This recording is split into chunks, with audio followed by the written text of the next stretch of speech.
Chapter 1. Where am I? Ding. Successful transmigration. The male protagonist, Su Chun, is currently in a state of utter bewilderment. He had just been taking a shower when, suddenly, a blinding light compelled him to shut his eyes. Upon reopening them, he found himself in an unfamiliar place. Where am I? Su Chun meticulously surveyed his surroundings and discovered that he appeared to be in a remarkably beautiful cave. This place. Wasn't I just showering? How did I end up here? At this moment, Su Chun realized that he was not wearing a stitch of clothing. To answer the host, I bring good news. You have transcended. Su Chun exclaimed, Why is there a voice in my head? To clarify, I am the system, the villain system. System? Indeed. So, you're the one responsible for my inexplicable arrival in this cave while I was showering? Precisely. What purpose do you serve? I am here to assist you in gaining advantages. Then can you send me back right now? That is not possible. What use are you then? I was enjoying a perfectly good shower before you dragged me to this strange place. Host, I'm also a victim of circumstances. And how does that concern me? Of course it matters. You are my mission to accomplish. You mean to say that I am your task? Correct. So, I was brought here without reason. Solely to fulfill your mission? Smart. What do I need to do to return home? Please, just let me go back. I regret to inform you, host, that returning is not an option. What the hell? Are you trying to make me experience wilderness survival? Others at least start with a camera, but here I am with nothing but a towel. Hurry up and send me back. Refusal. Could you at least have informed me before bringing me here? I am completely exposed, and it's quite embarrassing. The one feeling embarrassed is you, not me. Su Chen's expression was one of disbelief. Sigh. What do I need to do to return? Host, as the villain system, you should understand. So, I have to become a villain? I cannot do that. I am a good person. Then you shall not return. What the hell kind of system are you? You call me host, yet I feel like you are the host here. If that is how you perceive it, so be it. Su Chen sighed. Could you at least tell me where I am now? You are currently in the Douluo forest. Douluo forest? Su Chen was puzzled. He had heard of this place before, having stumbled upon a Douluo video while scrolling through short clips. However, he dismissed it as childish. You mean to say, I am now in Douluo? Smart, but no rewards. Su Chen became furious. Could you not have thrown me over to the human side instead? I did not do it intentionally, it was deliberate. What do you mean, deliberate? Furthermore, host, I have good news for you. Wait, don't mention good news, I am not interested in hearing it right now. You are currently in the innermost part of the Douluo forest. Su Chen. What? Why did you only just mention that? Because you did not ask. Ugh, this is unbearable. I have a heart condition, I might as well just kick the bucket now. Find another host. Do not worry, I can heal you. No, I just want to inherit my family's vast fortune. I do not want to be inexplicably stuck in this forest, playing caveman. You are currently in Guyuna's room. Su Chan was perplexed. Who is this Guyuna? He is a dragon, not just anyone. What does that have to do with me? Wait, are you saying I am in his room? Indeed. Then why haven't I seen this dragon you mentioned? Because he is right behind you. What? Why didn't you say so earlier? You didn't ask. Su Chan took a sharp breath, turning around to look behind him. He had never heard of any dragons in Douluo and had no idea if they were dangerous. Upon seeing the figure behind him, Su Chan was utterly shocked. System, are you messing with me? This is just a little girl. You told me she was a dragon? Host, do you not believe me? Just provoke her a bit, and you will find out. Su Chan lowered his head, gazing at Guyuna. Are you Guyuna? Guyuna, with her blue eyes, stared at the strange Su Chan before her. Who are you? Why are you in my room? I am Su Chan. And by the way, you are a dragon? Upon hearing Su Chan refer to her as a dragon, Guyuna immediately became wary. Who exactly are you? Who am I? I am just a person. Impossible. How could a human possibly know of my existence? You were sent by the divine realm, weren't you? Divine? What is that? Pretending to be foolish. Guyuna swiftly launched a glowing projectile at Su Chan. Su Chan, feeling a sudden tension, crouched down to evade it. Boom. Su Chan stared in disbelief at the explosion behind him, unable to comprehend how this innocent-looking white-haired girl could conjure nuclear blasts. Hey, I have no idea who this lunatic is. You can't just throw projectiles at me for no reason. Guyuna ignored Su Chan and continued to hurl another projectile his way. Su Chan was left dumbfounded. Hey. Boom, boom, boom. After several explosions, Su Chan was left panting heavily. A madwoman. She is truly a madwoman. Host, is it entertaining? Entertaining my ass. And what is this Guyuna? What is this divine nonsense? I don't know anyone. It is Guyuna, she has a grudge against the divine. So, she mistakenly believes you were sent to kill her. So, you dragged me here for no reason, and now I am getting attacked without warning, and I'm just supposed to accept it? Of course. What use are you to me then? Just to watch the show? Su Chen trembled as he stared at Guyuna. Guyuna looked at Su Chan in confusion, sensing that he possessed no divine power. You are not from the divine realm? Upon hearing Gu Yuna speak normally, Su Chun finally felt relieved. Of course not. I have no idea who this lunatic is. Then how did you end up in my room? How should I know? You ask me, should I ask Baidu? Baidu? Who is that? Ugh, don't ask about that. I'm really irritated right now. Quickly tell me, who are you? I'm just a person. My name is Su Chun. You are still lying to me. Su Chun, becoming increasingly frustrated, retorted. I am not lying. What more do you want from me? If I say the truth, you don't believe me. If I say something else, you still don't believe me. What am I supposed to do? Su Chun, feeling vexed, thought that this dragon was truly unreasonable. What exactly are you? Gu Yuna asked, perplexed. I don't know. Just stop asking me. I don't want to deal with you right now. I want some peace. Peace. Who is that? Peace is my grandpa. Is that good enough for you? Su Chun, irritated, sought a place to sit down. Suddenly, he felt a sharp pain. Oh no. Ouch. Everything is stone. Ugh, and bleeding. Su Chun, disgruntled, communicated with the system. System, do you have any clothes or something? None. What use are you then? Explain. I am responsible for boosting your abilities. Su Chun sighed. All right, so this is how we are playing it, is it? Indeed, I am feeling quite well. You're well, huh? Su Chin's eyes suddenly sharpened with resolve. He approached Gu Yuna, standing before her without a shred of clothing. Gu Yuna looked at Su Chun in bewilderment. What are you doing? Did you not say you disliked seeing me? Just kill me. If you throw that projectile at me again, I want dodge. Gu Yuna regarded Su Chun with curiosity. Are you out of your mind? I'm not. Go ahead, kill me. I feel like my brain is trembling. Su Chun realized that conversing with the system was futile, so he decided to force the system into action. System, since you enjoy watching the show, I will let you see it. Once I am gone, let's see how you complete your mission. The system remained silent. Su Chun closed his eyes, awaiting death. Gu Yuna, also at a loss, stood up. Since this human wished to die, why not assist him? It wouldn't hurt. She launched an attack at him, and just as the glowing projectile was about to hit Su Chin's face, a shield appeared, blocking the attack. Gu Yuna widened her eyes in disbelief. She continued to unleash a series of glowing projectiles, only to have them all halted by an invisible barrier upon nearing Su Chun. Su Chun smirked. Knowing he had gambled correctly, this damned system would undoubtedly prevent his demise. System, it seems you are quite afraid of me dying. I have read some novels and understand the principles of systems. Now, tell me, what exactly is your function? To clarify, you need to become a villain to confront the chosen one of this world. Are you referring to the one with the surname Tang? That is one way to interpret it. How am I supposed to confront him? He possesses a twin martial soul. Do you not have me? And then there was nothing more. Su Chun had grown too weary to be angry. He was already exhausted. System, don't you have a newbie gift pack? Indeed, we do. Then why haven't you given it to me? You never asked. Fine. Then give it to me now. Beg me. Su Chun began to suspect that this system was somehow sentient, for it was incredibly cheeky. All right, I beg you. Ding. Congratulations, host. You have received the Soul Master Selection Rights X2. Congratulations, host. You have obtained a 100,000-year soul ring card.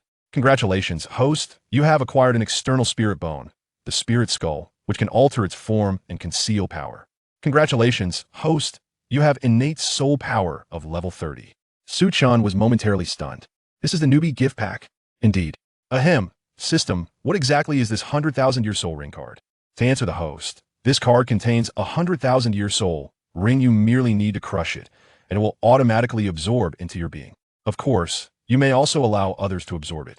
Then, what is my martial spirit? What are these two screens you've presented before me? To answer the host, you simply need to activate the screens and make your selection. You will then possess the martial spirit you choose. Curious, Su Chun activated one of the screens, revealing an array of items, and his eyes widened in disbelief as he even spotted sanitary pads. Hey, system, what's going on? Why are there things like toilet paper and sanitary pads? To answer the host, these are products from your world. Then why didn't you provide me with a nuclear bomb martial spirit? Because it would disrupt the rules of this world. I fear it would be unable to withstand such power. After hearing this, Su Chun fell silent, only to discover that he could select anything from Earth, including anime and games. He curiously clicked into an anime. Emperor of the Wild Heavens? What is this? Is it powerful? Su Chun examined the character's backstory, and in an instant, he rubbed his eyes in disbelief. How tragic. In the end, he was the only one left, ruling over eternity alone. How pitiful. System, to answer the host, do you wish to select this martial spirit? Is this character powerful? To answer the host, how shall I put it? This character is extraordinarily powerful. But once you attack, the story of Douluo will conclude. Suchun. System, what do you mean by that? Why does Douluo reach its conclusion immediately? Because the planet would be destroyed? Don't you think that's the end? What? This thing is that incredible? Of course. Others traverse the rivers of time, capable of annihilating thousands of universes with a mere gesture, suppressing all things. Suchun stroked his chin. System? Are you truly that formidable? You can conjure such a character's martial spirit? Ahem, you overestimate me. This is merely 30% of its power. How could it possibly be the true being? What? 30% of its power can annihilate Douluo star at will? Suchun nearly suffered a heart attack. He had not anticipated that the Emperor of the Wild Heavens was so astonishing. He was merely curious and had not yet made a selection. To answer the host, you may consider it this way. If you choose him, you shall become invincible. Then I choose him. What's the use of these soul rings? Are they his soul skills? What soul skills? If you choose him, these soul rings are merely for show. Then what attacks does he have? Is it just a regular attack? Rest assured, once you select him, all his methods of attack will be ingrained in your mind. System? Why do I feel as though you are encouraging me to choose this Emperor of the Wild Heavens? Oh no, you've caught on.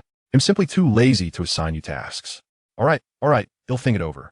Suchun initially intended to select the Emperor of the Wild Heavens as his martial spirit, but the cheeky system had just played tricks on him, leaving him with a lingering sense of defiance.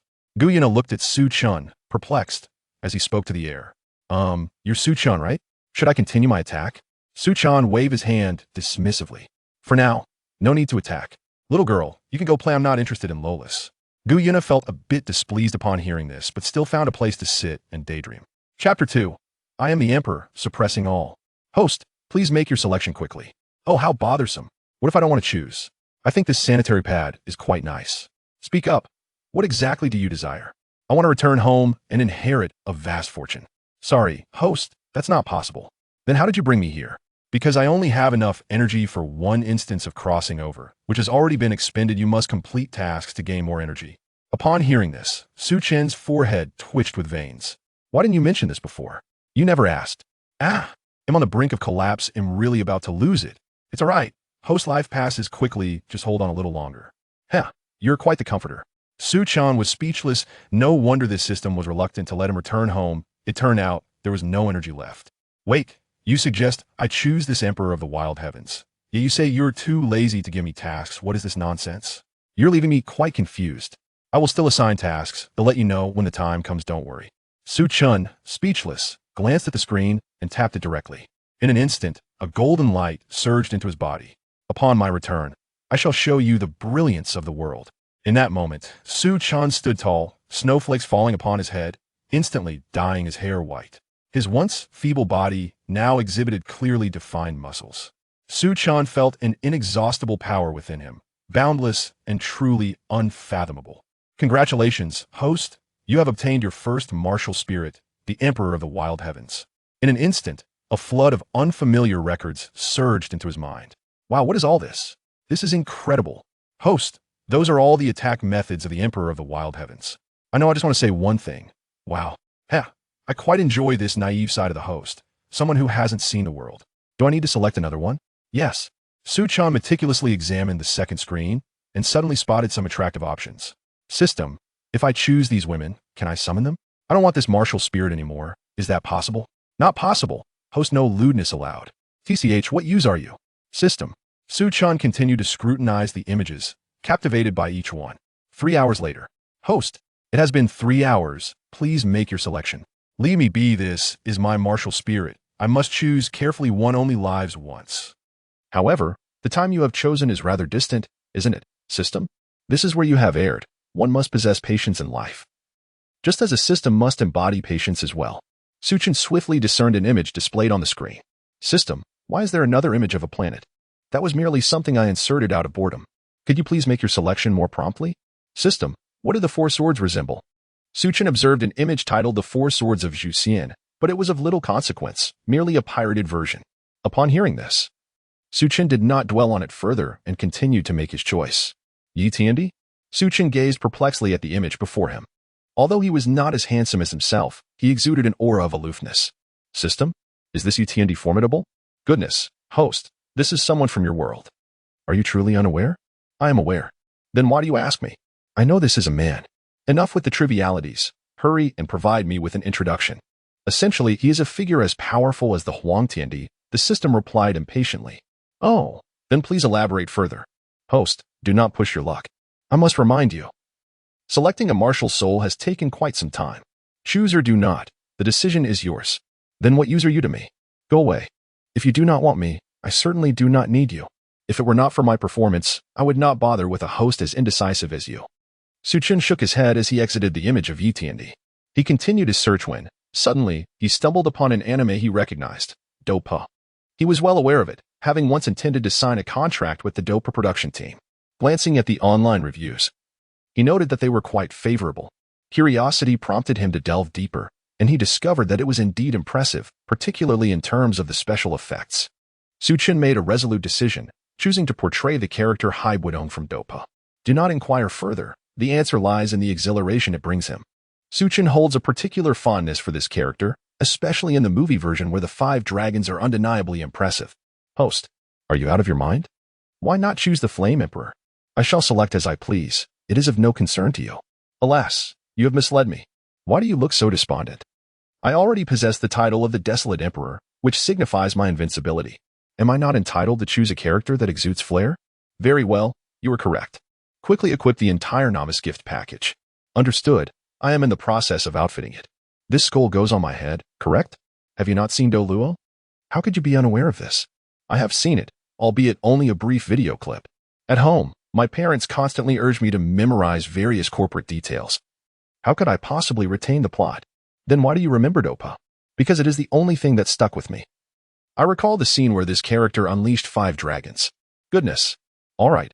I shall assist you with the equipment. Just remain still. Oh. The system contemplated that had it known the host was of such a nature, it would never have chosen someone like Suchin, who appeared utterly foolish. Ugh. There is a slight itch on my back. Did I not instruct you to remain still? I am merely scratching an itch. Is that not permissible? Very well, carry on. After enduring countless trials and tribulations, the system finally succeeded in equipping Suchin with the skull. Do you now approach with curiosity? Is that a soul bone? Where did you acquire it? I did not see any soul guiding devices on you. Nothing of significance, it simply fell from the sky. Suchin kept his distance from Guyuna, fearing that this dragon might be a rather troublesome one. Oh, it seems the system has detected something. A mischievous grin suddenly spread across his face. Suchin retrieved a card embodying 100,000 years of soul rings. In an instant, he crushed it. And the fragments of the card transformed into radiant beams of light, gradually enveloping his feet. Soon, a crimson soul ring materialized beneath him. Suchin communicated with the system in his mind. System, I have completed everything. There is nothing left to do. Can I now address the matter concerning the surname tag? Host, do not rush. We must proceed step by step. First, I shall assign you a novice task. Oh, what task? Speak, and I assure you I will accomplish it. Beep. Please encounter Guyuna. Reward, a pack of spicy strips. Failure will result in a reduction of 5 centimeters in length.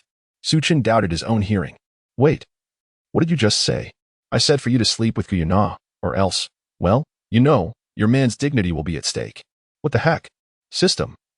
What kind of ridiculous task have you assigned?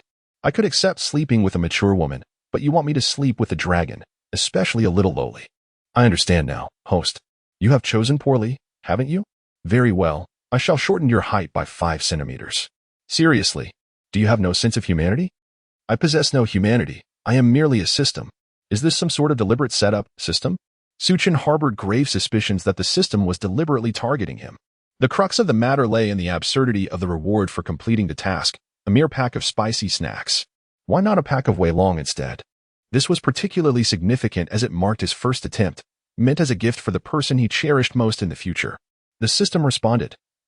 I am indeed intentional in this, but what can you do about it?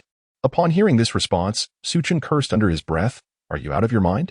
If you're unwell, seek treatment. I'm not a veterinarian. Can you not act a little more reasonably? Look at how other systems treat their host with kindness. And then observe you, constantly opposing your host. Is my response not for your benefit? Guyuna is renowned as a beauty in Douluo, the dream of countless men. I'm merely acting in your best interest. Haha, I appreciate your concern, but this little girl does not harbor any affection for me. I am a civilized individual. I cannot engage in such illicit activities. Responding to the host, I can resolve all your problems. Just muster the courage to act. You can help me resolve my issues? Are you suggesting that you would drug her? What a joke. Others possess the strength of a dragon, while your so-called remedies are utterly useless. Host.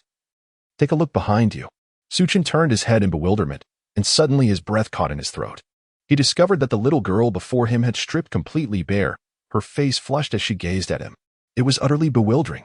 System. What on earth have you done? Why has this dragon suddenly turned into this? Responding to the host, I administered some special effect drugs. Rest assured. If she does not engage in the union of yin and yang with you, she will perish. Upon hearing this, Suchin widened his eyes in disbelief. What the hell? System? How could you do such a thing? Do you have no sense of morality? That person is just an innocent little girl. What does it have to do with me? Indeed, it has nothing to do with you, the system replied. But since I am also assisting the host, administering the special potion directly involves you. Suchin felt an overwhelming urge to slap himself. Ding. The host's entire power has been sealed. In an instant, all strength vanished from Suchin's body. System, what on earth are you doing? Oh, it's nothing. Just afraid you might escape. Suchin swallowed hard, retreating incessantly. He glanced at the ancient Yuna before him, whose 2 claws were outstretched, her eyes shimmering with a golden light as they fixed upon him. Ahem, dragon sister. I have some matters to attend to, so I shall take my leave. Suchin immediately dashed towards the cave entrance, only to be abruptly halted by a barrier. Suchin was taken aback. System, is this your doing? Please let me out quickly. System malfunction. What? At this moment, Suchin felt as though a myriad of ants were scuttling within his heart. He turned his gaze toward Yuna and said, Sister Long, let me tell you. A material devoid of emotion is akin to mere scattered sand, thus, to force it is utterly inappropriate. However, Yuna seemed entirely oblivious to his words. As in an instant, she appeared before Suchin and lunged towards him. Suchin was taken aback. Sister Long, please don't. 2 hours later, Yuna roused, only to find himself bewildered at the scene before him. He glanced at himself, then at Suchin lying beside him, and in an instant, fury surged within him. What a scoundrel! Smack! Suchin lay upon the stone, appearing as though he were on the verge of death. Do you know what he has endured? With his mortal frame, he has engaged in over 20 fierce battles against a dragon, narrowly escaping death. He sensed that Gu Yuna had awakened. Yet he made no move. At this moment, he yearned for death, particularly because it was evident that Gu Yuna had overpowered him, making it seem as though he had triumphed over her. Suchin increasingly feels aggrieved. Host, how delightful is it? Sly smile, upon hearing that voice. Suchin abruptly sat up, pointing at the sky while cursing vehemently. System, I curse you and your ancestors. Let me make it clear, from this day forth, I hold a grudge against you, he exclaimed, filled with indignation. What a mess. Oh, enough already. Your strength has been restored.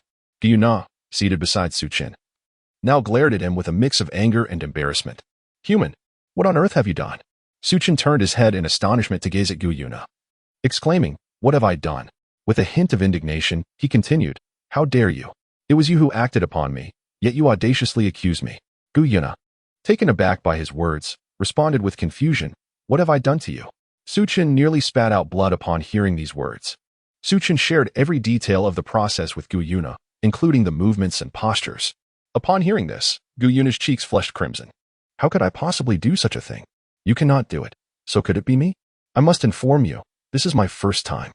It is also my first experience of this nature, Suchin replied. Well, I shall take my leave now. You may handle it as you wish. This time, I shall grant you my forgiveness. Upon finishing his words, Suchin, completely unclothed, soared into the sky utilizing the wild emperor's martial soul. Halt. Human. You must take responsibility for your actions towards me. Upon hearing this, Suchin expressed his disdain, showing little interest in Gu Yuna's words. Ding. The host's powers have been completely sealed. Suchin was taken aback. He lowered his head to glance below, only to plummet instantaneously. Ah. System. Damn it. Gu Yuna looked at Suchin with a puzzled expression. Just moments ago, this human had soared into the air. Why had he fallen again? Nevertheless, she swiftly darted forward and caught Suchin. Suchin glanced around and, upon feeling himself, realized he was unharmed, which brought him a moment of relief. However, in the next instant, he was left dumbfounded to discover that it was Gu Yuna who had caught him. The predicament was comical. What on earth was this princess carry? Gu Yuna looked at Suchin with a warm smile and said, You must be Suchin, rest assured, I mean you no harm. At that moment, Suchin was far too preoccupied to concern himself with her reassurances. He had already cursed the system countless times. Ha, it's all a misunderstanding. Just a misunderstanding. Oh dear. What delightful weather we have today. Do not evade the topic, she insisted. Let me make this clear. After what you did to me, from today onwards, you are my husband. What? No, no, no. I absolutely refuse. I'm only 21. This notion of marriage is a bit premature. Look at you. You're so young. You'd be at a disadvantage being with me. Just look at me. I don't even have a single piece of clothing. I'm utterly impoverished. I am over 10,000 years old, she retorted. Oh, so you're over 10,000? What? You've lived for more than 10,000 years? Have you consumed some miraculous fruit to achieve such longevity? Douluo, displeased by his incredulity, tossed her hand dismissively and returned to her home. Chapter 3. You must take responsibility for me. Suchin now desires to run, yet this dog system has restricted his abilities. Alas, it is what it is. Let us take it one step at a time. Suchin returned to Douluo's home. He glanced around and noticed Douluo lost in thought. Curiosity piqued. He approached her and inquired, "What are you daydreaming about?" Douluo rolled her eyes at Suchin's arrival and replied, "It's nothing, just pondering a few matters." "What matters?" he pressed. "Feel free to share them with me." Douluo looked at Suchin with intrigue and asked, "Can you assist me in dealing with those individuals?" Suchin was utterly bewildered. "Who do you want me to help you deal with?" "God. Are those beings truly formidable?" "Indeed, they are immensely powerful. The injuries I bear are a testament to their might. But where are your wounds? Why have I not seen them?" Suchin glanced at Douluo, noticing the veins bulging on her forehead.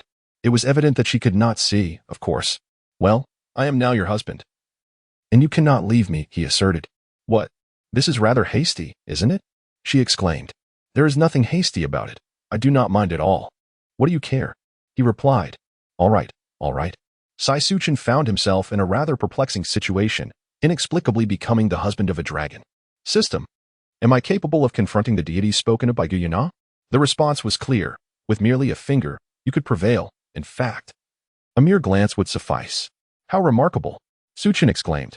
Of course, Douluo, I shall assist you in dealing with those gods. Douluo cast a dismissive glance at Suchin. You are merely a human. I may appear as a human, he conceded, and indeed, I am one. However, I am no ordinary human. Those gods you speak of, to me, they are but a fleeting glance away from annihilation. Douluo fixed her gaze upon Suchin, challenging him. Do you believe that you can manage to put on some clothing? Your current state is rather disconcerting. Blushing, Douluo lowered her head and murmured. Suchin suddenly realized that he was wearing no clothing at all. Dog system, do you have any clothes? You can't possibly have nothing to offer. Indeed. I do have some. Then hurry up and give me some. I'm begging you. All right, I beg you. Please provide me with clothing. Ding. The system wardrobe has been opened. Please make your selection, host. Suchin glanced around and noticed a plethora of garments. Oh. System, this ancient costume is rather impressive. It exudes an aura of dominance. He remarked. Indeed, host, you possess discerning taste. This is the eternal battle garb of the Emperor of the Wild Heavens, the system replied. Oh, it is a battle attire. No wonder it appears so formidable. And what about this white garment? He inquired. This is the casual wear of the Emperor of the Wild Heavens from the upper realms. The system responded. Very well, I shall choose these two, the battle armor for combat and the white attire for leisure. In an instant, a radiant light enveloped Suchin, and the white garment manifested upon him. His hair was styled in a ponytail, adorned with a golden headpiece at the nape of his neck. Clad in white, he wore golden and white pauldrons, white boots, and his face was accentuated by sharp brows and bright eyes, projecting an air of majesty. His hands were adorned with red ribbons. Douluo, observing from the side, was utterly astonished, her mouth agape. This outfit is rather nice. It feels quite comfortable. She commented. Suchin observed his new attire. How did you conjure these clothes? Douluo asked, bewildered. Of course, I have my own methods. You needn't inquire so much, he replied. Oh, but they do look quite appealing. Indeed, your husband is renowned for his striking looks. How vain. All right, let us proceed. Take me to the divine realm you mentioned. I shall address them now. Isn't that a bit hasty? My wounds have yet to heal, and I cannot protect you. Who said anything about you protecting me? I will handle it myself. Suchin, communication system, restore my strength. I shall assist Douluo in confronting those deities. Responding to the host, I advise against such actions. Why? I am now Douluo's husband. She is my wife. Is it not natural for me to help her? Host. If you engage now, what will happen to the subsequent narrative? The narrative matters little to me. Hasten. Restore my abilities. The sooner I resolve this, the sooner it concludes. Very well, host, I can grant you this, but should you wish to return home afterward, expect fewer tasks. Should you be unable to return, do not hold me accountable. What do you mean by that? Suchin appeared perplexed, for there will be subsequent tasks concerning the deities. Then why not assign me this task in advance? Responding to the host, this is beyond my control. Though I am a system, tasks are assigned by my superiors. I merely assist you. What use are you then? Host. Do you not wish to experience another union? I am indifferent to the matter. No. My back still aches. If it occurs again, I may truly be incapacitated. Suchin recalled the earlier scene, an unsettling wave of dread washing over him. Once or twice might have sufficed, but enduring it over 20 times was nearly unbearable. He had come perilously close to losing his life. Well then, there is no task assigned to you at present, so you may take a moment to rest. When a task arises, I shall remind you. Oh, very well. Suchin returned to sit beside Yuna, saying, let us discuss this when your injury is healed. It would be inconvenient for me to intervene at this moment. All right, I shall heed your words. Suchin suddenly realized that despite the passage of time, he had yet to consume any food. Although his stomach was not demanding sustenance, he felt it prudent to partake in a morsel. System, where are my spicy strips? He inquired. Host, they are stored in the system's repository. You may retrieve them yourself. How remarkably advanced. Suchin opened the system warehouse and glanced at the spicy strips before him, his expression darkening instantly. System, come out. I swear I'll make you pay for this. What seems to be the problem, host? Is this what you call spicy strips? Such a tiny package? Although I have heard of the brand, named Spicy Prince. What do you mean by giving me the smallest version? I have sacrificed my first experience for this. Replying to the host, it is simply because I am, well, financially challenged. Get lost. Ugh, never mind. It's better than having nothing at all. Who would have thought my first experience would amount to just a packet of spicy strips? If my mother finds out, she would be absolutely furious. Suchin recalled the moment when his father brandished a 7-card wolf against him, causing him to tremble uncontrollably. Suchin, why are you shivering? Hiki, it's nothing. It's just that the weather is quite cold. Oh, is that so? Yes. Then is it still cold like this? Guyuna embraced Suchin, who turned to her with a bewildered expression. Why do you trust me so much? We have only known each other for a short time. Well, I don't know. But you are my husband now, and I believe I should trust you. Suchin felt a moment of emotion as he embraced Guyuna and exclaimed, what a delightful little girl. Guyuna, bewildered, inquired, what does little girl mean? Suchin elucidated, it refers to someone who is quite petite. Guyuna pondered, is that why you find me too small? Suchin quickly reassured her, no, I certainly do not. 9 out of 10 little girls are wealthy, and the last one resides in a villa. I am more than happy. Guyuna regarded Suchin with a puzzled expression, sensing that his words often eluded her comprehension. All right, you must be tired. Perhaps you should take a moment to rest? Suchin gently patted Guyuna on the back and said, well, I shall take my leave to rest, but you mustn't wander off. Guyuna replied, rest assured, I shall not run away. I only intend to take a brief stroll. Suchin regained his strength and soared into the sky, contemplating his need for sustenance. He hesitated over a packet of spicy snacks, reluctant to indulge. Who could predict how long he would remain in this place? Once consumed, it would be gone. In truth, the system had not informed Suchin that these items were redeemable. Suchin surveyed the terrain, glancing around to discover an array of peculiar creatures, each more bizarre than the last, none of which he could recognize. It seems there is a rabbit over there. Excellent. Today, you shall be my target. The soft-boned rabbit was blissfully nibbling on the blue-silver grass, entirely oblivious to the impending danger. Suchin descended from the sky like a superhero, landing on the ground with such force that it cracked the earth for several meters in an instant. Suchin was also taken aback. He had not exerted much force. Merely a gentle touch, yet it still managed to disrupt the earth beneath him. He felt a deep sense of remorse. Stay still, little rabbit. The soft-boned rabbit, startled by the sound of Suchin's landing, had already scampered away, bouncing and hopping in haste. Do not flee, dear rabbit. With a swift step, Suchin unleashed the true dragon treasure technique, a manifestation drawn from the memories of the great emperor of the wilderness during the awakening of his martial soul. He sought to test its formidable power. In an instant, a formation materialized behind him, revealing a colossal golden dragon that surged forth, launching an assault on the soft-boned rabbit. Suchin extended his hand forward and exclaimed, Go forth, Pikachu. No, it is indeed the true dragon treasure technique. Upon hearing Suchin's words, the dragon behind him lunged forward to attack the soft-boned rabbit. The rabbit, taken aback, stood frozen in fear, trembling uncontrollably. However, Su Chen's precious technique failed to strike the rabbit, missing its mark. The rabbit rolled its eyes back and collapsed, rendered immobile. Su Chen gaped in awe at the true dragon's treasure art, observing the point of impact. In an instant, as the golden dragon descended, an explosion erupted, obliterating everything within a radius of several kilometers. He sighed, realizing that it would be prudent to temper its power in the future. This technique was akin to a nuclear bomb. Even at its minimal potency, it still wrought such devastation. Upon landing, Su Chen beheld a fallen rabbit on the ground. His expression one of perplexity as he picked it up for inspection. What an odd-looking creature this rabbit was. Could it be edible? What if it were poisonous? Yet, it appeared that the rabbit had succumbed to fright.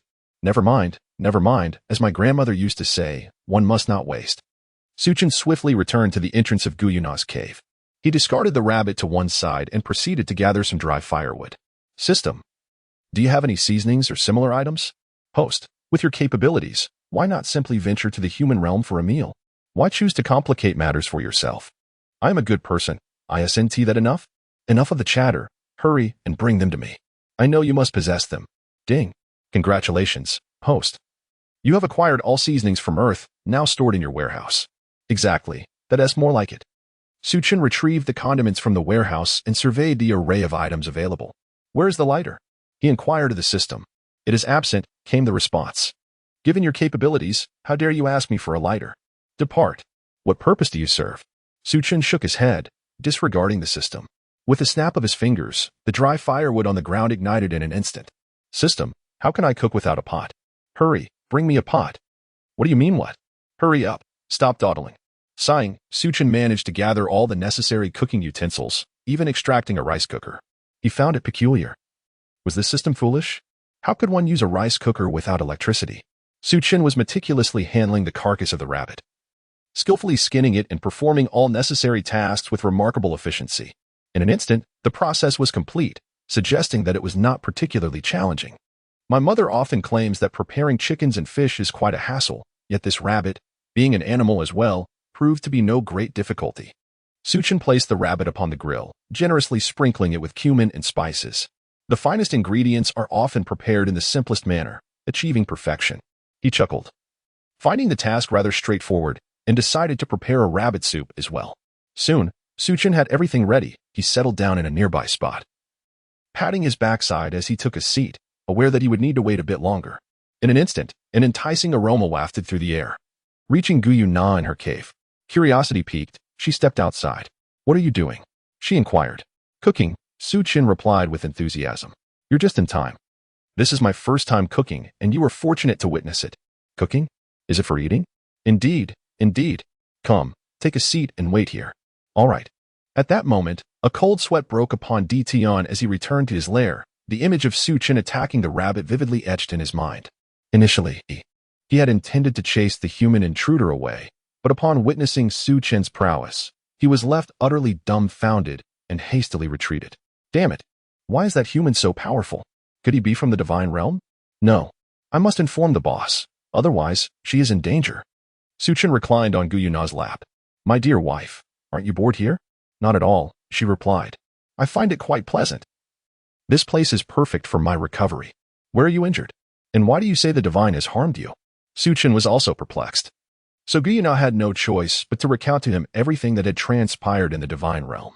Upon hearing this, Su Chen also became quite displeased. How utterly hypocritical. Have you been here all alone? No. Within this forest, there are other soul beasts, such as my subordinate, the divine beast Emperor Tian. Who is responsible for overseeing this area? Why have I not seen him? Because I instructed him to venture out and investigate the situation among humans. Rest assured.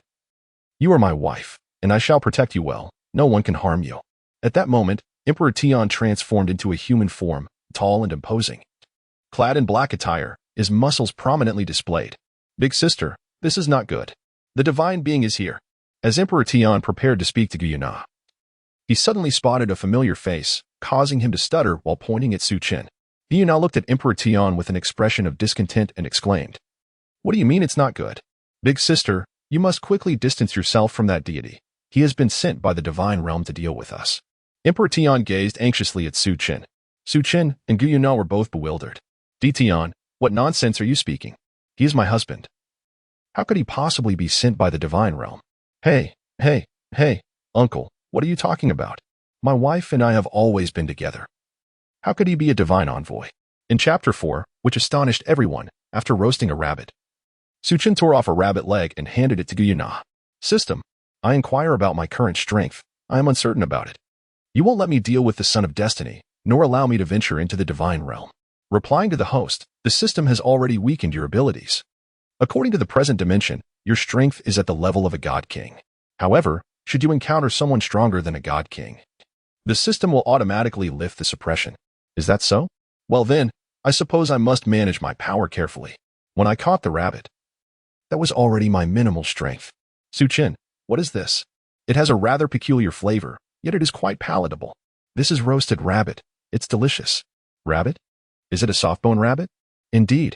Dition was drooling beside them, captivated by the tantalizing aroma of the roasted rabbit. Big brother. Could you spare me a little to eat? Suchin cast a glance at Dition, then shifted his gaze to the rabbit, realizing there were not many left. He resolutely declined, for how could he bring himself to consume such an adorable creature? Dition, taken aback, inquired, then what is it that you hold in your hand? After a moment of contemplation, he sighed, feeling aggrieved as he departed. Why couldn't he at least maintain a distance to avoid the tantalizing aroma? Wife, I cannot remain in the forest indefinitely. There are other matters that require my attention. Upon hearing this, Guyuna was momentarily stunned. Are you implying that you intend to leave? Where will you go? To the realm of humans? Indeed, for I have certain tasks to accomplish. Ah, I understand. I shall wait for you, no matter how long it takes. Very well, good wife. Suchin believed that since the system had designated him as the antagonist, it was inevitable that he would seek trouble with someone named Tang. Therefore, he felt compelled to leave the forest. After finishing his meal, Suchin tidied up the pot and casually tossed it into the system space, allowing the system to clean it thoroughly. Wife, I'm going back to take a nap. I feel a bit drowsy, he said. Suchin took Guyuna's hand and returned to the cave. Lying down on a stone slab as Guyuna prepared to remove her garments, Suchin turned his head and, in an instant, his eyes widened in surprise. He immediately interjected, Ahem, my dear wife, we are merely resting. There is no need for that. Guyuna looked at Suchin with a puzzled expression. He then released his hold and lay down beside him. Guyuna continued to gaze at Suchin, who had already fallen asleep, completely unperturbed by the potential dangers that surrounded him. After all, with the protection of the dog system, what was there to fear? 3 hours later, the sky began to darken. Suchin stretched languidly and rose from his slumber. He glanced at Guyuna beside him and affectionately ruffled her hair, inquiring, Why are you not asleep? I seldom sleep, she replied. Ah, I seem to have forgotten that you are a dragon. Suchin awoke and emerged from his dwelling. Glancing up at the sky, to his astonishment, he realized it had turned dark. Goodness, have I slept for so long? He pondered, now aware that it was indeed evening. Suchin felt a slight discomfort. He was accustomed to sleeping on a plush, soft bed on earth, and suddenly finding himself on a stone surface was rather unsettling. Suchin gazed upward at the sky, squinting slightly. Are there shooting stars in Douluo? My dear, hurry over. There's a meteor. Make a wish. Guyuna approached Suchin with a puzzled expression. Suchin, what do you mean by shooting stars? She then looked up at the sky and immediately grew alert. Grasping Suchin's hand and swiftly making her escape, Suchin wore a bewildered expression. My dear wife, why are you running away at this late hour? They have already discovered me, she replied. Who? Suchin was taken aback, realizing it was from the divine realm. I am unsure how they managed to locate me. He said, We must flee swiftly. Guyuna has yet to recover fully and is not fit for battle. How many have come? A multitude, came the reply. How many precisely? 3. What? Only 3? What is the matter? Suchin was utterly speechless. He had anticipated a grand army, only to find 3 lunatics instead. Suchin came to a halt, and Guyuna followed suit. With a puzzled expression, Guyuna turned to Suchin and inquired, Why have you stopped running? Suchin, we must hasten our pace. I cannot protect you alone. Suchin smiled warmly as he ruffled Guyuna's hair. Rest assured, your husband is invincible. What nonsense are you spouting, Suchin? We should hurry and flee. How could a mere human, who can't even fly, possibly stand a chance against a deity? Upon hearing these words, Suchin clasped his chest, expressing that it was all the fault of that wretched system. Had it not been for the system, he would not have plummeted from the sky mid-flight, ultimately landing in a princess carried by Guyuna. Suchin gently rubbed Guyuna's face and reassured her. Rest assured, I have declared that your husband is invincible. Gu Yuna, noticing the seriousness in Su Chen's expression, stood resolutely before him and replied, "Very well. Then let us confront them with all our might." Su Chen released Gu Yuna's hand and gazed upward at the approaching meteor, which drew closer with each passing moment. Suddenly, 3 deities materialized. Gu Yuna prepared to take flight, but an unseen force held her back. It was Su Chen. "Dear wife, remain by my side and enjoy your popcorn while watching the show. I shall return shortly." Gu Yuna, bewildered, replied, "Su Chen, what nonsense are you speaking? Hurry and leave, I'll hold them off." Su Chen disregarded their words and ascended into the void with astonishing speed, heading straight towards the 3 deities. The 3 gods gazed at Su Chen's approach in bewilderment. Isn't he a terrestrial spirit master? Why is he flying towards us? Enough with the chatter. He surely intends to stall for time. We must act swiftly, for Lord Shura has commanded us to eliminate the Silver Dragon King with utmost urgency. Su Chen glanced at the 3 deities before him and disdainfully remarked, "How utterly grotesque. Human soul master, you'd best depart swiftly, lest you provoke my ire." Su Chen disregarded the divine's utterance and unleashed a speed imperceptible to the naked eye, exclaiming, "You who have lived in comfort and luxury possess no right to threaten me." Su Chen struck with the divine fist, instantly landing a blow to the deity's abdomen, sending the god hurtling through the air until he collided with a mountain. His form utterly obliterated. The other 2 deities, caught off guard, had yet to react. Su Chen effortlessly dispatched them with a single punch each, proclaiming it all a breeze, requiring not the slightest exertion. Gu Yuna, witnessing this from below, was utterly astonished. As Su Chen landed, he glanced at Gu Yuna and inquired, "How do you find it?" "My dear, I told you I am quite formidable." However, she responded, wait, that was merely me feeling fatigued. Yes, indeed, I was just tired." Gu Yuna looked at Su Chen in confusion, wanting to express something but finding herself at a loss for words. But no more hesitations, he insisted, "All right, my dear. Let us return." "Very well," she acquiesced. What Su Chen remained oblivious to was that his recent assault had stirred the attention of all factions across the continent. In the hall of worship of the Spirit Hall, a golden-haired man opened his eyes and gazed towards the direction of the Douluo forest. Strange, this surge of power. Could it be that fellow has emerged? Tang Hao, too, took note of the Douluo forest, observing with a furrowed brow. Why is there such a formidable energy fluctuation emanating from that forest? Could it be one from the Spirit Hall? Jian Dao Qinshin of the 7 Treasure Glazed Tile School also cast his gaze towards the forest, his expression pensive and silent. "Su Chen, are you truly formidable?" Gu Yuna still felt compelled to inquire, her curiosity piqued. Su Chen replied politely, "Of course I am impressive. I am your husband. If I am not impressive, then who is?" Gu Yuna squinted at Su Chen. "Why do I feel that your words are a bit peculiar?" No, there's nothing strange about that," he insisted. Su Chen glanced around, and, upon noticing the absence of others, effortlessly carried Gu Yuna in a princess embrace back to the cave. The Azura of the divine realm observed the mirror before him, his brows furrowed in contemplation. Who could this individual be, that even I perceive a hint of danger? Yet, after all, they are merely human. How could they possibly contend with a deity? Upon returning to the cave, Su Chen reclined on a stone, sipping water. "Su Chen, let us have a baby," she suggested playfully. Su Chen gazed at Gu Yuna in astonishment. Ahem, isn't it a bit premature? We have only known each other for less than 8 hours. Isn't it rather hasty to discuss such matters? Are you unwilling to have children? I have heard that among your kind, once a girl becomes a wife, she is expected to bear offspring. That is quite nonsensical. Who told you such things? It is what your kind says. Is it not accurate? Well, all right then. Su Chen found himself in a predicament. "Well, let us have a child," he suggested. Wait. Hold on. You are a dragon, and I am but a human. How could we possibly have offspring? If we did, wouldn't it result in a peculiar creature, a little dragon human? And if it were a girl, would she not be a little dragon maiden? No. I refuse. Su Chen expressed that the thought of making Long pregnant and having children was utterly unfathomable to him. However, curiosity began to stir within him. Could dragons truly procreate with humans? System, is there something you require, host? I am merely pondering. If I were to be with Gu Yuna, could we have children? Why do you inquire about such matters? I'm just curious. Of course. It is possible, and the lineage you two would produce would be exceptionally powerful. Then, system, if Gu Yuna and I were to have children, might they resemble those little dragonlings with ears and tails? Host, have you lost your senses?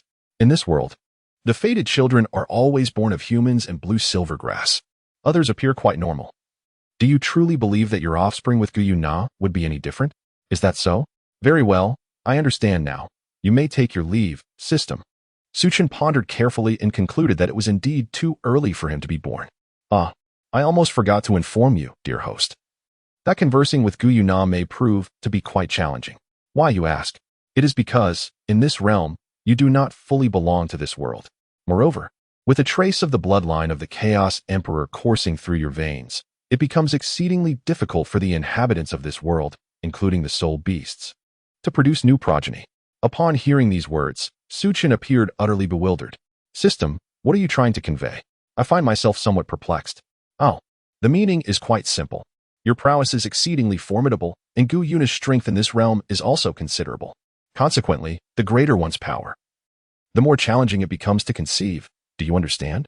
I see.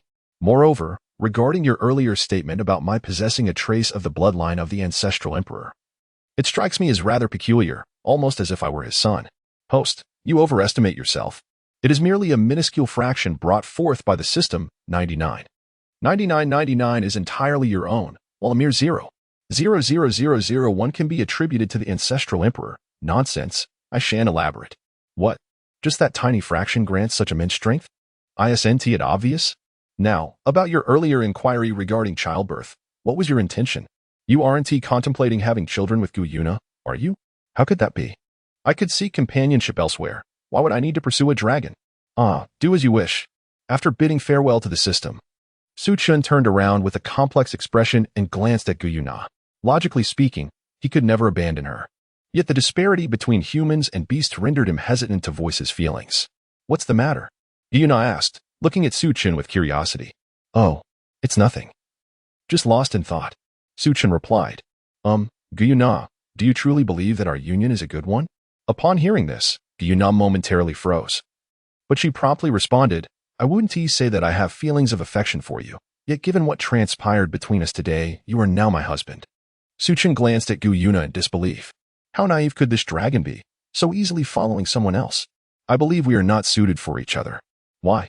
Because you are a dragon, and I am merely a human. Is that so? I do not mind. What do you care? This is not a matter of preference. Let me explain. It would be incredibly difficult for us to have offspring together, and as a human, I must have children with my own wife. Do you understand? Ding. The host's powers have been sealed. Huh? What nonsense is this, system? Suchin was utterly bewildered, unable to comprehend what the system was up to at such a late hour.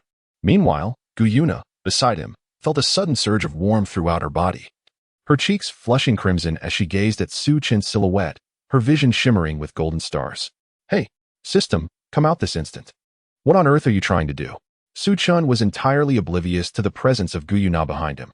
At this moment, Gu Yuna was devoid of any clothing, her icy hands grazing against Suchin's back.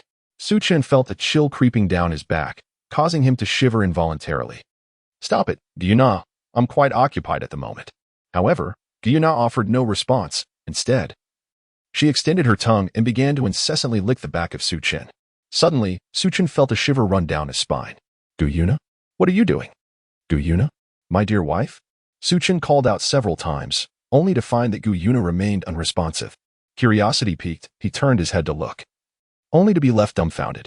What on earth? Is this yet another scheme of yours, system? Host, how could I possibly be that kind of person? Damn it. Quickly dispel the effects of the drug on Gu Yuna. If it cannot be resolved, then the only alternative is to resort to extreme measures. What? No. My body cannot endure it. I already feel an ache in my lower back. If it happens again, I fear I may perish. Suchin recalled the scene from earlier in the day. It was his first experience. What initially felt comfortable gradually morphed into fear. And even the thought of it now sent shivers down his spine. It's nothing, host.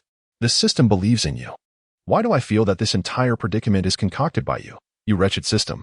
Host, I finally see you displaying intelligence for once.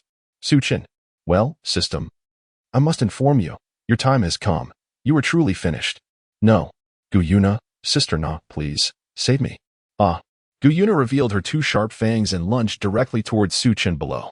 Chapter 6, The Encounter of the Rabbit and the Grass. Host, it is not yet time to address you, Xiaojiang. Suchin wore a bewildered expression. Why? He was not even surnamed Tang. Su Chen was at a loss for words.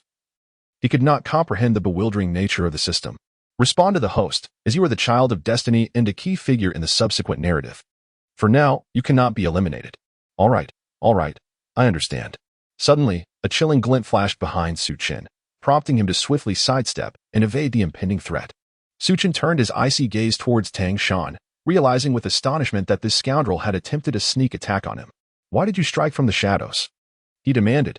Tang Shan retracted the silent dart from his sleeve and replied gravely, those who betray their masters have sealed their own fate. Su Chen did not dwell on grievances. Although he was currently unable to eliminate the repugnant Tangshan, he would inevitably do so in due time. Were it not for the desire to return home, Su Chen cast a glance downward at the barely conscious Yu Xiaojiang, and with a firm step, he pressed down on him before making his way into the academy. Su Chen entered the academy and inquired with someone before proceeding to find the principal. The principal was engaged in work, observing the student's treatment, when suddenly a knock echoed at the door. Who is it? It is I, here to register. Come in. The principal replied, lowering his gaze to examine the young girl standing before him. Where is your spirit hall certificate? Su Chen was taken aback. Is this really necessary? I do not possess it. The principal glanced at Su Chen dismissively. Very well, you may leave. I can simply accept the tuition fee instead, 100 gold soul coins. Su Chen reached into his pocket, only to realize that he seemed to be devoid of any money. System, what is the matter? Hurry and provide me with some funds. How am I supposed to register otherwise? I warn you, if you do not comply, I might just obliterate Tangshan. Ding. Congratulations, host. You have received 100 million gold soul coins, now deposited into the system's repository, available for automatic retrieval. Su Chen reached into the system repository and produced 100 gold soul coins, tossing them before the principal. Is this sufficient? Upon seeing the money, the principal immediately adopted a courteous demeanor. Certainly. So, does this mean I am successfully enrolled? Yes, indeed. May I inquire your esteemed surname? Su. You may call me Miss Su, she responded. Very well, I shall now proceed to register your enrollment. Please, Miss Su, may I ask your age? I am 26 years old. Su Chen almost let it slip. May I ask Miss Su, what is your soul power? Level 10. Su Chen believed that this matter could be casually mentioned, as it was merely a task to be completed. What? You are referring to level 10? What of it?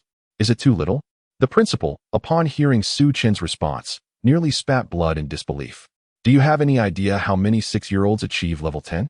Do you think it's as common as cabbages? No, Miss Su is simply a once-in-a-century prodigy. Stop flattering and resolve this quickly. All right. Su Chen swiftly achieved admission, and the principal assigned him a luxurious single dormitory. Su Chen sat on the bed, addressing the system. Have I completed the task? Hurry. Move on to the next one. Fill me up quickly so that I can return home. Ding. Congratulations, host, for completing the task. You have received a 100,000-year soul ring card and successfully acquired 0.01 energy replenishment. Su Chen doubted whether he had misheard. System? What on earth is this? From 0.01? Indeed, that is quite a considerable amount. What must I do to complete so many tasks? Let me tell you, I refuse to comply. Trust between individuals has vanished. I am no human. Fine. Why did you not mention this sooner? In this case, I might as well spend time with my foolish wife instead of wasting it here. You did not even inquire. Very well. Just how unfortunate was your previous host?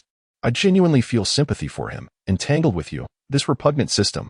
Respond to the host. My previous host is invincible. Who are you trying to deceive? Invincible, indeed. Go away. I am off to shop. Do not approach me, for your presence is irksome. Su Chen felt that now that he had come to the realm of humanity, he ought to indulge in some amusement. As for the tasks set by the system, he could scarcely be bothered to attend to them. As Su Chen exited the school gates, he noticed that Yu Xiaojiang had vanished from the ground. He couldn't be bothered. After all, he was merely a fraud. However, as Su Chen continued on his way, a young girl approached him, bouncing with enthusiasm. Hello there. Su Chen was taken aback as he gazed at the figure before him. Adorned in an excessively pink dress and sporting a pair of pink ears that could instill fear even in the mightiest of men. Is there something you need? He inquired. Could you kindly direct me to the path leading to Notting Academy? Su Chen, rendered speechless, pointed behind him. However, he soon realized that the young girl before him was rather extraordinary. System, show yourself. Is there something you wish to convey? He inquired. The little girl exuded an aura strikingly similar to that of Dition from the Starry Forest. Ah, so she is a spirit beast, he mused. In that case, she must be associated with Guyu Na and her companions. Never mind, let her be. The system responded, host, she is the wife of the child of destiny. Upon hearing this, Su Chun nearly lost his balance. What on earth? Although I am left with no choice. This is a soul beast that has existed for 100,000 years. How could Tang Shan possibly handle it? Allow me to elaborate on the storyline concerning the two of them, host. The situation is as follows. Upon hearing this, Su Chun was deeply moved. It turned out that their companionship was fraught with challenges. Host, do refrain from putting on an act here. With your temperament, you would readily eliminate anyone who provokes you. Well, you've caught me. Nevertheless, I must point out that Tongshan Shaowu exhibits quite the double standard. All right, I am not here for idle chatter. I shall alert you when the time comes for eradication. Very well, you may take your leave now. After bidding farewell to the civilization of Su Chun, he glanced at the little girl before him, who was of a similar age. What is your name?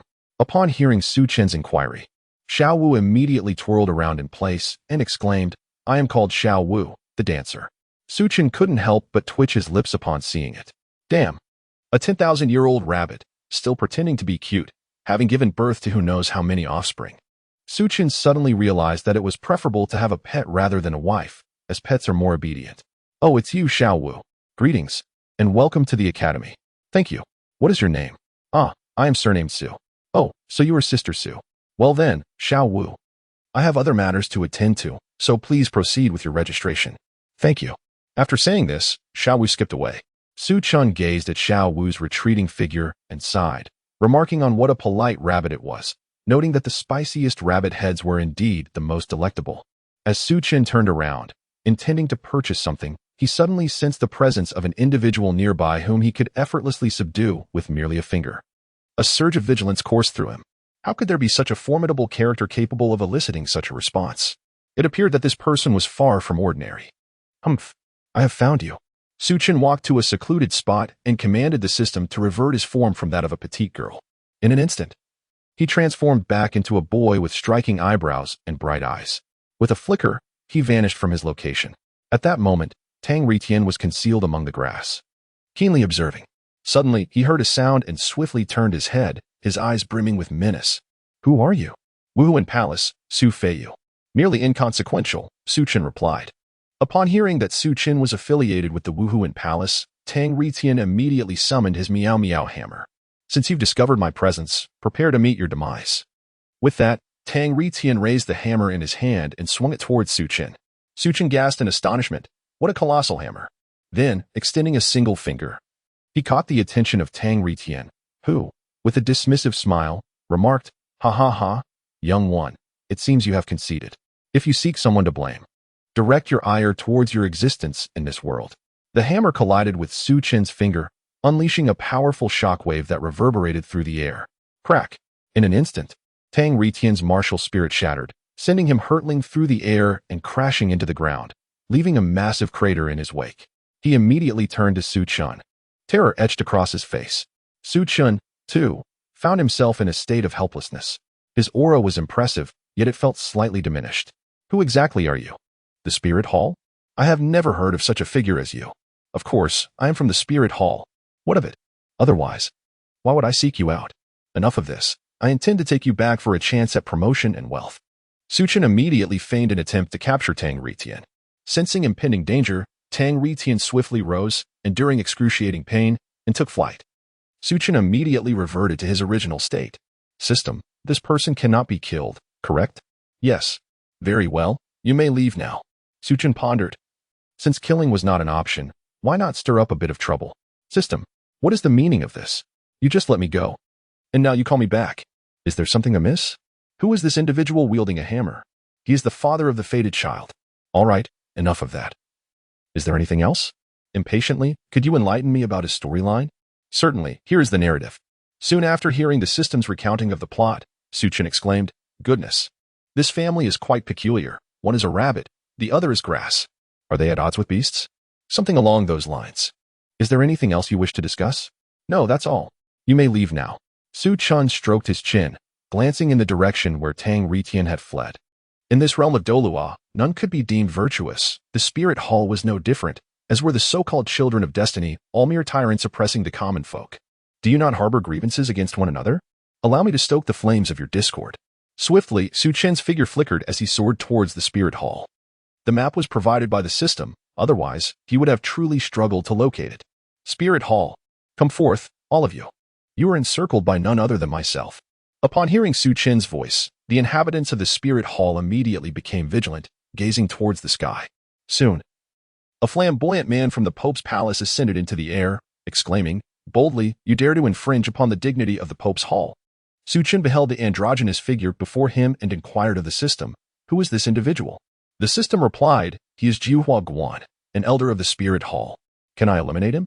I have always harbored a profound disdain for such beings." "No, you cannot." "Why not? Is he not an adversary of Tang Shan? If I assist him, why is that unacceptable?" "Because of the task and energy." Fine. Su Chen gazed at the chrysanthemum passed before him and spoke directly. "You, demon, step aside. I cannot slay you. Summon one who can." The countenance of chrysanthemum passed darkened, trembling as he regarded Su Chen. "Go to your death." In an instant, the fifth soul skill, golden buds radiating sunset, unleashed a flurry of flying daggers shaped like a magnificent chrysanthemum, hurtling towards Su Chen. Su Chen gazed at the chrysanthemum gate in silent bewilderment. Su Chen remained motionless, for he held no belief that these small flying daggers could inflict any harm upon him. The sound of steel clashing reverberated through the air. Su Chen remained unscathed, chuckling softly, "You have made your move, now it is my turn." Su Chen swiftly vanished from sight, unleashing a mere 0.01 of his formidable power. With a resounding slap, he struck. The startled Jiuhua Guan, witnessing Su Chen's abrupt disappearance, glanced around in panic. Suddenly, Su Chen reappeared before him, delivering a powerful blow to his face. In an instant, Jiuhua Guan was sent flying, crashing heavily to the ground, his eyes rolling back as he succumbed to unconsciousness. Alas, who would dare claim invincibility when confronted with such feeble opponents? At that moment, two figures emerged from the hall of the Pope, a woman wielding a scepter and a gaunt, spectral man. Su Chen glanced at the system and inquired, "System, who are these two?" Although the woman was quite attractive, she appeared somewhat aged. The system responded, "The lady is the current pontiff, Bibi Don, and the other is the partner of the one you just dispatched." "Ah, the pontiff," Su Chen mused, "she is indeed quite striking." Bibion fixed her icy gaze upon Su Chen, demanding, "Who might you be?" "Shrek, Su Feiyu, hardly worth mentioning," Su Chen replied. Having previously sought the system's insights regarding the storyline and Tang San's lineup, "We of the Spirit Hall seem to have no enmity with you, do we?" "Indeed. There is no enmity." "Very well then. I shall take my leave. I mistook you for someone else. My apologies. You have offended the Spirit Hall. I fear you cannot leave so easily today." Su Chen regarded Bibidon with a disdainful smile, contemplating who could possibly impede his departure. Su Chen playfully swatted Bibidong's dairy from a distance, a resounding smack echoing through the air. "Ha ha ha, farewell, High Priestess. Your posterior is indeed quite soft." Upon noticing Su Chen's hand move, Bibidong's demeanor shifted to one of vigilance. Suddenly, a sharp, fiery sensation ignited on her backside, inciting a surge of indignation. Gritting her teeth, she glared at Su Chen. "Do not even think of escaping." With that, she darted forward. Su Chen had vanished without a trace. Bibi Dong, seething with fury, summoned her soul power and bellowed, "Members of the Spirit Hall, heed my command. Spare no effort in locating a place known as Shrek and annihilate it. Any disobedience shall be met with death." The entire assembly of the Spirit Hall trembled in fear, falling to their knees. Bibi Dong had never endured such humiliation, especially in front of so many witnesses, as someone unknown had dared to slap her. Upon returning to her chamber, she glanced behind and noticed a large handprint upon her rear, her face flushed with embarrassment. "You wretched scoundrel, should I ever find you, I, Bibi Dong, shall ensure your most excruciating demise." Su Chen assessed the texture and found it to be soft. "Host," he remarked, "Bibi Dong has already been previously favored by the former pope." Upon hearing this, Su Chen was utterly bewildered. Could such a thing actually occur? Well, the situation is as follows. Upon hearing this, Su Chen suddenly realized that Bai Dong was indeed a pitiable woman. He contemplated whether he should take good care of her. However, she already had someone in her life. Now, amidst the forest, if they were to be discovered and a confrontation ensued. Chapter 7, Mandala Snake, Solitary Bamboo. Su Chen returned to Nottingham Academy, transformed back into a petite girl. She tidied her bed and arranged the blankets. Ah, today has truly been fascinating. Bibi Dong must be searching everywhere for someone named Shrek. When she eventually finds Shrek, Tang Ritian, Bibi Dong could never imagine that within the spirit hall, there isn't a soul called Su Feiyu. Host, you are quite the clever one. What is the matter? You want to allow me to eliminate them, nor permit me to engage in any other activities? Well then, that is perfectly acceptable. Ding. Please, host, destroy Tangshan to absorb the Mandala Snake Spirit Ring. Reward, National Guardian Divine Halberd X1. Reward, Earth Doll X1. Failure, penalty none. Su Chun immediately leaped from his bed. System, I am indeed aware of this National Guardian Divine Spear. It appeared in my memories when I absorbed my martial soul. However, what on earth is this earthling doll? Could it possibly be one of those inflatable ones? Responding to the host, the system is not merely designed for your solitary existence, but rather to provide you with an outlet for your frustrations. Go away, go away. All right then, I shall take my leave. After careful consideration, Suchin concluded that he could indeed pursue the system's reward. At present, he was in need of a weapon. Although Hebedong's martial soul could transform into an ice spear, it could hardly be regarded as a true weapon. Would it be possible to annihilate the Tongshin and absorb the Mandala snake? Suchin pondered for a moment, and realizing there were no stipulations regarding the number of years to absorb, thought it might be better to. Suchin inexplicably chuckled with a sinister laugh. In Tongshin, he was bewildered. Despite witnessing Yu Xiaojiang's apparent incompetence, he still sought to become his disciple. Once a teacher, forever a father. Knock, knock, knock. Good child. Rise quickly. The master and disciple gazed affectionately at one another. Yu Xiaojiang was quite pleased. He had a new subject for his experiments and was determined to validate his theories. Teacher, why did that little girl attack you today? Cough, cough, cough. That was merely a test for her, my dear disciple. Remember, in the future, do not trust individuals like that, understand? Yes, teacher. Well then, you may return home now. Once Tongshin departed, Yu Xiaojiang immediately revealed his discomfort, clutching his rear in pain. Oh. Why did that little girl strike so forcefully? I, Yu Xiaojiang, shall not let this go. When my student grows stronger, I shall have you kneel before me and serve me. Ah, what? Who is berating me? System. Do you know? Answering the host, it is Yu Xiaojiang who is cursing you. What? You know this? Of course. Do you not recognize who I am? I am the omniscient, invincible system. Proudly. Then why can't you send me back to Earth? The system has logged off. Invincible, indeed. Why is this buzzcut scolding me for no reason? Could it be because I just gave him a beating and he feels disgruntled? Or perhaps I should go back and give him another thrashing. Host, please do not take such risks.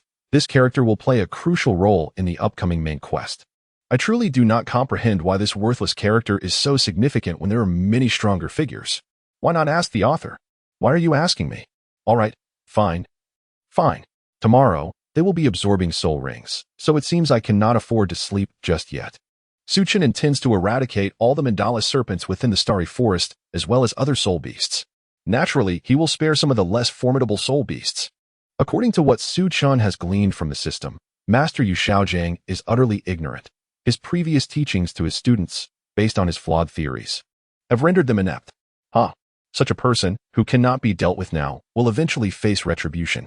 Though I, Suchin, may not be virtuous, I cannot abide such repugnant individuals. What kind of good person is one who preys upon his own cousin? Host. The task only stipulates that you must not absorb the Mandala serpents. Other soul beasts are inconsequential. There are no time constraints, correct? I am considering having Tang Shan absorb a 10-year soul beast. Well, suit yourself. I believe it is unnecessary for me to make a grand spectacle of it, right? System. Do you agree? I don't know. Don't ask me. I should compel Tang Shan to absorb a worthless soul beast when acquiring a soul ring, don't you think? That would truly embody the essence of a villain. Yes. Host, you are indeed correct. Suchin immediately revealed a wicked smile. Tang Shan, you cannot hold me accountable for this. It is the system that has singled you out, and I must fulfill my task. Only when the system gathers enough energy can I return home. Therefore, Tang Shan, you are sacrificing yourself to save me. In this light, my actions can be seen as virtuous, preventing the outbreak of future conflicts. Suchin pondered carefully and realized that he had done a commendable deed. Therefore, it was imperative to continue his efforts, chuckling to himself. At that moment, Tang Shan had met Xiao Wu and suddenly felt a chill enveloping him, leaving him perplexed. Tang Shan, what is the matter? Why are you shivering? Ah, it's nothing, Xiao Wu. Let us take a break. All right. Su Chen pondered for a moment and then took out a card representing 100,000 years of soul ring. With a firm grip, he crushed it, producing a sharp crack. A crimson soul ring materialized beneath Su Chen's feet. System, based on my current true strength, what is my level in this world? Answering the host. In this world, you are invincible. Sighing, he pondered, I truly cannot comprehend. I am invincible, yet I cannot even return home. With such power, wouldn't it be a delight to show off a little upon my return to Earth? Answering the host, there will be opportunities. Very well, I shall await it. Hoping that you are not deceiving me, system. Rest assured. After finishing his conversation with the system, Su Chen lay back on his bed, closing his eyes and drifting into slumber. As dawn broke, Yu Xiaojing took Tang Shan to the Douluo Great Forest to acquire soul rings. At this point, Su Chen remained asleep, unperturbed, as time was merely a sequence of steps for him. Yu Xiaojing had rented a carriage, and he and Tang Shan settled in, engaging in conversation. Noticing that Tang Shan's expression seemed off, Yu Xiaojing inquired about his well-being. Are you feeling unwell? Perhaps I simply did not rest well last night. It's nothing. Teacher, please continue sharing your knowledge about soul beasts. Yu Xiaojing, not wanting to press further, resumed his discourse on soul beasts. We typically classify soul beasts into 5 categories: 10-year soul beasts, 100-year soul beasts, 1,000-year soul beasts, 10,000-year soul beasts, and 100,000-year soul beasts. They correspond to the colors white, yellow, purple, black, and red for their soul rings. The longer a soul beast cultivates, the more powerful it becomes, resulting in more potent soul ring effects. The hunting forest in Nodding City serves as a sanctuary for soul beasts, primarily housing 10-year and 100-year soul beasts, with few exceeding 1,000 years. However, given your current situation, 10-year and 100-year soul beasts should suffice. Tang Shan listened intently, curiosity piqued. Teacher, what aspects primarily demonstrate the strength of a soul ring? An excellent question. Soul rings can enhance a soul master's attributes and bestow special effects or skills. For instance, if you obtain a 10-year soul ring with the same attribute, your control over blue silvergrass would increase by 10.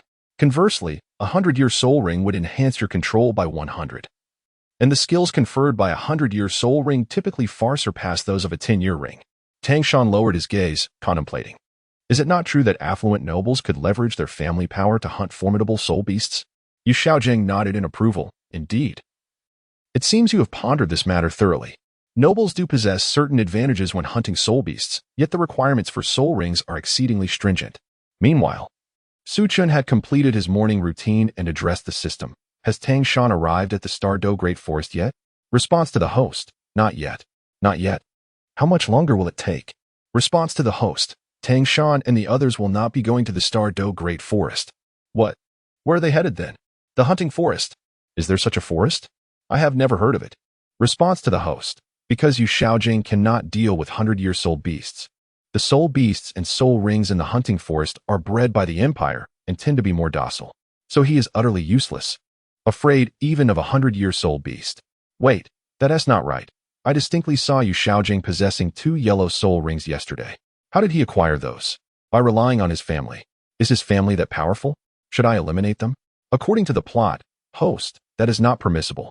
However, should the host wish to proceed with such an action, it is possible, provided the host is willing to play the role of the schemer. Upon hearing the system's response, Su Chen immediately retorted, do you even know how to speak? What nonsense. I was merely providing Tang Shan with an opportunity to strengthen his physique. He will surely comprehend my good intentions. Indeed, host, you are absolutely correct. All right then, activate the navigation for the soul hunting forest. I'm about to embark on a significant endeavor. Ding. Navigation has been activated. Su Chen donned his attire, transforming into a male figure. With a disdainful smile, he swiftly vanished from sight. At that very moment, Tang Shan and his master, Yu Xiaogang, were venturing into the soul hunting forest. Yu Xiaogang had just slain a decade-old soul beast, elaborating on the time of disappearance and its effects. Suddenly, Tang Shan looked at Yu Xiaogang with a hint of caution. Master, be careful. What is it? Yu Xiaogang inquired, puzzled as he raised his gaze to meet Tang Shan's. Tang Shan pointed towards his master's back. Confused, Yu Xiaogang turned around, only to behold a boy clad in white, none other than Su Chen. If he were to employ the Haibadong martial spirit, it might require a moment. But with the Huang Tiandi martial spirit, it was a matter of mere steps. Su Chen disdainfully approached the bewildered Yu Xiaojiang and swiftly struck him, sending him flying with a single slap. Yu Xiaojiang fell unconscious, frothing at the mouth. "Teacher," Tang Shan immediately shouted, drawing forth his concealed weapon to launch an attack at Su Chen. Su Chen could not be bothered to evade such trivialities. He saw clearly the hidden weapons employed by Tang Shan. "Tang Shan, I have come this time to offer you an opportunity." Tang Shan gazed sharply at Su Chen, harboring skepticism towards his solitary claim. Su Chen shook his head in resignation. He approached Yu Xiaojiang and aimed a foot directly at his head. "Go and eliminate that solitary bamboo spirit. It is well suited for you." "Why should I heed your commands?" "Because I hold a hostage. If you wish to spare your teacher's life, you will comply with my instructions." "What do you require of me?" "Quite simply. Your teacher has mentioned that I need you to absorb that 10-year-old solitary bamboo." "Is that all?" Tang San mused, considering that a 10-year spirit beast should not pose much of a challenge, especially since he possessed 2 martial souls. "Very well, I agree to your terms." "Then hurry. My patience is limited." "Understood." Tang San turned to face the solitary bamboo, executing a silent hidden arrow technique. In an instant, it pierced through the bamboo, which fell lifelessly, a 10-year white spirit ring materializing above its corpse. "I trust you do not require guidance on how to absorb it?" Su Chen bowed his head, gazing at Tang Shan. "There is no need." Tang Shan seated himself, guiding the soul ring to descend upon his head. He then closed his eyes as the soul ring gently floated down to his chest. Su Chen gazed upon Tang Shan, a mischievous smile curling upon his lips. With a swift motion, he directed his foot toward the unsuspecting Yu Xiaojiang, pressing down with force before vanishing in an instant. In the blink of an eye, Su Chen found himself back in his room. Tang Shan, it is not my desire to target you. Rather, it is the system that seeks to do so." "System? Oh system, have I completed my task? Hurry and bestow upon me my reward, for I am still without a weapon." "Ding. Congratulations, host, on the successful completion of your task. You have been awarded the National Guardian's Divine Spear and a Earth Doll." Su Chen immediately conjured an ancient bronze-colored halberd, reminiscent of the Feng Tian Hua Ji. "Well, not bad," he mused, "but why not a sword or a spear? A sword is a man's dream." "Host," the system interjected, "it's not that you don't want it. You seem to be dismissing it." "Who said I don't want it? I worked hard to complete the task. This is what I deserve. You can leave me be." "Worked hard? Of course, getting up early is quite exhausting. Isn't it?" "System, has Tang Shan completed his absorption?" Response to the host: "Absorption is complete." "That is good. However, I'm curious about what his soul skill is." Response to the host: "His soul skill is blue-silver bamboo blade." "Is it impressive?" Response to the host: "This soul skill pales in comparison to Yu Xiaojiang's." "All right then, it seems I have succeeded. Haha." Tang Shan had already absorbed the spirit ring and was shaking Yu Xiaojiang incessantly. Teacher, how are you?" Yu Xiaojiang groggily opened his eyes, seeing Tang Shan's worried expression. "I'm fine, just a bit of a headache and some discomfort in my chest." Teacher, I have absorbed the spirit ring." "What? How did you absorb it? And what spirit ring did you acquire?" Yu Xiaojiang immediately became alert. Tang Shan bashfully pointed to the nearby solitary bamboo. "Teacher, it's this 10-year-old solitary bamboo." Upon seeing the solitary bamboo, Yu Xiaojiang began to ponder. "Xiao Shan, according to my theory, solitary bamboo belongs to the plant category, which complements your blue-silver grass martial spirit, although its age is somewhat lesser. The impact should not be significant." "Really, teacher?" "Yes, help me up. I'll examine your soul skill tomorrow."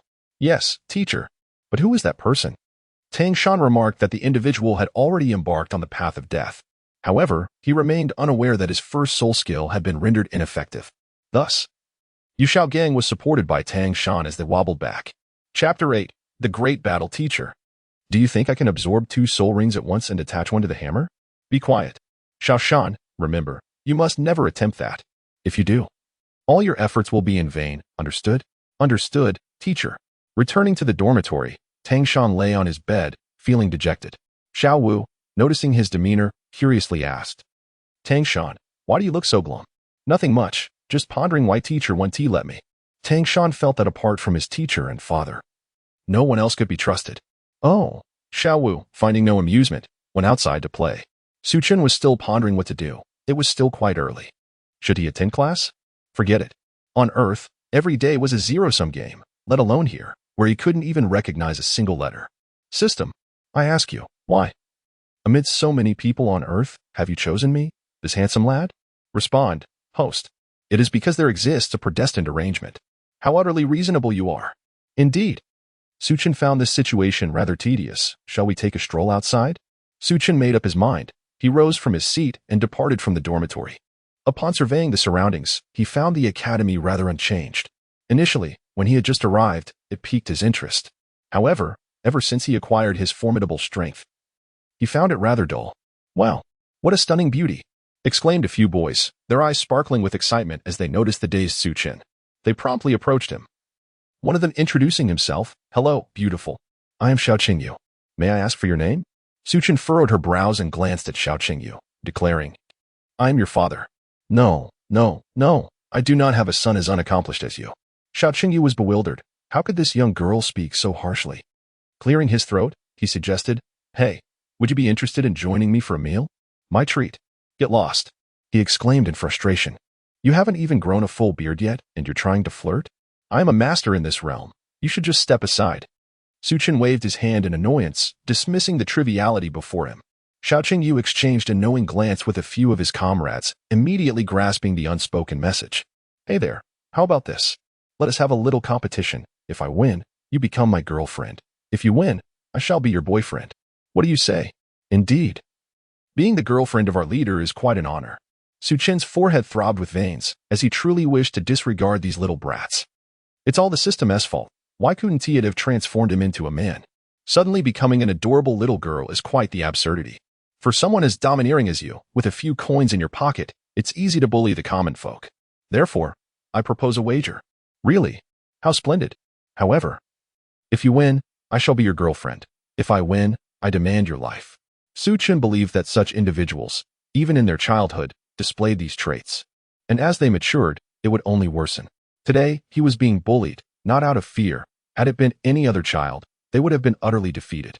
If he were on Earth, he might have restrained himself from harboring violent thoughts, yet this place was not Earth, devoid of loss. The contemptible commoners were far beneath the nobles, who feasted and reveled while oppressing the populace, a sight he could no longer tolerate.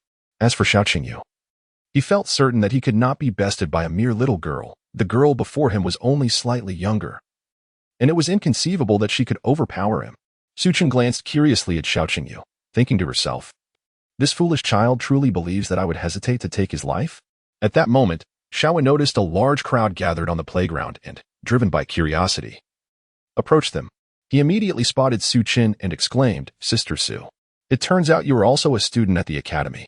Upon hearing the sound of the clip, Suchin curiously turned her head to look.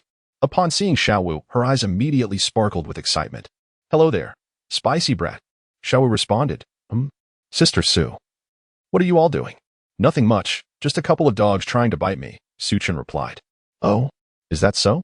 Then Sister Su, you should chase them away. Alas, is there something you need by coming over? Not really, I just saw you here, and my curiosity got the better of me. Sister Su, let us go get something delicious to eat. Let me finish dealing with this first. If you're hungry, you can go ahead. Xiao, with her pink pupils, glanced at Suchin and then at the group of boys beside her. She placed her hands on her hips and exclaimed, Humph, you naughty rascals. Sister Su, allow me to teach them a lesson. As Xiao prepared to take action, Suchin intervened. Although the behavior of these boys was quite excessive, it was not severe enough to warrant extreme measures, so Suchin intended to administer a light reprimand. Suchin's lips curled into a smile as he suddenly appeared before Xiao Qingyu, delivering a swift slap that sent Xiao soaring through the air like a cannonball. Unfazed, Suchin dusted off his hands, satisfied that the nuisance had been dealt with. After all, this was not his world. And why should he adhere to its myriad of rules? The vastness of the universe was his playground, and his happiness was paramount. Xiao stared in astonishment at the sky, exclaiming, Sister Su, you are truly impressive. You managed to send him flying so far. Oh, it was nothing. Suchin replied nonchalantly. By the way, why are you seeking me instead of Tang Shan? Tang Shan? He claimed he was too busy, so I ventured out alone. Very well, then. How about this? You head to the cafeteria first, while I attend to a few matters. Suchin pondered for a moment. As a modern individual traversing this unfamiliar realm, he felt an invincible fearlessness. Yet, in his heart, he yearned to return home, for his parents awaited him there. System. If I return home, can I bring Guyuna along? What? Are you reluctant to part with your wife? How could that be? Ultimately, this world is not the true reality. Though I sense the possibility of returning, I cannot bring myself to abandon my loved ones. Oh, the host has matured. Suchin System. It is a rare occasion for me to converse with you in a normal manner. Could you please refrain from disrupting the current atmosphere? All right. Cough, cough, cough. Theoretically speaking, it is not feasible. Why? Because your world cannot accommodate characters like Guyuna, who do not exist. Are you implying that she would be erased if she were to enter my world? Indeed. Aren't you omnipotent? I am indeed omnipotent. However, your world is the one that possesses true omnipotence. What do you mean by that? Because of the hierarchical nature of worlds. Are you suggesting that worlds have different levels? Then, could you clarify the classifications of my world? It is an exceptional world. Oh, what about the world of Douluo? It is classified as an inferior world.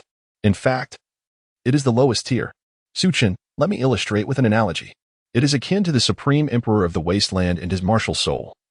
Should he descend upon this realm, it would inevitably collapse, for this world cannot accommodate a being of his caliber.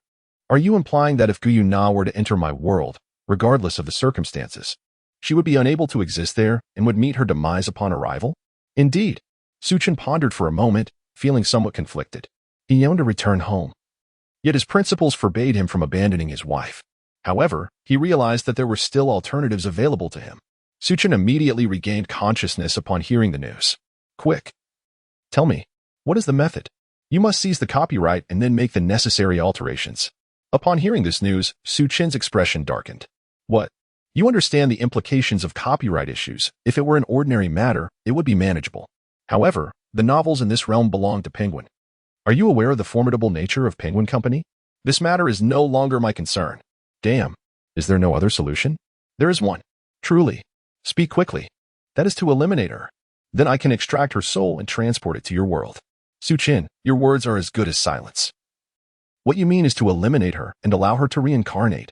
Am I correct? Almost. Haha. The system, you are truly magnificent. Indeed. Congratulations to you. Congratulations to me? Yes. You have successfully offended me. What does that have to do with me? I don't care. If you do not devise a solution, you have indeed offended me. What do you intend to do? Let me remind you, I am your host, and you ought to heed my commands. Rest assured, I shall fulfill my task. However, you must address the matter concerning my wife. Fine, fine. Is it your intention to bully the system? Correct. After politely bidding farewell to the system, Suchin glanced around, realizing there was little of interest, and then returned to his room to sleep. Suchin paused, scratching his head. It seems I have forgotten something. Oh well, never mind, Xiaowu. Strange, why has T's sister Su arrived yet? Is she still entangled in her matters? Achio, who was thinking of me? Never mind. I shall continue to sleep. Suchin asserted that even if the world were to perish, his rest would remain undisturbed. A mission was issued. Host. Please choose to join a faction. Joining the Spirit Hall, gain 5 energy. Joining Shrek, gain 0. 1 energy. Suchin sat up in bewilderment, utterly confounded. System? What kind of nonsense are you up to now? Please select your team composition. Is it possible for me to abstain from making a choice? How about I opt to join my wife's team instead? What do you think? I find that quite acceptable. 3, 2. Wait, you must provide me with a reason. There is no particular reason. I simply do not wish for you to rest. Suchin. Suchin pondered carefully and concluded that the reason for joining the Spirit Hall was quite simple. After all, he was compelled by the villain system. It was evident that he was destined to ally with the antagonists. Hooray! The host has finally awakened, he thought, with such a bold decision. Shall I head to the Spirit Hall now? Not so fast. I shall wait until after graduation from this school. Is that so? Then why do you still assign me tasks? All right, enough of that. Please do not disturb my slumber. Son, I am your father. Sang the system. Are you out of your mind? What song is this? I'm not ill. Go ahead and hit me. Suchin, with a furrowed brow, donned his shoes and activated his ice crystal wings, soaring toward the Douluo forest. Host, what are you planning to do? I need an outlet for my frustrations. Is that so wrong?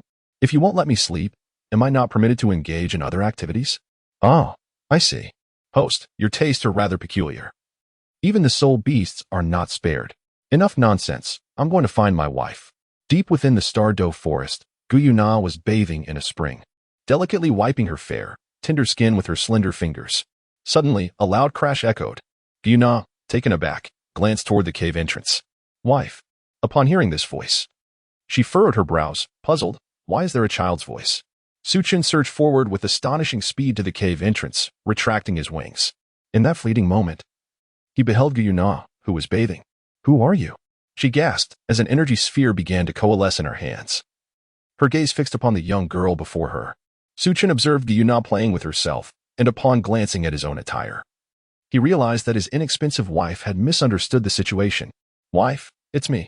I am Suchin. Suchin. Gyuna gazed at the figure before her in disbelief. She immediately rose, neglecting her clothing, and approached Suchin for a closer inspection. Suchin stared in astonishment at Gyuna, recalling her as a petite girl. How had she transformed into such an elegant figure?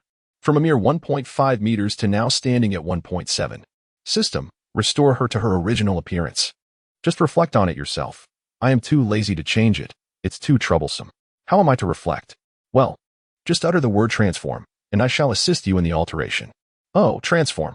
In an instant, Suchin regained the visage of a gallant young man with striking features. Upon witnessing Suchin's transformation, Gyuna appeared perplexed. How did you achieve that? Could it possibly be a soul skill? Suchin disregarded Gyuna and embraced her instead. Gyuna trembled as if electrified by Suchin's sudden gesture. This was of little consequence. What truly mattered was that she had inexplicably grown larger. Suchin gazed at Gyuna's figure, noting the transformation from an initial B cup to a D cup. And he found himself questioning his very existence. Are you referring to my original appearance? I have grown accustomed to this form. Today, I merely reverted to my original state out of leisure. This is what I truly look like. Is there something amiss? Do you not like it? Gyuna gazed at Suchin with an innocent expression. Oh, how could I not like it? I adore your original appearance. You are truly my beloved wife. How irritating. Under the moonlight, as they discussed serious matters, Gyuna suddenly inquired, what prompts your sudden return? Is life among humans unsatisfactory? Not at all. I simply believed you might feel lonely on your own. I thought it would be delightful for you to have a little one, so you wouldn't feel so isolated. Pfft, how shameless. Ah, a little one, you say? Very well then. Gyuna lowered her head, her cheeks flushed with warmth. Suchin effortlessly lifted Gyuna into a princess carry and proceeded towards the stone bed. My dear wife, I have made up my mind. If I must leave, I shall take you with me. Otherwise, I shall not return. All right, then. Under the moonlight, the two engaged in a fierce battle. Chapter 9. Suchin, the Outsider. After a night had passed, Suchin donned his attire and glanced at the side where Gyuna was resting. He offered her a gentle smile before quietly departing. At that moment, Gyuna opened her eyes and gazed in the direction of Suchin's retreat, letting out a soft sigh before drifting back into slumber. Meanwhile, Suchin soared through the sky towards Nodding Academy, casting his gaze downward to observe a crowd gathered below. What was occurring? What were these individuals engaged in? Suchin initially had no intention of meddling in others' affairs. However, his curiosity got the better of him. He descended quietly and was utterly astonished by the scene that unfolded before him. A group of men was violently tearing at a girl's clothing. Hey there, beautiful. How about you join us for a little fun? One of them leered. Come on, let me take the first turn. Get lost. I spotted her first. Another shouted. No rush, you go ahead. I'm merely here to sample the experience. Upon hearing the words of these individuals, Suchin furrowed his brow. The girl cried out in anguish, incessantly pleading for help. Stop. Please, someone help me. Unable to restrain himself any longer, Suchin, who considered himself no paragon of virtue, having once played the game of Capital in Blue Star, was struck by the sheer brutality of the scene before him. It was a far cry from any semblance of a decent life, a situation more akin to that of beasts than humans. Everyone around him appeared bewildered. Turning to Suchin in confusion. Who the hell are you? One of them scoffed. I'm in a good mood today, so if you kneel and apologize, I might let you off the hook. He chuckled mockingly. Laughter erupted among the crowd as they regarded Suchin, a mere pretty boy with no apparent fighting spirit. What are you all? I have no desire to engage in idle chatter. Suchin's expression had turned frigid. His gaze directed at these people as though they were mere corpses. From the crowd emerged a tall figure, wearing a disdainful expression. Humph, do you recognize this emblem? I am affiliated with the Martial Soul Palace. You'd better kneel and admit your mistake, and perhaps I will show you mercy. Suchin squinted at the towering figure before her and exclaimed, You may all perish. In an instant, an overwhelming pressure was unleashed, transforming the men into mere heaps of clay. The girl, seated on the ground, was engulfed in terror, momentarily rendered speechless. Suchin gazed at the girl, feeling a tumult of emotions within him. He stepped forward, extending a hand. Stop. Don't come any closer. Please. It's all right. Those villains have been dealt with. You are safe now. His gentle voice resonated. The girl looked up at Suchin's face and immediately, tears welled up in her eyes as she sobbed. Wah. The bad people, they are all so wicked. They killed my mommy and daddy. What? Suchin was at a loss, system? What is happening? Can I save them? I'm sorry. It is not possible. Her parents have already lost their souls. Shouldn't they descend to the underworld? How can they be lost? Because in this world, there is no underworld. All right, I understand. Suchin swiftly lifted the girl, who immediately wrapped her arms around him and resumed her tears. With arms outstretched, Suchin found himself at a loss, feeling helpless. He was now a married man and could not take advantage of other girls. Big brother. I miss my mom and dad, she lamented. Suchin, unable to endure the sound of her weeping, gently patted the girl on her back, offering comfort. It's all right. Your parents only wish for your happiness. The villains have been driven away by me. You wouldn't want to see your parents sad, would you? I understand now. Thank you, big brother, the girl replied. It's nothing. I too despise those who bully the weak. Suchin rummaged through his pockets only to find no tissues, which left him feeling quite embarrassed. Coughing lightly, he inquired, Little sister, how old are you?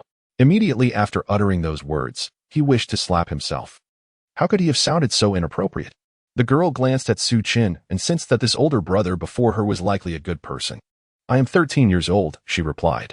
Suchin gasped in disbelief, unable to fathom that even such a young girl could fall prey to the people from the spirit hall. Well, it's all right now. You may return home, he said. Suchin prepared to take flight, soaring into the sky.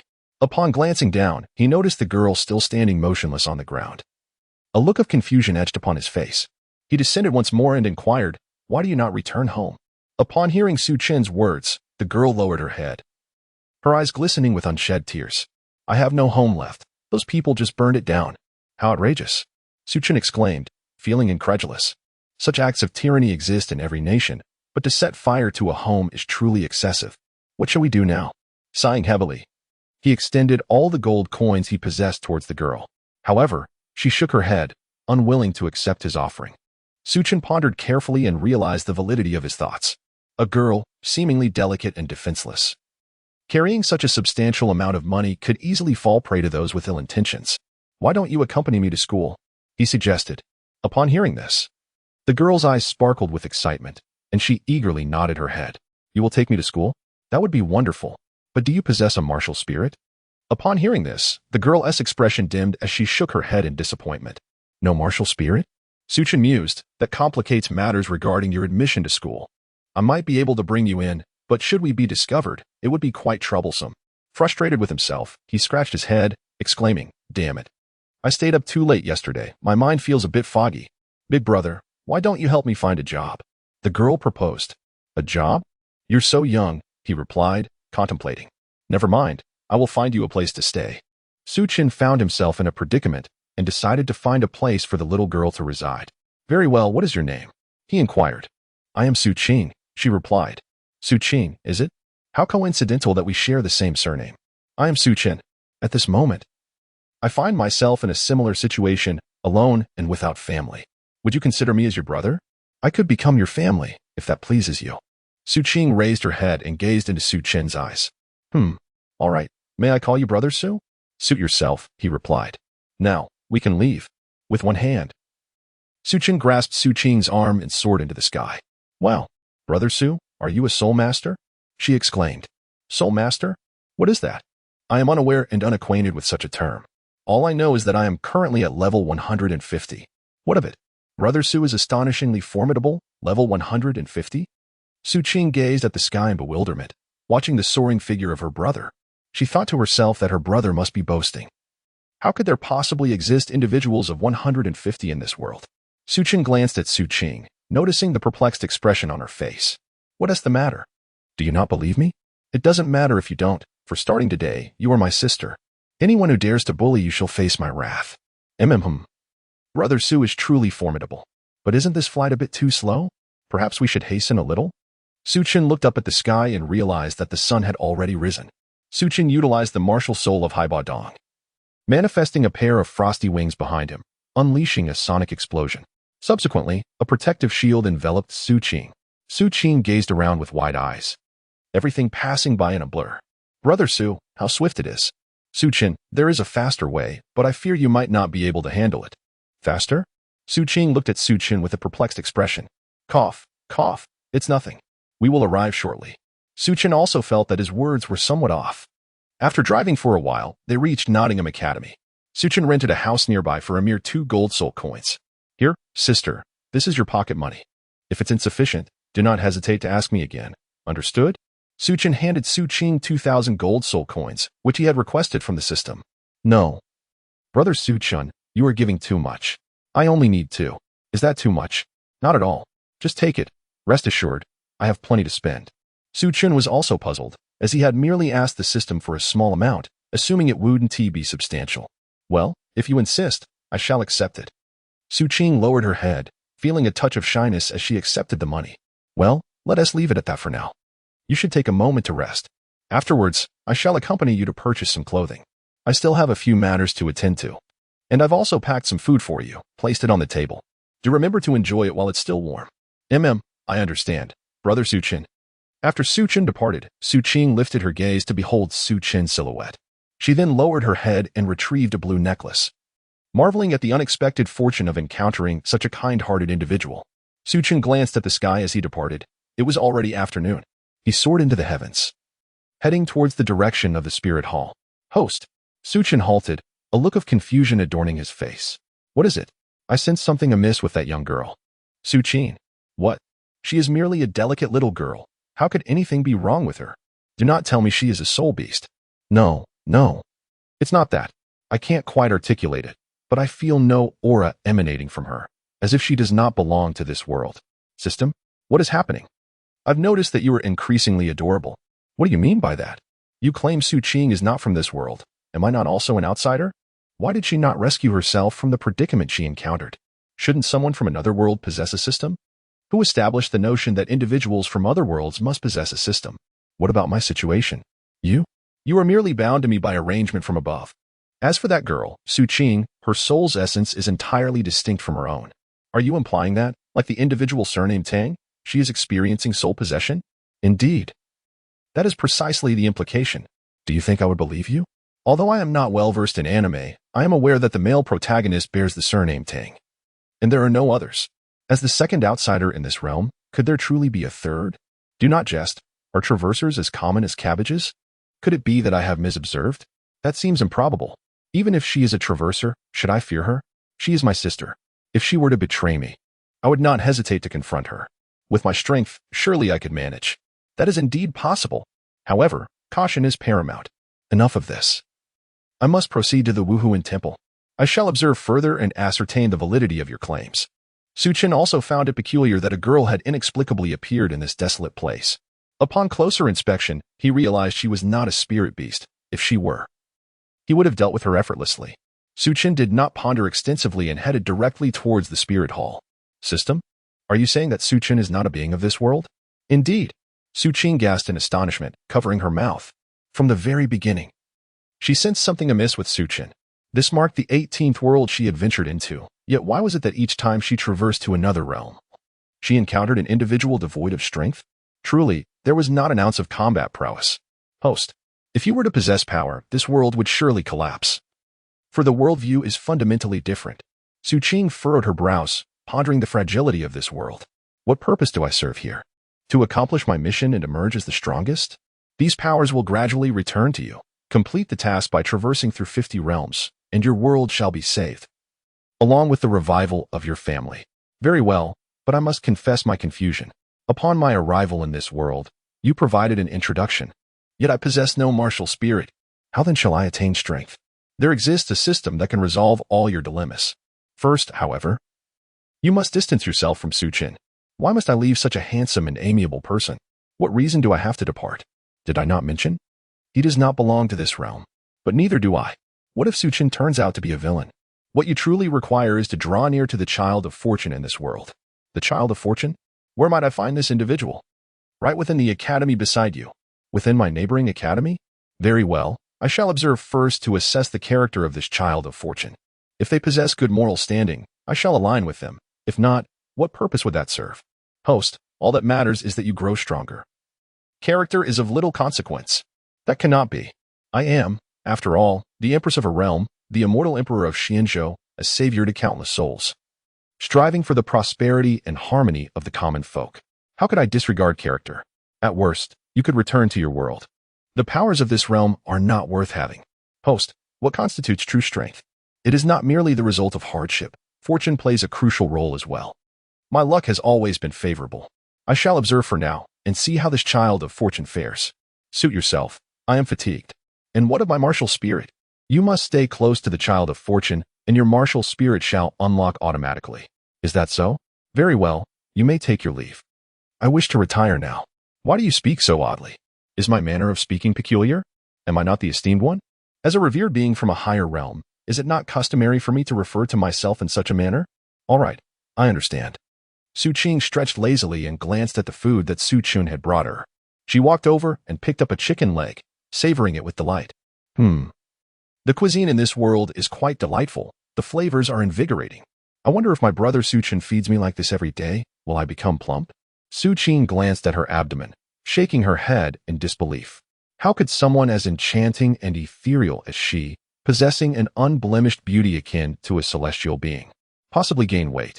It was one thing to remain pure and pristine, but today she had been touched by those wretched mortals. Once she attained her full power, she would ensure that all mortals in this world met their demise, though she would spare the virtuous, for even among mortals, there exist those of good and ill character. Su Chen altered his appearance, for he had previously stirred trouble at the spirit hall and even had the audacity to pat Bibi Dong on the backside. The atmosphere at the table was suffused with an oppressive tension. Leaning against the chair with one hand, Su Chen gazed at the woman across from him. She was indeed quite attractive, yet it was laughable that she was now governed by the regulations of this nation. Who are you? He demanded. Do you comprehend the consequences of trespassing into the spirit hall? Chapter 10. The Empress, I do not comprehend your words, she replied. I have come here today seeking trouble. You are the current pope, and I wish to inquire about your understanding of the current power dynamics. What insights do you possess regarding the spirit hall? The Douluo Empire and the Heaven Do Empire? What are the views of you nobles towards the common folk? Su Chen gazed at Bibi Dong with an expression devoid of emotion, pondering the true nature of the current pope of the spirit hall. Bibi Dong's icy eyes scrutinized the unfamiliar man before her. Who are you? Are you daring to challenge the authority of the spirit hall? You are merely a passing commoner. Although you allow the common folk to awaken their martial spirits for free and receive subsidies for soul masters. What do you mean by the indiscriminate slaughter perpetrated by the members of the spirit hall? I cannot comprehend your words. Such individuals cannot possibly exist within the spirit hall. Haha, is that so? Today, I encountered a young girl. Over 10 soldiers from the spirit hall brutalized a mere 13-year-old girl, killing her parents and setting their home ablaze. I wish to inquire of your holiness, is this what you refer to as non-existent? Su Chen's gaze was imbued with a murderous intent. He genuinely wished to eliminate the Pope of the Spirit Hall before him. If need be, he could take charge and unite all nations into one, fostering a world of harmony. However, his desire to return home held him back. Otherwise, he would have acted long ago. Even if you assert that we, the Spirit Hall, have many who are disobedient, yet it is not your place to govern. If not for your gender, I would have truly considered delivering a resounding blow to you. As the current pope, this nation falls under your jurisdiction. But you cannot simply disregard the plight of the common people. Without the populace, what is a nation? I am aware of this, yet what concern is it of yours? Bibi Dong regarded Su Chun with a puzzled expression. As the pope, she remained unperturbed. So why was this man before her so anxious? Oh, why am I so agitated? Regardless, if you continue to neglect your duties and indulge in the senseless slaughter of innocents, I shall bring ruin upon your spirit hall. Insolence! How dare you insult the spirit hall so brazenly? You court death. A striking figure clad in golden armor, exuding an air of flamboyance, strode into the scene. Su Chen appeared utterly bewildered. You members of the spirit hall are truly extraordinary, even accepting those who are neither male nor female. Upon hearing Su Chen's words, Bibi Dong glanced at Zhu Huaguan, contemplating for a moment. When Zhu Huaguan joined the spirit hall, she had scarcely paid attention to his appearance. She merely recognized his utility. Now, observing him closely, it was indeed unsettling to see a robust man adorned with makeup more lavish than that of a woman. You little brat, You seek death. Zhu Huaguan, who loathed any discussion regarding his appearance, instantly materialized before Su Chen, launching a powerful punch aimed squarely at his face. Su Chen's lips curled upwards as he deftly evaded the attack. Then with a flick of his finger, he struck at the fist of Chrysanthemum Guard. Crack. Ah. In an instant, Chrysanthemum Guard was sent hurtling against the wall, his arm fracturing with a resounding snap. Su Chen shook his head in resignation. Tell me, am I wrong to say that you are a cross-dresser? A gentleman speaks with words, not with violence. Do you understand? After all, you are a titled Douluo. Attacking an unfamiliar individual without cause is quite unbecoming. Bibi Dong, recovering from her astonishment, gazed at Su Chen in disbelief. The events had transpired so swiftly that she had scarcely perceived how Su Chen had made his move. All she witnessed was Su Chen turning around, and inexplicably, the figure behind him was sent flying. Su Chen gazed at Bibi Dong with a bewildered expression. Why do you look at me like that? While I am aware of my own charm, I am already married, and such a gaze is rather inappropriate. Ahem, who exactly are you? I cannot discern your strength. Humph. Is it just you? There is still a long way to go, Bibi Dong replied. As for the current policies of the Spirit Hall, we are indeed collaborating with the Tiando and Xinglua empires. The Spirit Hall is committed to providing personnel to assist the common folk in awakening their martial spirits, and the subsidies come from other empires. However, these are merely drops in the bucket. The Tiando Empire has not provided us with funds for quite some time, and the current subsidies are being advanced by the Spirit Hall. Our financial resources are quite limited, and as for the claims of Spirit Hall soldiers committing atrocities, I shall investigate thoroughly. Su Chen's expression turned grave. Will your Spirit Hall seek subsidies from other empires? He inquired. We have attempted, yet each envoy returns empty-handed, with other empires persistently rebuffing our requests. It seems my suspicions were correct. A war is imminent. How can you be so certain of impending conflict? Bibi Dong responded with a mocking glint in her eyes. If you disregard the well-being of the common folk, the subsidy policy is a decision made by your Spirit Hall. With your current financial strain, it is untenable to maintain such support indefinitely. I suspect that either your Spirit Hall will initiate war, am I correct? Every ruler is inherently greedy. Bibi Dong scrutinized Su Chen intently. I am uncertain how you came to know these matters. Indeed, I do intend to confront other empires, with the Heavendo Empire being my primary target. If this continues, the people will suffer, and we must reclaim those lands for the Spirit Hall. Very well, I understand. Su Chen remarked as he stood to depart. You have yet to answer my question. Who are you? Me? Is that inquiry truly significant? Su Chen replied, exasperation evident in his gaze. Yes, I wish to know. I am Su Chen, a mere commoner. Now, I must attend my classes, he added dismissively. Classes? You are still a student? Which academy do you attend? Bibi Dong asked, bewildered. She had not anticipated that the man before her was a student. Why do you care? Are you attempting to control me? Su Chen retorted, disdain evident in his tone.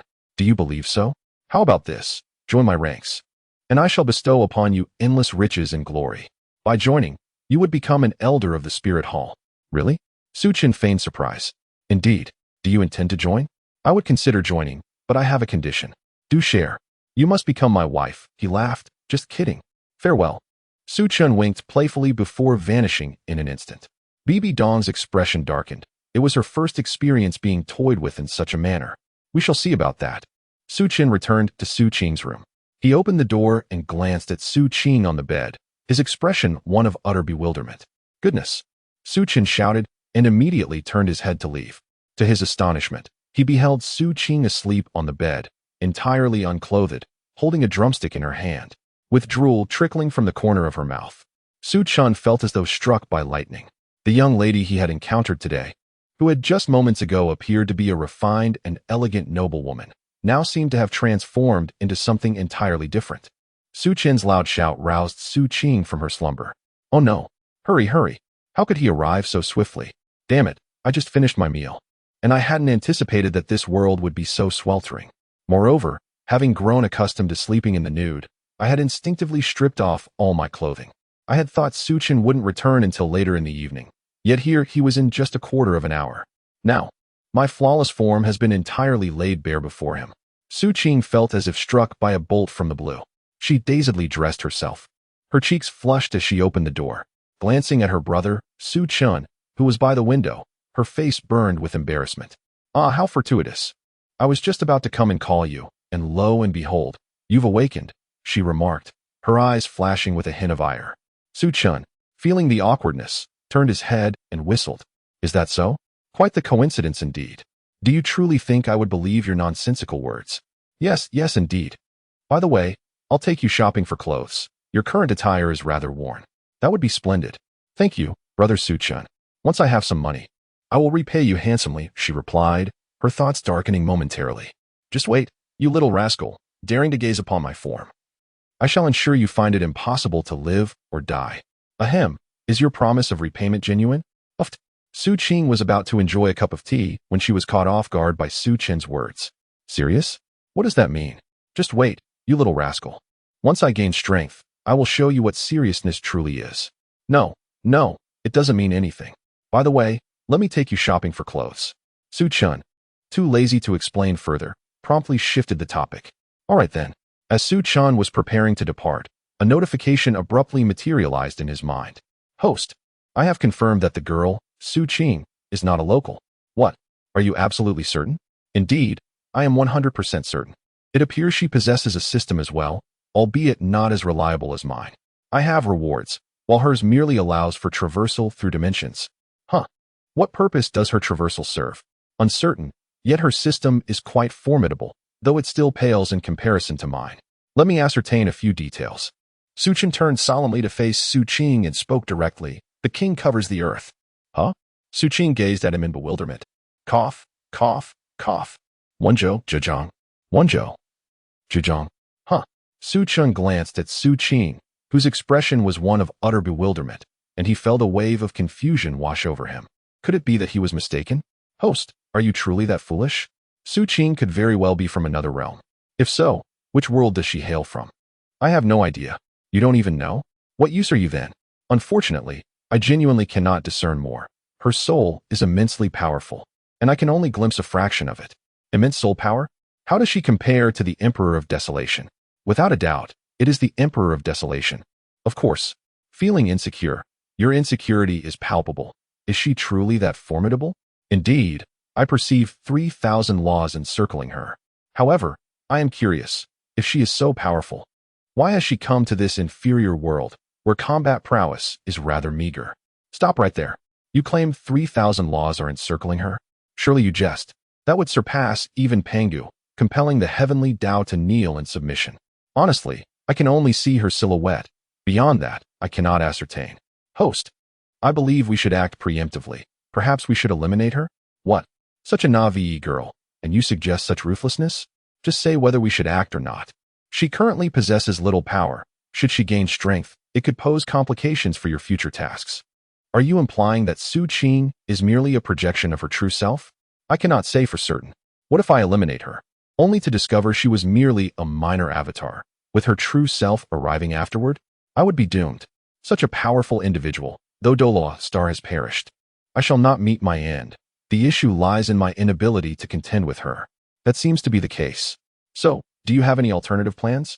Let me think. I've got it. Why not simply eliminate her? This way, a strong ally will accompany you, making future tasks far easier. What? I have yet to resolve the matter in the forest, and now you wish for me to deal with this newly acquired sister? Do you take me for someone of the Tang surname?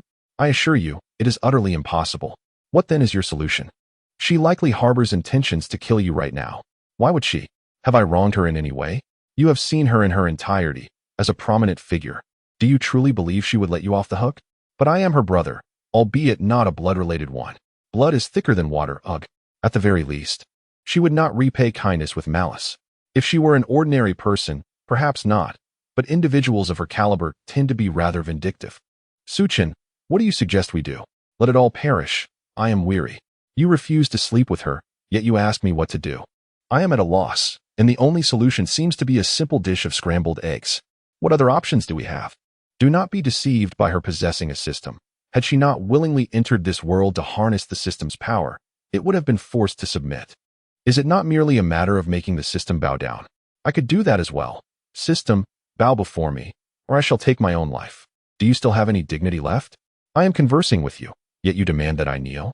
Fine, I shall take her shopping for clothes. Su-chun had no desire to intervene further. After all, We cannot provoke this situation. Brother Suqing, why do you seem lost in thought? Suqing gazed at Su Chun with a puzzled expression. Ah, no, no, no. I was merely contemplating some matters, he chuckled. Su Chun immediately took Su Qing to purchase some clothing. Brother Su Chun, this dress is so beautiful. Buy it. Brother Su Chun, look at this skirt. It's lovely as well. Buy it. Brother Su Chun, take a look at this ring. Buy it. Brother Su Chun, buy it. Brother Su Chun, look at that child. They have made a purchase. Ah, Brother Su Chun, I mean the child. Can children actually buy things? Su Qing gazed in confusion at the irritable Su Chun beside her. Ah, cough, cough, cough, no, no, no. How could a child possibly make a purchase? I am a good person. Have you completed your shopping? Yes, I have. Well then, what about the items you bought? Why haven't I seen them? Brother Su Chun, that pile over there is, Su Qing said, hesitantly gesturing towards a heap nearby. Su Chun widened his eyes and opened his mouth in astonishment. This is simply too much. Chapter 11, Dai Mu Bai. After purchasing daily necessities with Su Qing, Su Chun returned to the house, greeted briefly, and then headed back to the academy. Sigh. Why do girls have such a penchant for peculiar trinkets? Who are you? The gatekeeper obstructed Su Chen's path. With a dark expression, Su Chen replied, Do you not recognize me? I am a student of the academy. The two gatekeepers, taken aback by the imposing stature of Su Chen, exchanged bewildered glances and responded, There is no student of your size at our academy. Be on your way. Su Chen, damn. I forgot to transform into a little girl. Su Chen is utterly speechless. Su Chen, grumbling and cursing, found a secluded and deserted spot to transform back into a little girl. With a confident stride, Su Chun entered the academy. Sister Su, where have you been? As Xiao Wu spotted Su Chun, she immediately bounced over with exuberance. Little rabbit? Su Chun remarked without hesitation, prompting a look of sheer terror from Xiao Wu. Internally, she lamented, Oh no, how does Sister Su know my true form? Su Chun realized she had misspoken and immediately began to clarify. Ha! Xiao Wu is truly adorable, hopping around like a little rabbit. Upon hearing Su Chen's response, Xiao Wu let out a sigh of relief. Sister Su, where have you been? I've been searching for you for quite a while. Me? I had some matters to attend to. I was looking for my family. What is the matter? Oh, it's nothing. Sister Su, shall we head to the cafeteria for a meal? All right, I happen to be a bit hungry. Su Chun rubbed his belly, feeling a slight pang of hunger. Though it was feigned, he found it unsettling. Xiao Wu took Su Chen's small hand and led him to the cafeteria, where they coincidentally encountered Tang Shan and his companions. Xiao Wu, you're here too. Tang Shan greeted her immediately. Xiao Wu gazed at Tang Shan with a naive expression. Yes, I am. I came to the cafeteria to accompany Sister Su for a meal. Then let us join together, Tang Shan suggested. All right, Sister Su, let us go together. Su Chen gazed at Xiao Wu and Tang Shan with a face full of exasperation. She merely wished to enjoy her meal in peace, devoid of the company of these childish individuals, with whom she felt no inclination to engage. Thus, the small group concluded their meal in its entirety.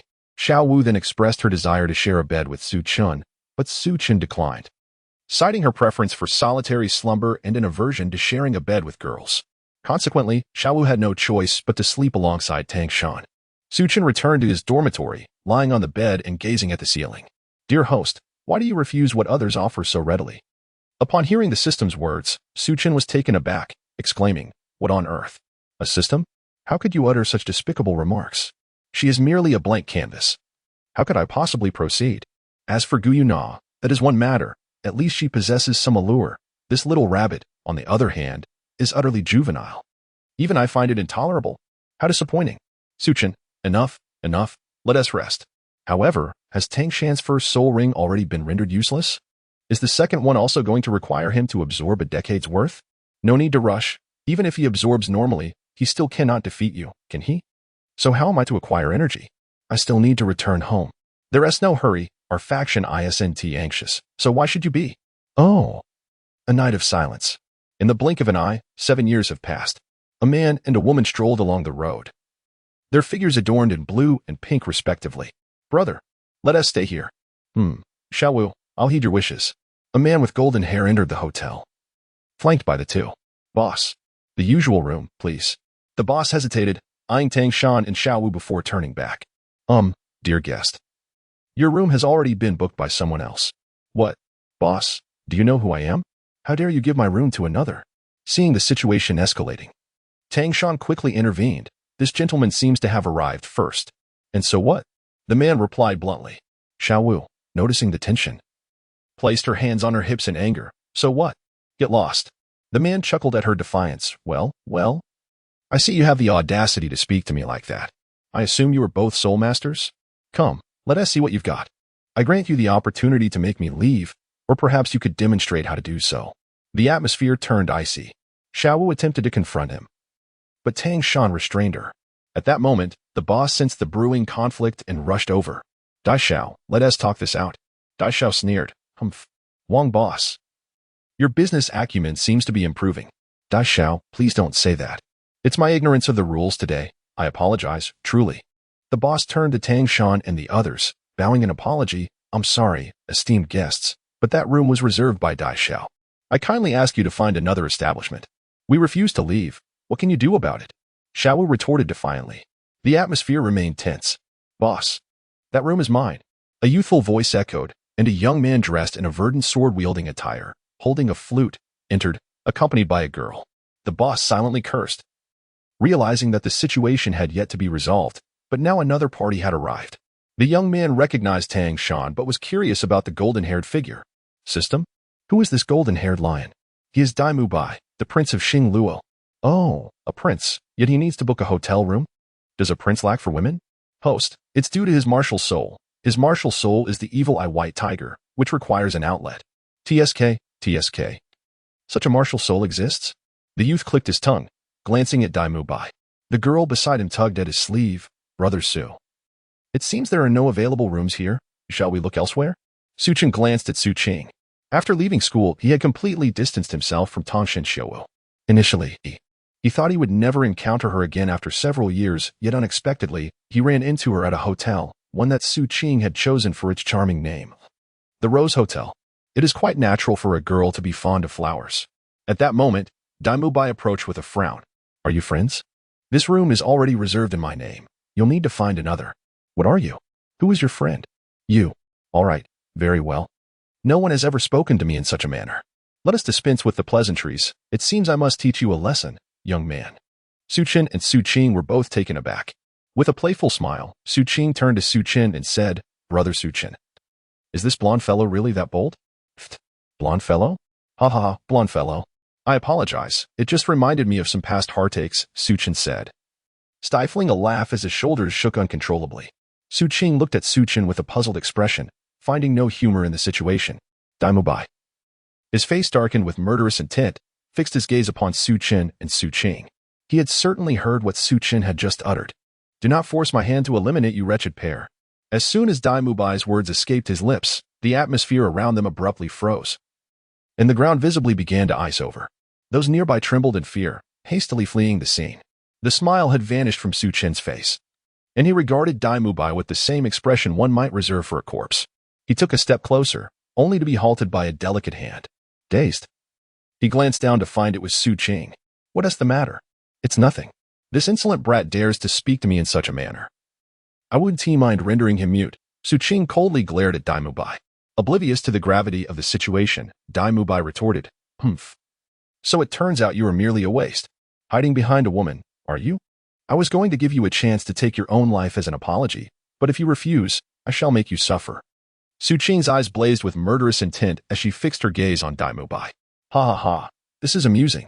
I've yet to encounter such a fierce woman. If you wish to tear me apart, let us see if you possess the capability.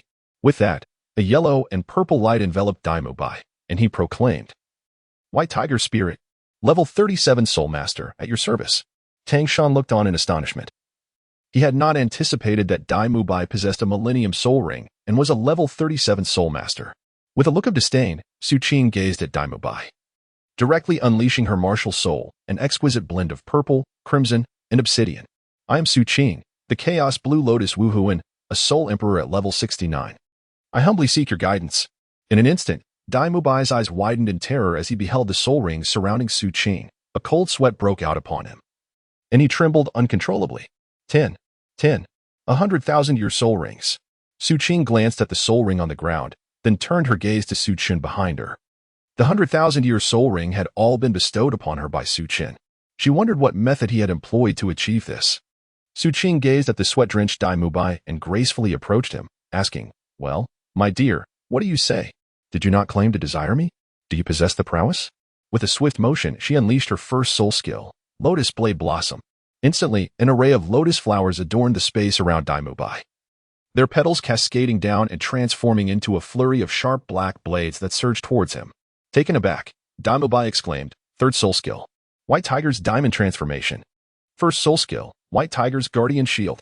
In a swift moment, the blades pierced through his hands, severing flesh from bone. Some of the blades halted merely inches from his eyes as he collapsed to the ground, terror reflected in his gaze as he beheld the lethal weapons before him. "Why can't I kill him? How utterly dull," Su Qing muttered, waving her hand dismissively, making the blades vanish. The system had just informed her that the yellow-haired one could not be slain, as it would impede her progress in this world. Su Qin has already discerned that Su Qing is an outsider. Initially, he intended to take decisive action, but found himself utterly incapable of doing so.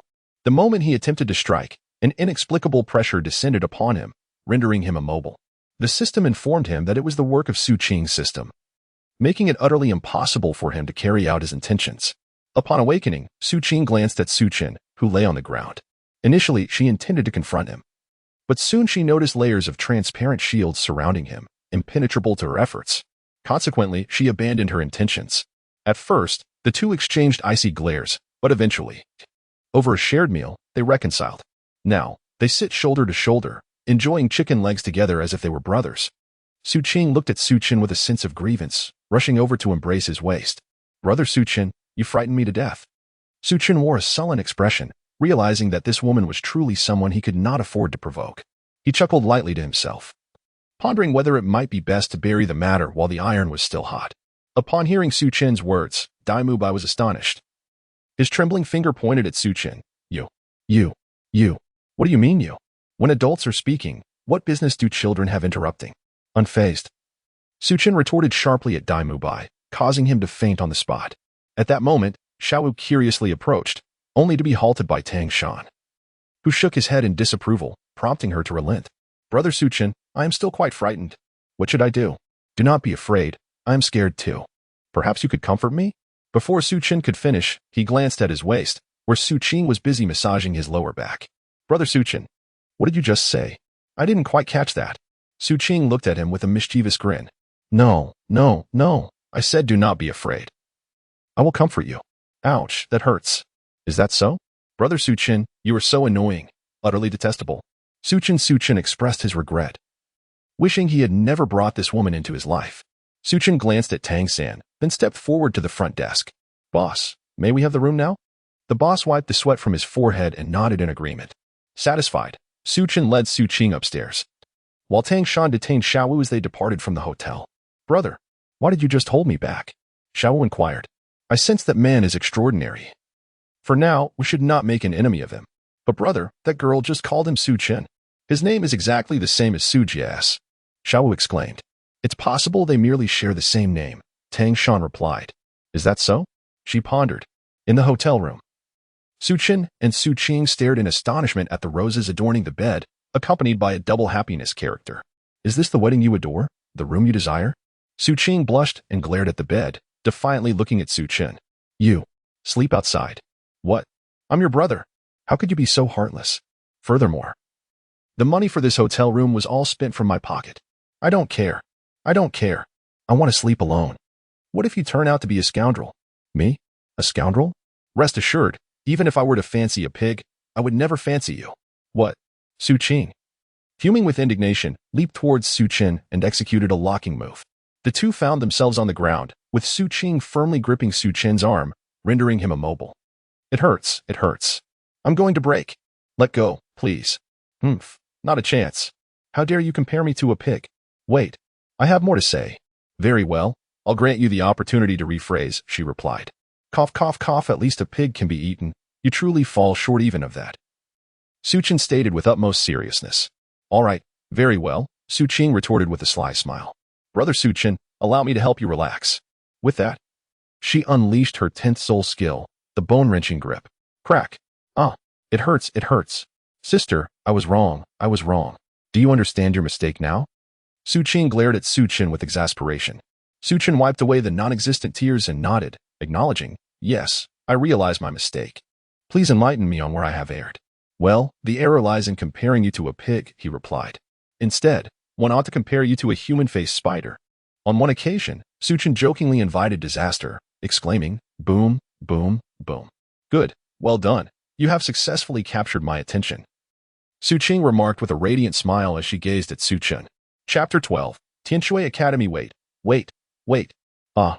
Beneath the starry night, within a hotel room, a man silently leaned against the wall, his hand clutching his temples.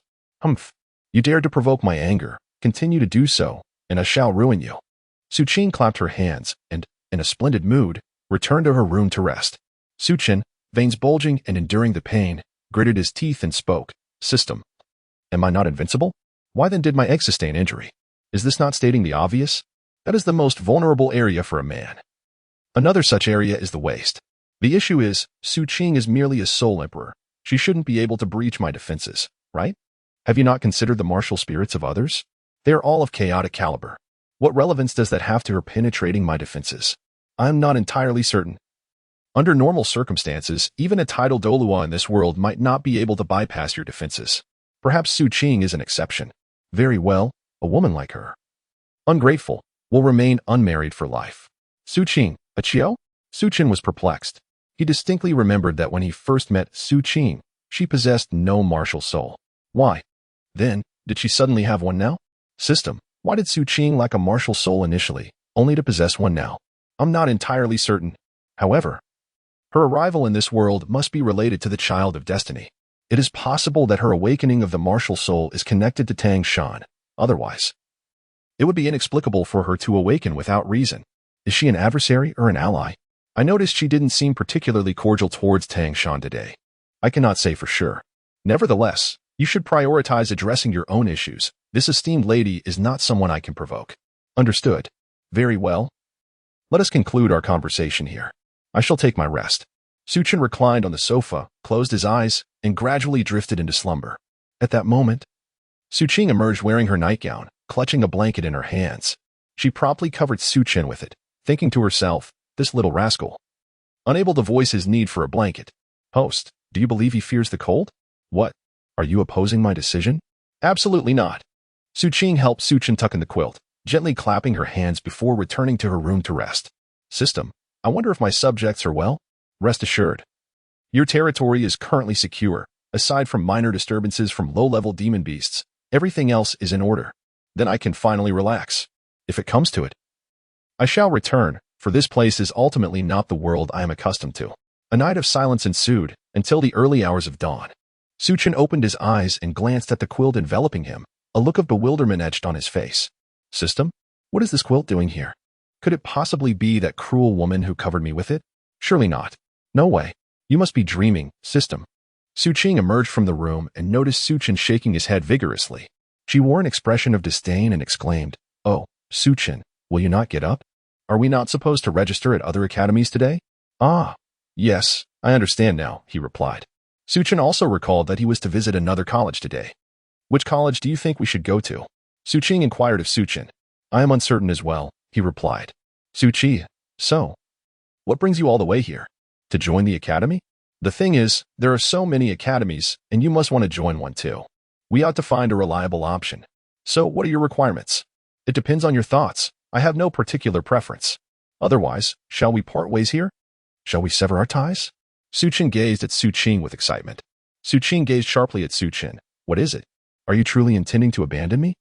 I have heard from the elders that casually discarding one's own kin may lead to dire consequences, potentially severing the line of descendants." Suqing smiled as she extended one foot, aiming it directly at Suchin below. Suchin wore a wry smile and said, "No. You are not even my biological sister. Why do you persist in following me? Moreover, did you not once express your desire for the freedom to love as you please? I am offering you that very freedom now. I am even providing you with monetary support, 80 million soul coins. Is that insufficient? I can certainly add more. Go ahead. Give it a try." Suchin swallowed hard, cursing inwardly. It was one thing to be bullied by the system, but to be tormented by a cheap sister he had picked up was intolerable. The only one who did not mistreat him was Gu Yuna, truly, his beloved wife. Sighing, he thought, "I won't attempt this again. I cannot afford to." "Humph, at least you are sensible. Now, tell me, to which academy should we ultimately belong? Last time, I chose one, yet you complained about the multitude of distractions. When I selected another, you lamented the excess of males. I attempted a third option, only for you to dismiss it as too remote. How on earth am I supposed to make a choice? Host, you may join Shrek Academy. In Su Chen's mind, the system's voice echoed, leaving him in a state of perplexity. Is the Shrek Academy truly reliable? Is it a grand establishment with towering edifices? No, it appears quite dilapidated. In that case, I shall forego it. Su Chi would undoubtedly disdain such a place. She would find it unworthy. As for me, I simply prefer not to be disturbed by other males. Su Qing hesitated to articulate her thoughts. So, what am I? Am I not a man? You? Apart from possessing an additional limb, in my eyes, you are akin to a sister. Fine, fine, you claim to dislike institutions with an abundance of males. However, I do have knowledge of a women's academy. Are you interested? Speak of it, but it mustn't be a rundown location. It seems to be called the Heavenly Water Academy. Predominantly populated by females, with very few males, I believe. Well then, lead the way. Let us explore this Heavenly Water Academy you mentioned. In Tangshan, upon encountering Dean Flinder, he learned of the existence of Shrek Academy and, along with Xiao Wu, prepared to enroll. Su Chen has already arrived at Tianshui Academy. I remarked. You've been urging me incessantly. Look, I've already said there's no need to rush. The map is quite limited, and the academy has yet to open its doors. Su Chen glanced at Su Qing and retorted, how was I to know it would turn out this way? You ask me, but who can I turn to for answers? When does this academy open? I have no idea. This is my first visit as well. The two of them stood at the academy's entrance, bickering. The guard on duty, rubbing his temples, stepped forward and exclaimed, Hey, what are you two doing making such a racket at this early hour? Su Chen noticed someone exiting the academy. He chose to disregard the menacing woman beside him. Sawasti Ka, we are here to enroll in the academy. The gatekeeper stared at Su Chen in confusion, pondering the meaning of what on earth is that. No, my sister and I are here to join Tianshui Academy. Ah, I see. Please wait a moment while I go inform the authorities. That would be much appreciated. Su Chen's courteous demeanor left Su Qing feeling quite displeased. Despite accompanying Su Chen for such an extended period, she had never experienced such politeness from him, especially since their departure from Nottingham Academy. Why are you pouting? You are not a toad spirit. With a sudden motion, the academy gate swung open, revealing a figure clad in a flowing blue dress, adorned with matching high-heeled shoes. Her cascading waves of ocean blue hair framed her delicate, rosy complexion, creating an enchanting spectacle. Hello, are you two here to join our Tianshui Academy? Her gentle voice elicited an enamored smile from Su Chen. Su Qing cast a disapproving glance at Su Chen, delivering another slap with a swift motion. Indeed. My brother and I wish to enroll in your esteemed Tianshui Academy. May I inquire about the required registration fee?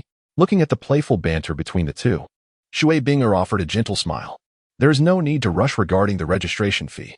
May I ask, what is the approximate level of your soul power? And what type of martial soul do you possess? Would it be convenient for you to demonstrate? Su Chen boldly stepped forward to introduce himself. My name is Su Chen. In this world, I have no family. The girl beside me is my adopted sister, whom I found on the street. Now that she has grown up, I no longer need to take care of her. Today, I am here with her, without any ulterior motives. Su Chen turned his head and looked down, discovering a small hand pinching his waist. He raised his gaze to meet Su Qing's polite and innocent smile as she gazed at him. Su Chen swallowed hard. Su Qing glanced at Su Chen and directly began to introduce herself. We had a quarrel, which caused some discord between us. However, we are siblings. My martial spirit is of the ice attribute, and I currently possess a soul power level of 69. As for my brother, I shall let him introduce himself. Su Chen felt utterly aggrieved. He truly wished to sever ties with this woman. Everything required her intervention, and not only was he unable to overpower her, he couldn't even lay a finger on her. My martial soul, like my sister's, possesses the ice attribute. As for my current soul power weight, let me think. System. How much should I say? Am I to claim 150? Just throw out any number. With the system, there's no need to worry about exposure. Ah. With that reassurance from you, I can rest easy. Returning to reality, Su Chen spoke up. My soul power, like my sister's, is also at level 69. Shui Bingo gazed at the two with a look of bewilderment, harboring a hint of disbelief. She then produced a crystal and said, Why don't you test your soul power to see if you qualify to join our academy? Su Qing nonchalantly placed her hand upon the crystal, and in an instant, it radiated a brilliant light, revealing the number 69. Shui Binger gasped, covering her mouth in disbelief as she gazed at Su Qing, unable to fathom that the girl before her spoke the truth. Upon closer inspection, she appeared to be significantly younger than herself. When it was Su Qin's turn to test, he strode forward with an air of indifference, placing his hand directly on the crystal. Bang! Huh? What on earth? Why did it explode? Shui Bingo stared blankly at the now absent crystal, vividly recalling that her crystal was supposed to measure a soul power of level 70. System, what on earth is happening? Why did it explode? A mishap, indeed. Now, what shall we do? Su Qin was left speechless upon hearing the system's response. He promptly apologized to Shui Binger, saying, I am terribly sorry. Perhaps this crystal is faulty. Shui Binger found herself at a loss for words. She simply urged Su Qin, please unleash your martial spirit. Upon hearing this, Su Qin immediately resumed communication with the system. System, is everything all right? It appears that I currently possess only a few soul rings. Could you perhaps assist me in altering that? Of course, no problem at all. Do not worry, I assure you. Upon hearing a satisfactory response, Su Qin triumphantly stamped his foot, and gradually, a soul ring began to materialize beneath him. However, the hue of the first soul ring left everyone utterly astonished.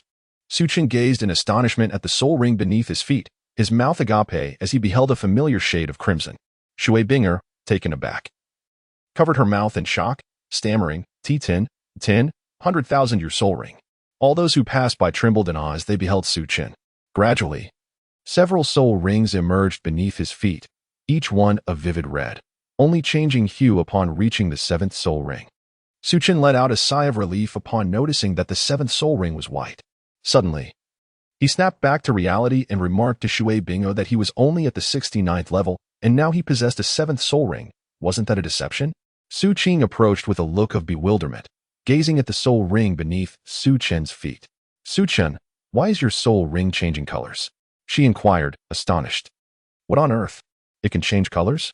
Su Qin, unable to comprehend, glanced down at his feet in utter confusion. He beheld his soul ring shifting in a kaleidoscope of hues, while additional rings continued to materialize beneath him. In an instant, an overwhelming pressure emanated from him, compelling everyone in the vicinity, including Shui Binger, to prostrate themselves on the ground. As Su Qin's feet came to a halt after the emergence of the 10th five-colored soul ring, he paused. Su Qin cursed the system 1,000 times in his heart. He merely wished to remain inconspicuous, yet this wretched system refused to treat him like a person. System, show yourself and provide an explanation. He mused that perhaps he had exerted too much control. Nevertheless, it was of little consequence. After all, it was just 10 soul rings. If exposure were inevitable, so be it. Yet, why did the last 3 soul rings change color? What on earth was happening? Those were divine soul rings, the pinnacle of the 5-colored soul rings. He had clearly restricted your power to 10%, yet he remained perplexed as to why it had suddenly transformed in such a manner. Su Qing gazed at Su Qin in silence. Aren't you someone who prefers to maintain a low profile? Is this truly how one embodies such modesty? I have no idea, Su Qin replied with a wry smile. What should we do now? Should we eliminate these individuals? That seems excessive, doesn't it? These people are innocent. There's no need for such drastic measures. Su Qing cast a sidelong glance at Su Qin, the embodiment of maternal compassion. She communicated with the system in her mind, urging it, bestow upon me a fragment of strength, so that I may erase the memories of these events from their minds. Understood. To restore the host's power to a minuscule fraction of 0.000000000001. Su Qing felt a surge of power as she clasped her hands together, murmuring incantations. In an instant, everyone within a 2-kilometer radius fell into a deep slumber. What are you doing? Are you descending from the mountain like a Taoist priest? Su Qin looked at Su Qing in bewilderment. Su Qing cast a glance at Su Qin and said, All right, retract your imposing presence. They will forget everything upon waking, and I have altered their memories. Once they regain consciousness, we will successfully enter the academy. Wow, that's incredible! By the way, sister, could you teach me that trick you just performed? I wish to learn. With your aptitude, it's impossible. There is no spiritual energy here. Is that so? Naturally, I can manage it. Just refrain from asking too many questions. Spiritual energy? What is that? Su Qin continued to probe, observing Su Qing closely. Chapter 13. Qianrenshui. Half an hour later, everyone gradually regained consciousness. Shui Bing arose, rubbing her temples. Upon noticing Su Qin and Su Qing, She immediately approached them and ushered the two inside. In this manner, Su Chen inexplicably became a member of Tianshui Academy. After Shui Bingo introduced Su Chen and Su Qing to the people within the academy, she departed alone. A sense of something forgotten lingered in her mind. All she could discern was the pain coursing through her body as she stood up, while the rest remained a blur. Su Chen sat on the sofa with a dark expression, gazing at Su Qing, who stood before him. "Come on, sister, we've already been assigned to separate dormitories." "Must you still sleep here?" he exclaimed. "Humph, is it not permissible for me to fear the dark? Besides, you are my brother, not my biological sister. And truth be told, even a biological sister would be out of the question. What if things went awry?" Su Qing's eyes glinted with coldness as she fixed her gaze on Su Chen. Su Chen immediately covered himself with both hands, gazing at Su Qing in terror. You, how can a girl be so violent? Be careful, or no one will want you in the future." "Humph. In this world, no one is worthy of me. That's enough. I need to rest. You shall sleep on the sofa while I take the bed. Remember, if you leave, you must report to me." "Ha! You have no authority over me. You are not my wife. I can do as I please." "Report? What a joke." Su Qing disregarded Su Chen and proceeded directly to her room. Su Chen was deeply saddened. He longed for solitude, preferably alone. "Host," the system remarked. "It is not I who speaks of you, but rather you who speak of yourself. Back then, when you had the chance to embrace her, you hesitated. Now, look at your situation. Do you not feel regret? You find yourself unable to fight back, yet equally unable to part ways." Upon contemplating the system, Su Chen felt a profound sense of despair. Initially, when he attempted to eliminate Su Qing, he met with failure and sought to flee, only to find himself in the distant Douluo Empire. Despite the vast distance, Su Qing managed to locate him, leading to yet another confrontation. He soon realized that he could not breach her defenses. She deliberately targeted his vulnerable spots, forcing him to evade her attacks. "Enough," he thought. "I seek solitude. But how is it that she can find me? Perhaps she has left some mark upon you, enabling her to track you at will. Is it not within your capabilities as a system to detect it? I am unable to discern any flaws in your physical form. It is possible she has manipulated your soul in some manner. I am reluctant to meddle with your soul, for fear of rendering you incapable." "Very well. I shall take a stroll outside," Su Chen declared as he rose and approached the door, rapping gently upon it. "Knock, knock, knock. Is there something amiss? I wish to step out for a moment and speak with you." "Ah, please wait for me. I shall accompany you.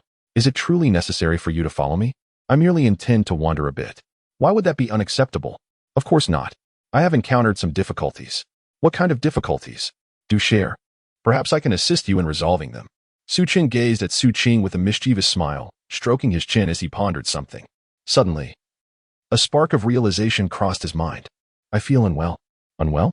Do you need me to give you a massage?" No. I meant that kind of unwell." "What kind of unwell?" Su Chen leisurely leaned closer to Su Qing's ear and whispered a few words. Su Qing's cheeks visibly flushed, her face radiating warmth as she glared at Su Chen, exclaiming, "Ouch! Why did you slap my face?" "Humph! I shall ignore you, you scoundrel. How could you say something so uncomfortable? Which one are you referring to?" "Just that one." You mean that one, don't you? Come on, speak up." Su Chen, with a mischievous grin, gazed at the blushing Su Qing.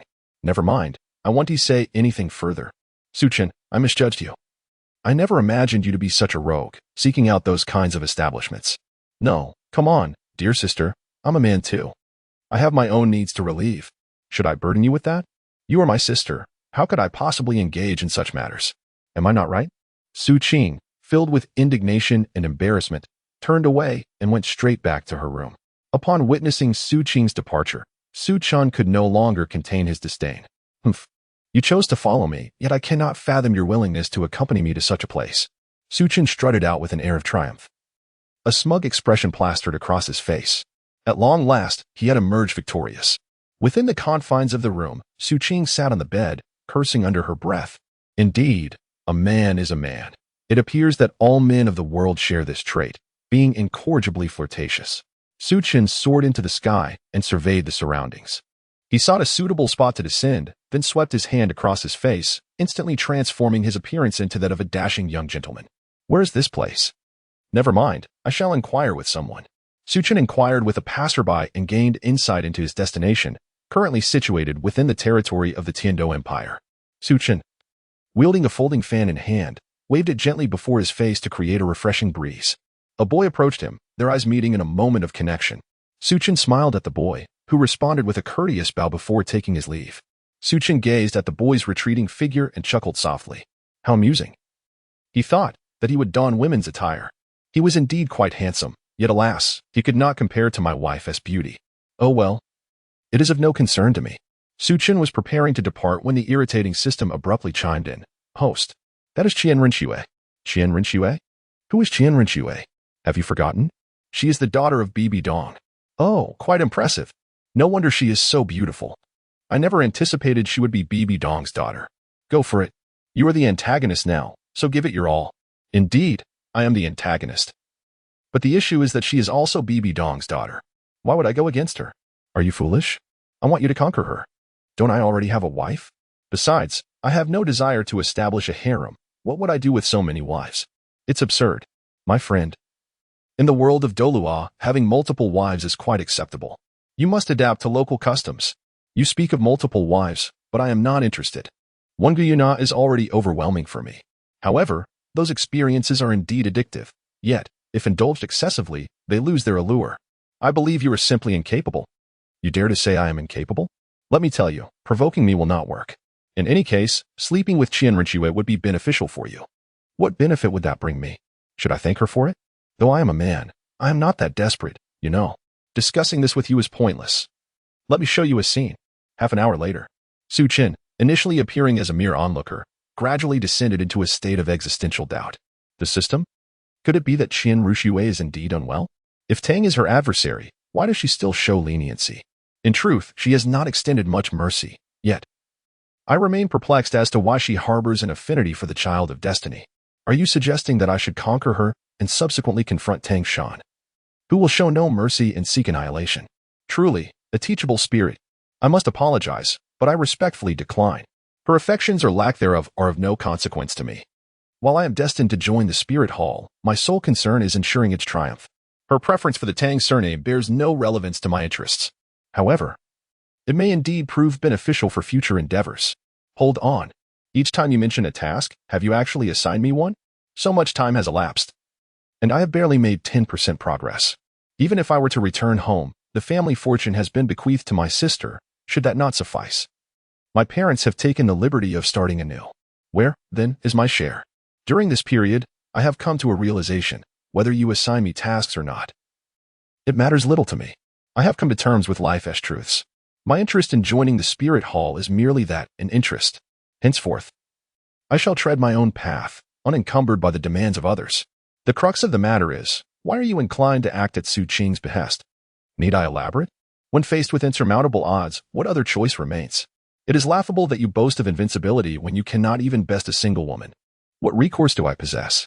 Suchin is an unforeseen variable. Had she not materialized, you would undoubtedly be invincible. Your reasoning is undeniably sound, and I find myself unable to refute it. Indeed, it is true that your parents have bestowed upon you a brother. Suchin has come to terms with reality. He understands the nature of his parents. Therefore, he has no intention of making a scene. He prefers to live a peaceful life. As engaging in daily brawls serves no purpose, he is not lacking in wealth. After some time, he plans to bring Gu Yuna to reside with him. As for the divine realm, he can easily obliterate it, allowing his family to live in harmony and joy. He chuckles. Oh, host, shouldn't you be conquering the world? There is no one here who can rival you. You ought not to be so lethargic, my host. Conquer the world? I lack the motivation, and I have a multitude of matters to attend to. Why should I not continue to lounge about? This way is far more comfortable. There's no saving you. After finishing her conversation, Suchin found a bar, entered, and ordered a drink. She leisurely swirled her cocktail in the elegant glass. A young man, glancing at Suchin's silhouette, politely addressed her. May I take a seat across from you? Suchin glanced at the boy beside her, his expression one of exasperation as he pondered why Qian Rinxue, a girl of such stature, would venture into a bar. Surely she ought to frequent more upscale establishments. Nevertheless, Suchin responded politely, acknowledging that if someone wished to take a seat, it would be impolite to deny them. Qian Rinxue offered her thanks and ordered a glass of red wine, mimicking Suchin's graceful swirling motion. Was this young man truly one of the Tiando people? Upon hearing Qian Rinxue's response, Suchin shook his head. Is it the spirit hall? He inquired. No. Could it be the Douluo Empire? No. But am I well acquainted with you? Suchin showed no regard for Qian Rinxue, primarily because her current visage was that of a man, and he felt no obligation to exhibit politeness. Had she retained her original appearance, he might have afforded her some semblance of respect. Beside Qian Rinxue stood an unattractive man, garbed in spiked golden armor with fiery red hair, who immediately stepped forward, pointing at Su Chun and exclaimed, "How audacious! How dare you show such disrespect to the prince?" Su Chun glanced disdainfully at the man, who immediately turned his head and rubbed his eyes. Is she really a prince? How utterly unremarkable and unattractive. Ugh. What a filthy thing. The man's expression darkened instantly, and he prepared to teach Su Chun a lesson. However, he was promptly stopped by Qian Rinxue. "Uncle Sichuan," she called. And Sichuan immediately understood her intention and stepped back. Qian Rinxue's gaze pierced through Su Chun, as if she sought to see his very soul. This brother must be a soul master, am I correct? Whether I am or not has no bearing on you. Do not presume that being a prince grants you the right to bully us commoners. My apologies, brother. It appears I have failed in managing my subordinates. May I inquire what brings you to Tiando? As a prince of the Tiando Empire, I should be entitled to know. I merely sought a diversion and ventured out for a stroll. Is it forbidden for commoners to enjoy a walk in Tiando? Qian Rinxue narrowed her eyes, scrutinizing Su Chun. Of course not.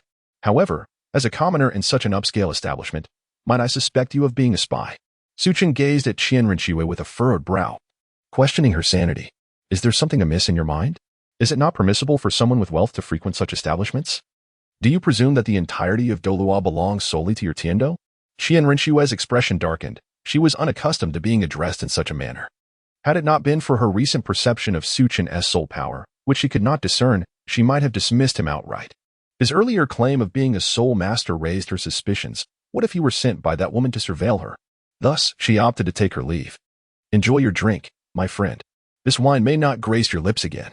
As Qian Rinxue exited, the imposing figure of Si Tun frowned and addressed her, young mistress. Why must you refrain from teaching that insolent boy a lesson?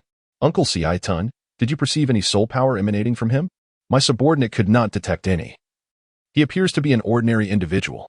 Uncle Si Tun, remember this. Such individuals are either allies or foes. It is imperative to ascertain their true nature. If he is an enemy, we must eliminate him at once. If he is a friend, perhaps we can find some utility in him. Your wisdom is unparalleled, young mistress. I shall promptly investigate his background.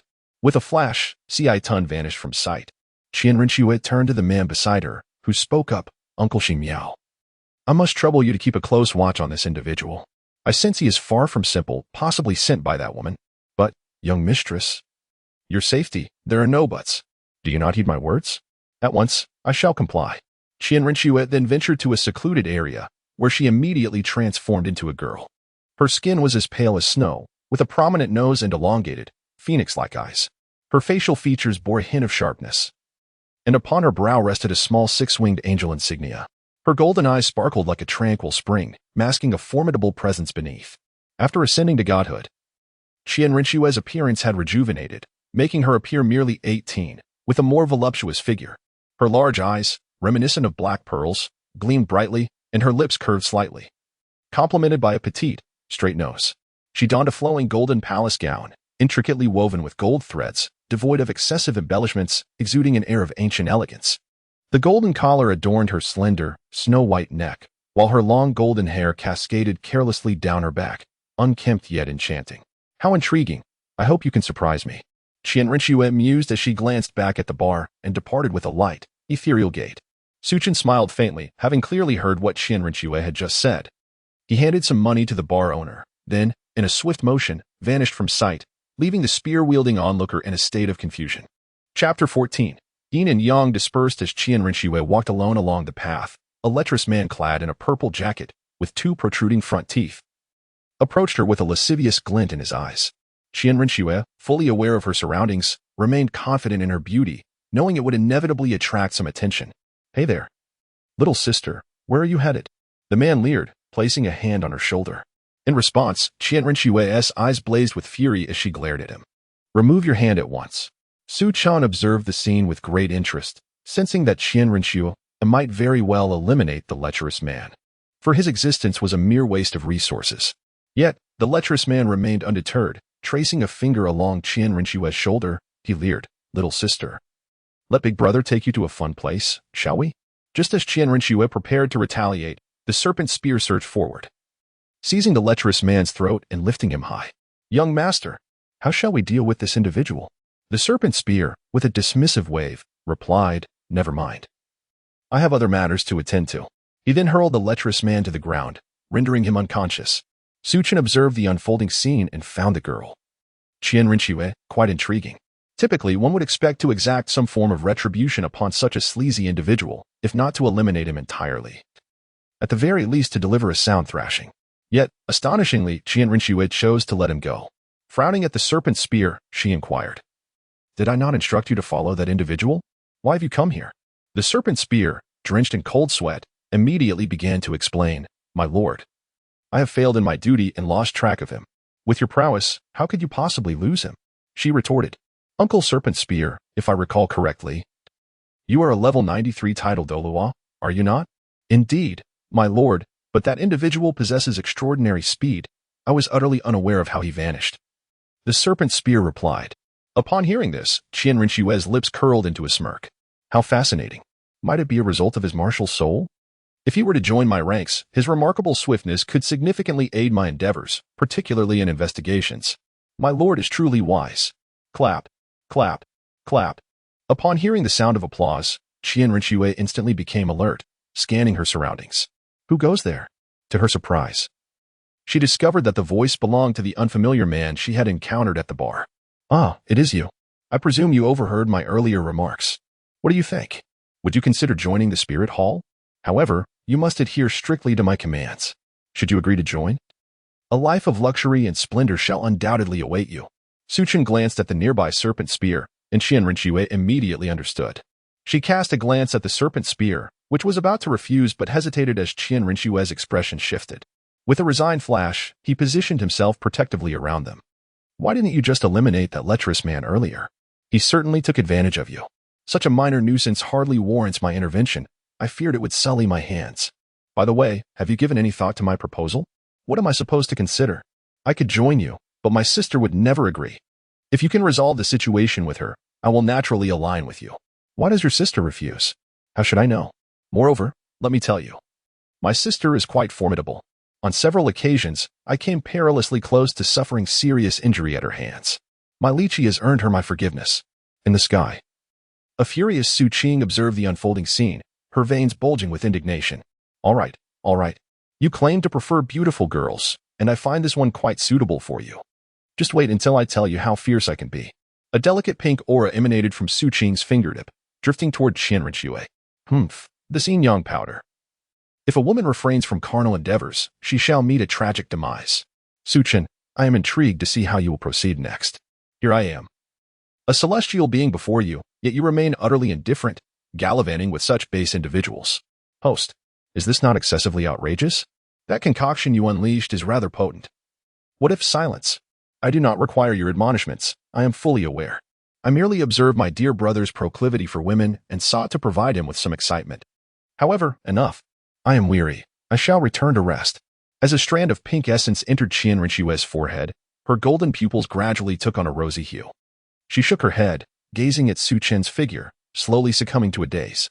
She gasped for breath, repeatedly banging her head against the wall. Su Chen was taken aback. He immediately stepped back, exclaiming, "Could you possibly be a fool? Oh, I never anticipated that Bibi Dong's daughter would turn out to be mentally unstable. Host, have you ever encountered a lunatic who still indulges in delicate moans?" Su Chen, damn it, it must be you behind this system again. Did you drug me once more? I assure you, even if Qian Rinxue were to perish before me, I would remain indifferent. It wasn't me. Do you believe your words hold any credibility? Haven't you deceived me enough? I swear on my life that it absolutely wasn't the system. Really? Then, for goodness sake, stop flattering. Su Chen had yet to finish speaking. His gaze fixed on Qian Rinxue as she playfully licked her tongue at him.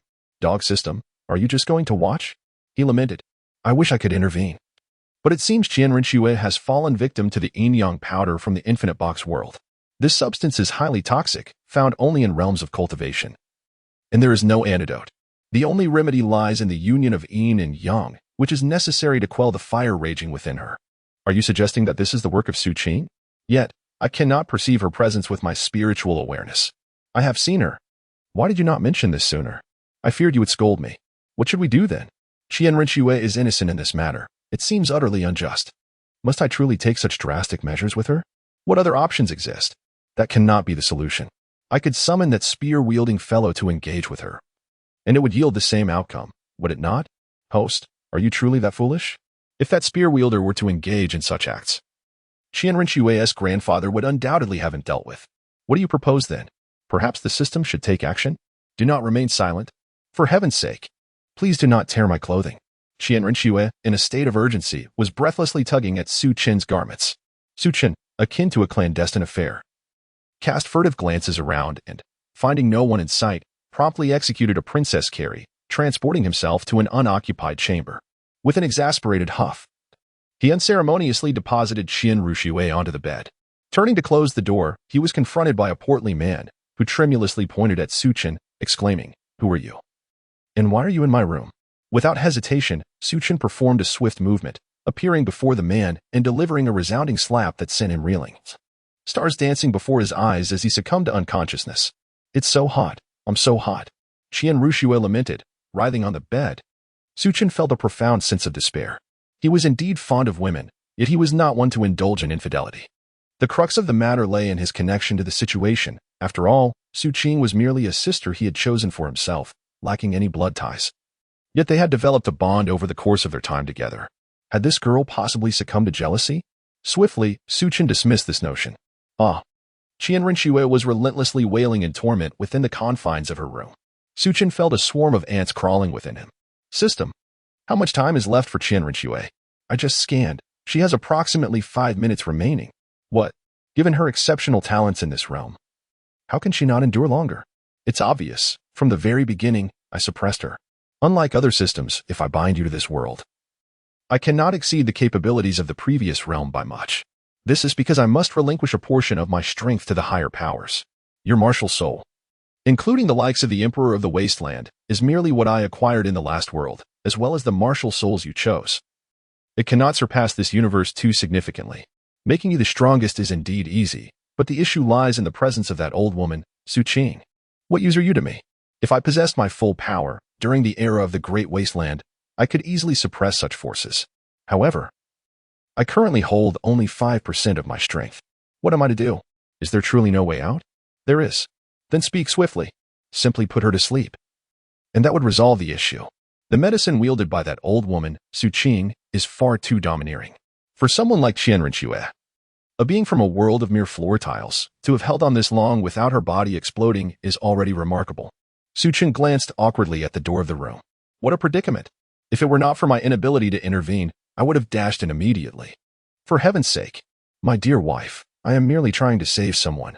Please do not be upset. After Su Qin finished speaking, he dashed into the room, where an indescribable cacophony erupted. From 5 p.m. until 4 a.m., the tumultuous sounds reverberated. Qian Rinxue, with tears streaming from her eyes, succumbed to slumber. Once more, Su Qin emerged, his eyes shadowed with fatigue, supporting himself with a hand on his waist, nearly collapsing to his knees. The efficacy of Su Qin's medicine was indeed legendary. I genuinely feel drained. What on earth does that woman mean? Am I not even allowed a simple conversation with Qian Rinxue? Must it escalate to such extremes? How astonishingly tumultuous. This was even more intense than the medicine I once administered to Gu Yuna. Surely, you must have exceeded 80 instances tonight. Damn it. Just thinking about this infuriates me. You are but a system. It's one thing to lack strength compared to others, but to be outperformed by aphrodisiacs? What purpose do you serve? This medicine was something I had secretly stashed away, utilized purely out of spite. Look at you now, happily together with Gu Yuna. Are you not? I see. But what about Qian Rinxue? Do you wish for me to be branded a heartless traitor? She never harbored feelings for you. You aren't even deserving of that title. Your reasoning is undeniably sound. I find myself at a loss for a rebuttal. Of course. You. Hush now. Return to your slumber. Smack. As Su Qin conversed with the system, the portly man on the ground stirred from his slumber, awakening in a state of confusion. His eyes widened in terror as he uttered 3 syllables of you, only to be swiftly rendered unconscious again by a slap from Su Qin. Meanwhile, Qian Rinxue, disoriented and dizzy, gradually opened her eyes. Her entire body ached, and as she rubbed her temples, she prepared to rise. However, a sudden realization struck her. She was entirely unclothed. Panic surged through her as she hesitantly lifted the covers to confirm her state, only to be met with the same disheartening reality. The revelation struck her like a bolt from the blue. He. Suchin entered the room with an innocent expression, covering his ears. Qian Ruxue immediately shielded her chest with the blanket, her eyes blazing with fury as she glared at Suchin. What have you done to me? You saw everything. You did all that should not have been done, and everything that should have been. I shall kill you. Qian Ruxue unsheathed her angelic holy sword and pressed it against Suchin's throat. Suchin wore an expression of helplessness, his face marked by an unmistakable sense of injustice. To be honest, Qian Ruxue was equally wronged. Ultimately, the connection to him was ambiguous. On one hand, Suchin was indeed his sister, yet on the other, she was not blood-related in the truest sense, a fact he refused to acknowledge entirely. The crux of the matter lay in the stubbornness of that woman, who stubbornly refused to leave him. Reluctantly, he had to accept this reality. Do you have anything to say? I grant you the opportunity to speak your final words. Your sword cannot harm me. Relinquish your efforts. As for my explanations, I doubt you would believe them. Speak. I am listening.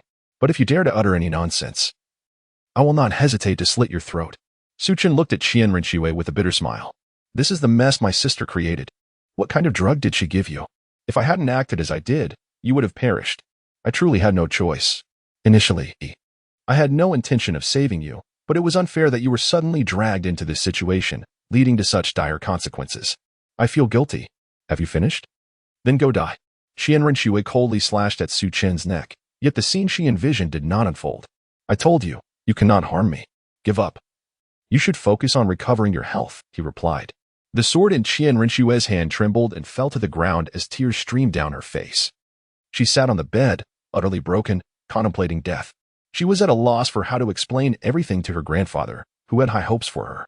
With her maidenhood lost, she wondered if it would affect her assessment by the angel god. Hey, don't wear that expression. Rest assured. I will take responsibility for you. I promise to treat you fairly. I will clarify everything with my wife, he assured her. Thunder rumbled in Qian Ruxue's mind as she could hardly believe that the man she had only known for less than an hour was already married. She thought she could endure a little hardship, only to discover that she was still the lesser one. In a moment of despair, Qian Ruxue immediately picked up the angel sword from the ground, intending to end her own life. Suchin was swifter than Qian Ruxue, and he was acutely aware of her intentions. He immediately acted faster than her and picked it up. Hey, what are you doing? Although this matter is indeed quite sorrowful, have you considered what would happen to your grandfather if you were to perish? Wouldn't he feel heartbroken? Your angelic lineage still relies on you to thrive. Yet you are willing to abandon everything without a second thought. Have you thought about your grandfather at all? It's none of your business. That is my sword. Give it back to me. I want tea.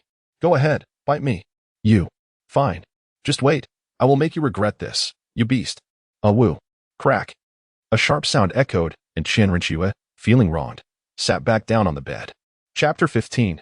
Brown sugar water. Rest assured, I, Suchin, am not the kind of irresponsible man you think. Ultimately, this is my fault. If you could kill me, I would certainly allow it. The issue is, you cannot. Get out. What? I said, get out. Fine, you take your time to calm down. Suchin promptly retreated from the room. Qian Ruxue, with reddened eyes, bitterly pressed her lips together. How should I explain this to grandfather? Suchin stood outside, gazing at the window, and sighed deeply, reflecting on his sentiments. I was once a person who took relationships seriously. During my time on Blue Star, I seldom interacted with any girls, only encountering a few executives when signing contracts.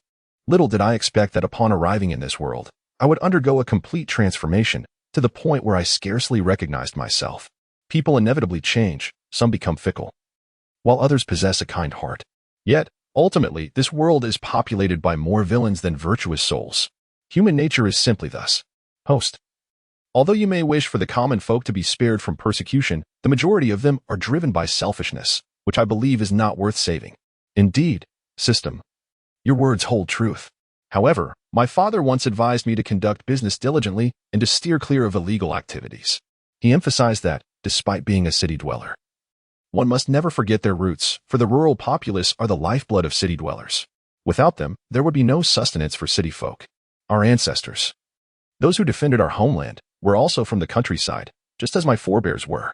My father instilled in me the importance of respecting the common people, for we thrive under their toil. Yet this world is vastly different from the one I knew. There is no need for me to force a change. Your nation is entirely dissimilar from this realm. I understand. However, witnessing the plight of the common folk here pains my heart, though I have contemplated remaining indifferent. Embracing a life of freedom, I find myself compelled to intervene, for I foresee a grim fate for this world, widespread suffering and war. Given my current strength, why should I not strive for change? I desire to prevent the Spirit Hall and Tang San from igniting conflict. Should they refuse to listen, I shall align myself with the Spirit Hall, for regardless of my standing as a potential antagonist, I have already taken Qian Rinxue as my wife. And Bibi Dong is my mother-in-law. I cannot bear to witness her sister perish before my eyes amidst war, shattered by the devastation of the spirit. Host, I understand your predicament. We have all been through similar trials. Yet everything has spiraled into chaos because of you. I initially intended to live freely, but now I am entangled in this mess.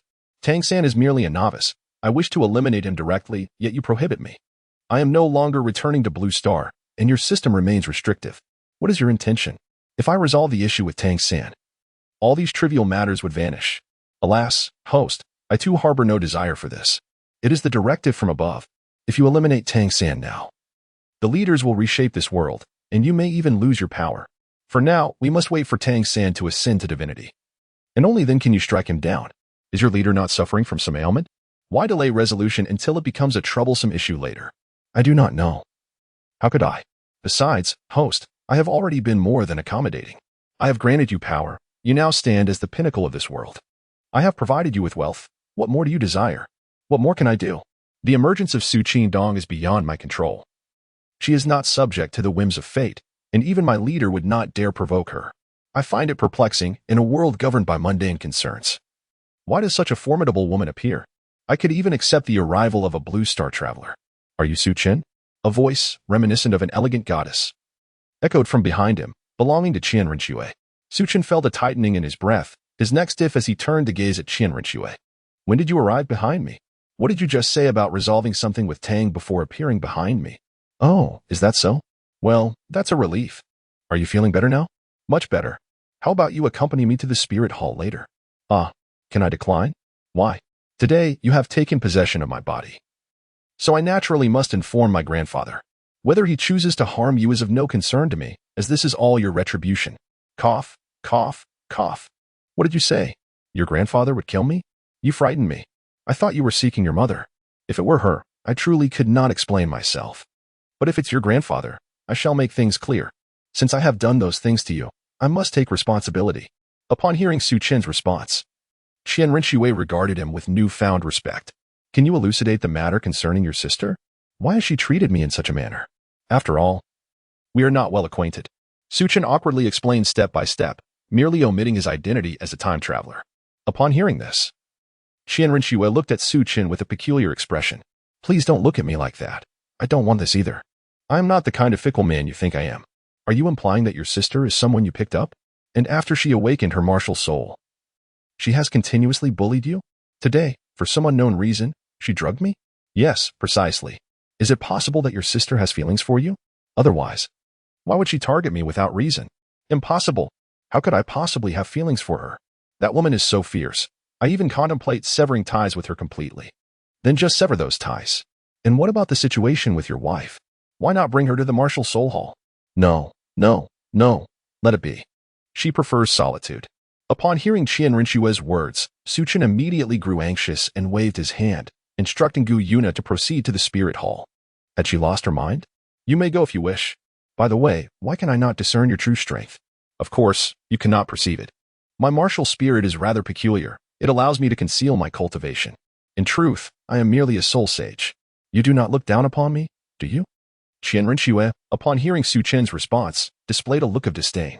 You are merely a soul sage? Then I truly do look down upon you. After all, I am the young master of the Spirit Hall. You have tarnished my reputation today, and my grandfather will undoubtedly not let this go unpunished. Prepare yourself for his wrath. Ah, is your grandfather truly that fearsome? Then I shall not go. You must go, whether you like it or not.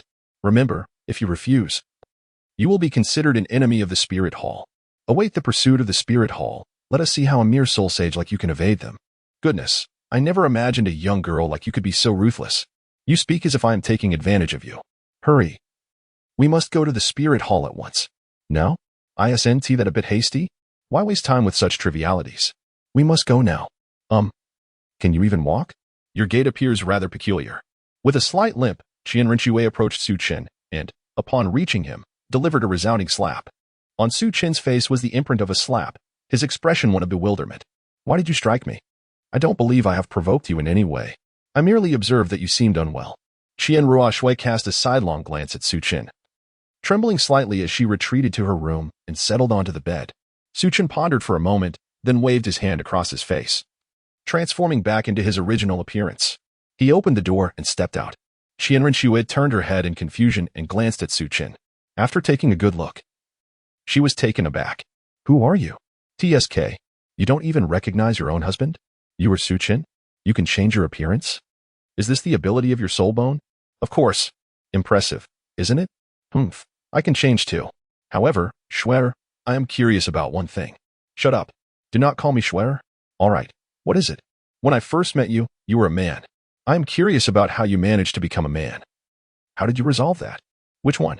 The restroom business. Restroom business? What does that mean? Su Qin felt a touch of embarrassment as he leaned closer to Qian Rinxue and whispered in her ear. Gradually, Qian Rinxue's face flushed crimson. She shot a glare at Su Qin, questioning his reasoning. Are you suggesting that a girl's transformation should adhere to gender norms? What are you talking about? As a man, why would I want to become a woman? I am not a pervert. To which she retorted, given your line of questioning, you are bordering on that very notion. Su Qin. However, this is your true appearance, and it is quite attractive. Just now, your visage resembled that of a playboy. What do you think? Have I impressed you with my charm? Come, allow me to bestow upon you a warm embrace as a reward. Su Qin immediately spread his arms wide and slowly lunged towards Qian Rinxue. Like a nimble little cat, Qian Rinxue swiftly sprang to her feet and evaded him. You scoundrel! You are nothing but a rogue. Let me tell you, Su Qin, only those stronger than me are worthy of my embrace. You are unworthy. Yet I am indeed stronger than you. Look, I am now a soul sage. Are you also a soul sage? Not yet, but I shall be soon enough. Surpassing you is merely a matter of time. Indeed, you may not possess my prowess at present, so a brief embrace should cause no harm, right? Just moments ago, you had me utterly at your mercy. Upon hearing this, Qian Rinxue was incensed, her embarrassment turning to fury. She stamped her foot, inadvertently aggravating her injury, and inhaled sharply. I refuse to associate with a lecher. Once my wound heals, I shall return to the spirit hall, and my grandfather will not let you off easily. This was Qian Rinxue's first encounter with such an ordeal. Her body ached all over, and all she desired was to lie down. It was truly disheartening that this young man, Su Qin, showed no regard for women, and she never anticipated that her first experience would be with such a scoundrel. Su Qin, engulfed in ennui, cast a glance outside the window. The streets were bustling with activity, and amidst the throng, a small child was joyfully bouncing about, clutching an unknown toy. Suddenly, the child wandered into the roadway just as a fast-approaching carriage thundered forth, on the verge of colliding with the innocent little one. Upon witnessing the scene, Su Qin leapt through the shattered window from the 6th floor. Time seemed to freeze around him as he swiftly scooped up the small child and moved aside. Just at that precise moment, within a mere 0.01 seconds, a carriage passed by. The little one, still bewildered and on the verge of tears, found himself inexplicably transported to this new location. Su Qin crouched down and gently ruffled the little boy's hair. Dear child, the road is quite perilous. You should seek your parents and refrain from wandering about aimlessly. Do you understand? The little boy swallowed hard, his nose running, and he immediately burst into tears and ran away. Su Qin wore a grim expression, pondering how this little brat couldn't even muster a simple thank you. Qian Rinxue, having witnessed the entire scene, was baffled by how the young boy had been gently extricated by Su Qin. However, she was certain that Su Qin's speed was extraordinarily swift, surpassing even some titled Douluos. Yet, upon observing Su Qin's comically flustered demeanor, she found herself unable to suppress a chuckle. This fellow is rather amusing, indeed. Su Qin appeared utterly exasperated as he instantaneously transported himself to the 6th floor. There, he beheld Qian Rinxue stifling a laugh. What could possibly be amusing? In my view, this is hardly a matter for mirth. I find you rather intriguing. Who would have thought you'd quibble with a child? This is not a trivial matter of quibbling. It pertains to one's character. Currently, within the Heavendo Empire, I witness the oppression of the nobility, and even the abhorrent practice of human trafficking. It is unfathomable that humans can be auctioned off, and that certain other races are reduced to mere instruments for others' gratification. I am bewildered. The exteriors of the buildings may seem opulent, Yet within dwell demons, demons who exploit the common folk. It appears you too detest such scenes. Would you lend me your assistance? What could I possibly assist you with? Suchin replied. I must inform you that I am not adept at combat.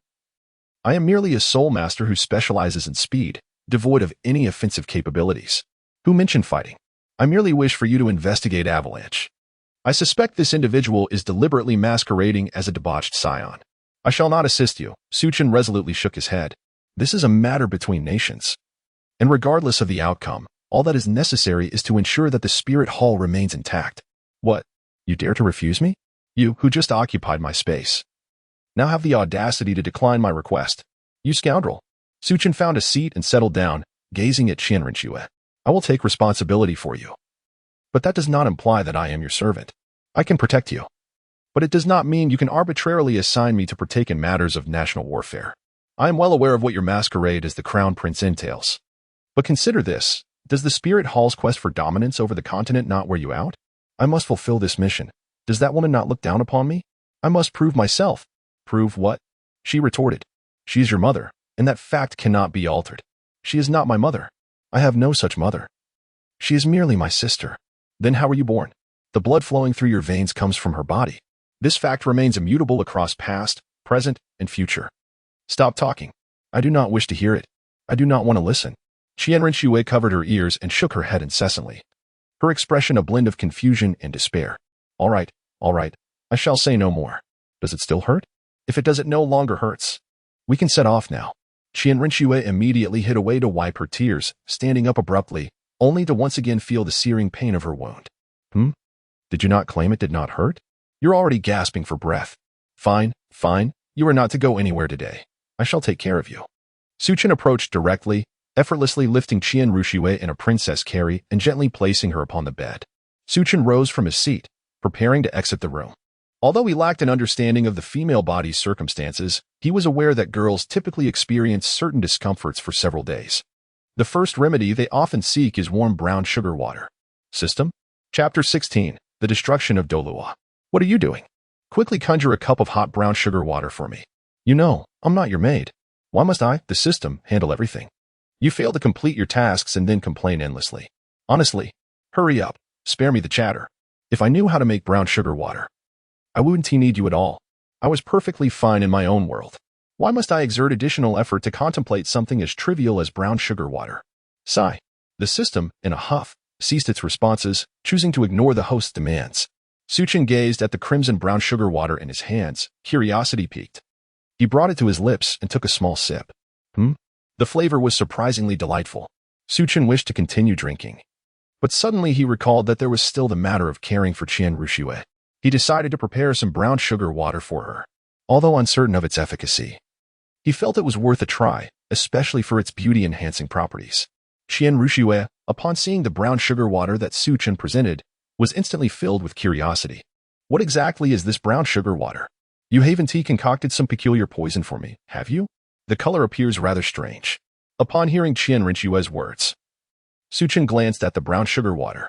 Indeed, in my region, neglecting to prepare brown sugar water for one's girlfriend or wife would likely result in a severe reprimand. However, it seems that such peculiar customs are not prevalent in your locale. Are you not from the Tiando region? Certainly not, regardless of my origins. Do indulge in a taste. I have exerted considerable effort to brew this. Does that even make sense? What effort? Not a second's worth. Suchin, be quiet. I am informing you, system. If you continue to complain, either allow me to return or obediently comply. System, Qianrenxue sipped the brown sugar water, smacking her lips and gently rubbing her abdomen, realizing that the discomfort had significantly diminished. This brown sugar water truly is a miraculous substance. Is there any more? However, one must not consume too much of it. By the way, what are your plans moving forward? Suchin casually inquired. I need to remain hidden in the Heavendo Empire for a while to collaborate with the Spirit Hall. Suchin, how about you stay and assist me?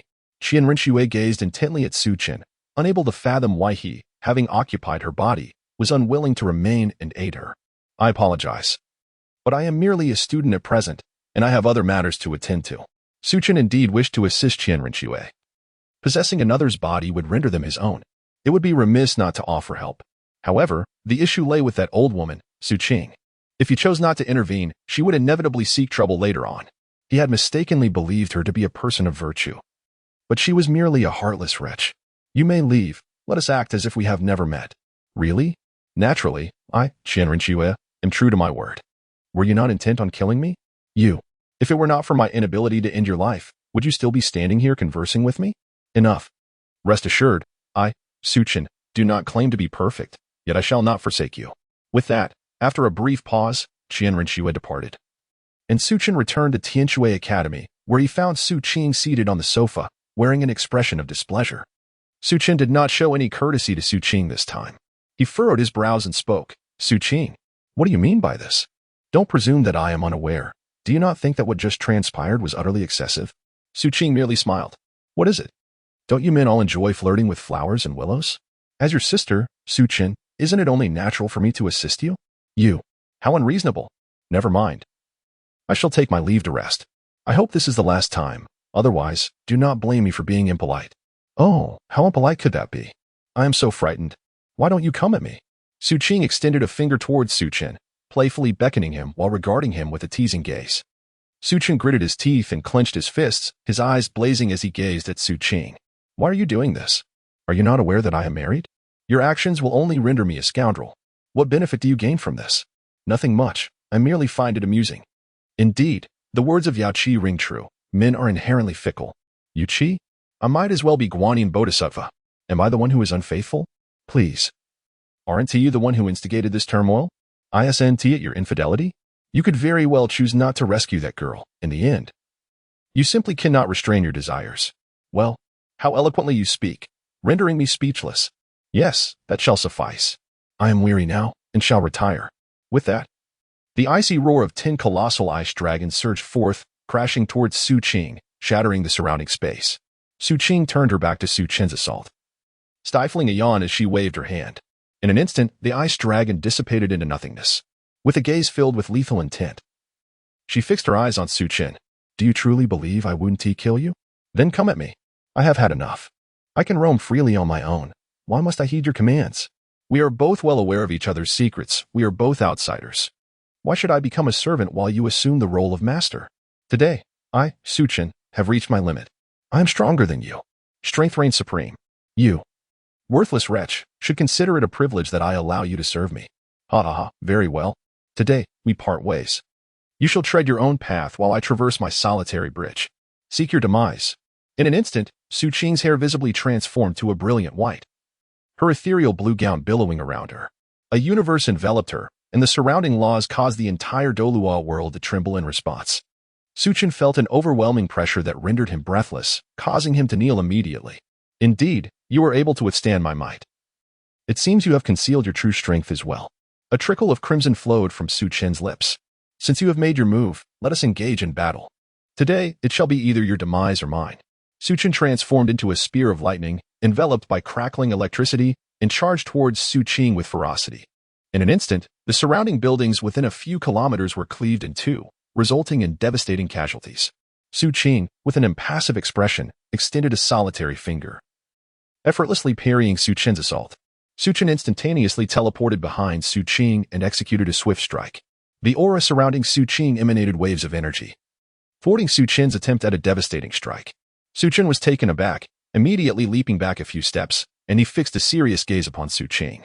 Upon witnessing Su Qin's retreat, Su Qing scoffed and began to mock. Is that all? The end is not yet in sight. Su Qin cast his weapon into the void, conjuring a crimson feather. The 4 strikes of the vermilion bird commenced. The first strike, confinement. In an instant, Su Qing felt a force binding her, leaving her momentarily astonished. She understood that, despite this confinement, it posed no real threat to her. The second strike of the vermilion bird, fiery meteor. In a flash, a blazing meteor surged forward, hurtling towards Su Qing with explosive speed. Su Qing broke free from her confinement with a swift turn, inadvertently brushing against the edge of her garment. She glanced at the corner, where flames danced, refusing to be extinguished. Intriguing, could it possibly be the flames of the vermilion bird? Alas, it was not the purest of fires, yet it was still capable of igniting my attire, which is rather impressive. Is that all you have to say? There is more? Vermilion bird's 4 strikes, third strike. Rending the heavens. Su Qin sprang to his feet, and a colossal phantom of the vermilion bird materialized behind him.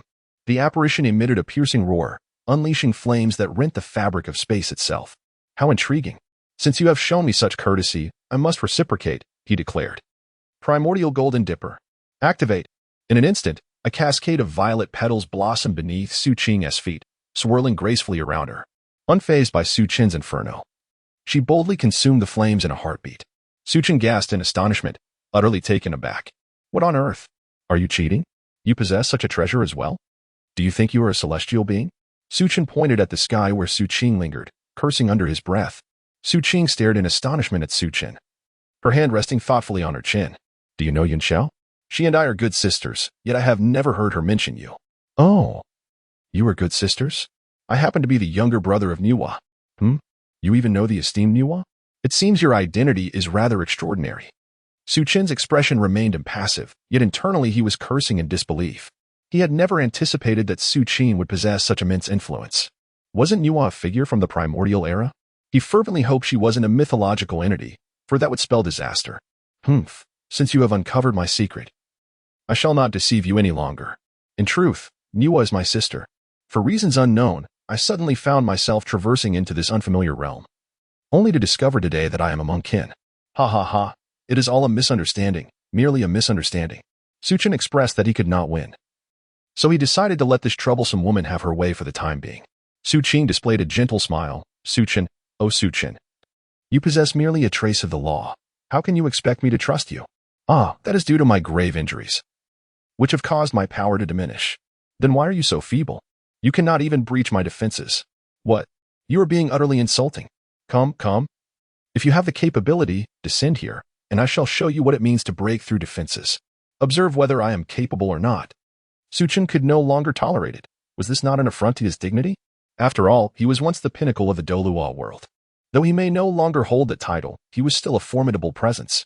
How could they show him such blatant disrespect? Scoundrel! Perish! With a dark expression, Su Qing struck down towards Su Qing with a powerful palm. In an instant, half of the surface of Douluo Star visibly collapsed.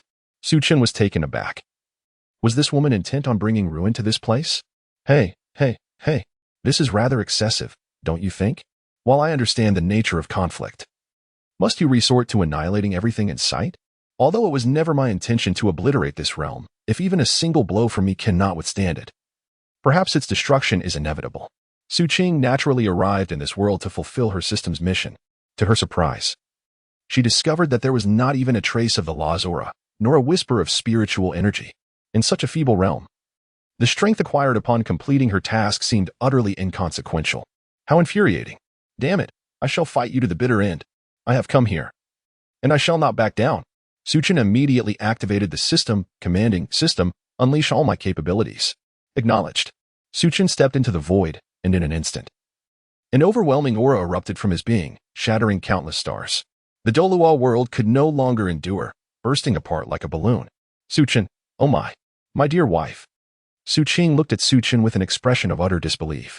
Although she had exerted a fraction of her power, it was well within her control. She never anticipated that this fool, in an instant, would bring about his own demise. This has nothing to do with me. It was entirely your own doing. I have never encountered someone so brazenly shameless. Come, let us have a word.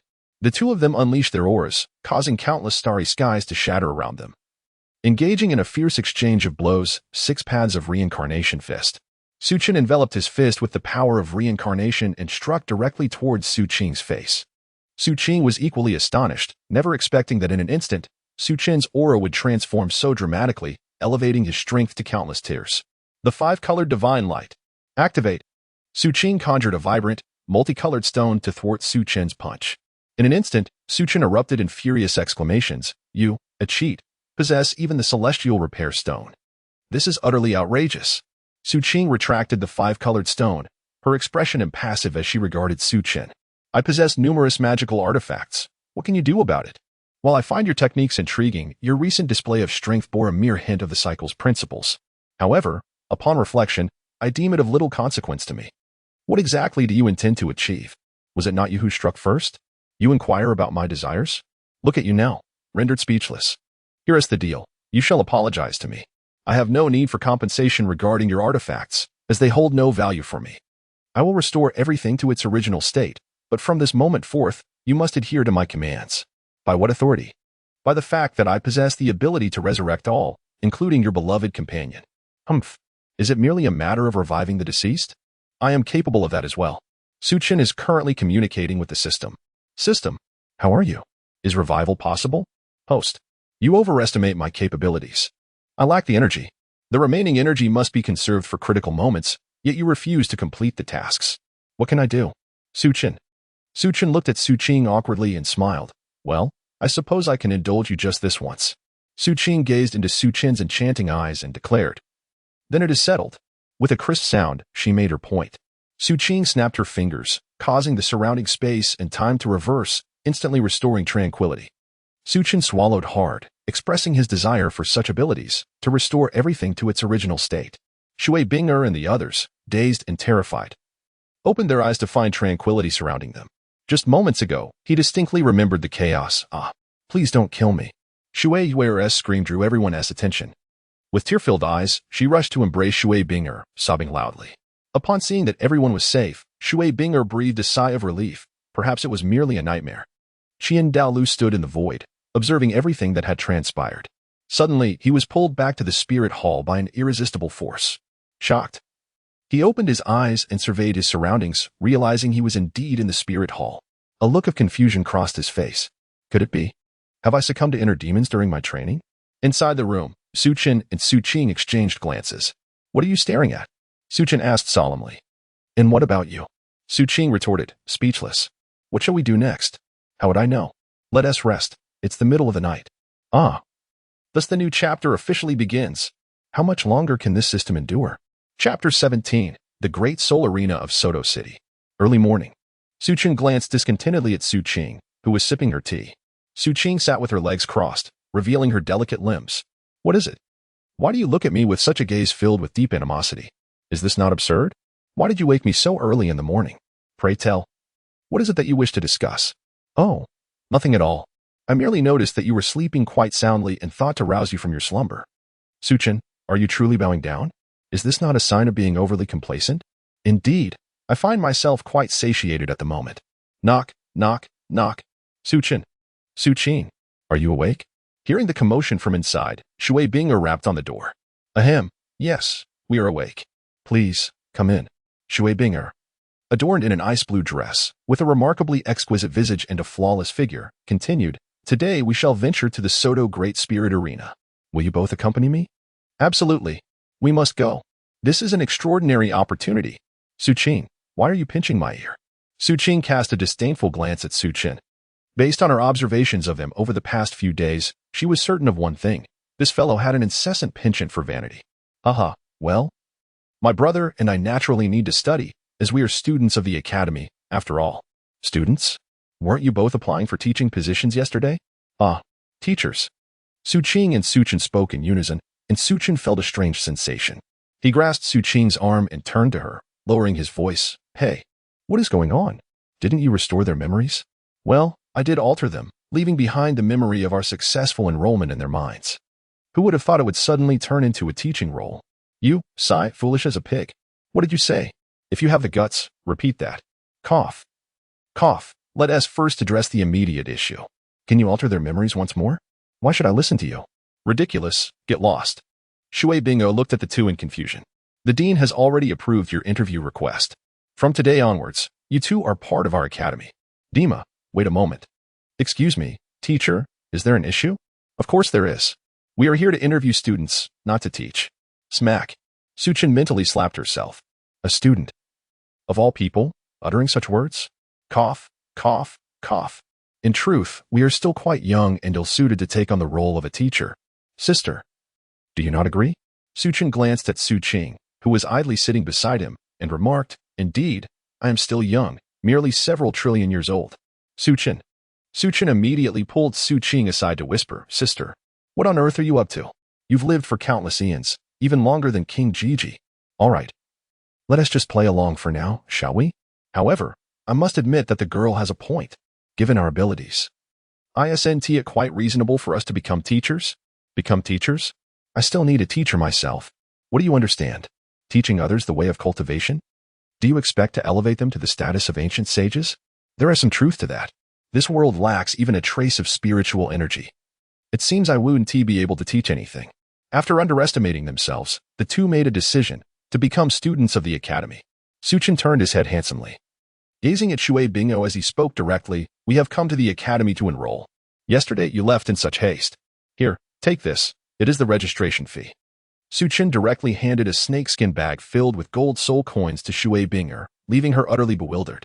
Just as she attempted to clarify the situation, Suchin placed the bag firmly in her hands and swiftly pulled Suqing out of the room. This sum was excessive, in truth. Merely 3 silver soul coins would have sufficed. With a sigh, Shui Bingo gazed at the snakeskin bag on the floor, feeling a twinge of confusion. How much could this be worth? Are students nowadays truly so affluent? Suqing and Suchin walked hand in hand, with Suqing gazing at their intertwined fingers. A smile gracing her lips. "Do not disturb," she murmured. "Host, how are you? I believe you should keep your distance from Suchin." "Why? You still have a mission to fulfill." "Upon my arrival in this world, I realized that no one here poses a challenge to me. I see no fault in eliminating the child of destiny in this realm. Furthermore, you mentioned before that by vanquishing the mightiest individual in this world, I would earn a reward.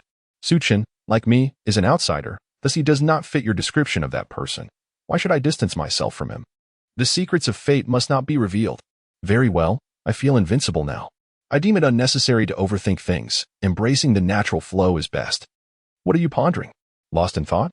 Suchin, stroking his chin, gazed at the dazed Suqing with a perplexed expression. "No, it's nothing. Where shall we go now? After traversing such a long distance, how is it that you remain oblivious?" Suchin, with an expression of disbelief, pointed towards the group from Tianshui Academy behind him. "I don't understand. Couldn't you just tell me now?" Feeling a sense of helplessness, Suchin patiently began to explain. "Are you suggesting that we should go to that place called the Soto City Soul Arena to hone our practical combat skills?" "Indeed. What of it? Is that strange?" "Not particularly, but won't we be exposed later?" "Well, it seems so." "Ah, you are quite perceptive." Upon hearing Suqing's remarks after the meeting, Suchin fell into deep contemplation. He pondered how to maintain his facade while simultaneously striving for victory, all the while feigning a struggle. Alas, how vexing. Why are these individuals so inept? Suchin had been scratching his head incessantly, and in an instant, his hairstyle had transformed into a disheveled mess. Suqing opened her mouth slightly, then fell silent, tacitly agreeing with Suchin's words. She realized she wouldn't know how to continue the charade. She summoned her strength, confident that the oppressive aura of that person would be unbearable and would soon dissipate. "I've thought of something." "What have you thought of?" "Of course, a solution." "Do share." Suchin glanced around and noticed that no one was present, except that he did not check behind him. He leaned closer to Suqing's ear and whispered animatedly. "We could pretend to be defeated, or continuously evade each other's skills. Then, we could proceed like this, and like this." Suqing gazed speechlessly at the solemnly absurd Suchin. "Like this? And then like that? What else? What you are saying, where is your mind? We have already revealed our strength when we registered. We are both at level 60. You just mentioned that those participating in the competition are, at most, level 40. You expect to lose? Or to find yourself in a fierce battle? Anyone with a modicum of sense would perceive this as a rigged match. Indeed. Perhaps we could masquerade as support-type spirit masters? You want me to assist others? How dare you? What other solutions do you propose? Forget it. We could simply eliminate them instantly. I believe we will be exposed sooner or later. It is better to reveal ourselves early." "Exactly. What on earth am I worrying about? Why should I be concerned? I am not being hunted. The truth is, even if someone were pursuing me, it would merely be a swift end. Is there truly a need to put on such an act?" In an instant, Suchin's mind became untroubled, clear, and serene. He lifted his head, chest out, brimming with pride. "Suchin, the dean has expressed that he believes you are unsuitable for our academy, as we only accept female students. The presence of a boy like you feels rather out of place." Suchin's radiant smile gradually faded as he turned his head mechanically to gaze at the young girl from the academy. "Why? I possess a soul power of level 60 at this age. With such prowess, why am I not allowed to join?" The response was simple yet cutting. "Because you are male." Suqing casually added a remark. Roar. Suchin felt as if struck by a thunderbolt. You all. This is sheer gender discrimination. Just because I am a male, you refuse to allow me to join?" The dean approached with an awkward expression, clearing his throat. "Ahem. It is not gender discrimination. It is simply that our academy comprises entirely of females, and having you as the sole male might disrupt the environment for the girls." Suchin found himself at a loss for words in response to this. Then shall I leave with my sister? What I meant was, your sister may stay, while you may take your leave. Suchin, all right, I'm leaving. Suchin, will you come with me? Suchin sat nearby, indulging in a watermelon of uncertain origin, spitting out the seeds with casual ease. Of course, I shall accompany you. A diligent servant like you cannot be relinquished lightly. Upon hearing your response, I felt an overwhelming sense of satisfaction. Next time, refrain from such remarks. Oh, by the way, is there any watermelon left? Might you spare me a slice to taste? No, I shall not share. This is a rare spiritual fruit, and I have little to spare. How stingy. Suchin and Suqing leisurely departed from the gathering at Tinshui Academy. Shui Binger furrowed her brows and stepped forward, inquiring, Dean, is this course of action truly appropriate? Oh, what makes you think it is not? You surely do not wish for a male presence to suddenly infiltrate our academy, do you? You are well aware of the intentions those males harbor towards you. But what? There is no but in this matter. It is inconceivable for Tianshui Academy to permit males to join our ranks. We have already accepted his payment. Would it not be improper to dismiss him now? What? When did this happen? Why was I not informed? It was an hour ago, Dean. Suchin, what shall we do next?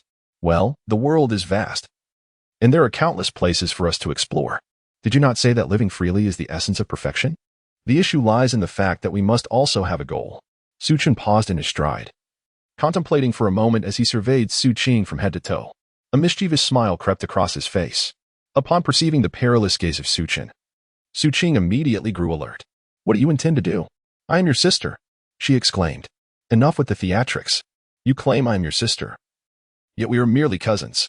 I have an amusing idea. Shall we give it a try? Do not approach me. Just stand there and speak, she added playfully. We could engage in role-playing and participate in a competition. Role-playing? How does that differ from mere pretense? He inquired. You do not comprehend. Pretense is akin to being forced to endure a beating, whereas a role-player, can strike at will. We could simply strike without any pretense. Could you refrain from undermining my narrative? I am at a loss as to how to proceed. Oh, then enlighten me. Well, allow me to recount a tale entitled The Little Dragon Girl and the Calabash Brothers. I am listening. Here, 1,000 words are omitted. How about I portray one of the Calabash brothers, and you take on the role of the Little Dragon Girl? Could I not embody Guar? I believe he is quite impressive. No, it must be only the Calabash brothers and the Little Dragon Girl. Ugh, the Little Dragon Girl. Very well. Then I shall be the Little Dragon Girl. Upon finishing her words, Suqing turned gracefully, transforming before our eyes into an ethereal figure clad in a flowing white gown, radiating an aura of celestial grace.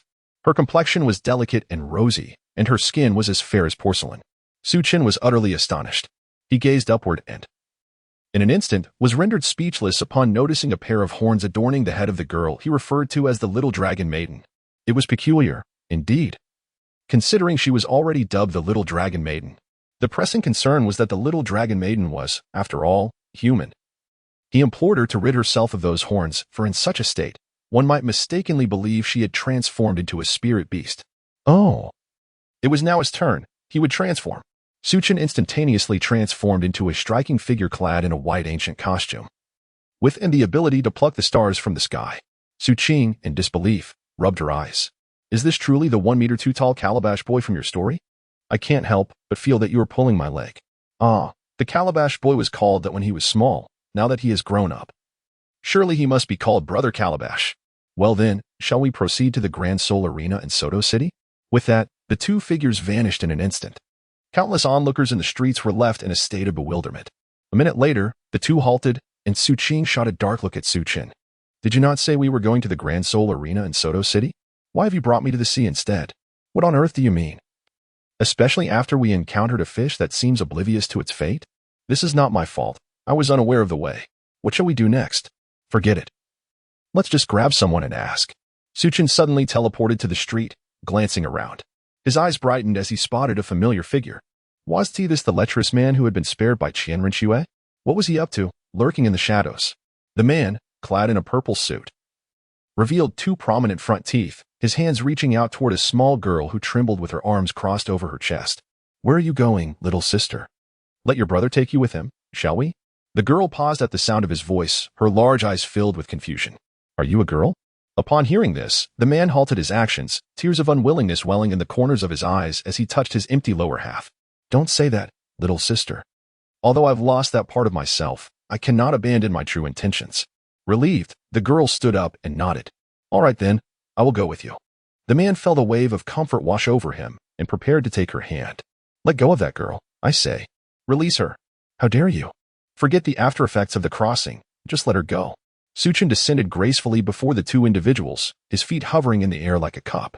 Upon witnessing this, the man in the suit attempted to flee. However, with a mere gesture of his hand, Suchin effortlessly drew the lecherous man towards him. Suchin cast a disdainful glance at the lecherous man before immediately turning her gaze to the little girl with a gentle smile. Hiki, little sister. You are safe now. Upon witnessing Suchin's expression, reminiscent of a predatory figure, the girl turned pale, took several steps back, and then ran away in tears, exclaiming, Wah! There's a pervert. Chapter 18. The Shattered Unhappiness. Suchin observed as the little girl fled in tears, scratching his head in bewilderment. He directed his gaze towards the lecherous man he was holding, exclaiming, Look at what you've done. You frightened away that innocent girl. You ought to be ashamed. The lecherous man appeared utterly perplexed, yet he dared not voice any objections, merely nodding in agreement. Yes, you are absolutely right, sir. What is your name? He inquired. Sir, I am called Douluo. Ah, but you seem anything but joyful at the moment. I shall ensure that you experience a lifetime devoid of happiness, otherwise it would be a disservice to your name. Suchin prepared to extend a foot towards Buli's lower region. Upon seeing this, Douluo immediately began to panic and explain, Sir, I assure you, that part of me has long since ceased to exist. Ah, didn't Qianren Xue only say she would strip you of your martial soul? How is it that she has rendered you utterly powerless? Suchin gazed incredulously at the pitiful Douluo. My lord, I initially possessed a worthless martial soul. Yet a certain young lady subordinate not only rendered my martial soul useless, but also came to destroy my precious treasure. I truly find myself in a most lamentable situation. Douluo wiped the tears from his face. Suchin let out a sigh, exclaiming, This is outrageous. That Qianren Xue. Indeed, my lord, you also find it excessive. Do you not? Yes, it would be better to simply end it all. Please, my lord, spare my life. I am willing to serve you like a beast of burden. What use do I have for you? By the way, do you know the way to the Grand Soul Arena in Suatua City? Nodal, seizing the opportunity, immediately responded. My lord, I can guide you there. Even a man like you, whose mind is filled with lewd thoughts, knows the way. It is truly strange that I, a normal handsome man, am unaware. My lord, everyone on the Douluo continent, except for newborns, is familiar with this place. Even those who have never been there have heard of it. Suchin glanced at Douluo, shaking his head with a sigh. You make a valid point. In such a small space, why not use my divine sense to search, instead of running around with that madwoman? Indeed, esteemed sir, you are correct. If you can locate it, then there is nothing left for me to do. May I be permitted to leave? Certainly, that is entirely feasible. Really, in an instant. Buli's mood lifted, and he prepared to express his gratitude. But in a flash, Douluo transformed into a frozen statue, shattering into fragments. I am a good person. I am merely ridding the world of evildoers like you, who have harmed countless girls. You have taken advantage of the ordinary. Upon finishing her words, Suchin swiftly moved to stand beside Suqing. Upon seeing Suchin approach, Suqing noticed that he had returned alone, leaving her with a sense of bewilderment. Did you inquire? She asked. Yes, I did, he replied. Ultimately, it appears you were rather foolish. As my sister, you failed to remind your brother to utilize his spiritual sense. Alas, I am deeply disappointed in you. Let us part ways now. Suchin wore an expression of utter disappointment. At the entrance of the Grand Soul Arena in Soto City, a bruised man stood alongside a stunningly beautiful girl, seemingly idle. Is this the place? Indeed, as my sister rightly pointed out. TSK, Suchin, remember this. You shall call me your sister from now on, do you understand? It is already a privilege for you to address me as such. With a sister as lovely as I am, you ought to feel honored. Upon hearing these words, Suchin gazed at Suqing with a look of profound incredulity. Should I express my gratitude for being reduced to this state? He inquired. Oh, but you should be thanking me. No need for formalities. The two entered the Soul Arena of Soto City. As they approached the front desk, the attendant greeted them. Welcome to the Soul Arena of Soto City. How may I assist you today? We have come to register. What is the fee? Registration, you say? Very well. Here is your participation certificate. Kindly fill it out, and shortly, we shall assess your soul power to determine if you meet the entry requirements. As the two examined the densely packed text on the certificate, a sense of unease washed over them. Su-Ching, feeling embarrassed, pushed the proof of her identity towards Su-Chen. As Su-Chen felt overwhelmed, he cast a disapproving glance at Su-Ching's antics. What mischief are you up to now? I cannot write the characters here. You must assist me. What purpose do you serve in this world, if you cannot even inscribe a single character? Who decreed that one must comprehend the script of this realm to exist within it? If it is so troublesome, why not simply alter the characters of this world? Can you truly effect such a change? Wouldn't annihilating everyone achieve that? That would indeed transform everything. Never mind, perhaps it is best if you remain silent. I fear I might have nightmares. Su-Chen had previously attended classes at Nottingham Academy for a while.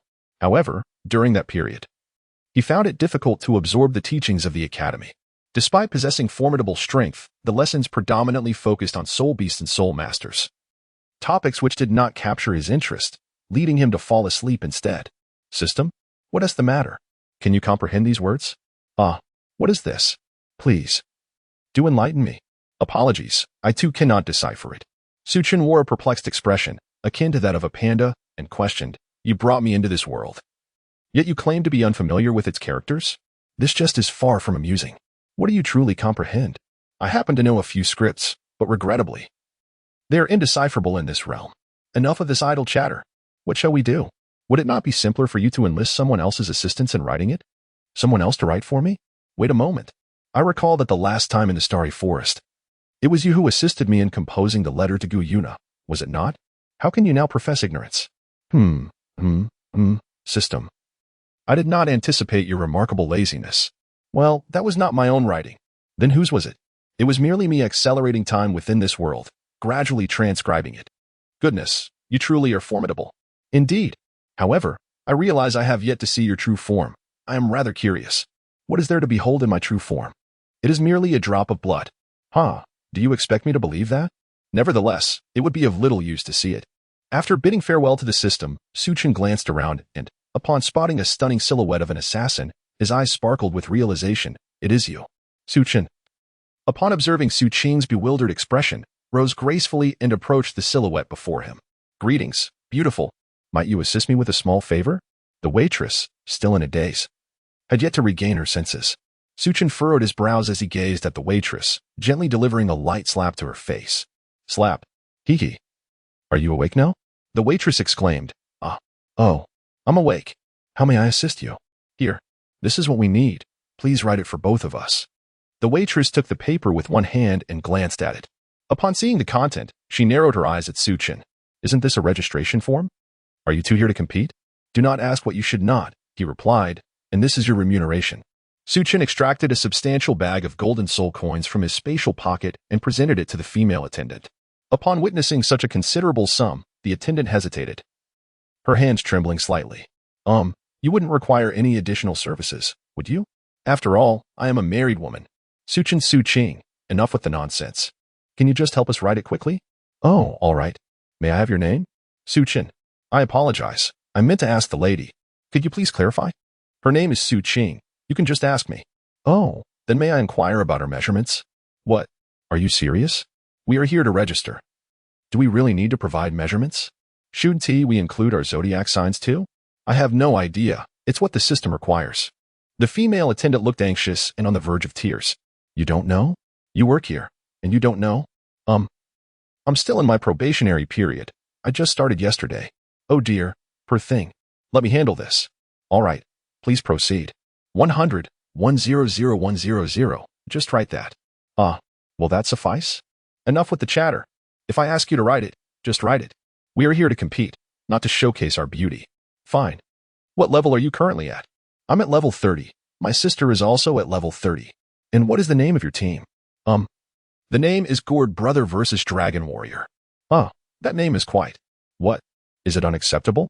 No, that's perfectly fine. The attendant quickly finished writing and bowed while handing it to Su-Chen. Su-Chen took it and, stroking his chin, examined it. Can you understand this? Su-Ching, without a hint of courtesy, shot Su-Chen a disdainful glance. Su-Chen smiled awkwardly, scratching his head in confusion. All right, let's head to the front desk.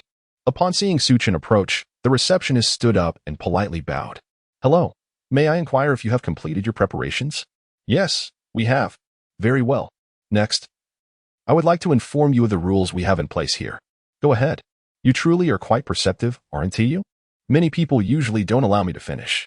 Enough with the chit-chat. Please, get on with it. All right, then. We are at the Seoul Arena of Soto City. And I presume you have heard of it. Isn't that rather obvious? How else would I have arrived? Are you aware of the ranking system within our arena? I am becoming increasingly impatient. Could you please continue without pausing? Su Chen's forehead was marked by prominent veins as he resolutely clenched his fists. Su Qing cast a discontented glance at Su Chen and lightly transmitted her thoughts to his ear. What if we eliminate them? Upon hearing Su Qing's words, Su Chen turned his head to look at her, his face adorned with a myriad of questions. Su Qing waved her hand, and upon noticing Su's impatience, the receptionist hastened her explanation. Our badges are categorized into 8 distinct ranks, ascending from iron, copper, silver, gold, purple gold, sapphire, ruby, to diamond. Here, one earns a point for each victory, while there are no penalties for losses. I have reviewed your registration forms, and it indicates that both of you are at level 30. Consequently, we will arrange a duel for you two against Soul Masters within the 30-level bracket. Su Chen, feeling bored, absent-mindedly scratched his ear and flicked his fingers. All right, now please arrange the next steps for us. Very well, let's proceed to assess our soul power. As there are instances of inflated rankings in the Soul Arena of Soto City, Su Chen inwardly lamented, oh no, I am at level 150. What on earth is this? As for Su Qing, I have no knowledge of her capabilities, but she is undoubtedly more formidable than I am, so she is bound to excel. The receptionist presented a testing crystal, stating, Mr. Su Chen, please place your hand upon it. This is a testing crystal for soul power at level 40. Well, all right then. Su Chen, feeling guilty, placed a hand upon it, and with a crack, the crystal shattered. The receptionist's eyes widened in disbelief as she glanced at the broken crystal in her hand and then at the seemingly indifferent Su Chen. Mr. Su, have you perhaps misrepresented your level? She inquired. Impossible. This crystal must be expired, he retorted. Is that so? All right then, all your crystals appear to be defective. And you seem to have none left. Please proceed with the arrangements. Apologies, but we still have some. The receptionist regarded the apprehensive Su Chen with suspicion.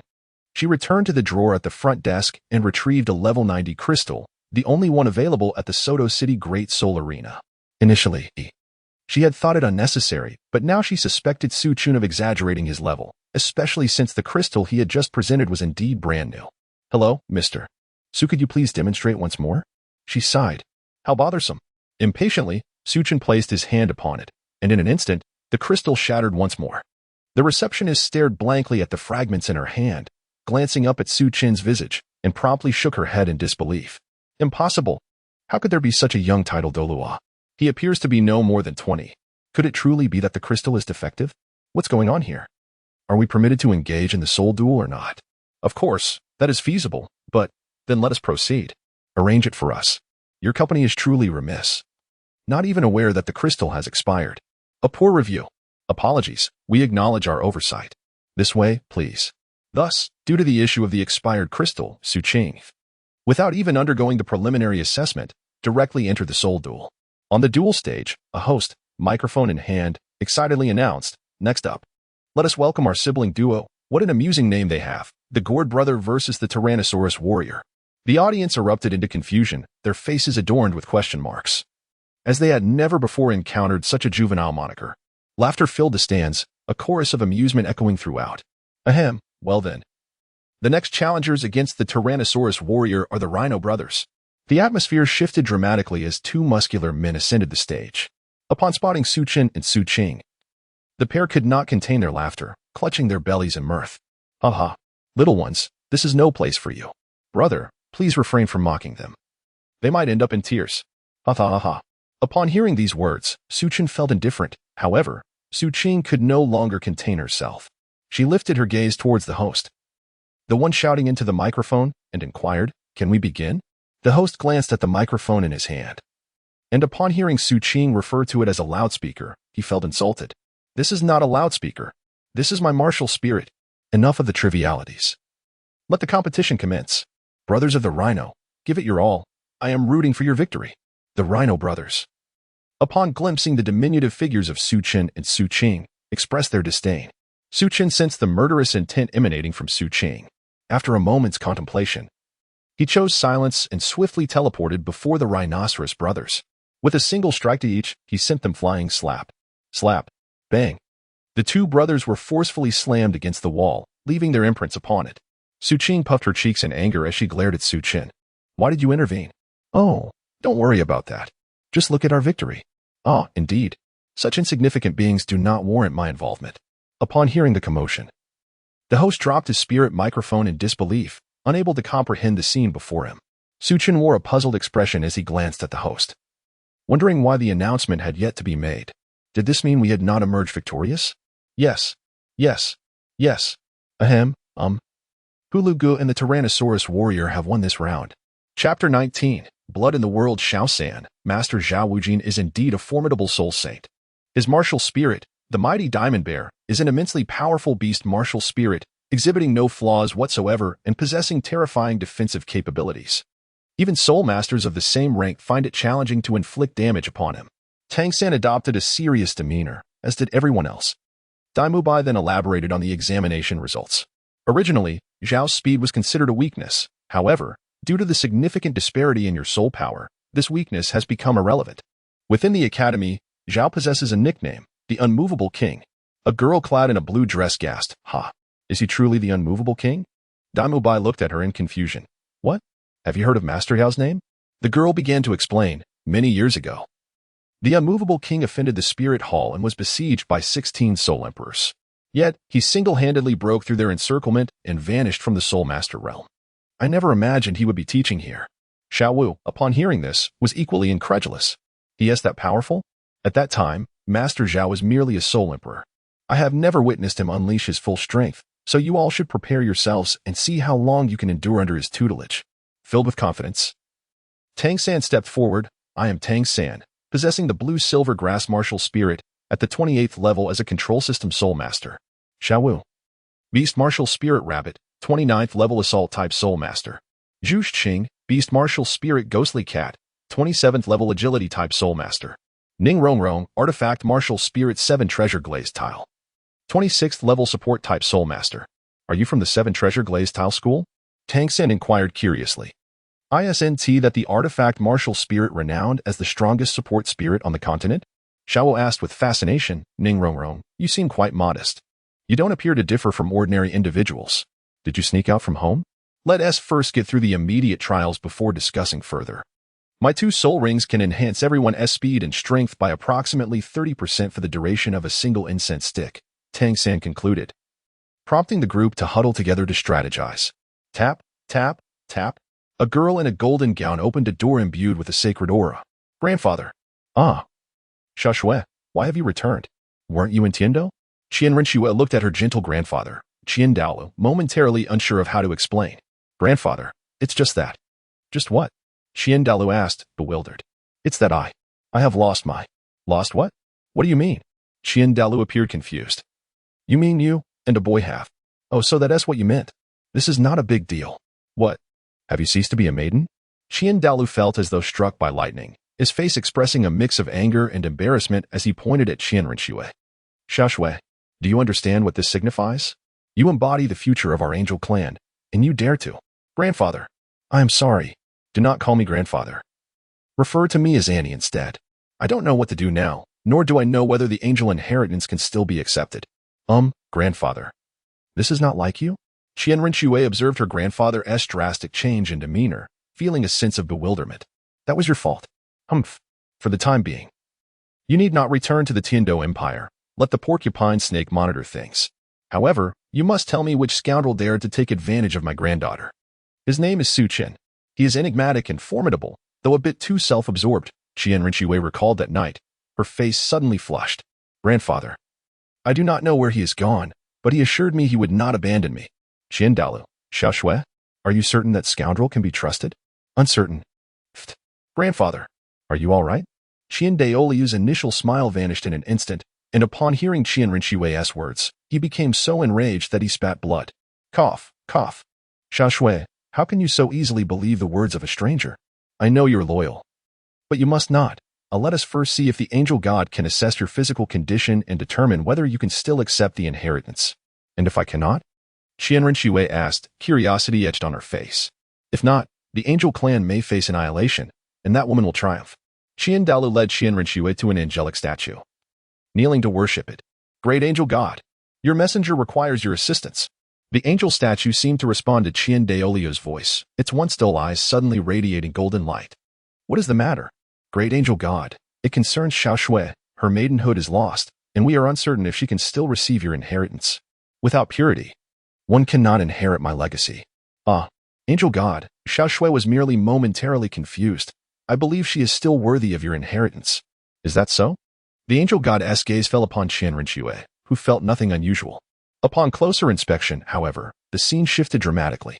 Suddenly, the angel god was engulfed by darkness, and a pair of enormous pupils scrutinized her. The angel god felt an overwhelming sense of pressure, cold sweat beading on her forehead. She attempted to flee, but found herself utterly powerless. Her gaze met the visage within the pupils, a wave of despair washing over her. Yes, it's him. It's actually him. The last time the Shura gods sent someone to capture the Silver Dragon King, they encountered this person. And those 3 first-level gods were crushed like ants beneath his foot. The colossal pupils bore down on her. Get lost. The angel god's soul was abruptly yanked back into the statue, and the statue began to crack. With a loud explosion, its head shattered. Douluo and Rinxue stood in stunned silence, their expressions blank. Grandfather, why did the angel god statue crack? I have no idea. Grandfather, I am equally perplexed. I am not a deity.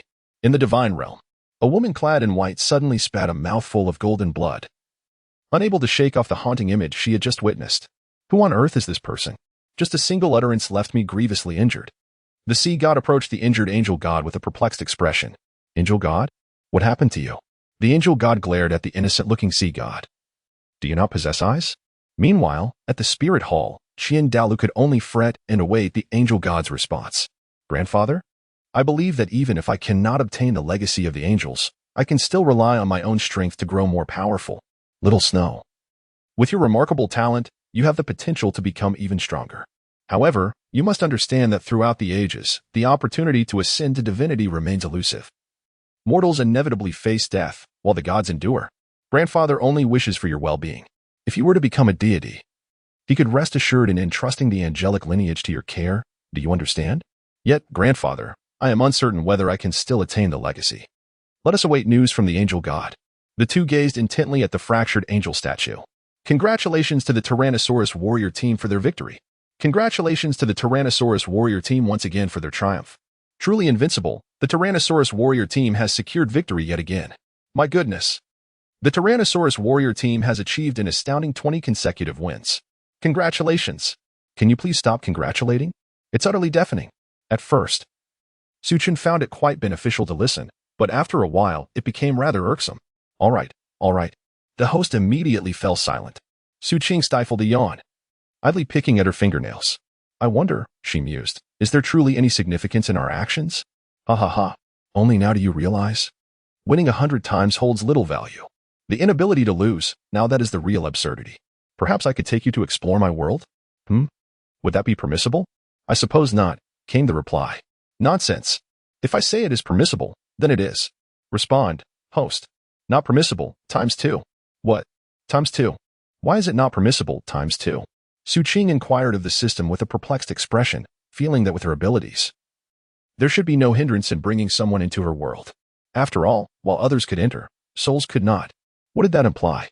The body he possessed was not originally native to this realm, but rather fabricated. Yet, how did this relate to her intention to bring him along? It was indeed pertinent. His physical constitution had met the requirements, but his soul was not permitted to exist in her world. What did that signify? It meant that Su Qin's soul hailed from the primal true realm. That realm is unbound by any laws, that can create anything, even obliterate you at will. Is it truly that formidable? Then why has Su Qin come to this world? I find this realm to be less substantial than a mere stone from my own. The reason remained unclear, but it was possible that he had perished in his original world, or his soul had been extracted. However, I am uncertain how he breached the dimensional barrier to arrive here, as non-existent worlds cannot coexist with existent ones, and life from both realms cannot survive together. What do you mean by a non-existent world and an existent world? Your world, encompassing countless realms, constitutes a non-existent world, whereas Su Qin originates from an existent world.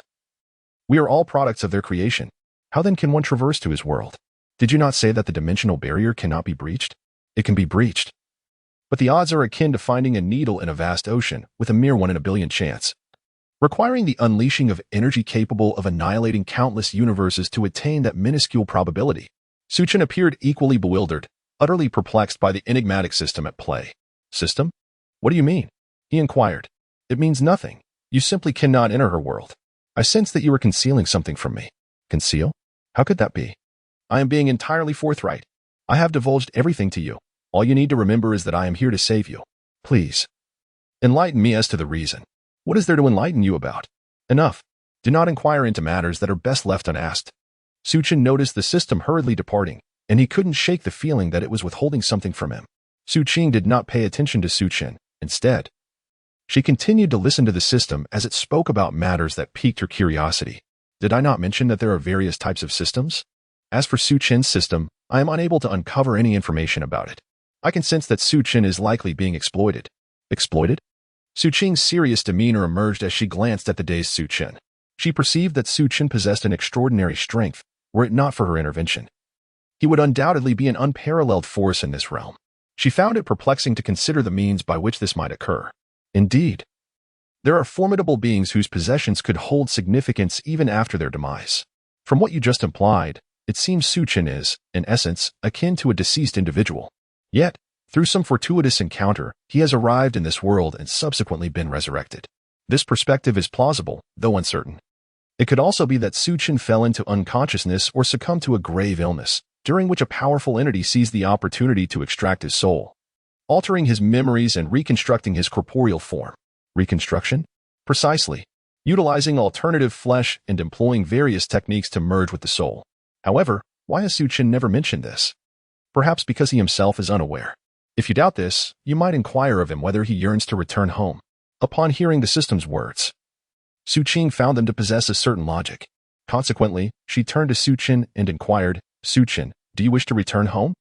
Suchin looked at Suqing with a puzzled expression, scratching his head. Is it possible? I doubt you can assist me. Initially, I had a way to return home, but I found it too challenging, so I gave up. I understand now. The system? It seems Suchin has indeed forgotten. This is natural. Yet it has little to do with you. I believe it would be wise for you to maintain your distance from him. Why? Don't you have a mission? Yes.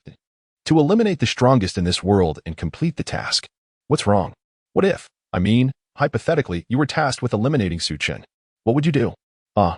Suchin is not from this world. I feel he is unrelated to it. Flesh and blood are tied to the world. I don't understand. Never mind. If it can't be done, then so be it. Suit yourself. Hoo.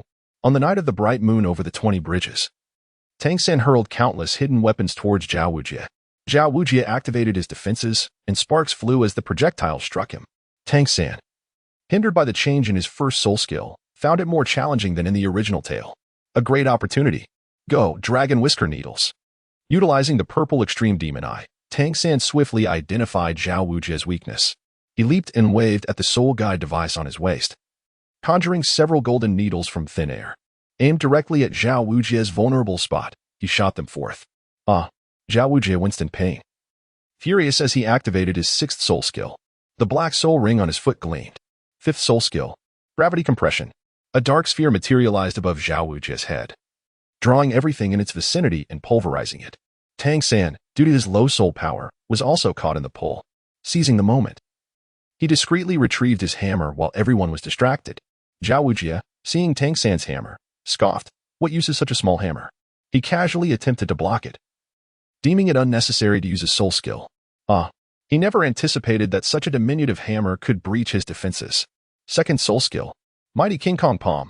Zhao Wujie thrust a palm towards Tang San's abdomen. Tang San tried to evade, but it was too late. Zhao Wujie knocked him unconscious. Chapter 20, The Black Tiger's Heart Extraction. Tang San, are you all right? Brother, how are you? Are you okay? Concerned, everyone rushed over, with Xiaowu anxiously cradling the unconscious Tang San. A boy with white hair and glasses, scruffy in appearance, approached. Zhao Wujie, seeing the white-haired boy, slurred, Oscar, bring me a sausage. Oscar, observing the bruised uncle on the ground, scratched his nose. Who are you? You're not my uncle. Enough nonsense. Hurry. I'm Zhao Wujie. Oh, so it's Teacher Zhao. What happened to you? Right away. Just a moment, Teacher Zhao. Oscar summoned a giant sausage with his first soul skill, smirking.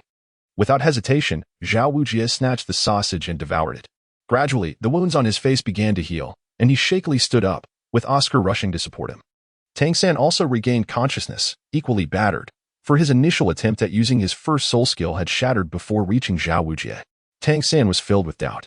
Didn't the teacher say that, according to his theory, being a plant-type soul master, the impact of a 10-year soul ring is negligible? Teacher Zhao? Did we pass? Zhao Wujie, harboring a grudge, waved his hand dismissively. Alone in the room, Zhao Wujie chuckled to himself. Since they are little monsters, they certainly deserve special treatment. I wonder if you little monsters can endure. Zhao Wujie.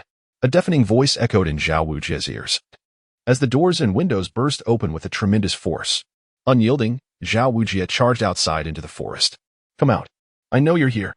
He swiftly turned around to see a mysterious figure draped in a cloak perched in a tree. Who are you? The figure spoke in a deep voice. To encounter the immovable king in such a small place. It has been long since I stretched my muscles. I wish to spar with you. The man descended and advanced slowly toward Zhao Wujie, his soul rings illuminating one after another, yellow, yellow, purple, purple.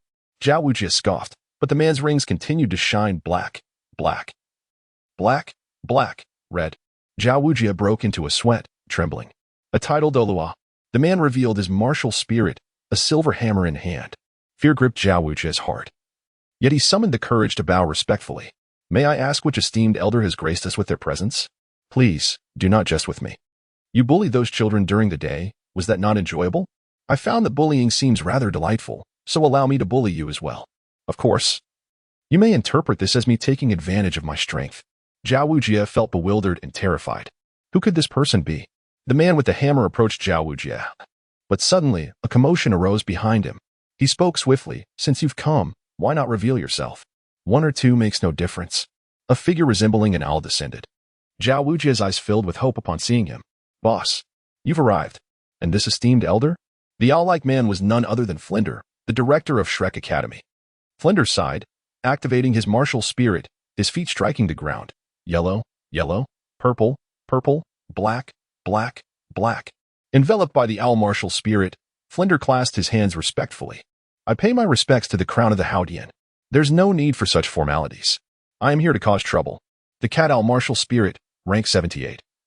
Truly lives up to the reputation of Flinder, the main combatant of the Golden Iron Triangle. This Shrek Academy, is it yours? Indeed, your highness. May I inquire what grievance Zhao Wujie has caused you, esteemed one? Could you spare me some leniency? Less chatter. Stand aside. Otherwise, you will be struck as well. Flinder glanced at Zhao Wujie, who had no other option but to sigh in resignation. Zhao Wujie, I offer you a chance. I will not use my martial spirit. If you can withstand my strikes for the duration of an incense stick, you'll be spared. Hearing this, Zhao Wujie cursed internally. It's easy for you to say. Since it's not you being hit. Your highness, I genuinely do not understand what I did to offend you. Could you clarify? I'd rather die knowing. Humph. Do I need to explain? If you strike the young, the old will naturally seek retribution. It is only right. Let us begin. The Haotian crown vanished in an instant, appearing directly before Zhao Wujie. Upon seeing that unfamiliar face, Zhao Wujie's pupils dilated in fear. Zhao Wujie was sent flying by a single punch. And the forest echoed with cries of agony. He crashed into a dozen large trees before finally coming to a halt. Flinder, upon realizing that the two had vanished, immediately activated his martial spirit to soar through the air in search of their figures. It wasn't long before he located them. And after what felt like the duration of an incense stick, he paused. Lord Haotian addressed Zhao Wujie, who lay on the ground. Do you understand now? Cough, cough, cough. Thank you for your guidance, my lord. As Lord Haotian's familiar visage was revealed, it became clear that he was none other than Tang Hao, the father of Tang San. However, you must remain vigilant regarding the Spirit Hall. They have been actively searching for you at Shrek Academy. A mysterious figure has emerged within the Spirit Hall, one whose prowess rivals my own. Exercise caution. What? Someone who is actually on par with Lord Haotian? Could it be the Grand Priest of the Spirit Hall? No, I have encountered the Grand Priest, and it is not him. Nevertheless, you must be wary. Tang Hao, still feeling the soreness throughout his body, mused that had it not been for his desire to save face, he would have preferred to remain hidden. We understand, Lord Haotian. Well then, I entrust the care of Xiao San to you. With that, Tang Hao disappeared. Zhao Wujie scratched his head in confusion. Flinder, who exactly is this senior? I can't shake the feeling that he has some connection to Tang-san. Flander shot him an exasperated glance. What do you expect? Anyone bold enough to strike the Pope cannot be an ordinary individual. Oh, I see now. Hey, Suchin, don't run away. Let me join you. Hurry up. I don't want to. Can't you entertain yourself? Why must you insist on playing with me? Suchin felt a twinge of regret. Initially, upon observing Su Qing lost in thought and seemingly bored, he felt a pang of sympathy. He earnestly pleaded with the system for 2 permanent mobile devices with wireless internet. And to his surprise, the system obliged, claiming they were a gift from Brother Yi. Without further ado, he handed one to Su Qing and proceeded to download the immensely popular game, Honor of Kings. At first, Su Qing struggled to grasp the game's mechanics. But Su Qin patiently guided her in playing Chengyao Jin. To his astonishment, she soon became enamored with the game, favoring Yo for her laid-back playstyle. Can't you refrain from following me? I'm playing by Li, and your Yao is of no use trailing behind me, he exclaimed. How could you scold me? Oh, the irony. Are you not the same Black Mountain old demon who constantly calls for battles and violence? How can you deride me as a demon? I'm clearly Yao. Su Qing intentionally made the sound of clips. Su Qin looked at Su Qing with an expression of bewilderment, as if he had encountered something extraordinary. You truly are a celestial being. Naturally, I am divine, but why the addition of being? Oh, it simply sounds melodious to me. Is that so? Indeed. So, might you consider accompanying the jungler or the mage? And what does it mean for you, with your Yao, to have a kill? You already have 10 kills, while I, as an archer, have 10 assists. Can we not enjoy ourselves any longer? I would rather not. Hold on. I now feel a peculiar sensation at the crown of my head, recalling past memories. You had better refrain from using that clattering tone with me. What do you mean by clattering? You know, that sound. Which sound? Let me think. Oh, I've got it. Hurry and tell me. Are you ready? Yes. Do hurry and speak. Well, it's just that I have recently turned 18 this year. As the sound of a male voice emanated from Su Qin, Su Qing felt a chill run down her spine, a wave of nausea washing over her. She was utterly appalled by the existence of such repugnant individuals. This was simply intolerable. How outrageous. Such a person should endure a lifetime of bearing sons devoid of any grace. Oh, how can you utter such coarse and vulgar words? What else could be said? This kind of ignorance ought to be transformed into a voice of masculinity. Indeed, you speak with remarkable insight. By the way, what did you just say about my voice? The sound of a male voice, perhaps? What of it? I must inform you, it is you who has declared yourself repulsive. And that bears no relation to me. Upon hearing Su Qin's words, Su Qing was momentarily taken aback, but soon her face blossomed into a radiant smile. She then extended her hand, invoking her second soul skill. The palm descended. Clap. Victory.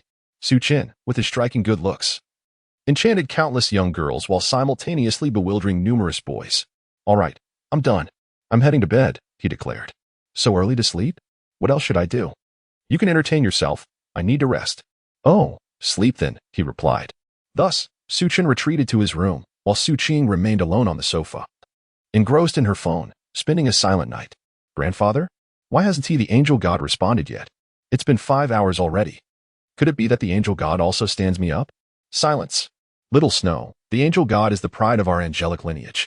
How could you utter such words? But grandfather, you have been praying to the angel god for so long. Why has there been a reply? Well, I'm not sure. Perhaps the angel god is busy. In the divine realm, the angel god, lounging with crossed legs and sipping coffee, felt quite content. He heard Qian Daolu's call but chose to ignore it. While legacies are important, one must also have the means to pass them on. The soul energy within Qian Rinxue could vanish at any moment. How is this power, angel god? See, God was apologizing for his earlier offense towards the angel god, gently massaging her shoulders. Quite nice. Hee, angel god. Did you just mention that a human more terrifying than the Shura god has appeared on the continent? Yes. I think it's wiser to avoid unnecessary involvement. Aren't you going to inform the Shura god? Why would I? Am I particularly close to him? Then shall I go? If you want to be a messenger, go ahead. I want tea. Oh, and I forgot to mention. The last group sent by the Shura god was all eliminated by that man. What? It was him. The sea god realized the gravity of the situation, halting his actions. This matter had stirred quite a commotion in the divine realm, and he could not remain oblivious. Farewell. The sea god clasped his hands in respect and left, heading directly towards the Shura god. The angel god observed the sea goddess' actions and shook her head, muttering, a false gentleman. Welcome, everyone, to the Soto City Grand Soul Arena. Now, let us welcome our contestants. The Demon Spider sisters, though not as formidable as the faceless Demon Spider, were no less impressive, especially with their martial souls that could manipulate venom. I believe the audience is eager to see the performance of these sisters. Enough of the chatter. Let us welcome our champions. The duo of brothers and sisters, dubbed the Gourd Brother and the Tyrannosaurus Warrior, changed their name from the verbose Gourd Brother to the more imposing Tyrannosaurus Warrior. Can you stop flattering them and just start already? The audience did not voice their impatience, but Suchin pointed at the host, expressing his frustration. The host clenched his fist in annoyance.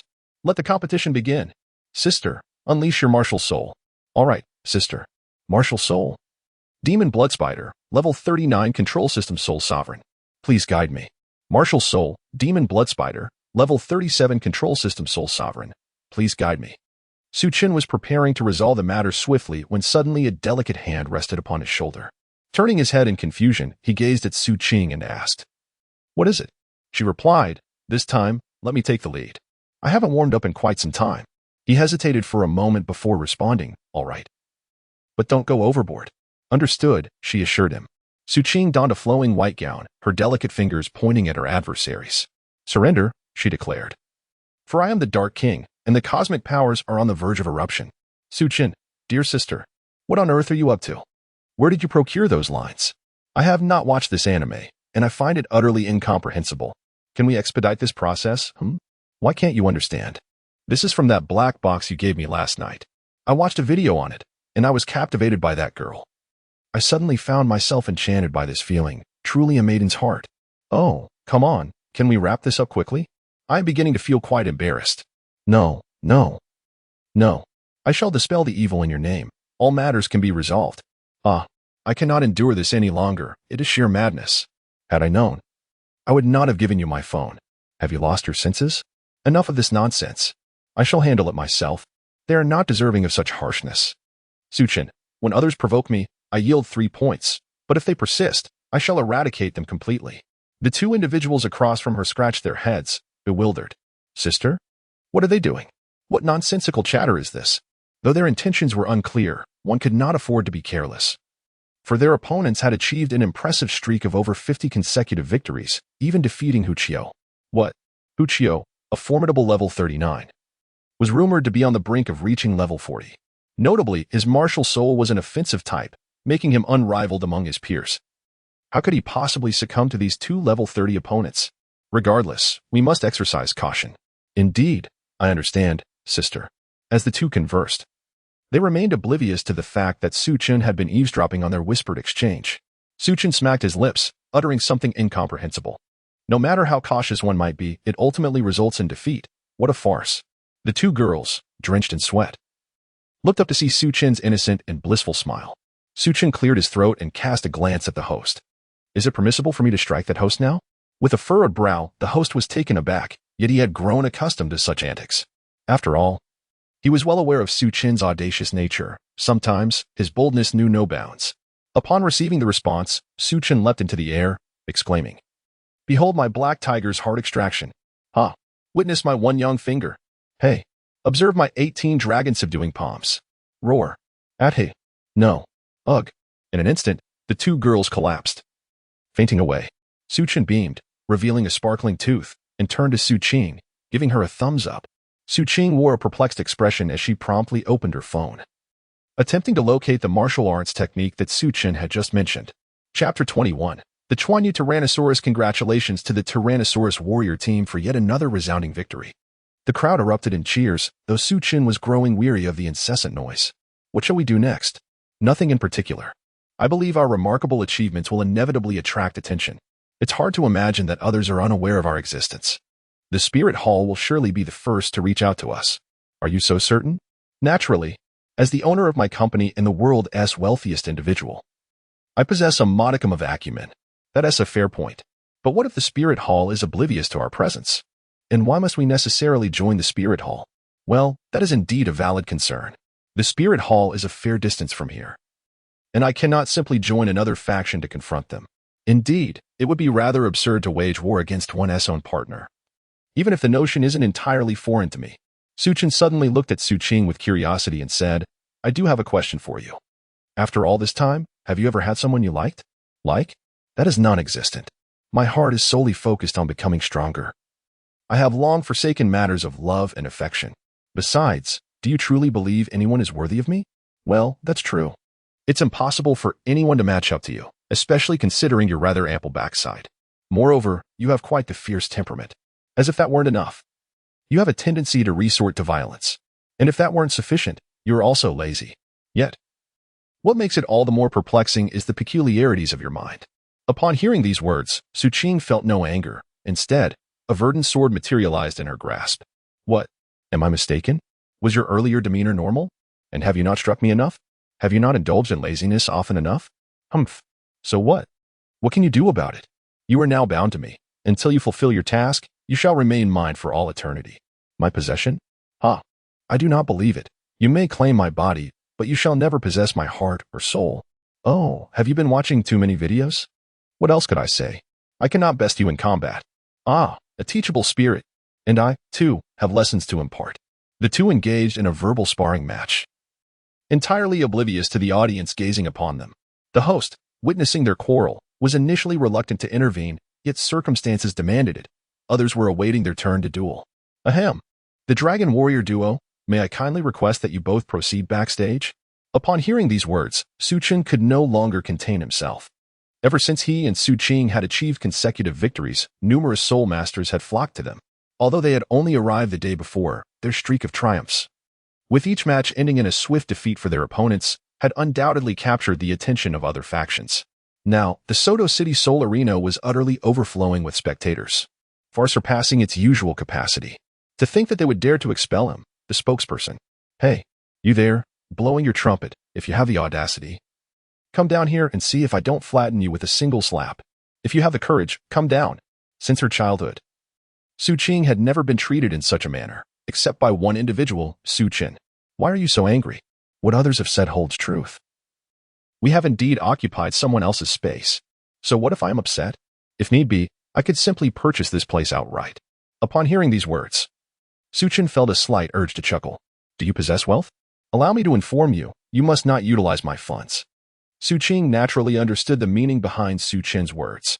She shot him a glance, then directly tossed a ring into his hand, saying, You simply need to drop your blood upon it, and you shall perceive everything within the ring.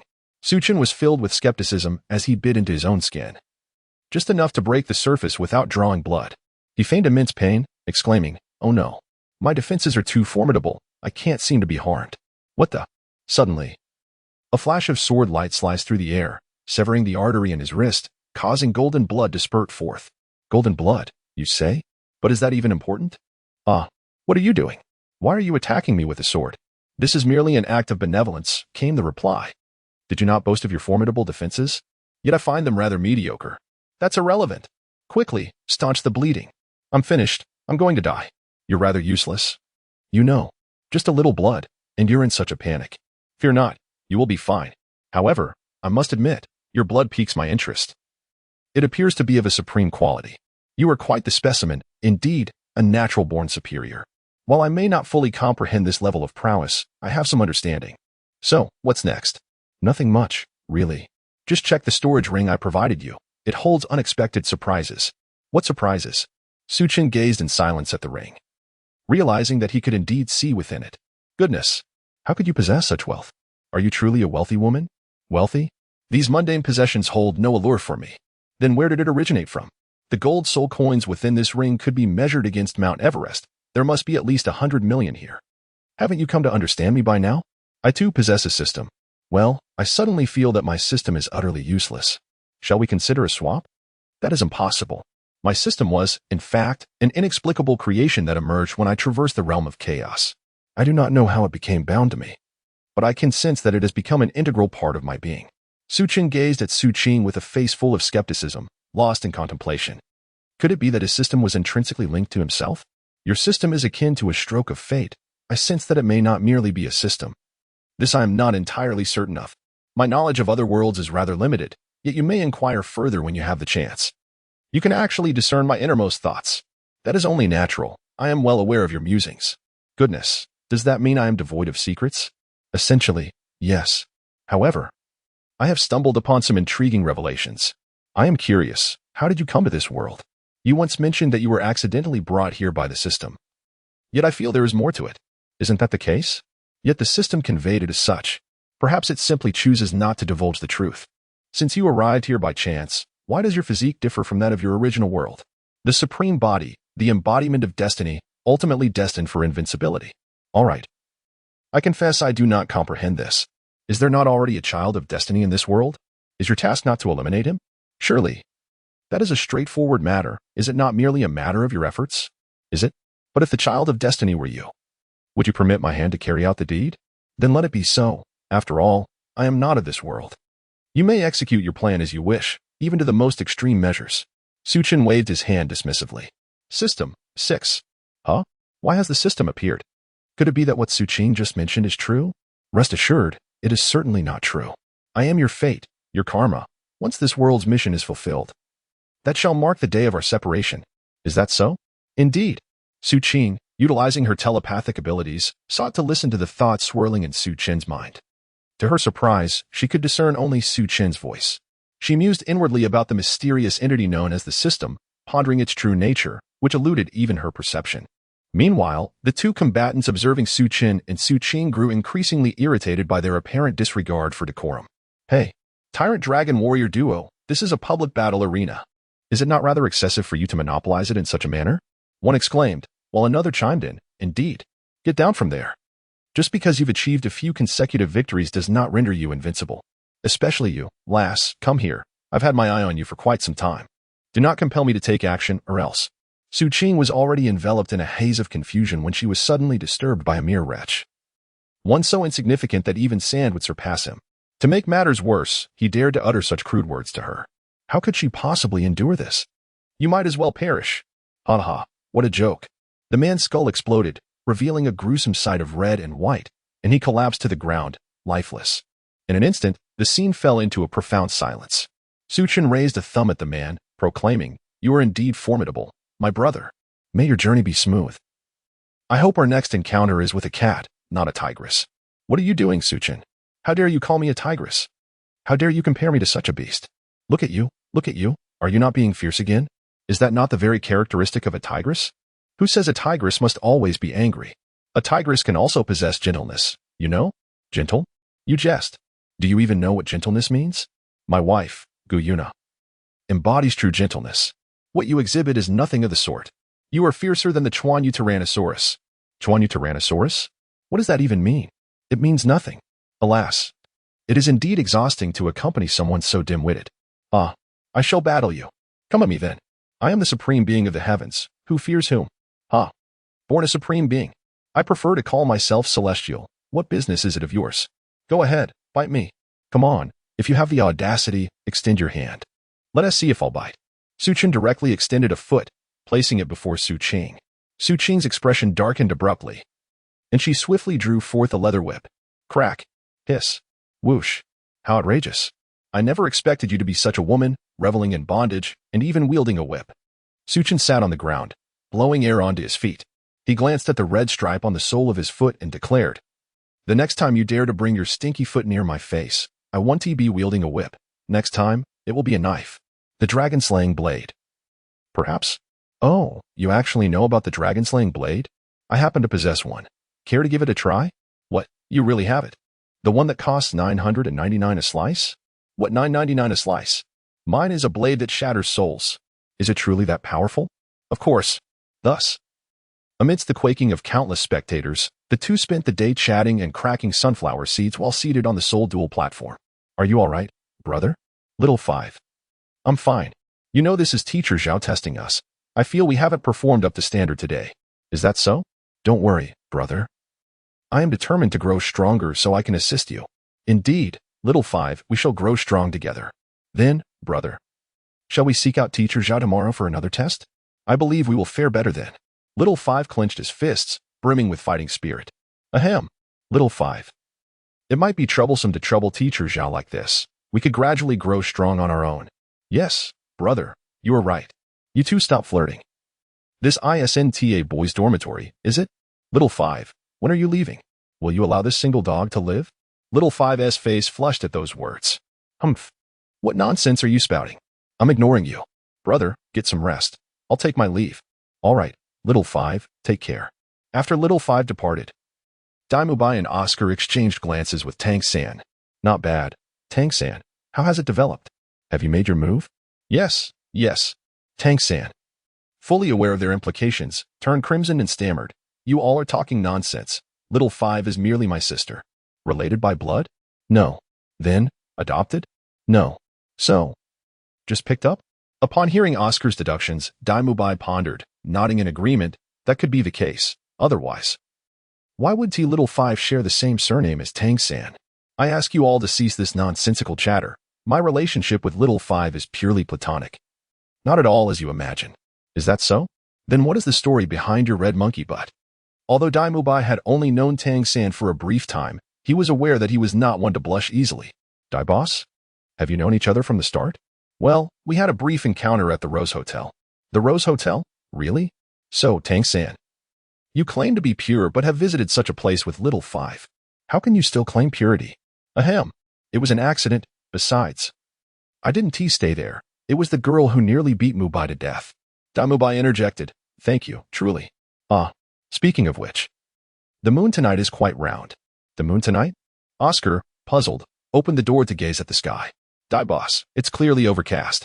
By the way, what did Tang San just say? I couldn't quite catch it. Something about a beating? Half dead? Just Tang San raised an eyebrow at the flustered Daimubai. This is what you get for deliberately provoking me. Now you can experience my earlier feelings.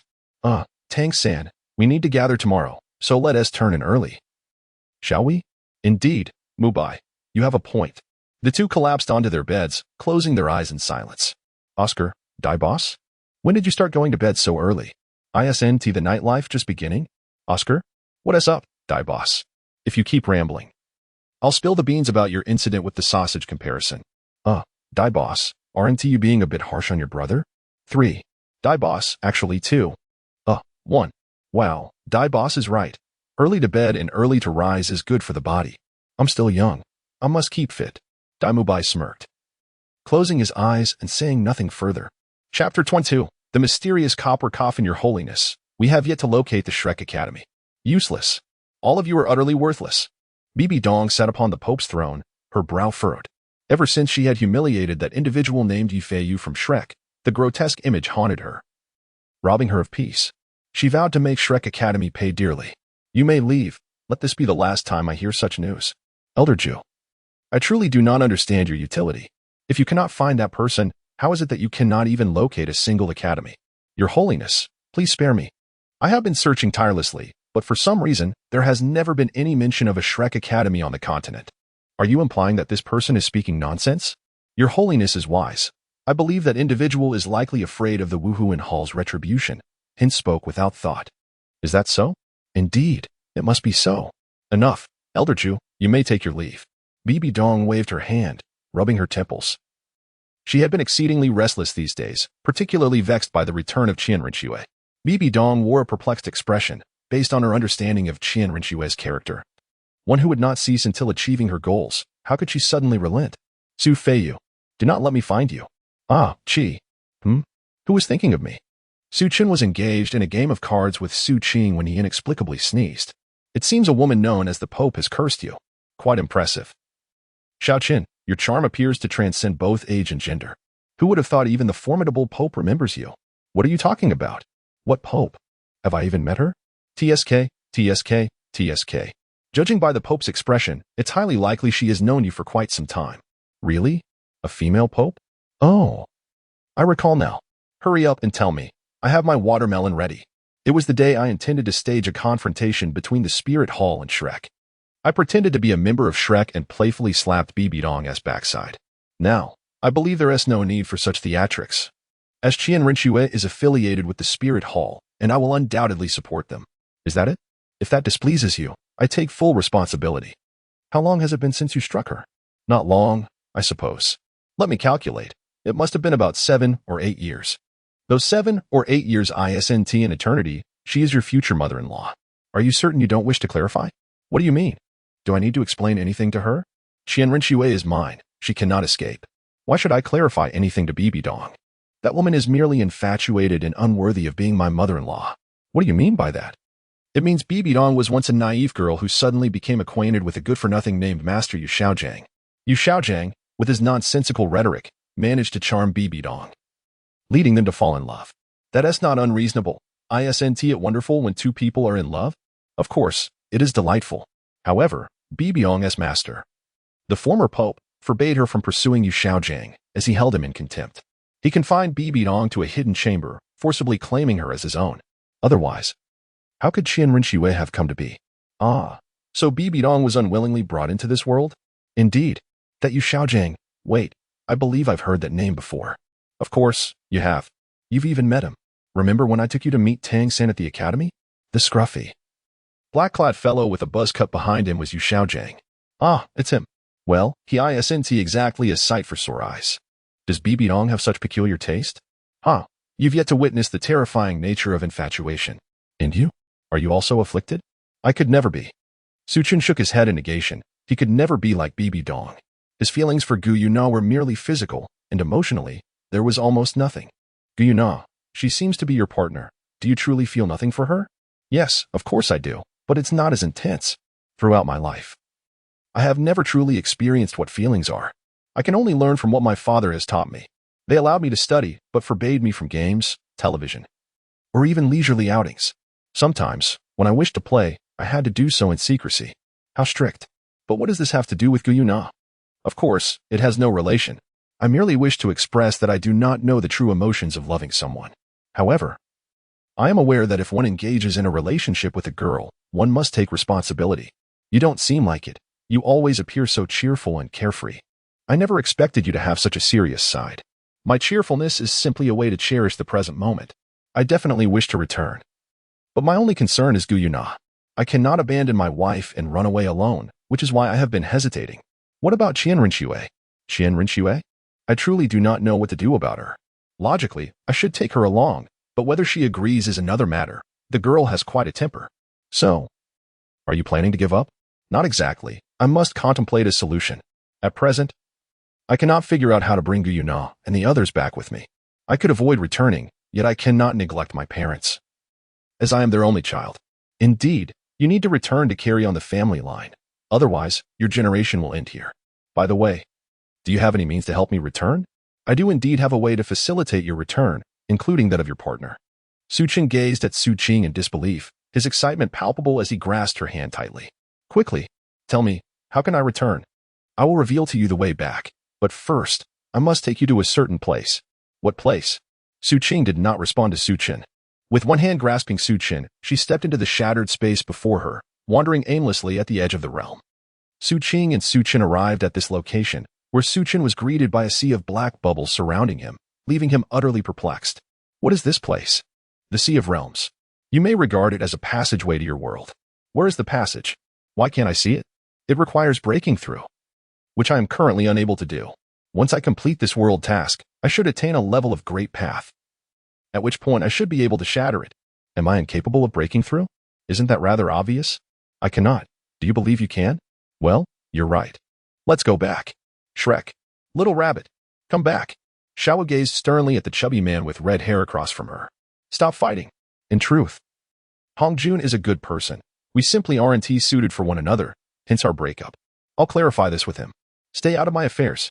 Move aside. Tang San. Chubby.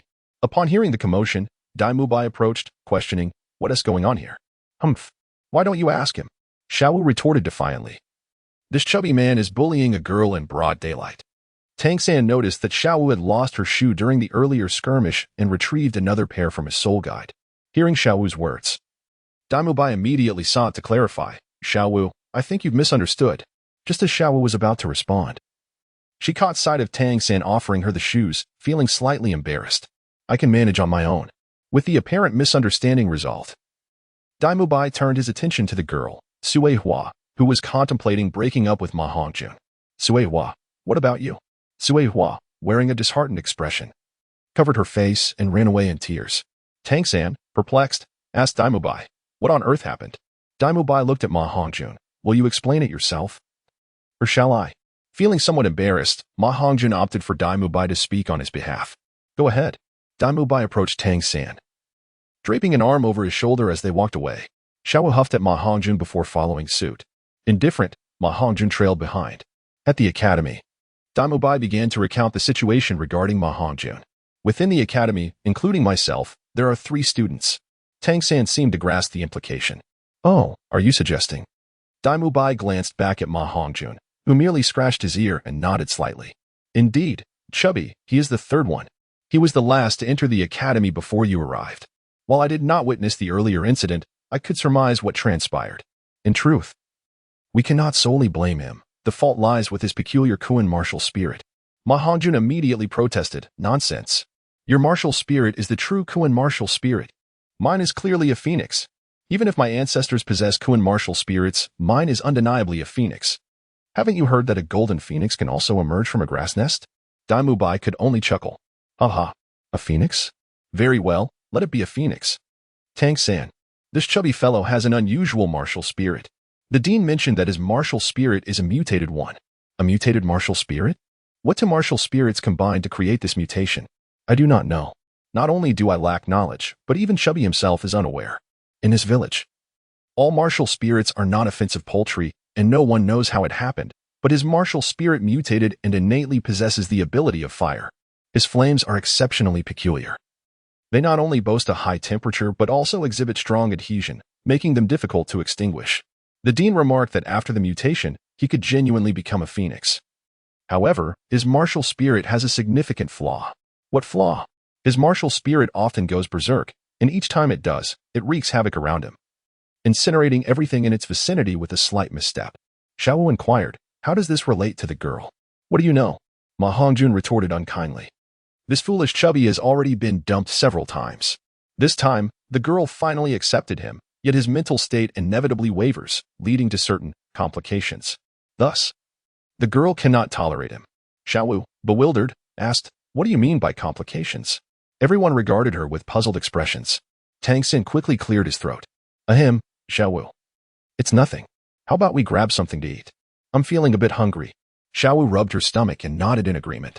Upon hearing Tang San mention hunger, Daimubai took the lead. Come, I'll take you all to dine. As they made their way to the cafeteria, they unexpectedly spotted Ning Rongrong and Zhu Shuqing. Ma Hongjun's eyes sparkled as he gazed at the 2, his hands reaching out in a rather lascivious manner. Daimubai, observing Ma Hongjun's lewd expression, cautioned, behave yourself and suppress those impure thoughts. Ma Hongjun, with a confused expression, questioned, why? Are you planning to act? I say, Dai. Even if you're the leader, you should leave some scraps for your brothers. Ignoring Ma Hongjun's comment, Daimubai approached Zhu Shuqing. Noticing that she was ignoring him, he deliberately changed the subject. Humph, that Xiao Ao fellow is still sleeping in. Allow me to introduce this chubby guy, our Academy's other student, named Ma Hongjun. His martial spirit is a phoenix. Xiao and Ning Rongrong were engaged in some conversation, and upon looking up, Xiao spotted Oscar. Oh, isn't that Uncle Sausage? Oscar, beaming with vitality, made his way over to the group. Xiao waved at him cheerfully. Hi, Uncle Sausage. Upon hearing this, Oscar's previous brightness faded into a state of exasperation. Let us just head to the cafeteria together. All right. Everyone followed Daimubai's lead to the cafeteria. Amidst the vast expanse of the cosmic sea, Suchin seems to have discovered something peculiar. Suchin, take a look over there. What on earth is that object? Suchin's gaze followed the direction indicated by Suchin. Why would such a place possess such an object? Suchin, filled with curiosity, tugged at Suchin, drawing him closer to the enigmatic object. What an enormous skeleton! Surely, fossils cannot reach such a size. Suchin inhaled sharply, feeling as though his own stature was akin to that of an ant when compared to this skeletal figure. Suchin discerned what it was. It was indeed a dragon bone.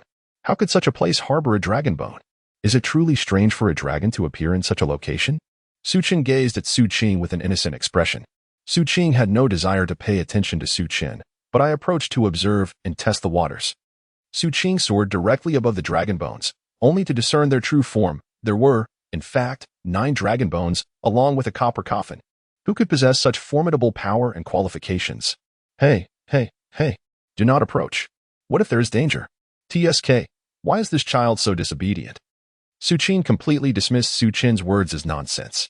Driven by her curiosity, she approached the copper coffin directly. Boom, boom, boom. In an instant, an immense pressure bore down upon Suchin. Su Qing wished to leave hastily, only to discover that her powers had inexplicably vanished. What an eerie ability! It cannot belong to my realm, for I have already ascended to the Tao of heaven in my world. This object is far too strange. It has managed to render my strength non-existent. Su Chen noticed that something was amiss with Su Qing. Initially, he had no intention of intervening, after all. It was preferable to face challenges alone rather than with another person. However, a thought suddenly crossed his mind. How would he return? He had forgotten to inquire with his system about this matter. Resolutely, he approached Su Qing, turning away from his earlier hesitation. Su Qing initially intended to hinder Su Chen. Yet she found herself gazing at him in utter bewilderment. What is this overwhelming pressure? Wait, how come you're unscathed? Su Chen felt a wave of pressure that caused a bead of sweat to form on his brow, while Su Qing remained expressionless. What brings you here? Of course. To rescue you. And? Well, am I not currently devising a plan? However, why has this coffin shrunk? Could it be that we have disturbed someone, and they have emerged? Impossible.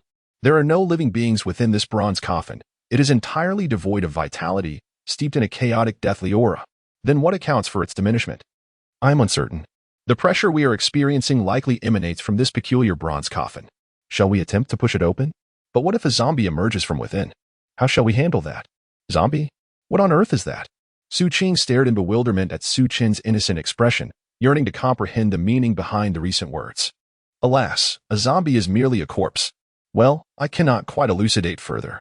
If you wish to push, then go ahead. Chapter 23, The Abyssal Demon Whale King Ah. The two exerted all their strength to pry open the bronze coffin. Crack. It's open. It's open. As Su Chen and his companion peered curiously through a narrow crack, a sudden burst of bluish-gray light emanated from the copper coffin, striking them with a forceful impact. Ah, I shall slay you. A voice echoed. Father said that living without a heart brings immense pain. Is it not a kindness to offer little Rain's heart to father? The encounter felt like a final farewell. Young master. Run. Su Chen. Why? Why do you betray me? Why? I would rather perish than allow you to harm them in the slightest. Ah, I do not wish to die. I do not wish to die. Little 5. Ah, little 3. Tang San. A thunderous roar erupted as the copper coffin sealed shut, and both were violently thrown back by an unseen force. Su Chen was suddenly overwhelmed by a throbbing headache, while Su Qing appeared slightly better, her expression grave. What were these sounds? Could they possibly be events yet to unfold? Ah, I am utterly perplexed. Be it the future or the past, my head feels as though it might burst. Seeing the crimson hue in Su Chen's eyes, and the swirling black aura enveloping him, Su Qing immediately summoned her spiritual energy to heal him. After her efforts, Su Chen's condition improved significantly, and she sighed in relief. Why am I unscathed while you are afflicted? Could it be that this copper coffin originates from your realm? That cannot be. My world possesses coffins. But none akin to this. It is truly absurd. Su Qing looked at Su Chen with a face full of skepticism. The sound she had just heard might have been different from what Su Chen perceived. What did you just hear? Oh, you heard it too? I thought I was the only one, she exclaimed. Needless to say, hurry up and tell me, Su Chen urged. I heard a jumble of nonsense, something about how I would never allow anyone to be harmed, even at the cost of my own life. What does that even mean? Su Qing shook her head. What I heard differs from what you heard. I only caught a single phrase. Kill me. Kill me. Is that all? Yes. That is indeed all. Su Chen wore a visage of profound skepticism as he gazed upon the copper coffin. Could this truly belong to my world? Who possesses such extraordinary prowess to cast a coffin into the cosmos? Uncertain, he pondered whether this object was a relic of reincarnation, perhaps, upon returning home. He could harness the power of this enigmatic copper coffin. Goodness, are you suggesting that I must sleep in a coffin? Su Chen immediately took several steps back. Sensing the overwhelming danger emanating from Su Qing. Why are you standing so far from me? Am I that frightening? Do you not wish to conduct experiments on me? To cast me into the coffin? Ah, you misunderstand. I am unable to open this copper coffin. How could I possibly throw you in? So, what you are implying is that if you could open it, you would indeed cast me inside. If that is your line of thought, shall I give it a try? Don't. Let us return. Su Qing pulled Su Chen into the room with a flash, and after their departure, the copper coffin opened to reveal a bizarre figure with red hair, obscured features. One of its palms floated hundreds of droplets of golden blood, which, with a slight tremor of the hand, instantly dissipated into nothingness. We shall meet again, Emperor of the Wasteland. With that, the figure vanished, leaving behind an eerie silence.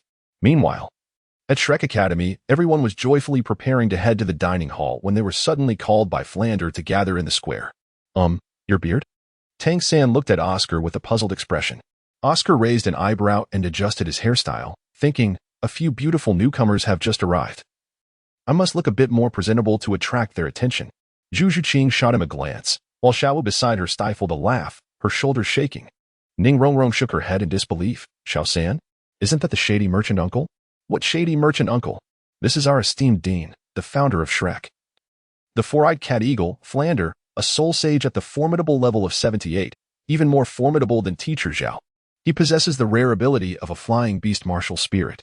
His infamous phrase, I only accept monsters, not ordinary people, is well known. Upon hearing Oscar's introduction, Xiao breathed a sigh of relief, silently thinking, thank goodness he's just a 78-level big sausage uncle. Does our school not have any Soul Douluo level soul masters? Oscar, unable to endure being called big sausage uncle, promptly introduced himself. Please call me sausage specialist, Oscar. As for what you mentioned about Soul Douluo, do you think they're as common as vegetables, found everywhere? There are fewer than 100 Soul Douluo in the continent, all supported by the empires and their subordinate kingdoms. Combined, the two major empires have only about 10. They are certainly not easy to encounter. Xiao nodded in agreement. Feeling relieved, Tang San looked at Xiao with concern. Xiao, what's wrong? It's nothing, Xiao San. Do you think that shady merchant uncle still remembers us? It's only been 2 days. He shouldn't have forgotten, Tang San replied. But since he is the dean, he likely won't hold our previous indiscretions against us. Back in their room, the two were engrossed in their phones. Hey, Su Chen, I seem to have heard that there's a 5-person competition at the Soul Arena. What should we do since there are only 2 of us? Upon hearing Su Chen's words, Su Chen paused his actions. A look of confusion crossing his face as he gazed at her. What's wrong? Is there something on my face? No. I was just curious about how you came by this information. Everyone knows. Surely you do as well? Well, of course I know. How could I not? System. Is there an issue? Why didn't you inform me about the 5-person match? What? You didn't know? Were you not in the Soul Arena in Soto City? Did you not witness the 5-person competition? I was there in person. What on earth were you thinking? Isn't that a given? I only just found out. So what now? All right, I'm at a loss for words. Farewell. Summoners, or perhaps gather a few. If they resist, we shall subdue them by force and persuade them with virtue. Upon hearing Su Chen's solution, Su Qing raised her thumb in approval. I truly appreciate individuals like you who take competition seriously. This idea is particularly splendid, isn't it? I knew it would be. So, where shall we search? Where shall we seek? I recall that on that day, we encountered an island named Poseidon Island amidst the vast sea. In this continent, we have discovered some lesser options. Wouldn't it be more advantageous for us to venture to Poseidon Island? Su Qing's eyes sparkled with excitement. She immediately stood up and saluted Su Chen, exclaiming, understood. Always prepared. Upon witnessing this, Su Chen appeared utterly bewildered. He pointed at Su Qing and exclaimed, where on earth did you learn this? I certainly did not teach you such nonsense. Su Qing took out her phone, directing the screen towards Su Chen's face. Su Chen finally understood. You were watching World War II, the German battles. No wonder. I find this particularly intriguing. I have never encountered such fascinating things before. Haha. Next time, if you stumble upon these, you have come to the wrong place.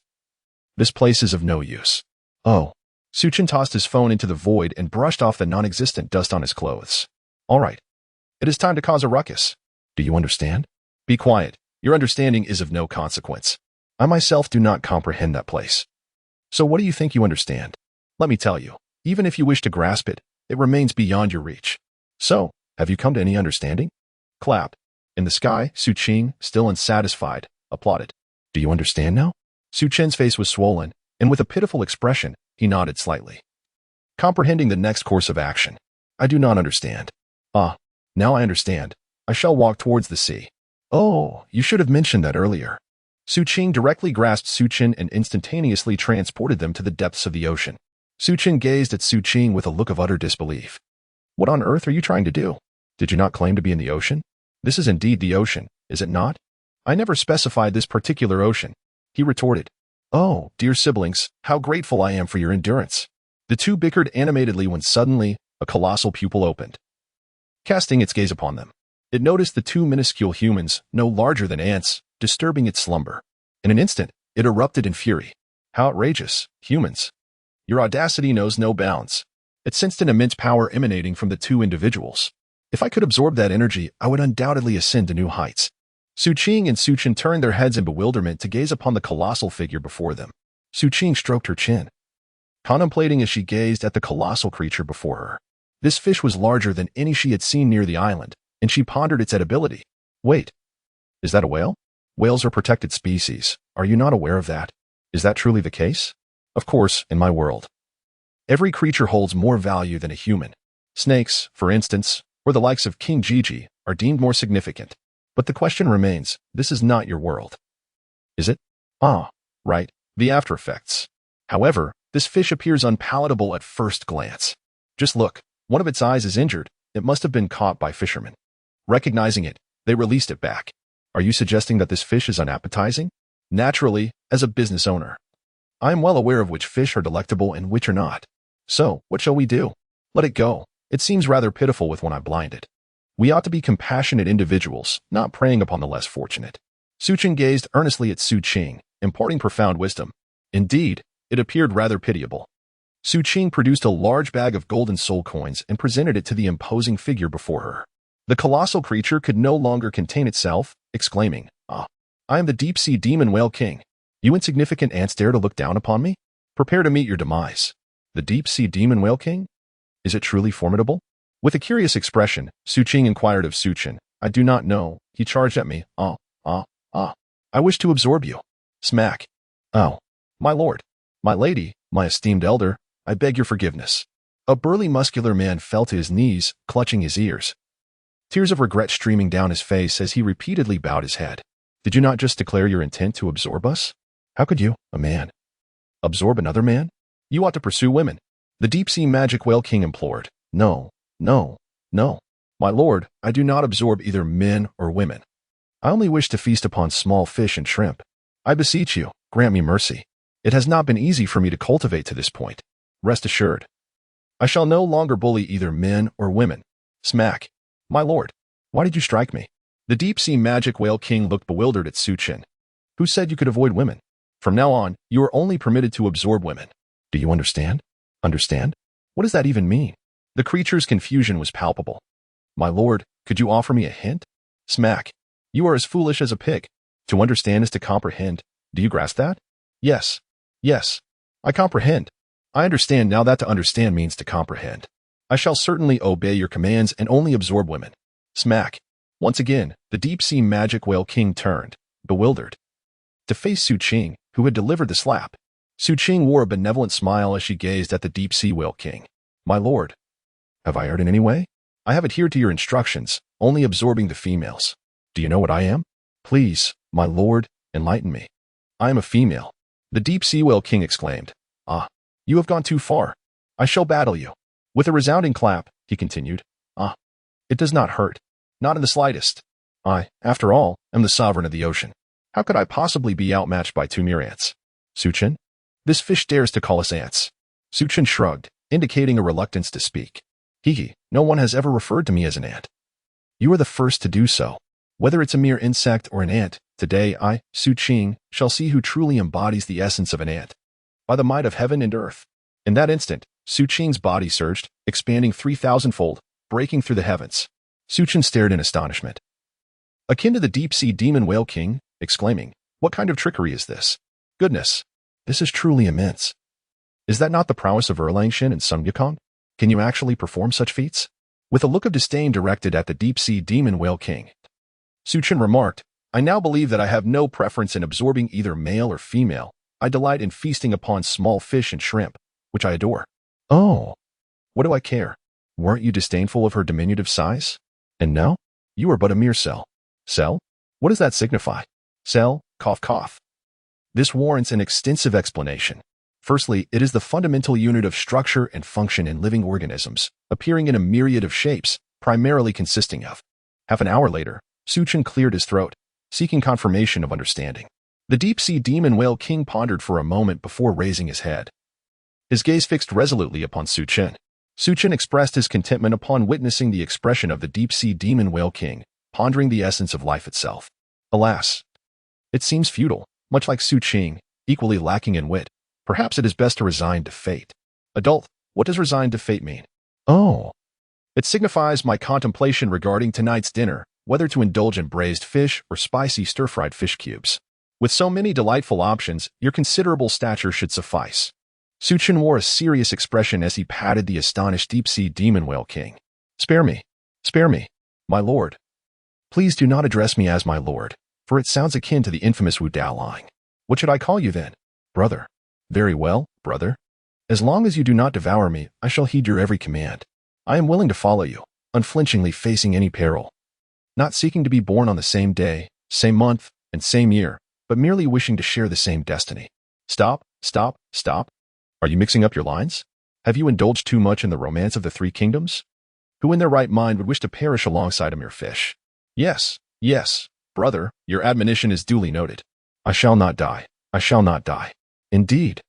There is much to teach even a small fish. So, brother, have you decided to spare me? Suchin let out a sigh and patted the shoulder of the deep-sea demon whale king. My dear brother, do not hesitate to speak. In truth, matters at home are managed by your elder sister. Elder sister? You mean the one who has grown in stature? Indeed. Remember, I am the elder brother. And she is your elder sister. Understand? From now on, refer to her as elder sister. Suchin gazed at the deep-sea demonic whale king with an expression of encouragement. The deep-sea demonic whale king, taken aback by the unexpected support, promptly nodded in response. Suchin whispered into Su Qing's ear, Hey, don't exaggerate. Your feet smell terrible. Are they the feet of a fairy? How dare you say that my feet smell? Su Qing retorted, Do you have any idea how many people wish to catch a whiff of my divine feet? You are simply unaware of the fortune you possess. Do you really think they smell good? Suchin turned to look at the shivering king of the deep-sea whales. Delightful. Absolutely delightful. I can feel my cultivation level rising a notch. The king of the deep-sea whales nodded excitedly, leaving Suchin speechless. What on earth? Are you a fish from the A-san family? You actually find that fragrant? A san? Who is that? Brother, I have never heard of such a person. Oh. It's no surprise you haven't heard of him, for my third brother possesses extraordinary skills. He can balance a motorcycle with 20 people on it without tipping over. Ah, a motorcycle? Is that a soul bone? Yes, exactly. Don't speak. Just accompany me to see God Island. We plan to acquire something from there. Upon hearing this, the king of the deep-sea whales immediately objected. You can challenge others without issue, but to confront someone you cannot defeat is tantamount to seeking death. It's better to perish here. Brother, I truly have no means to face them. Sea God Island is guarded by a peerless Douluo of level 99. I am utterly at a loss. Oh, you little brother are quite something. You sell me out right from the start. You wish to share in the blessings but not in the hardships, is that it? Brother, please, do not put me in a difficult position. I really cannot contend with them. Are you not sending me to my doom?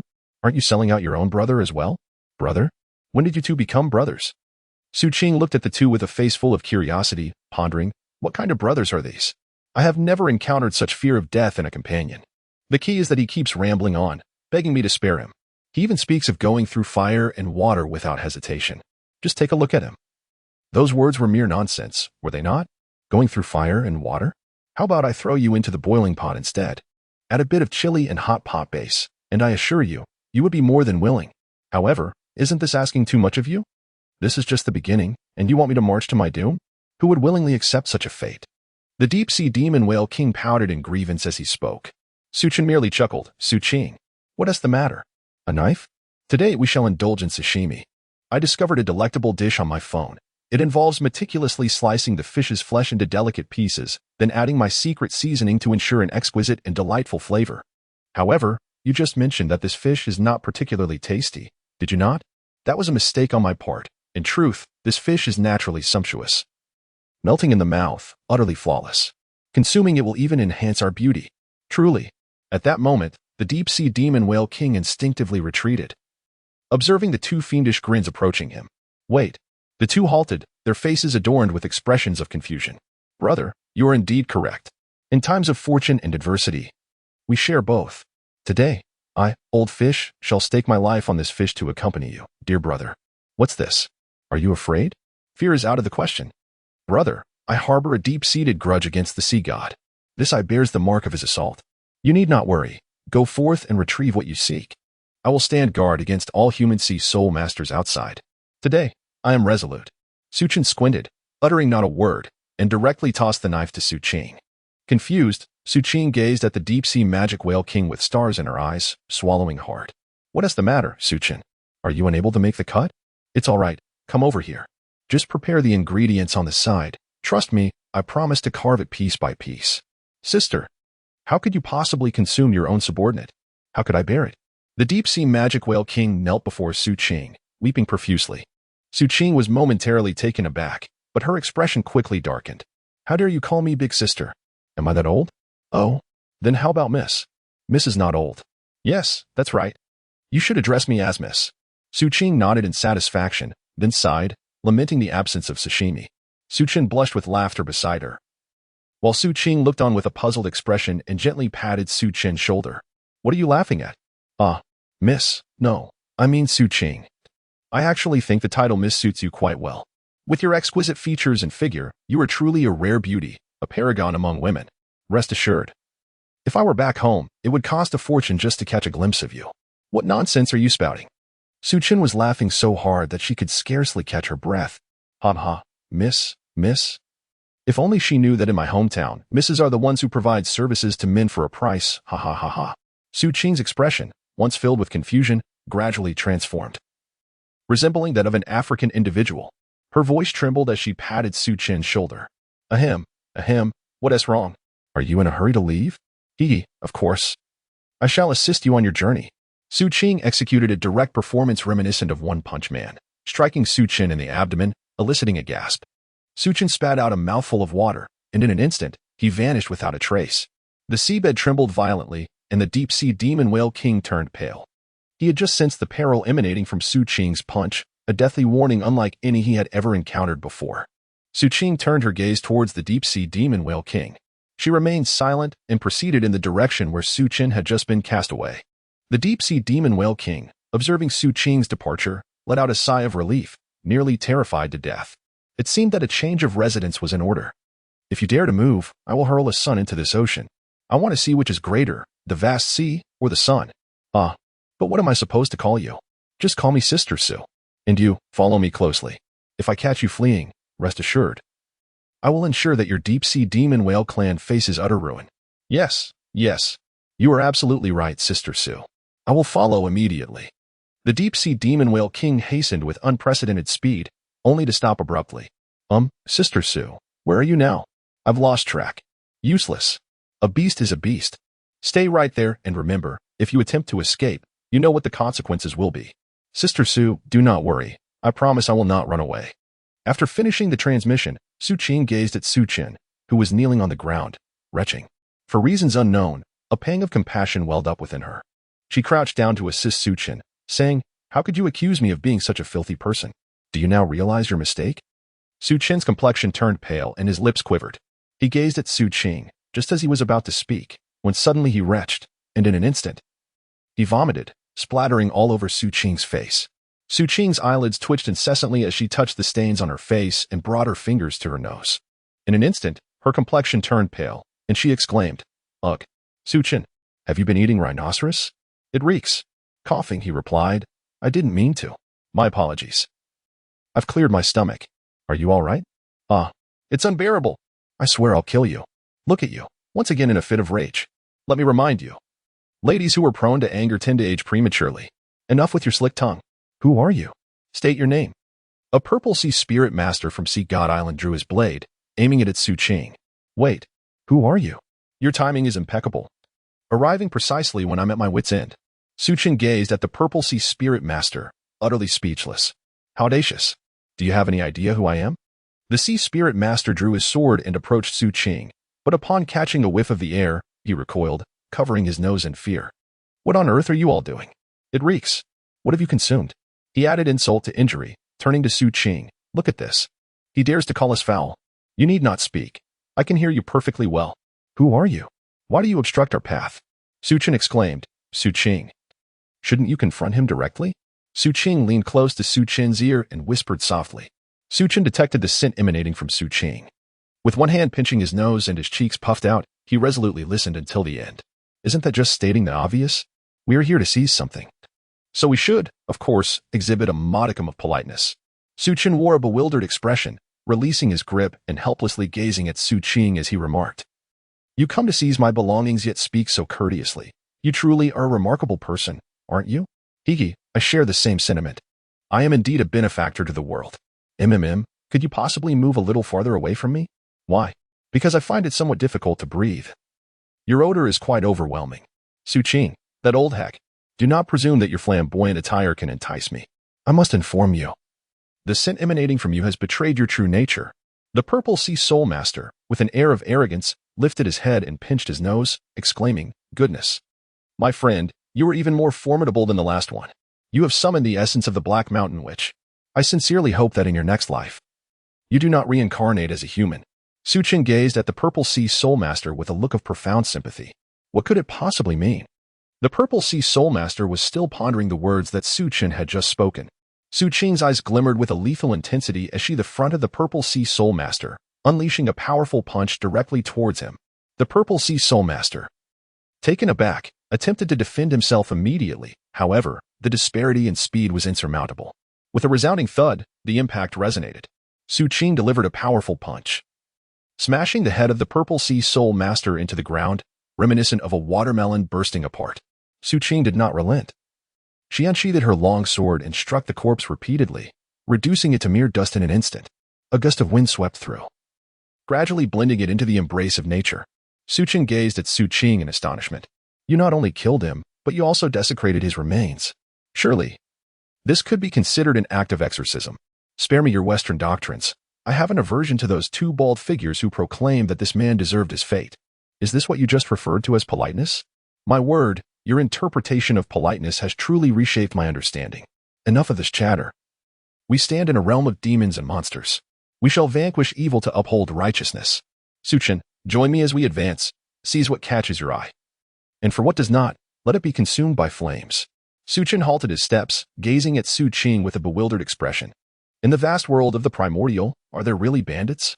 Nonsense, of course not. Where did you learn such a thing? Humph. Naturally. I acquired this knowledge from television dramas. Suqing, who goes there? Some guards immediately rushed out. I am your father. Die. With a swift motion, Suqing struck with her sword, cleaving dozens in half with a single, decisive blow. At this very moment, Suqing bore an expression reminiscent of JoJo.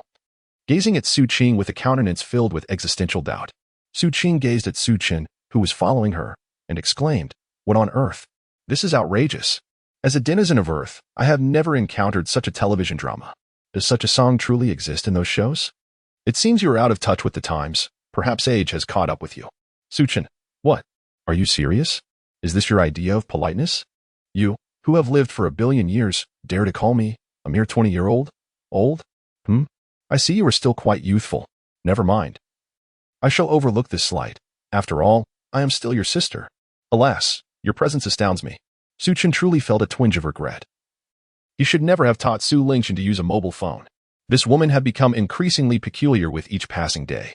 Imagine, a primordial sage, frolicking in the heavens while engaged in a ridiculous dance. Suqing shook his head, unable to fathom such a spectacle.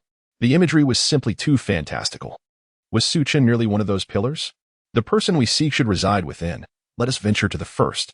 Suqing pulled Suqing as they soared towards the pinnacle of the Sea God Island. Who dares to intrude upon the Sea God Island? A feminine voice echoed. The two of them lowered their heads to take a glance, only to discover a shark. TSK. This fish seems rather diminutive. It doesn't look appetizing at all. Sister, is this really about what you can eat? Could you possibly behave in a more sensible manner? Oh, then what do you suggest? I shall simply say what I intend to say. Suqing cleared his throat and politely addressed the sharks below. May I inquire, esteemed Sister Kuan? We are here to seize an opportunity. Could you kindly direct us to the most formidable spirit master in your vicinity? Rest assured, as long as you provide us with the information, we shall not cause you any harm. The sharks in the water bristled with indignation. Do you take us, the Great White Shark Clan, for fools? We are the guardian spirit beasts of Sea God Island. I advise you to depart swiftly, otherwise, do not blame us for showing no mercy, land spirit masters. Suqing let out a sigh, lamenting once more about yet another foolish fish. The last encounter was with that creature known as the Dark Whale Evil Tiger, which was also a mere shark. How can this world lack protection for its creatures? The crux of the matter is that this particular magical soul great white shark is even less astute than its own orca kin. Bang! Suqing struck forward with a palm, exclaiming, The demon soul great white shark clan. Su-Ching, I must address you. Look at yourself. How can you behave in such a manner? Have you been touched by the spirit of Saint Mary? No, that is not my intent. Just observe the multitude of ingredients here, carelessly squandered by you. This is truly excessive. The shark arms are exceptionally delectable. Su-Ching wore a look of bewilderment. Do sharks have arms? Indeed, sharks possess arms. All creatures in nature have them. And what of insects? Insects are not merely creatures of nature. They are pests of nature. Are you not aware of what pests are? Ah, I see. When encountering a pest, one must eradicate it. Hold on, not all insects are harmful.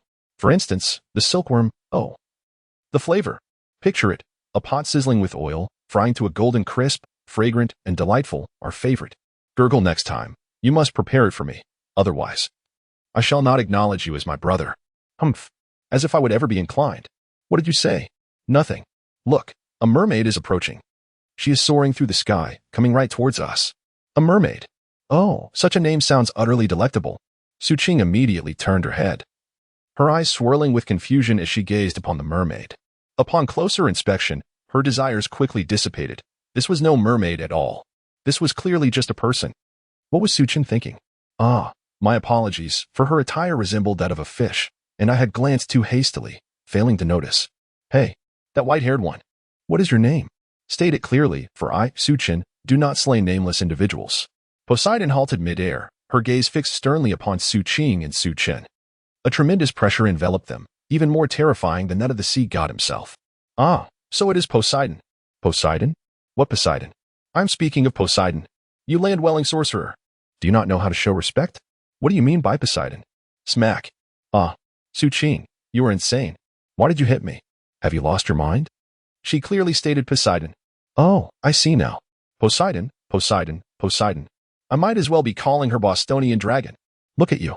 You're flustered. I am not flustered. How could I possibly be flustered? Enough already. Let us cease this foolishness. After Su-Ching's outburst, he gazed earnestly at Poseidon and exclaimed, Hey, yes, you. The one with the power. You were called Poseidon, correct? May I inquire why you have come to my sea god island to perpetrate such wanton slaughter of the innocent? I fail to comprehend what grievance we, the denizens of the sea god island, have caused. On land, they have merely offended us. Pray tell. What do you mean by this? He continued, Look here, I entered with Su-Ching in a spirit of courtesy, yet your people chose to engage in armed conflict. Are we to be subjected to their blades without recourse? Is there no longer a sense of justice, nor moral law, nor legal recourse? Poseidon clenched his teeth, inhaling deeply to regain composure. So what you imply is that we must offer you an apology. Ha! Who requires your apology? We have come to seize what is ours. You have gone too far. My sea god island is not a place for you land-bound soul masters to trifle with. Look at you. Look at the multitude. I had presumed you to be noble. Instead, you are but a rabble of insignificant creatures. Such arrogance. Su-Ching, taken aback by his own boldness, did not expect to utter such defiant words. Ahem, I learned this from the television dramas. Su-Ching, Poseidon intends to unleash the ninth soul skill directly, allowing the sea god himself to address the matter, for she has undoubtedly witnessed the formidable presence of the deep-sea demon whale king beneath the ocean. Realizing that she is no match. Su-Ching, look above, there is a luminous object. Is it the light bulb you mentioned? I am not sure. You should go and check. Su-Ching teleported directly towards the radiant location, and Poseidon felt an ominous foreboding in her heart. She promptly unleashed her ninth soul skill, the summons of the sea god. In an instant, the heavens parted, revealing a colossal blue apparition. Great sea god. Poseidon's eyes sparkled with adoration as she knelt in the air. Just as the sea god was about to speak, a voice interrupted. Get lost. You look just like a smith. Su-Ching instantly teleported before Poseidon and delivered a powerful punch, sending him flying into silence. Poseidon was left speechless, utterly astonished and unable to utter a sound. Su-Ching appeared in an instant, holding a golden trident in her hand. Upon encountering the trident, Su-Ching wore a mischievous smile, suddenly struck by a whimsical thought. Chapter 25, The Starry Forest. Oh, Lord of the Sea. Poseidon uttered, his words trembling and unclear. TSK. TSK, TSK. I expected something grand, but upon his appearance, I thought he would be a formidable figure. Instead, he turned out to be quite the disappointment. Akin to that master, merely embellished with a touch of special effects. Su-Ching, how does one wield this thing? Su-Ching gazed at the trident in his hand, then glanced at Poseidon, who retreated a few steps, fear etched upon his features. What do you intend to do? I warn you. Your indiscriminate slaughter of the innocent will not be forgiven by the Lord of the Seas. Are you not a fool? That blue creature you speak of is the very Lord of the Seas, is it not? TSK, TSK, TSK. How could such a handsome figure be reduced to this by your actions? Enough. Come with me. Absolutely not. Humph. Not possible? Su Qing. Come. Bind her at once. Yes. Su Qing took out a rope and casually threw it towards Poseidon. The rope seemed to comprehend Su Qing's intentions and promptly ensnared Poseidon, binding him tightly. Su Qing clapped her hands, her demeanor exuding confidence as she eagerly awaited Su Qin's praise. Su Qin was rendered speechless. He glanced at Su Qing and remarked, "Why are you tied up like this?" To which she retorted, "Oh, aren't men generally fond of such bindings?" As he perused his phone, he noticed numerous men expressing admiration for a certain teacher song. Intrigued, he conducted a search and discovered that, while this teacher's song was hardly a paragon of virtue, she undeniably captivated the affections of many men. The film she starred in prominently featured such bindings. Su Qin, so? Have you watched that thing too? What thing? Are you referring to that little movie? I find it utterly uninteresting. Ahem, give me your phone. It's confiscated. If you want to play games, then play games. Why do you indulge in all this nonsense every day? At your young age, learning to watch such things, what will become of you when you grow up? No way. Humph. Oh, so you're being rebellious now. The two engaged in a lively quarrel, completely oblivious to the scorching gaze of Poseidon overhead. This was beyond her control. The embarrassment of being bound was simply overwhelming. Forget it, forget it. You are prohibited from watching that stuff in the future. It's detrimental to your health. I will watch it. I've even seen Goblin. All right. I haven't even watched that. Yet you have. By the way, where did you acquire such resources? Can you even post about it in the video comment section? Hey, you can't post it, but that doesn't mean you can't send it privately. High Priestess, we have come to rescue you. 7 figures emerged from the pillars of the 7 saints, soaring toward Poseidon. Poseidon, taken aback, exclaimed, "What are you all doing here? Even the sea god is no match for him. What use are you?" Su Qin squinted his eyes as he observed 7 more figures approaching, resembling the monsters from Journey to the West. Among them, he noticed a girl akin to a mermaid, gracefully clutching a flute. Su Qin gazed at the trident in his hand, murmuring to himself, in ancient times, there was the tale of Run 2 thrusting into the chaff. In modernity, Ma Chao pierced through the minions. Today, it is I, Su Qin, who shall impale the mermaid. Su Qin gripped the trident firmly in one hand, aiming it at the approaching mermaid, and effortlessly hurled it forward. A devastating attack cleaved through the fabric of space, targeting the 7 who were advancing. "This is bad. Everyone, take cover," shouted a man with 2 horns atop his head. Despite his bravado, a flicker of fear coursed through him. As a guardian of the 7 saints' pillars, how could he merely stand by and watch as others were besieged? The collective strength of the 7 converged, forming a protective shield. "I implore you, spare them. They are innocent. I will accompany you willingly. Do with me as you please." Tears of regret trickled down Poseidon's cheek. "What? Do you misunderstand the situation? The laws of this world dictate that the strong prey upon the weak. You are the villains here. Do you truly believe I would grant you mercy? Surely, you jest?" Upon hearing Poseidon's plea, Su Qin merely smiled. "Aren't we the villains?" Su Qing, beside him, remarked with a hint of disbelief. "Are we really the bad guys? Have we ever bullied the common folk? I think not. We only eliminate those who are wicked. Besides, did you not just say we are here to vanquish demons? Look at them. How many resemble humans? They are neither fish nor fowl, and Poseidon is the only one who appears somewhat human. Ah, sea witch. You scoundrel. I shall slay you." In an instant, the sea witch's shield shattered, and the trident pierced through her form like a beam of light. She let out a wretched scream before disintegrating into dust. The other guardians, gritting their teeth, glared at Su Qin and Su Qing with fiery resentment. "Let us advance. He is without his trident. We have a chance." "No, do not engage. You are no match for them. Flee at once. They seek only me." Poseidon shouted with all his might. Su Qin handed over the remaining individuals to Su Qing, as they were essentially the same. He soared before Poseidon, who gritted his teeth. His eyes filled with rage as he glared at Su Qin. "I swear, the events of today will be repaid 100-fold. I shall make you all suffer a fate worse than death." He laughed maniacally. Come. Strike me with a planet. I shall remain unscathed. And you? The Lord of the Seas will not let you escape. Today, you shall come to regret your actions." Su Qin gazed at Poseidon with a sly grin, stroking his chin. "Look, I have just slain your subordinate. What can your god do for you now?" "Ah." Su Qing clapped her hands and waved them dismissively. "That's enough. I've told you not to fight, yet you insist on doing so. Now look, It's all over, she exclaimed in exasperation. Ah, you all. I shall seek mutual destruction with you. Posey struggled fiercely, only to realize she was utterly powerless. Her astonishment was palpable as she gazed at the ropes binding her. Ah, clever indeed. The binding rope of immortals, no celestial being can escape its grasp. Engaging in theft and human trafficking, you truly deserve this fate. Suchin, is this not the very one from the monkey? Surely, a monkey cannot lack the strength of a golden immortal, can it? A stone monkey born of heaven and earth? Quite so, but I am uncertain. I do have one on my side, though it has yet to emerge. Nonetheless, this being is undoubtedly not of ordinary caliber. I have already let my companions, the Nuwa friends, have their fun with it. I can hardly be bothered with such trivialities. Well, look here, I have slain all of you. What can your deity possibly do for you now? Ha ha. I firmly believe that those of you who dwell in malice shall face retribution. Indeed, I have faith, Su Qing shall be taken away. So, do we still desire this trident? What purpose does it serve? In this day and age, must we still mimic the ways of primitive men? Oh, then I shall dispose of it. Go ahead and throw it away. However, I must admit, this object seems somewhat familiar to me. Su Qing gazed at the trident in Su Qing's hand, feeling a twinge of familiarity. He recalled having seen it, perhaps in a video he stumbled upon. But he had not paid it much heed. The system? What does it pertain to? Could this trident possibly be related to Tang San? Indeed, it is undeniably connected. In what manner? This is the divine artifact he requires to ascend to godhood. Without it, his transformation remains unattainable. Should I return it to its rightful owner? No. Do as you wish. But won't that disrupt the narrative?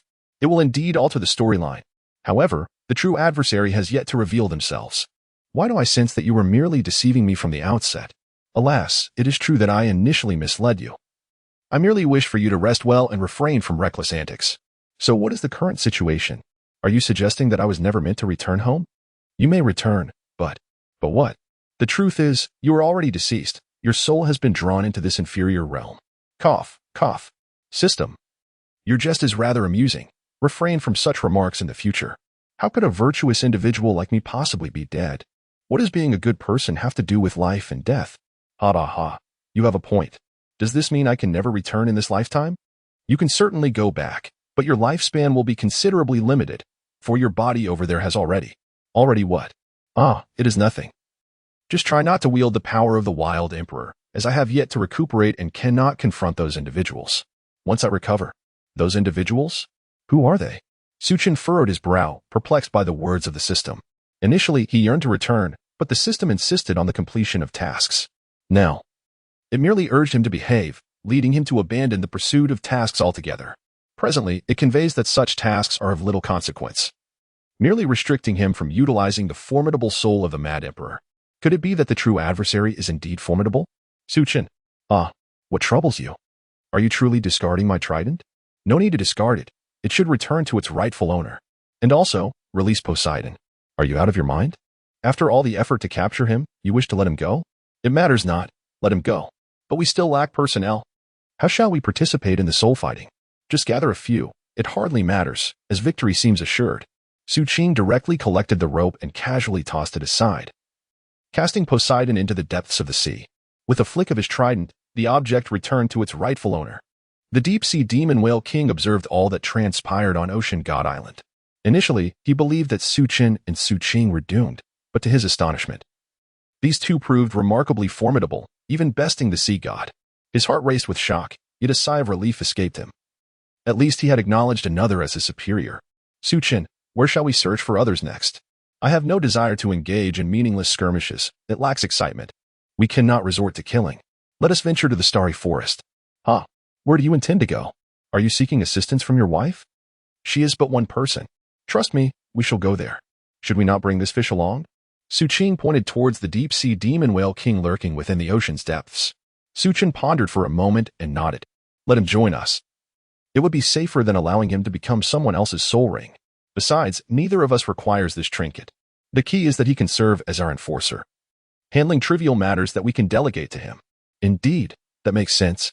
Su Qing addressed the depths of the sea, saying, Little brother, come forth, for you shall accompany us from now on. The deep-sea demon whale king, taken aback, soared into the sky, his demeanor playful as he incessantly nodded, exclaiming, Indeed. Sister Su is absolutely right. Well, I ought to bestow upon you a great fortune. However, you would be unable to bear such a blessing, so let that be. Haha. No need for that. Just following you is already the greatest gift for me. I wouldn't dare ask for more from the Su family. Do you mean to request less? No, no, no. I seek nothing at all, absolutely nothing. Ah, as long as you understand. You must realize that if I were to grant you something, it would truly be to your detriment. Su Qin, listening nearby, wore a perplexed expression. Initially, he believed that Su Qing was reluctant to give, yet upon observing her demeanor, it appeared that her unwillingness stemmed not from a lack of desire, but from an inability to provide. Why would giving him something be detrimental? Nonsense. What could I possibly offer him? He is a product of this world. Even a low-grade elixir from my realm would be beyond his capacity to endure. I possess not a single medicinal pill for cultivators. All I have are those meant for enhancing cultivation. How could I possibly give him anything? If I were to provide him with a weapon, could he even wield it? He cannot even lift the trident. Is it truly so? Nonsense. Why not you give it? Me? Or perhaps I could teach him the techniques of hidden weapons. Yet, would this truly be of any benefit to him? You still possess such skills? Is this not the treasure that Tang San relentlessly protects? Indeed, but since acquiring it, I have scarcely put it to use, as I find it of little value. Indeed. Giving this fish would yield no benefit. However, you could, hee. What could we possibly do? We could vigorously promote these techniques of hidden weapons, ensuring that all common folk are made aware. Su Qin stared wide-eyed at Su Qing, nodding in agreement. Indeed, at that time, we won't even need to intervene. Tang San will become the first protagonist in the history of anime to be killed by sheer rage. Your tactic of taking advantage of the moment is truly impressive. However, to eliminate him, a single finger would suffice. Yet, my system informs me that once he matures, there are still certain matters left unresolved. I am indifferent. I believe that when he ascends to divinity, at the very least, he will be able to endure a beating, unlike now, when he cannot withstand a mere hint of pressure. You are truly a good person. That is only natural. Su Qin and Su Qing glided leisurely through the sky, accompanied by the bewildered sea demon whale king trailing behind them in the starry forest. Big sister, he may never return. Humans are indeed untrustworthy. Tian exhaled, exuding an air of authority. No, I believe in him. Su Qin is not that kind of person. Big sister, do not cling to false hopes. That guy has shown up for so many years. What are you waiting for? I trust him. Sigh. Big sister, why bother? I don't know. I just feel this strange notion in my heart. I cannot quite comprehend it, yet I think of him constantly. Tian shot her a glance, recognizing yet another lovesick soul in her. Tian, you may leave. I shall continue to wait for his return. Tian was at a loss for words. He merely sighed and departed. Having never experienced love himself, he was unfamiliar with such matters. Chapter 26. What has been lost? Oh la la. Oh la la. Oh la. Oh la. Hey, the great river flows eastward. The stars in the sky align with the northern dipper. The two sang joyfully in the air, while the sea demon whale king covered its ears, wearing a bewildered expression. Brother. Sister Su. We are family. What do you mean? Is our singing unpleasant? It's wonderful, truly delightful. I have never heard such an enchanting sound in my life. After hearing it once, I crave to hear it again. The sea demon whale king exclaimed, tears of emotion streaming down its face. See? I sing quite well. Su Qin, how could you call my voice a cacophony? You simply lack appreciation. Just look at little Shin. He understands how to appreciate. After Su Qing finished speaking, she continued to close her eyes and sing with deep emotion. Upon hearing this, Su Qin was utterly bewildered. He incredulously turned to look at the deep-sea demon whale king, then glanced at Su Qing. What on earth was this? It was not merely unpleasant. It was life-threatening. Did you think you were Bogang? Who would dare to speak ill of the deep-sea demon whale king? With that expression of yours, what could anyone do? Su Qin felt utterly speechless. How could his song be deemed fatal? Su Qing merely pouted at the sulking Su Qin, retorting, No. Could you please refrain from constantly eavesdropping on others' thoughts? It's rather inappropriate. I have no privacy left. Humph. I dislike you. Is that clear? I am not disliked. I am not like you. Come on, Su Qin. Are you looking for a fight? Forget it. You can fight all by yourself. What? You actually look down on me? Come. This fairy has fought in a long time. Pfft. Long time since you last fought? The last time you did was at 30 minutes and 21 seconds today. And yet you claim it's been ages? Let me tell you. I do not wish to engage with women. Any man who strikes a woman is a scoundrel. Well, Su Qin, not bad at all. You actually grasp these principles. I suppose my time spent beating you wasn't in vain. But wait, Isn't it true that you cannot defeat me? Humph. A good man does not fight with women. Ever heard that? Haven't heard. Who said that? Humph. Naturally, it was said by many a charming and elegant gentleman, leaving countless women in tears. Suchin, please, spare me. I have never encountered someone so shameless. Exactly. Even the deep-sea demon whale king cannot bear to watch this. Is it your place to speak here? No. My apologies, big brother. Indeed, remember, you are the least significant here. TSK, TSK, TSK. Always bullying others, little fish. Do you still have any shame? What do you mean by bullying? What was that murderous expression you just had? Did I? Who witnessed that? Little fish.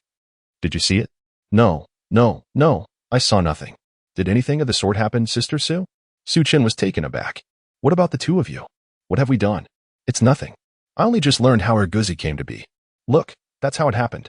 Who are you calling Erguzi? Suchin. I've noticed your audacity has grown. It seems I've been too lenient with you lately. Hand over your phone. Humph. No, why should I give it to you? You already gifted it to me. When did I ever say that? Evidence? Evidence? Did you not say I could use it back then? That was to lend, not to gift. Do you understand? Then I shan't give it to you either. Off you go. By the way, how much longer until we reach the starry forest? I'm utterly exhausted. Indeed, it is tiring. A fairy, exhausted from flying? If the netizens see this, they might just burst into laughter. A fairy is still a female. You know. How annoying. We've arrived. So soon? Suchin, in silent exasperation, pointed towards the shattered expanse ahead. Who decreed that one must fly over? Surely, one could simply traverse through it. It is truly foolish. Suchin triumphantly entered the space. Suchin pouted and followed them inside. The deep-sea demon whale king trembled, asking, Big brother, Sister Sue, can this creature really enter? Will it perish? However, the two had already entered, oblivious to the presence of the deep-sea demon whale king. Suchin floated in the space, crossing her legs gracefully, and began to savor some spiritual fruit she had retrieved. What is this? Share one with me. No way. How stingy. I always feel like something is missing. Awoo. What could it be? It seems we're lacking a fish. Awoo, huh? He has tea kept up? Indeed. Why didn't you inform me? Well, I'm telling you now. Fine, let us head back. This fish is truly clumsy. At this moment, the deep-sea demon whale king, torn between fleeing and remaining, could only wait anxiously in place. Suddenly, with a resounding crack, the space shattered, and Suchin emerged, a grim expression on his face. Without uttering a word, he seized the deep-sea demon whale king and tossed it into the space, following suit. In an instant, they arrived at the starry forest. The deep-sea demon whale king, bewildered, glanced around and realized he had been transported to an unfamiliar locale. Big brother? Might I inquire where we are? Why all the unnecessary chatter? This is my wife's territory. Let us go. The two, accompanied by the fish, wandered through the forest, encountering a careless human-faced demon spider, which was swiftly dispatched by the deep-sea demon whale king. Suchin stretched lazily and exclaimed, Ah, having someone to assist is truly delightful. It makes me reluctant to lift a finger. The little fish jerky is splendid. Indeed, Sister Sue is absolutely right. It is my privilege. Suchin led the way ahead, brushing aside the grass that obscured his view.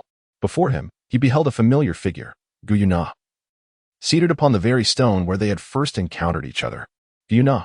Upon hearing his voice, the dazed expression on her face vanished, replaced by one of distress. With reddened eyes, she looked up at him. Suchin. Yes, it is I. I have arrived. At last, you have come. Dtion said you would never return, yet I always believed you would. Oh, to speak of it brings nothing but tears.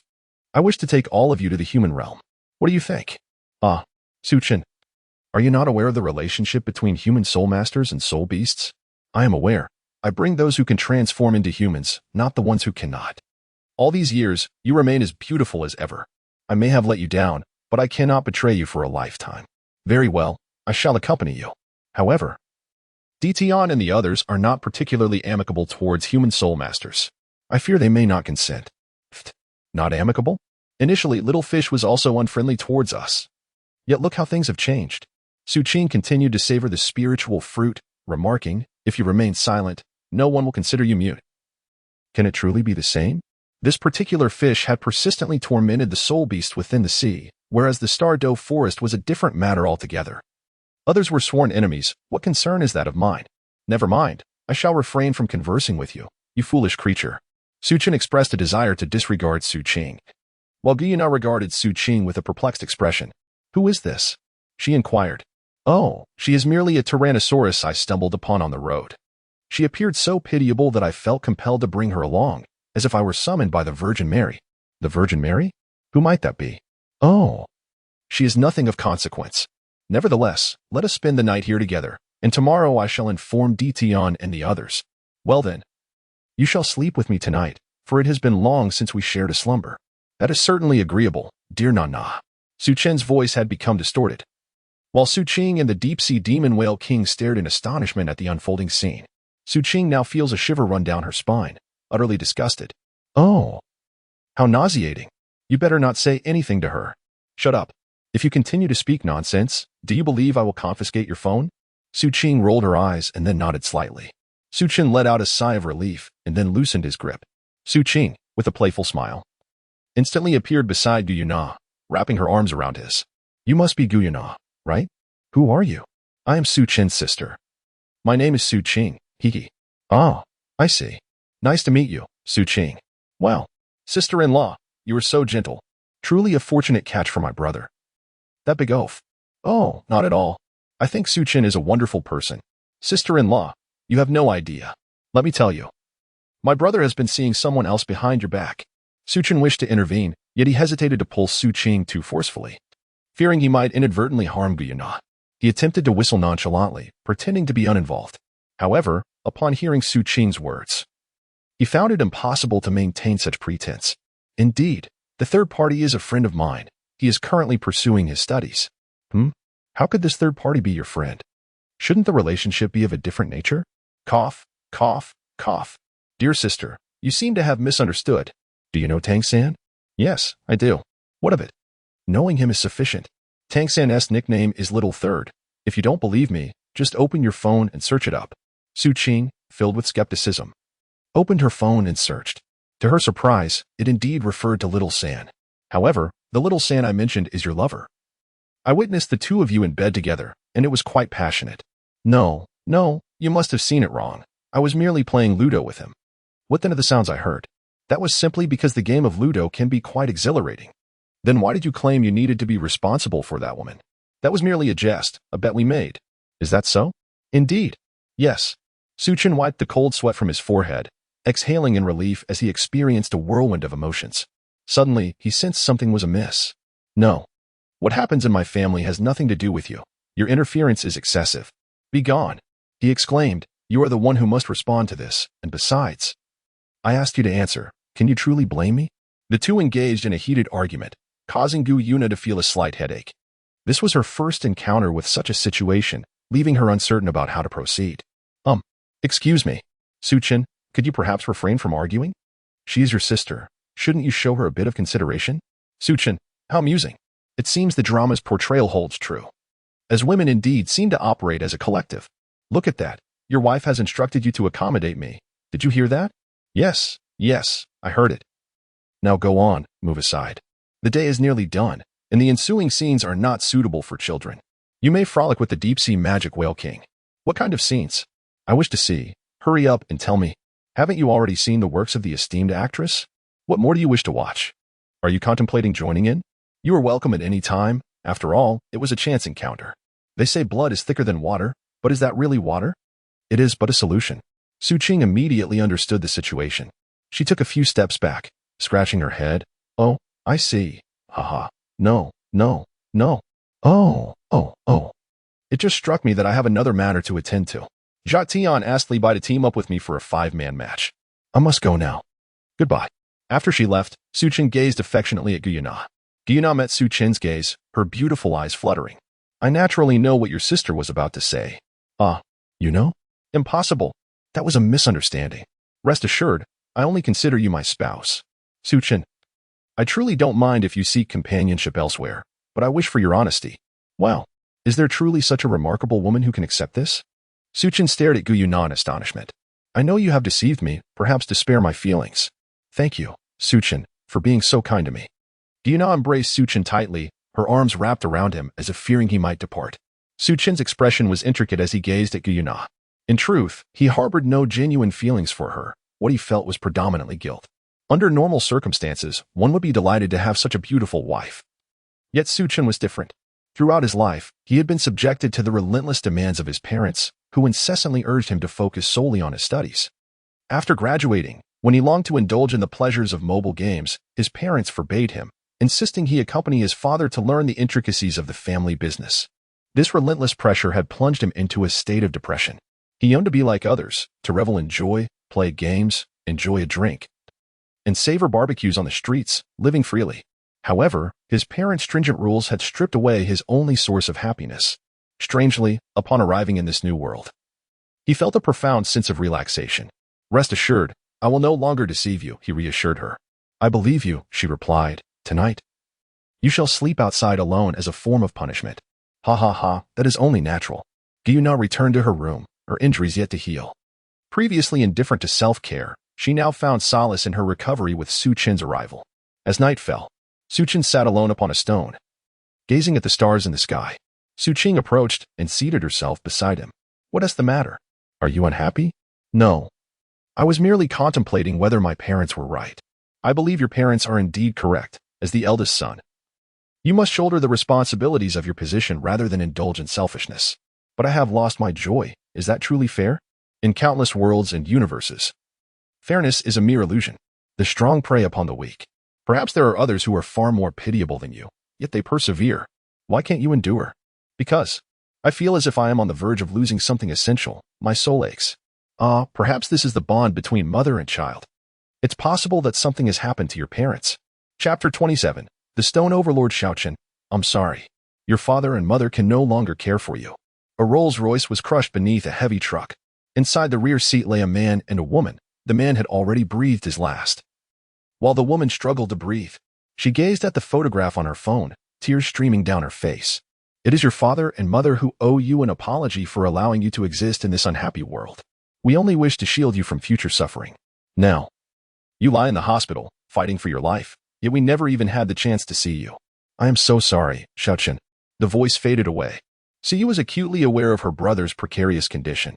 Without hesitation, she boarded a flight back to her homeland from the United States. However, the aircraft encountered severe turbulence, causing it to sway violently. "Please remain calm, everyone," the captain announced. "This is merely ordinary turbulence. Kindly fasten your seatbelts to ensure your safety." Siyu trembled in fear aboard the aircraft, terrified of the possibility of disaster. At such a tender age, she wished to embrace life. She longed to return to her family, particularly her younger brother. "I must not perish. I yearn to see my brother again. Everything will be all right," she reassured herself. "This is merely turbulence. It is a common occurrence." Yet, in an instant, the plane lurched violently, causing the flight attendant to fall and luggage to tumble to the floor. As despairing cries erupted from every passenger on board, Siyu gazed outside with terror in her eyes. In an instant, her expression shattered, filled with despair, and her complexion turned pale. She witnessed the explosion of the aircraft's engine, causing the plane to extinguish all its lights, the systems to shut down, and the navigation to vanish as the sky seemed to disintegrate. Siyu shouted in despair, "No, please. I do not wish to perish." Boom, boom, boom. In the starry forest. "Ah, no. Sister." Suchin suddenly awoke, his breath coming in rapid gasps. He glanced around, inquiring, "What has happened?" Suchin, with tears in his eyes, embraced Suchin tightly, weeping, "Wah, I dreamt that all my family members were gone, utterly gone." In a fleeting moment, Suchin trembled. Yet she comprehended Suchin's feelings. Gently, she patted Suchin's back, reassuring her that it was merely a nightmare, nothing more, indeed, just a nightmare. Suchin wiped away her tears and continued to close her eyes, drifting back into slumber. Suchin sighed deeply, pondering whether this truly was a nightmare. "I am at a loss for how to console you. Perhaps withholding the truth is the best course of action in this reality." Lying on the hospital bed, the bald Suchin resembled a vegetative state, devoid of any awareness. "Xiaochen, it's Uncle Li. I used to carry you in my arms when you were little. Please wake up. Want tea? Your parents have met with misfortune. Why are you harboring resentment towards them?" Li Yi, who had served as Suchin's father's driver for over 30 years, regarded him as a brother. Initially, he could scarcely believe the news of Suchin's father's accident. It wasn't until the police spoke that reality sank in. He rushed to the scene, only to find 3 lifeless bodies, 2 of which were unrecognizable. "Xiaochen, Uncle Li has no family left. Now that your father is gone, you are my only remaining kin." I implore you, awaken. You are such a good person. Why has this happened to you? Suddenly, there was a knock on the door. Li hastily wiped away his tears. Come in. 3 police officers entered, holding a partially burned photograph. Hello, are you a relative of Suyu? We visited her home but found no one there. Based on our investigation, please accept our condolences. The officers handed the photo to Li Yi, whose hands trembled as he examined it. This morning at 5 o'clock. Flight A7361 from the United States disintegrated in midair. We retrieved the belongings of the missing persons from the sea. Upon comparison, we identified as Suyu, who has a sick brother. Is his name Suchin? Why don't you search for him? Why have you given up? Xiaochun has only this one relative left. Li shouted in anguish. Is it a matter of funds? I can provide. Hurry and search for him. The police lowered their heads, apologizing. We have done our utmost. Over 100,000 personnel have been deployed at sea, yet we have not even located the black box. Coughing violently, Li could no longer contain himself, spewing blood and collapsing. Xiao-san, does this really serve a purpose? Xiaowu questioned, gazing at the stones on the ground with confusion. We must trust the teacher, came the reply. But I've never heard that carrying stones can enhance soul power. The teacher said this is to foster teamwork. Very well, then. Mubai. Let us carry more stones. Ning Rongrong and Oscar are support soul masters and may not have the best physical capabilities. All right. The 7 began to shoulder stones. Initially manageable. Fatigue soon set in. I can't go on. I'm exhausted. Let us take a break. Ma Hongjun collapsed, surrendering to exhaustion. Tang San observed everyone and encouraged. Let us hold on a little longer. We're almost at the summit. Zhao Wuji urged from the front. Put in some effort. Whoever reaches the top first won't have to train today. Upon hearing this, the group found renewed motivation and pressed on towards the peak. At last, they reached the summit. Tang San instructed everyone to set down their burdens and catch their breath. Curious, Xiaowu inquired, Brother San, what is the purpose of carrying stones up the mountain?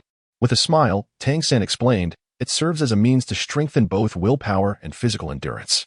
Moreover, carrying weight affects the flow of your soul power, aiding in better control. The group nodded in understanding. At that moment, Zhao Wujie approached, nodding in approval. Well done. You have all passed the test.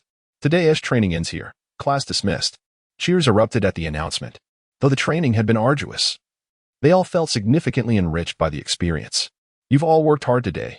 I've prepared a lavish dinner for you, Master announced, beaming with satisfaction, confident in the validity of his theories. Yay. The entire Shrek team rushed to the dining hall, indulging in a feast. The night swiftly passed.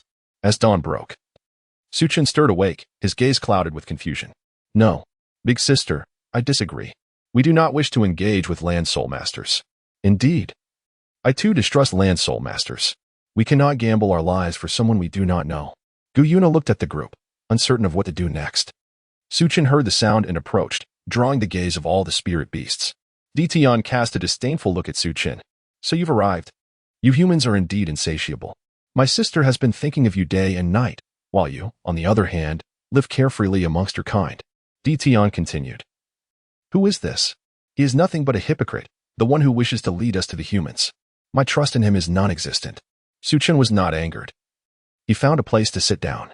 I admit I have let Yuna down, but that was ultimately an accident. During this time, I have come to realize many things. Humanity is often inferior to soul beasts, and I do not wish to disappoint her again. This time, I want to take her away and truly accompany her. Then why must you go to the human side? You could just as well be with her here. Because I have obligations I cannot neglect. I have, in fact, formed a bond with a human girl, and I cannot disregard my responsibilities to others. Miki gazed at Suchin. It was her first encounter with him. Initially, she had received news and prepared to meet the human that Ditian spoke of. But after seeing him, she found him rather unimpressive. While she stood on the side of goodness, she detested individuals who straddled 2 worlds. Her true form was that of an emerald swan, boasting 590,000 years of cultivation, the most benevolent among the 10 fiercest beasts, and the guardian of the Stardow forest. I believe you should leave this place. We do not welcome humans like you. Who says we are unwelcome? If I say you are welcome, then you must be. Suqing entered with an air of indifference, taking a seat beside Suchin. Ditian regarded her with a look of confusion and inquired, Who are you? I am her sister, she replied. I acknowledge that my brother has not returned to visit Sister Gyuna for many years, and I accept that it is his fault. However, he has never wronged her. There was only one instance when, due to my circumstances, my brother found himself in an unavoidable situation and did not wish to implicate others. Thus, a relationship ensued, and my brother felt compelled to take responsibility. Is it truly acceptable for someone to engage with another and then simply abandon them? Do you truly consider such individuals worthy? Yet, what does this have to do with us? According to the laws of the forest, we spirit beasts and spirit masters are sworn enemies, so we shall not consent to depart. Moreover, the Douluo forest requires our guardianship. Are you suggesting that if someone were to take your place in this guardianship, you would be willing to leave? Naturally, that is something to ponder. It is not a decision to be made hastily. Suchin communicated with the system. System, what is the matter? Can you provide me with something to safeguard the forest? Within Suchin's body, a small golden figure was meditating, recuperating, and restoring its energy. It touched its head and sighed, I truly hesitate to part with you.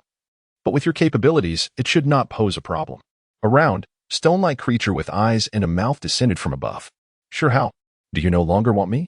It's not that I don't want you. I am currently collaborating with Suchin. I require his soul energy to gradually recover from the severe injuries I sustained during that battle. Very well, rest assured. I am none other than Sherbadian. All right. Go ahead. A beam of light emanated from Suchin's mind, capturing everyone's attention. Ah, this is excruciating. Why didn't you catch me? A stone? Incredible! A talking stone. Suchin gazed in astonishment at the stone on the ground. He picked it up and held it in his hand. Are you a gift from the system? Humph. I am not merely a gift from the system. I have a name, Sherbadian. Rest assured, from now on, follow me, and there will be plenty to eat. What nonsense! Sherbadian? You're just a talking stone. How stingy of the system to give me a mere stone. What? You dare to look down upon me? I want to return. Sure how, I want to go back. This fellow has such poor taste. Suchin let out a sigh and inquired, You are Shiba Tian. Are you not? Can you guard this place for me? Shiba Tian, his stone-like eyes glimmering with mischief, replied, Of course, I can. No problem at all. But I am rather hungry. Beside him, Suchin, with a hint of exasperation, produced a small, 5-colored divine stone and tossed it into Shiba Tian's mouth. Instantly, Shiba Tian was overcome with excitement. Delicious. So tasty, absolutely delightful. Suchin harbored a flicker of doubt. Is this system truly reliable? It seems to me that a single meal could potentially betray me. Yet, he reassured himself, it should be trustworthy, after all. It has never turned against me during our time together. If it were to betray you, it would merely reflect your own shortcomings. Goodness. But what shall I offer to sustain it? You have a sister, why not let her provide for it? She possesses an abundance of resources. So a mere divine stone should pose no issue for her. Is that so? Well then, let us see if Suchin is willing to part with it. If you are unwilling, I can offer you something else. I still possess a tower. Never mind, I shall keep this divine stone. Meanwhile, Gyuna and her companions did not share the same sense of ease as Suchin. They were acutely aware of the menacing threat posed by the divine stone. After Suchin finished speaking with the system, he glanced around and noticed that all the soul beasts were keeping their distance. A puzzled expression crossed his face. Why are you all so far away from me? He inquired. Haha. No, big brother, we have agreed to accompany you to the human side. Is that all it takes for your consent? He responded with incredulity. Well, I believe you are not a wicked person. Tion sensed a presence emanating from Sherbadian that evoked a feeling of death within him, an unfamiliar sensation, one he had never experienced before. You are Suchin, correct? I am Baiji. What is your martial soul? She asked. This is our first meeting, and if I am to accompany you, I ought to know something about you. Right? My martial soul? Suchin initially intended to release his powers, yet he only unleashed Haiba Dong's martial spirit, withholding the other. The system had advised him from the outset to refrain from excessive exposure, as the true adversaries had yet to reveal themselves. I sensed a formidable strength emanating from your martial spirit. However, I noticed that you seem to lack a soul ring. How do you manage to protect yourself? Upon hearing the inquiry, Suchin glanced around and immediately spotted his sister, Suchin, lost in her phone. He pulled her over, exclaiming, Behold. My sister is here to protect me. I must tell you, she is truly formidable. Is that so? How intriguing. However, is there a particular reason you have summoned us to the realm of humans? Not much, merely to participate in the soul arena. Have you seen that fish over there? It seems to be known as the deep-sea demon whale king. It is also participating. Everyone gazed in astonishment at the deep-sea demon whale king. A recognized oceanic monarch. Deep-sea demon whale king. What a surprise to see you here. I sensed the aura of a strange yet powerful soul beast from the very beginning. I never anticipated that a soul beast nearing 1,000,000 years would also make an appearance. Chapter 28. Gathering in the hall, too much talk only brings tears. Best left unmentioned. The deep-sea demon whale king wiped away its tears, looking utterly aggrieved. Ah, indeed. Very well, Suchin, shall we depart today? Yes. Let us go today. It is still early, and we have time. However, our soul beast presence will be detected by any human soul master who has attained the rank of title Douluo. How do you intend to mask our aura? Is that so? I thought I was the only one who could perceive it. Suchin appeared utterly baffled as he glanced at Suqing. Suqing cast a glance at Suchin and waved her hand. All the soul beasts within the cave were adorned in flowing white garments. Artifacts capable of concealing their auras. Do you have any further inquiries? She inquired. Ha ha ha. If such an item exists, we certainly have no objections.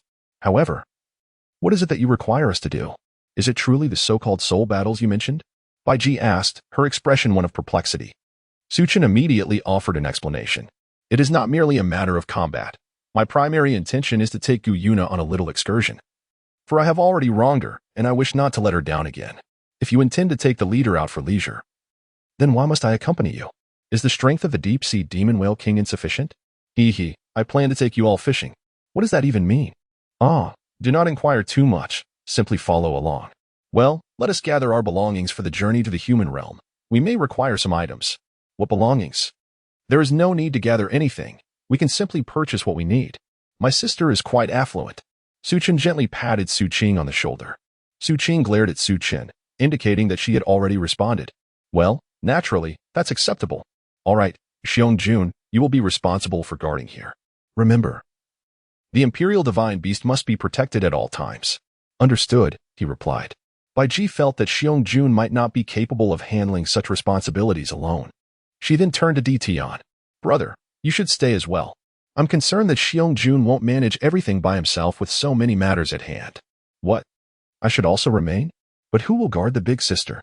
Di Tian exclaimed. Bai Ji looked at Di Tian with exasperation, pointing to herself and Suchin. Suchin is not an option. Am I not capable? However, you are merely a healing spirit beast. How can you guard? Xiong-jun suggested. Why don't you stay here? And I'll accompany you? Stop dawdling. This is just a temporary arrangement. Isn't there still Sherbat Tian here? Sherbat Tian. Isn't that right? Sherbat Tian? Sherbat Tian? Suchin appeared perplexed as he glanced down at the slumbering Sherbatian. He stared in silence at Sherbatian, who was peacefully asleep. Do you really think this peculiar stone is reliable? Gyuna inquired with evident curiosity. Of course it is reliable, although he seems merely to be in slumber. He possesses the ability to sense any approaching enemies immediately, activating his attack mode to eliminate them in an instant, including the gods. Such formidable prowess? Everyone gasped in astonishment. Suchin let out a sigh of relief, thinking to himself that he had finally managed to bluff his way through, otherwise it would have been a waste of time. Suddenly, the space shattered. You may proceed. Rest assured that traversing this passage will lead you directly to the realm of humanity. At that moment, the deep-sea demon whale king adjusted his collar and strode confidently before the eyes of all the spirit beasts, exuding an air of self-assurance as he entered. Observing that there was no imminent danger, the others followed suit one after another. Inside the room, a spatial passageway materialized. Suchin, Suqing, and the various spirit beasts emerged, gazing around in curiosity. Suchin, have we arrived? Yes, we have. So, how was the journey? Was it swift? Indeed. It was remarkably fast. I have never experienced such speed before. Suchin patted Suqing and said, What are you doing? Can't you see I'm in the middle of a ranked match? Take them with you, and buy some things. I'll handle the game for you. Rest assured, victory is guaranteed. Really? Suqing asked, a hint of skepticism in her voice. Of course, it's truly the essence of my world. How could I possibly lose?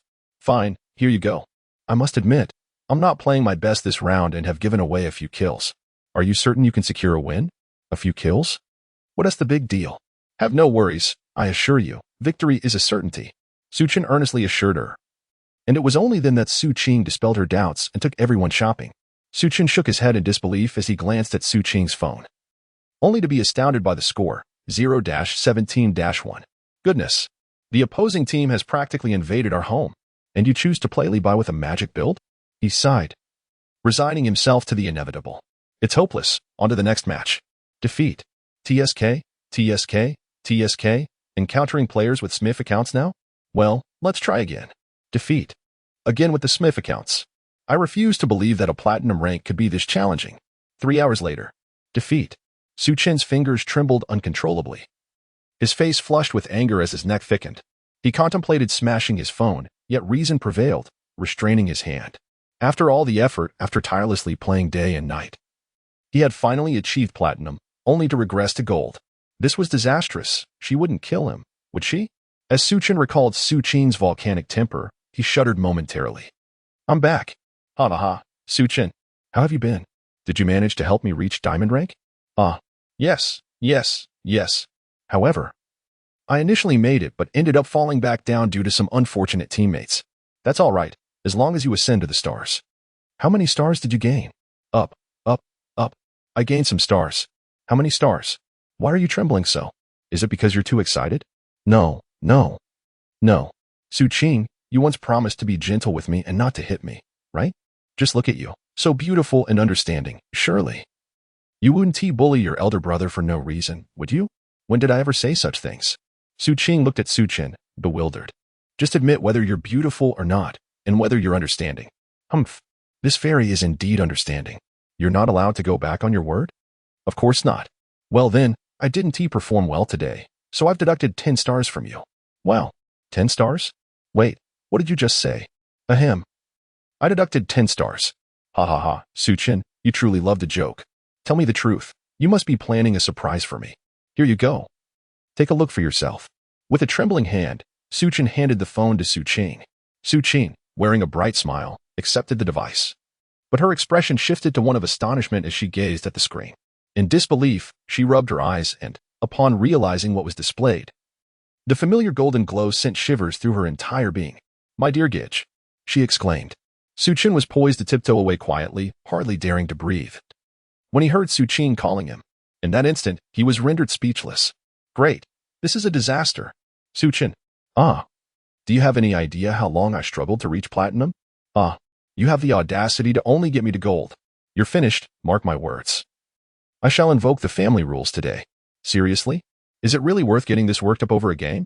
You can rest assured, I will certainly assist you tomorrow. Hehehe, you want me to be at ease? You can be assured, I promise today I will retaliate with force. At our age, one must honor their word. Su Chen playfully pinched her hand and approached Su Chen with a smile, the bones in her fingers cracking with each movement. Wait. Oh, do you have any last words? I shall grant you this opportunity. Well, I do have a last word. Could you possibly refrain from hitting me? Su Chen. Humph. This farewell is futile. Have you finished speaking? Now, I want to wait a moment longer. Let me tell you, one can only utter a single farewell, but considering our relationship, I shall grant you another opportunity. Thank you. No need for thanks. You have concluded your words, haven't you? Prepare for a strike. Not so. Wait, I haven't finished my farewell yet. Hold on. Don't slap my face. Su Chen, what happened to your face? Dina asked. Her expression one of confusion as she gently touched Su Chen's swollen cheek. Hiss, haha, it's nothing. I accidentally fell. It's all right. I see. Well then, by the way, have you purchased the items? Yes, your sister Su Chen took us to buy them. Very well, as for the arrangements regarding your room, I shall take care of it. You will share a room with me, to avoid disturbing by Ji and the others. I spoke with Su Chen and plan to acquire another room next door, which will be more convenient. All right, I will follow your lead. Now, call them all over. It's time to arrange the next steps. Su Chen was momentarily taken aback. He immediately grasped Gu Yuna's hand and urged her to sit down. Haha. Why should I trouble my wife with such matters? This unexpected maneuver left Gu Yuna bewildered. Hadn't she just asked him to summon Biki and the others? It seemed Biki was currently indulging in a bath. The human realm is quite delightful, filled with so many intriguing things. Biki, lost in the relaxation of her bath, remained oblivious to the presence encroaching upon her chamber, situated on the second floor. Knock, knock, knock. Is anyone there? Brother, if you knock again. I can sense Biki is inside. Indeed, I can feel that too, but barging in without reason seems rather impolite. Oh, it's fine, brother. These soul beasts wouldn't mind. Is that so? But I am human. Brother, never mind, allow me to handle this. The deep-sea magic whale king stepped forward, took a deep breath, and forcefully kicked the door open. Brother, please. Su Chen's eyes widened, and he swiftly regained his former haughty demeanor. Not bad.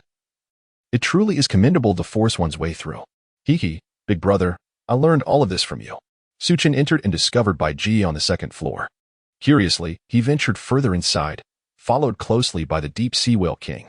Upon seeing Bai Ji in a room, the Deep Sea Whale King approached with an expression of utter devotion, exclaiming, "Brother, I have arrived." Suchin was certainly aware of what Biji was engaged in. He glanced at the Deep Sea Demon Whale King. Given its demeanor, he found it difficult to oppose. Reluctantly, he took a step back and gestured invitingly, saying, "All right. You go ahead. I shall await your return on the first floor.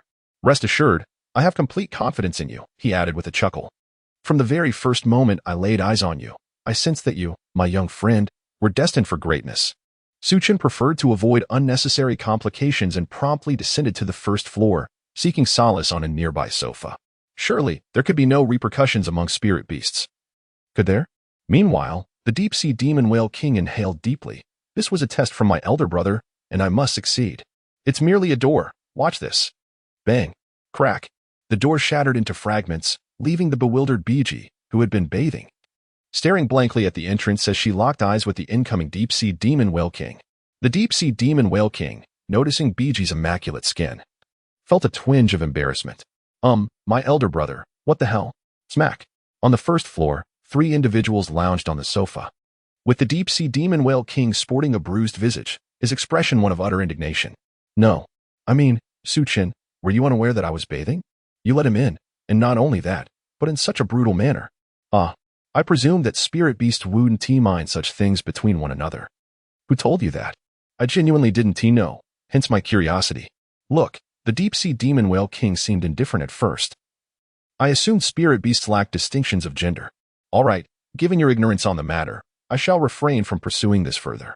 Pray tell, what brings you here?" "Oh, nothing in particular, merely to discuss tomorrow's soul battle. I shall have Suqing brief you on what to bear in mind. Isn't it just a 5-person soul battle? It must be a team competition, and all participants must meet the requisite level, without exceeding it. You are already aware of this?" "Indeed, I gathered some information outside. However, I am curious as to why, if you can easily win, you chose to include us. It seems rather unnecessary. Cough, cough, cough, just in case, you know.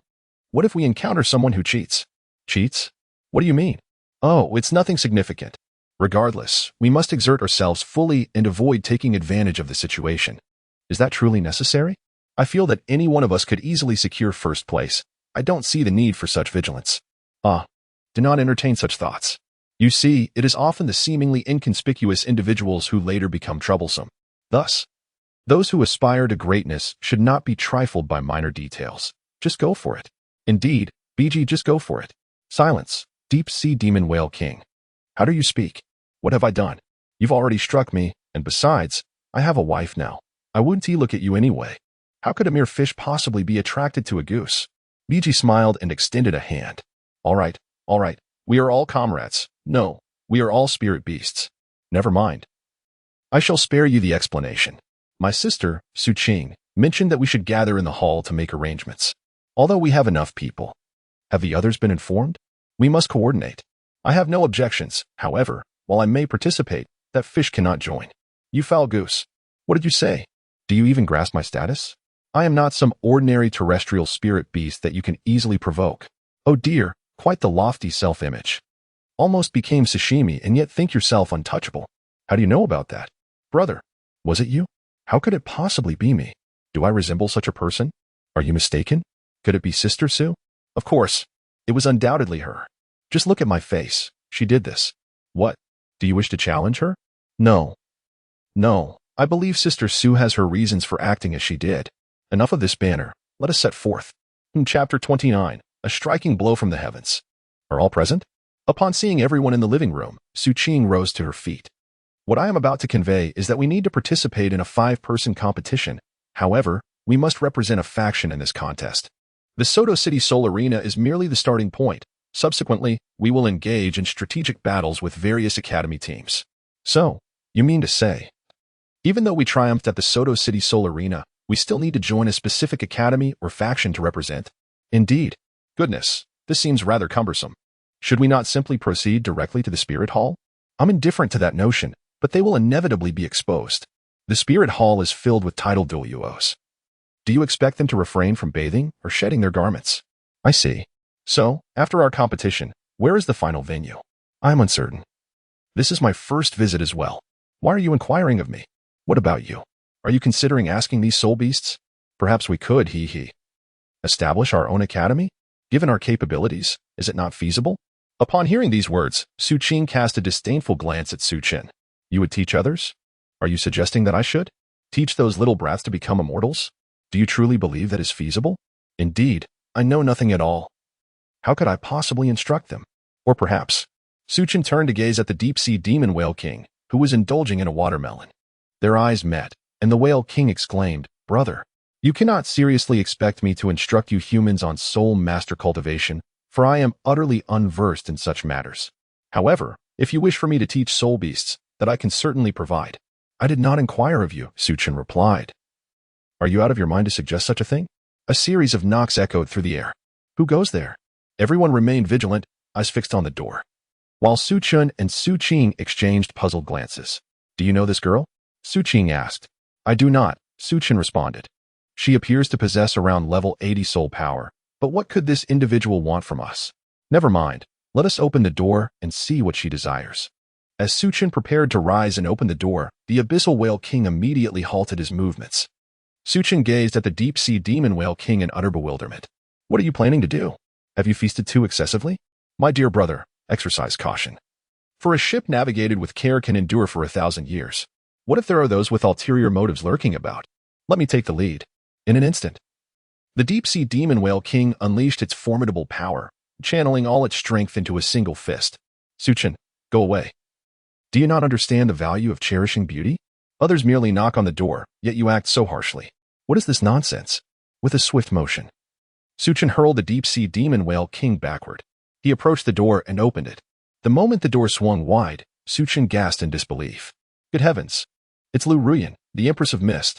The girl before him exuded an enchanting aura, her eyes captivating and filled with allure.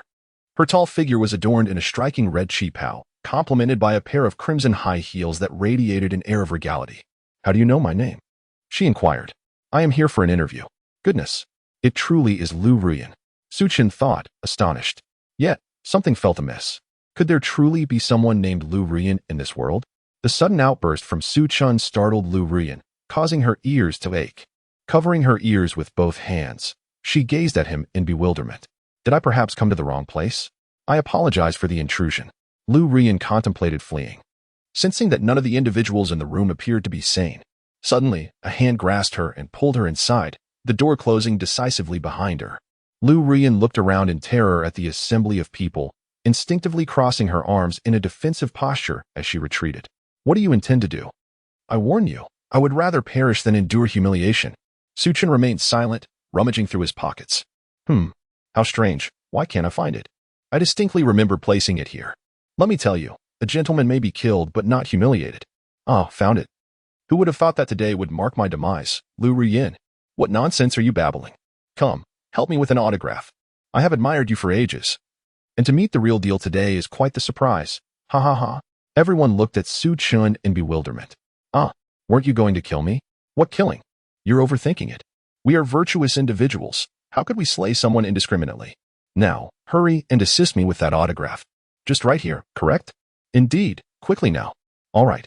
Lu Ruyan carefully penned her name and handed it to Su Chen. He eagerly took it and glanced at it, momentarily stunned. What is this inscription? Lu Ruyan. That's my name.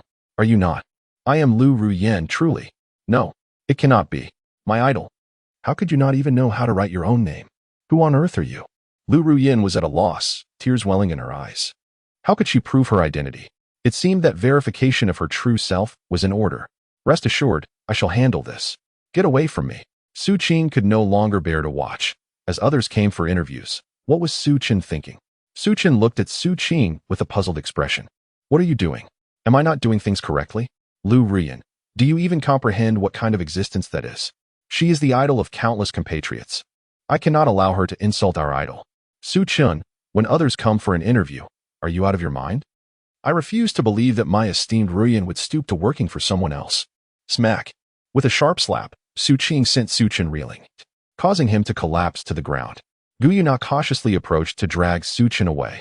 Truly, If one does not wish to assist, they ought not to create disturbances. What is this about the Emperor Ru Yan? I might as well be the essence of longevity. Can I leave? I do not wish to attend the interview anymore. No way. It is not every day we have a candidate. There is no chance we will let you go so easily.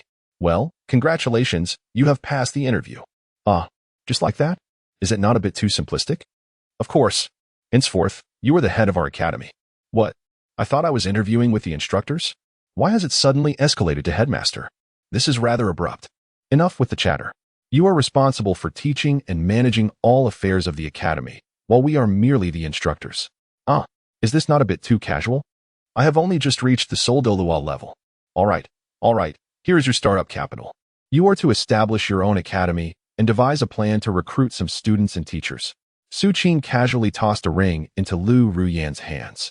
Lu Ruyan was taken aback, a soul guiding device. Upon inspecting the contents within the ring, she could hardly believe her eyes. It was filled with soul bones and countless gold soul coins. Such valuable items, could they truly be entrusted to me? All right. This trinket isn't worth much anyway. You may leave now. Rest assured, I shall not disappoint your expectations, Lu Ruyan reassured herself as she exited the room. All right, everyone. The truly intriguing events will commence tomorrow.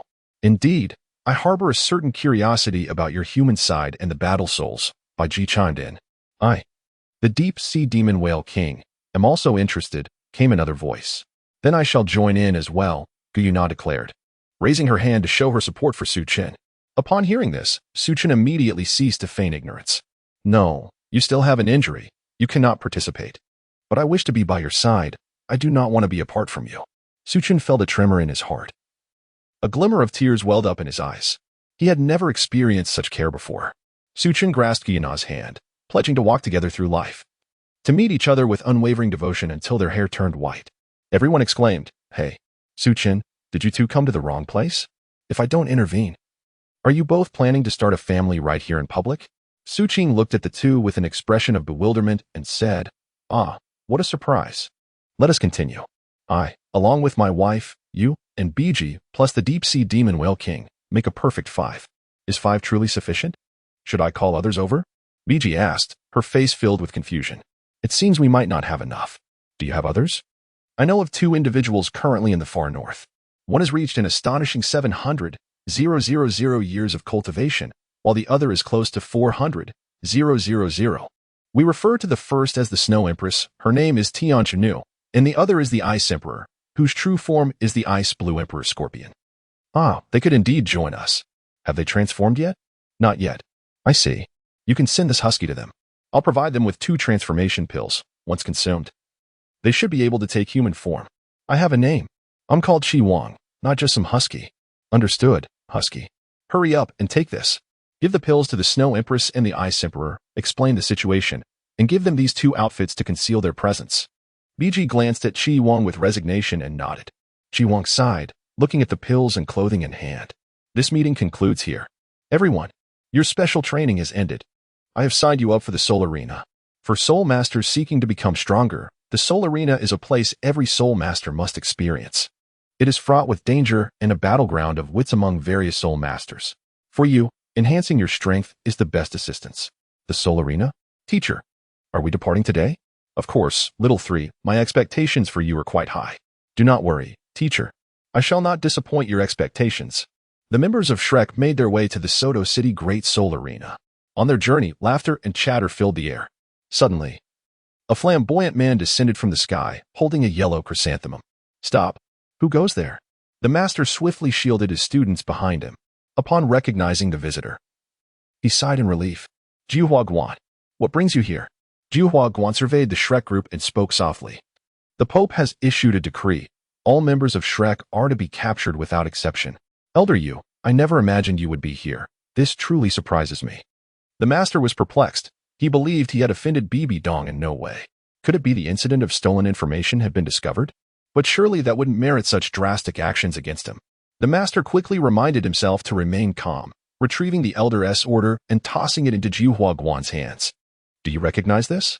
The Elder Pope's decree. To see the Pope's decree is akin to seeing the Pope himself. Jiuhua Guan, we are both elders of the Spirit Hall.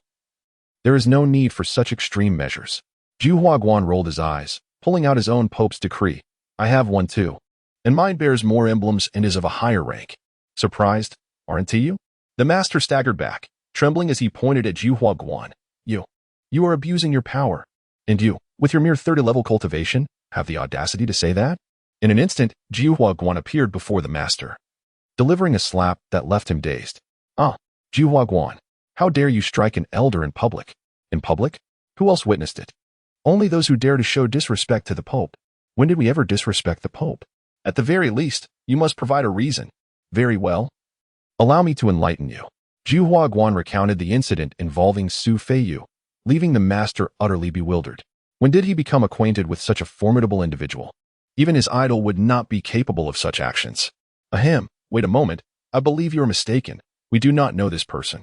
Surely, that individual must have used us as a shield.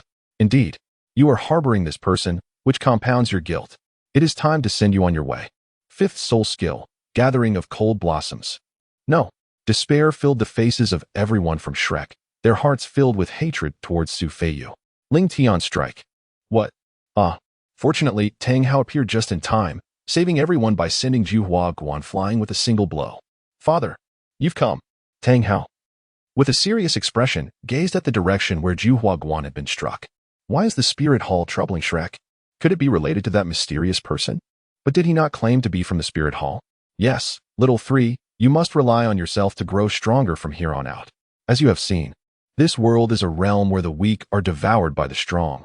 When others wish to kill you, you may not even have the chance to resist. Understood. Your Highness Hao Yan, I never expected to see you here. Upon hearing the master's voice, Tang Hao's expression darkened. I happened to be passing by.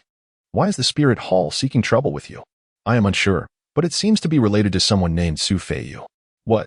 Su Feiyu? It is him. What's wrong? Your Highness, do you know this person? Could it be that he truly belongs to Shrek? This matter seems troublesome. You should find a place to hide. And do not let the spirit hall discover you.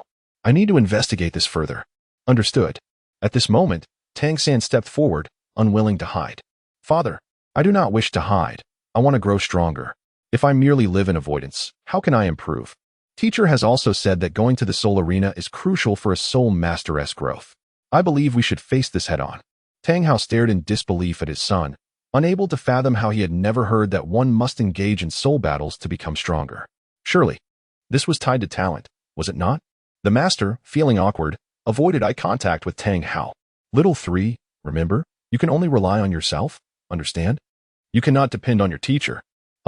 Father, I find your words somewhat unclear. It is nothing. Just take care of yourself.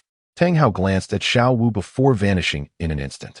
Chapter 30. The performers in an instant. The 5-person competition commenced. From here on, anything is possible. This has nothing to do with me. If it weren't for the big sister-s arrangement, I wouldn't willingly assist you, BG remarked helplessly. Su Chen, I find it puzzling. Possessing unmatched strength, why not dominate everything? This leaves me quite speechless. Su Qing gazed silently at Su Chen. Her only desire now was to immerse herself in gaming, indulge in delightful treats, and allow the destined child of fortune in this world to flourish. After which she would effortlessly resolve matters. Su Chen, filled with helplessness, gazed at the ceiling, contemplating the intricacies of life. Do you understand the reason behind this? Why? You may ask. It is simply because I find myself ensnared in boredom. Furthermore, my other half is affiliated with the Spirit Hall. It would be unwise for me to oppose her.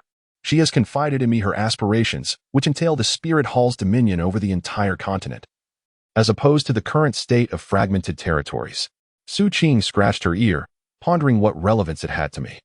If you possess thoughts of becoming the sovereign of this world, I could assist you without hesitation. However, the question remains, who is Qianren Xue? I can discern her arrogance and haughty demeanor, which surpass even that of Gu Yuna. Do you think I desire this? It is not my intention. It is your doing. Initially, I was merely bored, perhaps stirring up a little trouble, until your arrival led to a cascade of complications. Is it not customary for men like you to indulge in such affairs? Do you not relish the pleasures of life, only to cast aside those you have enjoyed? Thus, I was merely offering you assistance. From where did you acquire such platitudes? Su Chen gazed at Su Qing, utterly bewildered. Su Qing cast a sidelong glance at Su Chen, raising her phone screen towards him. This is precisely it. Initially, I failed to comprehend you men. I merely thought that you were all frivolous and that a penchant for multiple women was inconsequential. However, what I cannot tolerate is when you abandon women after impregnating them, or when some men resort to domestic violence while intoxicated. That is my utmost aversion. Listening to Su Chin winced. So, shall we condemn all men indiscriminately? Women have their faults as well. Do you suppose all women are as pure as Guyana? Indeed, I too recognize that some women are not virtuous. Yet they are a minority. Regardless, there are far too many of you men, she retorted. This is what they refer to as the lowest tier, isn't it? I have never encountered such a phenomenon in reality until I traversed into this realm, and to think it would be with a primordial being. By the heavens! Su Chin, what do you mean by that? Could you perhaps engage in rational discourse? Engage in reason with a woman? That would be sheer madness. You should focus on your game. Since you are unwilling to assist me, I shall manage on my own. I refuse to believe that my abilities are insufficient. When will you return my rank? Isn't it peculiar? We were just discussing men and women, and now the conversation has shifted to ranks. Fear not. I shall certainly help you attain the rank of. You must trust me. Trust you, men? I would sooner believe in the existence of ghosts than take your words at face value. Ahem. This world is indeed filled with spirits. Initially, I harbored skepticism, but I have come to accept it. Su Chin was earnestly spouting nonsense. Enough. There is no need for you two to bicker. The meeting has concluded, and according to the regulations, we shall register together tomorrow. BG massaged her temples, remaining silent, anticipating that these two might escalate into a conflict. Look at BG, how gentle she is, a graceful swan. And look at you, as a human. You are even less gentle than a swan. Domestic violence every day. What does that mean? I swear, I will bite you to death. See, there you go again, biting. Do you have rabies? Off you go. Seek treatment if you're unwell. I am not a veterinarian. Su Chin's cheeks flushed and her neck thickened. She puffed up her cheeks and instantly teleported in front of Su Chin. Raising her head, she struck with all her might. Bang! The room trembled violently, as if it were an earthquake. This was one time, and the last. Next time, I shall not use my head, but rather a blade. Su Chin felt a whirlwind of dizziness, shaking his head in an attempt to dispel it. Just as he was about to speak, he caught sight of Su Chin's fierce expression, reminiscent of one poised to slaughter a pig, rendering him momentarily speechless. Never mind. A true gentleman does not engage in quarrels with women. Guyana suppressed a laugh, observing the peculiar swelling on Su Chin's forehead, which appeared rather disproportionate. Su Chin, are you all right? She inquired. I am perfectly fine. Your husband is indeed a man. He retorted. Oh, really? A man, you say? Are you quite certain you are not merely a trainee who has practiced for 2.5 years, a mere pigeon? Beside them, Su Chin sneered. You dare utter another word? How audacious! How dare you insult my beloved dove? I shall retaliate. If you have the courage, let's settle this one-on-one. Humph. Unable to contain their disbelief, BG and the others stood to the side, their hands covering their faces, as they found Su Chin and her antics truly peculiar. Su Chin, I'm feeling weary. Shall we retire for a while? Guyana suggested, grasping Su Chin's hand. Su Chin was utterly flustered by the gentle voice.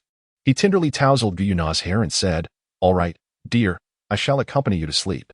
Su Chin turned her head, switching to a defiant expression. I tell you, Su Chin, today I have let you off easy. Next time, I shall surely compete with you to determine the victor. Humph. Who is afraid of whom? Su Chin led Guyana back to their room to rest. Su Chin continued to ascend her rank, while everyone else gradually prepared themselves. In the early hours of the morning, all donned their attire and had a light breakfast before heading to the Soto City arena. Remember, do not fear. Simply go forth and engage. Those novices are mere trifles to you. Such needless chatter. I am merely exercising caution. Do you not understand? Alas, your vessel shall remain unbroken. Upon arriving at the arena's conference room, the master gazed sternly at the documents in his hands. This marks our inaugural battle for Shrek. We must project the spirit of Shrek. Master, are you certain? From my understanding, our first opponent is the Tyrant Dragon team, which has never tasted defeat. Ma Hongjun felt an unprecedented weight of pressure. The master shot a glare at him. According to my research, the Tyrant Dragon team has no discernible background. It appears to have emerged from thin air. This team was established by a brother-sister duo named Su Chin and Su Ching, with unknown martial souls and a soul power of level 30. Although I recognize this as a monumental challenge, you must remember that Shrek is an academy that nurtures monsters. Teacher, I understand. Let's devise our tactics. I firmly believe that united, we can overcome any obstacle. Nonsense. Do you comprehend the significance of winning 60 consecutive matches? Victory cannot be secured solely through unity. Daimubai. disregarding the master's authority, interjected bluntly. Tang Sen frowned at Daimubai. Daimubai, you must not speak thus of our teacher. He is your mentor, not mine. Moreover, this was never meant to be a fair duel. You are well aware of the Tyrant Dragon team's capabilities. They have achieved consecutive victories without even activating their martial souls. I ask you, can you accomplish such a feat? I will strive to challenge myself. How else can one grow stronger? Alas, Tang San, one must confront reality. You may believe yourself a genius. Yet remember that every soul master possesses unique talents. Enough, the master admonished. Before the match has even begun, you are already in disarray. How can you expect to fight side by side in the future? Tang San clenched his fists. He was acutely aware of the daunting nature of this battle. Yet he never shied away from adversity. Meanwhile, Su Chun and his team remained in the conference room, having the attendant relay information about their opponents. Su Chun toyed with the golden soul coin in his hand, a faint smile curving his lips. How intriguing. He had not anticipated encountering Tang San so soon. The next act was about to commence. Su Chun, why did we encounter Tang San and his group just as we were preparing for the 5-person match? Are they here to stir up trouble? Su Chun rolled her eyes, indifferent to the matter at hand. She would eliminate anyone who crossed her path. By the way, Su Qing, do take it easy later. Let us not accidentally kill that lad. After all, he is the protagonist, and if he were to perish, our fun would be lost. Su Qing smiled gently, assuring, I know my limits. He turned his gaze towards the others, stating, we must address everything with utmost seriousness. Remember, let them see hope, only to be met with despair. As both sides took to the arena, it was evident that everyone eagerly anticipated this battle. Without further ado, the upcoming clash shall feature the Tyrannosaurus team against the Shrek 7. With the referee's command, Tang San and his companions promptly unleashed their martial spirits, standing ready for the confrontation. In contrast, Su Chun appeared remarkably at ease, not even releasing his martial spirit. Upon witnessing this, the Shrek members understood the implications. They could not afford to be complacent. Just then, Su Qing launched an unexpected attack, moving with lightning speed to appear behind Ning Rongrong. Upon seeing this, Tang San immediately shouted a warning to Ning Rongrong. Drenched in sweat, Ning Rongrong felt overwhelmed by Su Qing's imposing presence, rendering her immobile, her body trembling with trepidation. Su Qing gently tapped Ning Rongrong's shoulder with her delicate, jade-like finger, exclaiming, "Ah, what an impressive concealed weapon. You are truly incorrigible." Su Qing was immediately sent flying by Ning Rongrong, landing on the ground while clutching her chest. Ning Rongrong appeared utterly bewildered, as did everyone from Shrek, all gazing at her in confusion. Su Chan gaped in astonishment, his entire body covered in goosebumps as he experienced an unprecedented sense of embarrassment. Su Qing collapsed onto the ground, raising an eyebrow at Su Chun, as if to say, how was that? Was my performance not extraordinary? Bai Ji looked at Su Chun with a dubious expression. Did you not say that the girl at the tower would break through and send Su Qing flying? Yet, this feels utterly amiss to me. Of course, I feel utterly embarrassed. I intended to instill hope in them only to subsequently deliver despair. I never anticipated that I would end up feeling despair myself. How humiliating. Brother, why not let me intervene directly? I feel I could effortlessly crush these human children as if they were mere insects. The deep-sea demon whale king expressed his indignation. It's so easy to resolve. I don't understand why we must act. It cannot be. We must respect this profession. However, this is exceedingly frustrating. Enough talk. Are you the elder brother or am I? Alas, I see. Ning Rongrong, are you all right? Ning Rongrong seemed dazed, still trying to comprehend the situation. I'm fine. Am I really that formidable? I could sense the aura of death just moments ago.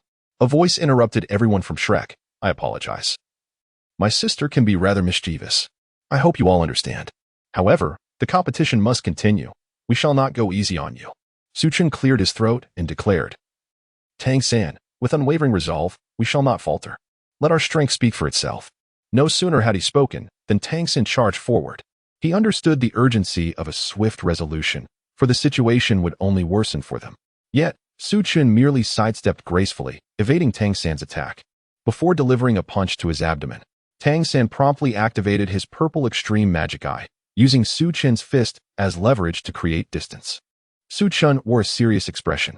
Although he was aware of the presence of water elements, he was determined to perform to the best of his abilities. Not bad. You are the first person to make me take this seriously. He remarked, it seems you are not utilizing your full power. There are no worthless martial souls. Only worthless soul masters. Your statement is truly flawed. If there are no worthless martial souls, then what of your teacher? And if there are no worthless soul masters, what of your teacher? It appears he is nothing but a failure himself. This is akin to self-deprecation. Ahaha. You seek your own demise. Tang-san, filled with rage and intent to kill, unleashed the dragon whisker needle directly at Su-chun.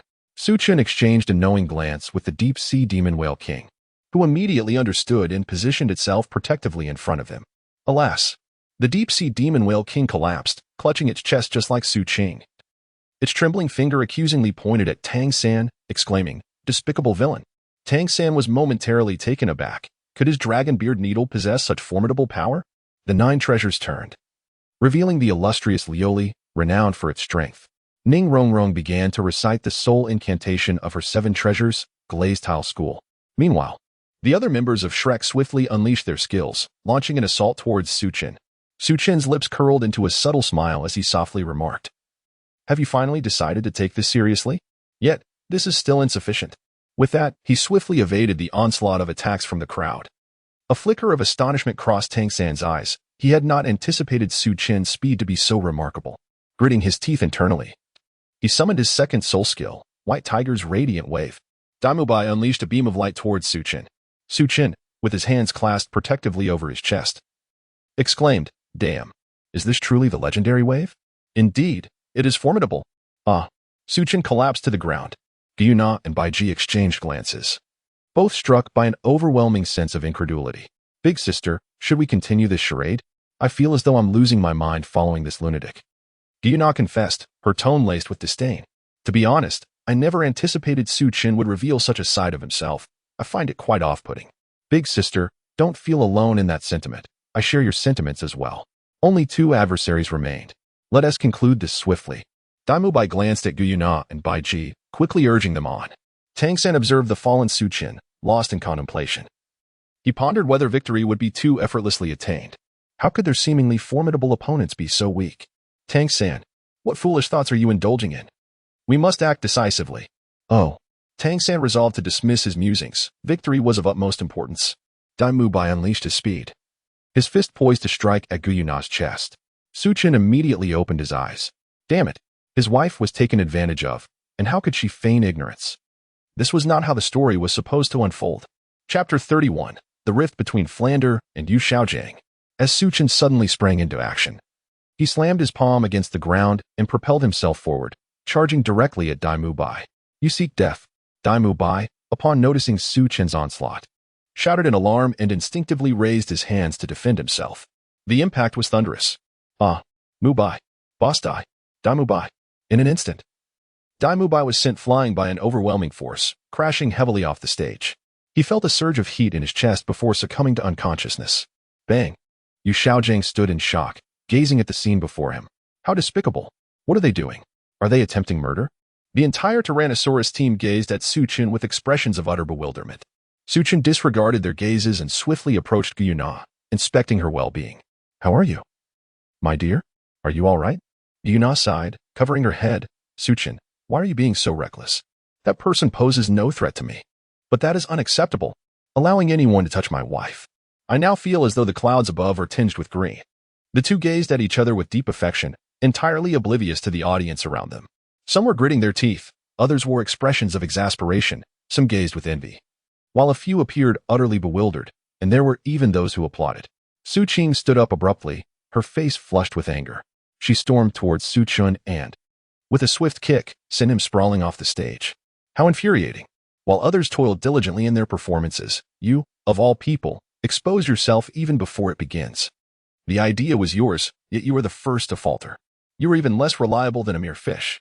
Su-chun was hurled off the platform, momentarily taken aback as he gazed at Su-ching. "What are you doing? Please, I cannot remain indifferent while another man touches my wife.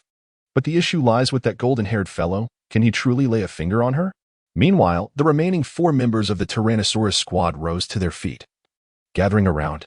"Boss, what should we do? Our leader is utterly unreliable. Wasn't it said that we should first offer hope before delivering despair? Yet they seem to have experienced no despair at all." Su-ching sighed, conceding, "Never mind, I still have higher ranks to achieve. Let us finish this quickly. I can handle it alone. It doesn't matter who goes up, the outcome will be the same." Guyu, Baiji, and the deep-sea demon whale king retreated, yielding their positions to Su Qing. Tang San gritted his teeth, viewing Su Qing's actions as a profound insult. He yearned to defeat Su Qing honorably, rather than allow the opponent to retreat. "You can go to hell," he shouted. First soul skill. Blue-silver bamboo blade. Countless blades of blue-silver grass transformed into razor-sharp bamboo blades, hurtling towards Su Qing. First soul skill. Phantom Piercer. Zhu Qing vanished, unleashing explosive speed as her fingers morphed into claws. The 7 treasures turned to her aid. "Sigh, why bother? Are you done with your skills? Now it's my turn. Celestial Art. 10,000 swords returning to the origin." Su Qing leaped into the air, a myriad of golden swords raining down from above, launching a direct assault on Tang San. He immediately cried out, "Everyone, defend yourselves." Unfortunately, it was too late. Countless sword strikes pierced through the 4 members of the Shrek team. Tang San fell to the ground, pounding his fists in frustration. "Damn it." Su Qing clapped her hands, exclaiming how impressive the boss was, while the deep-sea magic whale king flattered her, saying, "Indeed, that is only natural. The little fish is correct. However, we cannot kill them. Su Qing mentioned that we should keep them around for some amusement. Is that so? What a pity. It would have been fine if I could absorb them. Although these little ones possess low soul power levels, even ants are still flesh," the boss remarked. "Pray tell, what exactly are we here for?" Bai Ji inquired, gazing at Gu Yuna with a puzzled expression. Gu Yuna waved her hand dismissively. "I have no idea. In any case, I am here to accompany my husband. You must be here to watch the spectacle, correct?" Su Qing immediately rushed over, gazing at the fallen members of the Shrek 4. "You haven't killed them, have you? If you did, what would be left for us to enjoy? Rest assured, I have already released the Star Sea." "Oh, I see. Then let us go." "Wait a moment. What is it?" Su Qing looked at Su Qing with a perplexed expression. He glanced at the 4 individuals lying on the arena behind Su Qing. "Are you intent on exterminating them completely? How could that be? Look at me. It's already excessive to take advantage of the weak. Should we perhaps call an ambulance for them?" Su Qing, indifferent to Su Qing's erratic behavior, took Gu Yuna and departed. "Hey, why are you running? Answer me. Do you want me to call you or not? Call you a fairy board? A fairy board? I'm a fairy, so why is there a board? What does that mean?" Su Qing asked, perplexed. "It means you are exceedingly beautiful from head to toe. Inside and out, nothing but beauty." "Oh, I see." Su Qing nodded thoughtfully. The deep-sea demon whale king could no longer hold his tongue. "Sister Su, the big brother is referring to you. Aside from your beauty, there seems to be little else. Is that not a good thing? This fairy is born beautiful. Is that not commendable?" "Ah, of course it is. However, the big brother critiques your lack of wit. Is that also acceptable?" Upon hearing the words of the deep-sea demon whale king, Su Qing pondered over Su Qing's recent statements. She swiftly regained her composure and glanced towards Su Qing's direction, only to find that not a single shadow remained. "Su Qing, I shall not share the same heavens with you." Su Qing instantly teleported away, followed reluctantly by the deep-sea demon whale king, leaving the arena in a profound silence. Yu Xiaojiang hurried onto the stage to assess the situation, glancing at Flander and inquiring, "Flander, what has happened to them?" Flander, utilizing his soul power to examine the fallen, shook his head gravely. "Their bones have suffered severe trauma. Among them, Mu Bai is in the most critical condition. Both of his hands are fractured, and he has sustained significant internal injuries that will take time to heal." "What? How could this happen?" Yu Xiaojiang's eyes were vacant, his legs trembling as he sank to the ground. "Alas, I advised you against such haste. Their powers were still weak. Yet you refused to heed my counsel. Now, they will be unable to wield soul power for quite some time, and they have sustained grave injuries." "Silence. It's impossible. According to my theories, the Tyrannosaurus battle team cannot be this formidable. They must be cheating." Yu Xiaojiang shouted frantically, his eyes ablaze with indignation. With a resounding slap, Flander struck back, his gaze filled with skepticism. "I never anticipated you would stoop to such depths, Xiaojiang. I must have misjudged you. I am certain I am right. They have undoubtedly cheated. Flander, trust me just this once." "Impossible. You may take Tang San and Xiao Wu. They are your students." "What did you say back then?" "I entrusted my students to you, and all you have done is burden them with rocks. What else have you accomplished?" "Xiaojiang, I do not doubt you. It is a sentiment anyone would share upon witnessing this. Do not assume your knowledge is beyond reproach." "Impossible. All of that is mine. My theories cannot be flawed." "Flander, I warn you, speak carelessly again, and I shall not be lenient." Flander coldly retorted, "Do you believe you are still the esteemed elder you of the past? You are now merely a mouse in the eyes of the populace, unworthy of being a teacher." Mubai warned you from the start. Yet your arrogance with Tang San led to this outcome. Why should it be that what others say is wrong and your words are right? I warn you, Yu Xiaojiang. Leave Shrek at once, or do not expect me to honor our brotherhood. The two men parted ways in anger. Flander could not tolerate arrogance that disregarded the safety of students, all to validate a worthless theory. Were it not for the connections with the dragon duo, he might have resorted to violence. Flander, stop. But Flander ignored him and departed. Yu Xiaojiang trembled with rage, clenching his fists in frustration. Finally, they arrived back at their residence, utterly exhausted.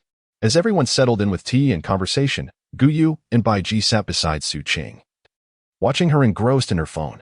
Su Qin sat with his legs crossed, lost in contemplation. The group led by Tang San was nothing more than a trivial nuisance, akin to mere ants. What truly troubled me was the coffin we encountered in the cosmos with Su Qing. Why did such an object manifest? The system had previously asserted that I was invincible, save for Su Qing, yet during that encounter, I genuinely felt an overwhelming pressure. Knock, knock, knock. Come in. The deep-sea demon whale king entered, addressing me as big brother. That Yu Xiaojiang has fallen out with Fland, and perhaps, as you suggested, Shrek may no longer exist. Su Qin was momentarily taken aback. This was indeed unexpected. Elder brother, why not allow me to join them and incorporate them into our ranks? Su Qin cast a sidelong glance at the deep-sea demon whale king and remarked, you seem to absorb far too much on a daily basis. Perhaps you should temper your consumption. The military expenditures of this nation do not require your contribution. Big brother, I do not comprehend, he replied. Indeed. It is better that you do not. Remember, you must strive to be an obedient fish, Su Qin instructed. Understood, big brother, came the reply. Su Qin, what shall we do next? Su Qing inquired, engrossed in her game. Let us first assess the situation, or perhaps wait until the academy has concluded its affairs. You all should remain here while I seek out Qian Rinxue, he replied. What do you need her for? ISNT sister-in-law present? Su Qing questioned with a puzzled expression. I have matters to discuss with her, to gauge future developments. As for Tang San, it matters not. He may progress as he pleases. No force, however great, can breach my defenses. Understood. But what is the nature of this garment? Su Qin glanced at the phone that Su Qing had handed over. After observing it for a moment and stroking his chin in contemplation, he spoke, Isn't this the attire from the Warring States period? What is this? Do you fancy it? Su Qing nodded slightly, admiring the garment that exuded elegance and grace. I am fond of this style. Don't you think it's peculiar? A celestial being like you, appreciating mortal attire. Your ancient robe, however, is indeed quite remarkable, Su Qin remarked, surveying Su Qing from head to toe. Is it so strange for us girls to have a penchant for clothing? Hurry, craft me a piece. I wish to wear it. Ah. But I lack the skills for such tasks. I am but a mere man. How can you expect me to create garments? That is of no concern to me. You must find a way. Su Qin glanced at Su Qing, who appeared indifferent, and sighed. All right, just contact those clothing stores and place the order. Why trouble me with this? You can simply show them the images on your phone. I understand. But do you want to have a set made as well? Su Qin doubted his hearing. Wait, what did you say? I didn't quite catch that. I asked, do you want that set? Here are some outfits for boys. Let me show you. Su Qing swiped her finger across the screen of her phone and presented it to Su Qin's face. Su Qin examined the situation with great care. He tilted his head and glanced at the solemn Su Qing. Brother, this is a dragon robe, worn by the first emperor. Are you suggesting that a mere mortal like me should don this attire, as if you wish for me to declare myself an emperor? Indeed. Dragon robes are typically worn by earthly sovereigns, yet it matters not, for there are no emperors here.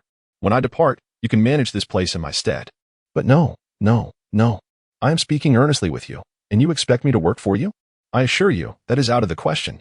Su Qin is utterly disinterested in becoming an emperor. Who among the modern populace, after satisfying their hunger, would occupy themselves with the burdens of imperial rule? In a world steeped in Western culture, the very notion of becoming an emperor seems absurd. I shall disregard you now. I take my leave, dear sister-in-law. Su Qing took Yuna and left. Su Qin, stroking his chin with a sly grin, gazed at the graceful silhouette of Gu Yuna. Indeed, her figure was such that it would be a pity not to adorn it in a hanfu. However, I recall that the hanfu is not typically worn in that manner. Su Qin stood alone in the living room, wearing a smile that was both mischievous and playful. He thought to himself that he ought to prepare a traditional outfit for Qian Ruxue as well, after all, as a Han man. It was only fitting that his wife donned ancient attire rather than something as inappropriate as a short skirt, which he deemed a disgrace to culture.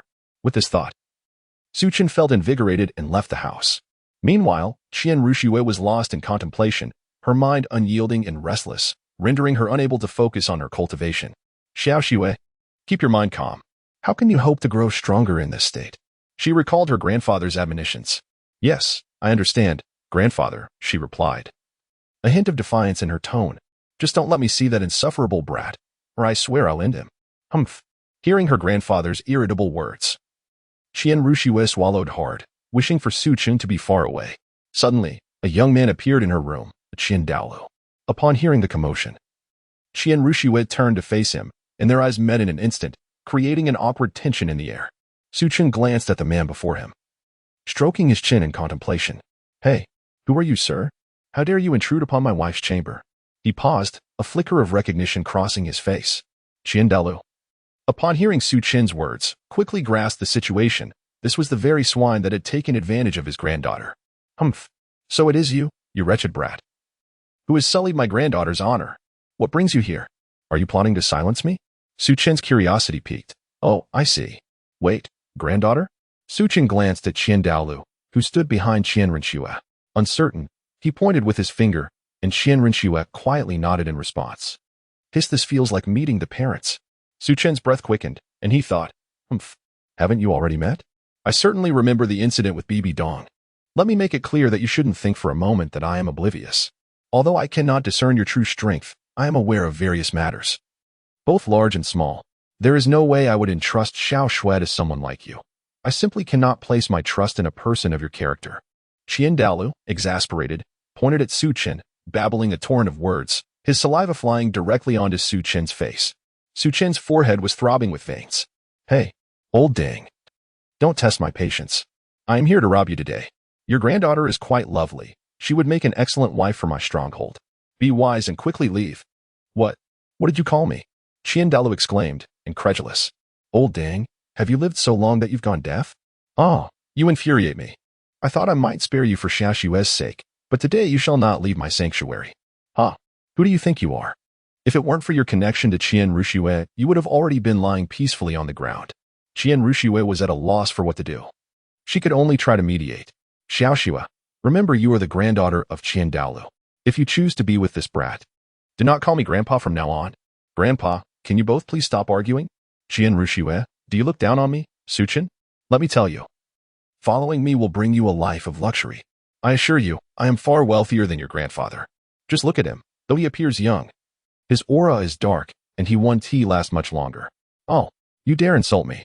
First soul skill, angelic confinement. Su Chen looked disdainfully at the unmoving Qian Douluo. He approached and contemptuously patted Qian Douluo's shoulder. Qian Douluo appeared utterly bewildered. Why couldn't he move?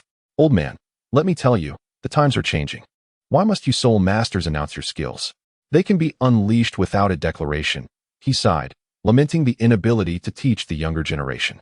With an air of maturity, Su Chen shook his head and said, Come on, Qian Ruxue, follow your brother. I'll take you to the bow of the ship. However, Qian Ruxue hesitated, unable to fathom that Su Chen possessed such formidable strength. Chapter 32, The Three Girls Dance. But wait, let me have a kiss first. Su Chen lifted Qian Ruxue effortlessly, brushing his lips against hers. Qian Ruxue gazed at Su Chen in astonishment, exclaiming, You. My grandfather is right beside us. Fear not. Your grandfather is advanced in years and will rely on you in his twilight. He shall not hold it against you. Is that truly the case? Indeed it is. Just look at your grandfather. His hair is as white as snow. How could he possibly begrudge you? Qian Ruxue glanced at Qian Douluo, noticing the patches of white adorning his head. Well, Su Chen, you make a valid point. However, I cannot accompany you. If I leave, would that not mean relinquishing my martial soul to that woman? Smack. Why did you strike me? Qian Ruxue's face flushed crimson as she stared at Su Chen. What do you mean by that woman? She is my mother-in-law. We are all family. Why quarrel amongst ourselves? I assure you, if you follow me, you will come to realize that the spirit hall is not of paramount importance. Besides, I have much to tell you about your father. Upon hearing this, Qian Douluo immediately began to struggle, cursing inwardly, Damn it. Why does this brat skill take so long? Su Chen gazed at Qian Douluo with a look of skepticism, then turned his attention to the inquisitive Qian Ruxue. In an instant, he grasped the situation at hand.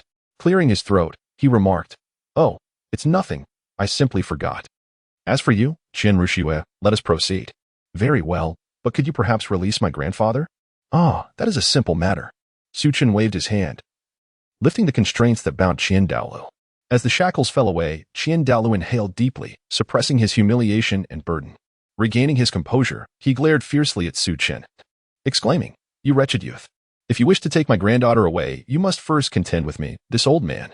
Su Chen cast a fleeting glance at Qian Douluo, who was determined to fight to the death. Kill him.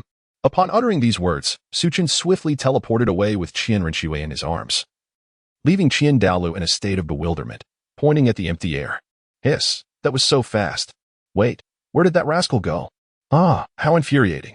I, Qian Douluo, shall never rest until I have my vengeance upon you. Back in Su Chen's residence, Qian Rinxue was still in a daze. She surveyed her surroundings and exclaimed, Su Chen, you are incredibly fast. Su Chen was taken aback by a remark from Qian Rushue, causing him to wince. Ahem, Qian Rushue, you must remember. One should not speak of a man's knowledge so hastily. Why not? Because, just consider that night. Upon hearing this, Qian Rushue pondered the events of that evening and immediately felt her cheeks flush and her neck grow warm, an undeniable heat radiating from her. So, what have you summoned me here for today? Surely, it cannot be for those sorts of activities. After all, you have a wife. Do not think like that. I simply found myself missing you. Humph. I knew you would take advantage of me. The atmosphere around them was thick with the sweet scent of budding romance. Suddenly, a peculiar noise erupted from outside the room. Bong. Bam. Bang. Startled, both of them exchanged glances. Qian Rushue, her brow furrowed in confusion, looked towards the door and asked, Su Chen, what is that sound outside? Su Chen suddenly felt an overwhelming sense of embarrassment. After exchanging a few words with Qian Rushue, he gritted his teeth and departed from his room. Su Chen stood at the entrance of the house before him. Upon inspection, he realized it was Su Qing's room. Without hesitation, he kicked the door open and exclaimed, What on earth is happening? What is going on? I was engrossed in my game, and suddenly it feels like a dance party has erupted. Are you rebelling? Su Chen stormed in, his expression one of disbelief in an instant. He beheld 3 girls adorned with sunglasses, energetically dancing on the bed, twisting to the left and right. Goodness! Su Chen's heart tightened upon spotting his wife among the girls. This was unacceptable. His gentle and kind-hearted spouse must not be led astray by Su Qing. He promptly approached and grasped Gu Yuna's arm, exclaiming, What are you doing? Let go of my sister-in-law. Goodness, she is only my wife. Why should she heed your commands? You are merely my adopted sister. By the way, where did you acquire those sunglasses? They look rather stylish. I must know, where did you get them? And how dare you take my graceful and refined wife to a dance party? You have truly overstepped your bounds. This is my sister-in-law, and I am your sister's guardian. Blood is thicker than water, as you said. Do you wish to engage in a brawl? In an instant, Su Chen's temper ignited. He rolled up his sleeves, ready for confrontation. He shouted, Humph. A true gentleman does not quarrel with a lady, let alone his sister. Very well, I shall let you off this time. But we require tranquility here. And what is this goose doing joining the dance party as well? Su Chen, visibly exasperated, pointed an accusatory finger at the dazed Bai Ji. Bai Ji's cheeks flushed crimson as she sought refuge in a nearby chair. It's not your sister, she retorted. Your sister believes that girls should do whatever they desire. Why should we heed the opinions of you insufferable men? Indeed, Su Chen replied, I find that argument quite compelling. Am I not permitted to dance? According to Su Qing's perspective, this is a time for a girl's freedom. Su Chen appeared utterly perplexed as he gazed at the self-satisfied Su Qing. He lamented to himself that he should have never handed her his phone. Just look at her, a girl who neither earns her keep nor hesitates to create chaos everywhere. Today, it's a night of revelry. Tomorrow, will she be blowing up planets? It seems she has lost all sense of propriety. Humph, I have wealth to spare. Yet here you are, still spending my money. So what? I thrive by my own means, and if you find that unacceptable, then you too should partake in the same. 3 girls regarded Su Chen with disdain, exclaiming, Oh, how shameless. Wait, my dear, why must you speak of me in such a manner? What a disaster. It has barely been a moment, and they say that a person's folly is contagious. I was skeptical at first, but now I am convinced. Who are you calling foolish? Sisters, unite. If you dare approach, do not blame me for being ruthless. He chuckled mischievously. Half an hour later, Su Chen was firmly bound by Su Qing to a cross made of divine wood, his face marred with a tortoise-like expression. Gu Yuna glanced over and realized the situation might have escalated a tad too far. Su Qing, Don't you think this is a bit excessive? Sister-in-law, let me tell you, men must be properly taught a lesson. If we don't, they are prone to wander and stray. Look at him. He has brought back another woman today. Who knows, tomorrow he might return with a whole horde. You certainly wouldn't want your husband to indulge in such frivolities. Would you? Upon hearing Su Qing mention that Su Chun had returned with another woman, Gu Yuna's expression turned icy. You are right, Su Qing. Men indeed need to be disciplined. Sister-in-law, you are the best. Come on, I've just learned a new, amusing game. What game? Of course. It's the thrilling and exhilarating Ludo. Is it fun? Absolutely. Come, I'll teach you how to play. The three women returned to Su Qing's room to engage in their merriment, while Qian Rinxue stepped out, having heard the commotion from the start. Her expression one of utter exasperation. Su Chun cast a disdainful glance at the backs of the three women, then, with a gentle expression, lowered his gaze to Qian Rinxue. Oh, that girl, can she really be so oblivious? Humph, what a scoundrel. As Qian Rinxue departed, she made her way to join Su Qing and the others. Su Qin was taken aback. What had he done this time? It seemed he had done nothing at all. Cough, cough, cough. Teacher, teacher. Tang San's feeble voice called out to Yu Xiaojiang. Upon hearing the voice, Yu Xiaojiang rushed over. Xiao San, are you all right? Teacher, I am fine. But where have Mu Bai and the others gone? Why is only Xiao Wu here? Humph. Flender has disdainfully expelled us from Shrek. But do not worry. I have a plan. I trust you, teacher. Teacher, this battle has greatly aided my growth. It has revealed to me what it means to be an ant. I wish to become stronger so that I can protect you all. Ah, what a good disciple. I never imagined that I, Yu Xiaojiang, would have such a remarkable student. Teacher, where shall we go next? Tang Xin inquired. Yu Xiaojiang pondered for a moment before replying. We shall seek refuge with others. I believe that their perspectives will not be as narrow-minded as Flender's. Wherever you go, I shall follow. Su Chun and his companions were strolling through the streets when the raucous laughter of a group of children caught his attention. In Su Chen's gaze, a sudden expression of disdain emerged as he witnessed a group of children tormenting a litter of kittens. One particular mother cat was desperately shielding her young with her body, while the children relentlessly trampled upon her. This familiar scene evoked memories of his time on Blue Star. What was happening? As Su Chen sat in the car, he gazed out the window to observe the children engaged in some unknown activity. The driver glanced over and remarked, Boss, that group of children is bullying small animals. Is this how children behave nowadays? Su Chen pondered, nodding thoughtfully. Alas, it's unclear. Perhaps the parents are overly indulgent with them. Indeed. Do you think we should intervene? The driver, Xiao Su, paused as he parked, his expression one of surprise. Having been Su Chen's driver for only a short time, he perceived Su Chun as a typical wealthy heir, indulging in a life of extravagance. Xiao Su shook his head, saying, Boss, you have a meeting to attend shortly. Oh, is that so? Very well, let's go then, Su Chen replied, choosing to ignore the scene before him as he waved his hand for Xiao Su to drive on. Xiao Su glanced back at the group of children, each resembling a little demon as they continued to trample the helpless kittens. He understood that such occurrences were far too common to manage, and besides, it was none of his concern. As they drove away, a voice called out, Su Chun. Su Chun. Ah, what is it? He responded. Did you just recall something? Gu Yuna inquired. It was then that Su Chun realized everyone was watching him. Taking a deep breath, he resolved to tackle each matter one by one until he could manage them all. With the curious gazes of the crowd upon him, Su Chun strode towards the group of children. Su Chun crouched down and patted one of the children. The child turned his head, wearing an expression of impatience, and asked, What do you want? Su Chun observed the expression of the young child and silently gestured for restraint. Dear child, may I inquire why you are tormenting the little kitten? The child, lacking respect, retorted, What business is it of yours? If I wish to bully, I shall do so. Unfazed, Su Chun pressed on. But why engage in such cruelty? Are you not aware that tormenting small creatures is wrong?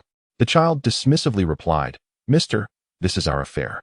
I take delight in the pitiful cries of these kittens. They sound far more pleasing than humans. Su Chun gazed in disbelief at the child before him, who appeared to be merely 5 or 6 years old. He was astounded to discover such a cunning ambition hidden within. Be obedient and heed your uncle's words, or else your parents will surely spank you, he warned. The other children, however, found the situation rather amusing. Ha ha ha, uncle, you're killing me with laughter. My parents would never spank me. They said I could bully anyone I want. I remember last time, I commanded my followers to break a little girl's foot. TSK, TSK. That sound was simply delightful. With a hint of exasperation, Suchin retorted, "Do you even know what your parents do for a living?" At that moment, he could no longer restrain himself. He was oblivious to the public setting. He only understood that in this world, the laws of a previous life held no sway. And what truly mattered was power. Suqing approached and noticed that Suchin's mood was amiss. "What's wrong? Weren't you quite happy at first? Why the anger? Why so petty?" Never mind, dear sister. Allow me to treat you to some delicious food, so please do not be upset." Suqing attempted to pull Suchin away, only to discover that she was unable to move him at all. A look of perplexity crossed her face as she surveyed the scene before her. In an instant, she comprehended the reason behind it. Alas, in this vast world, how many instances of tyranny are there? It is often wiser to refrain from intervening. Our involvement may only incite disdain among the common folk, such as fate. And we cannot attend to every matter. Su waved his hand, freeing Suqing's grip from his shoulder. His expression was frigid as he gazed at the child before him. "So, your father is quite an impressive figure, I take it?"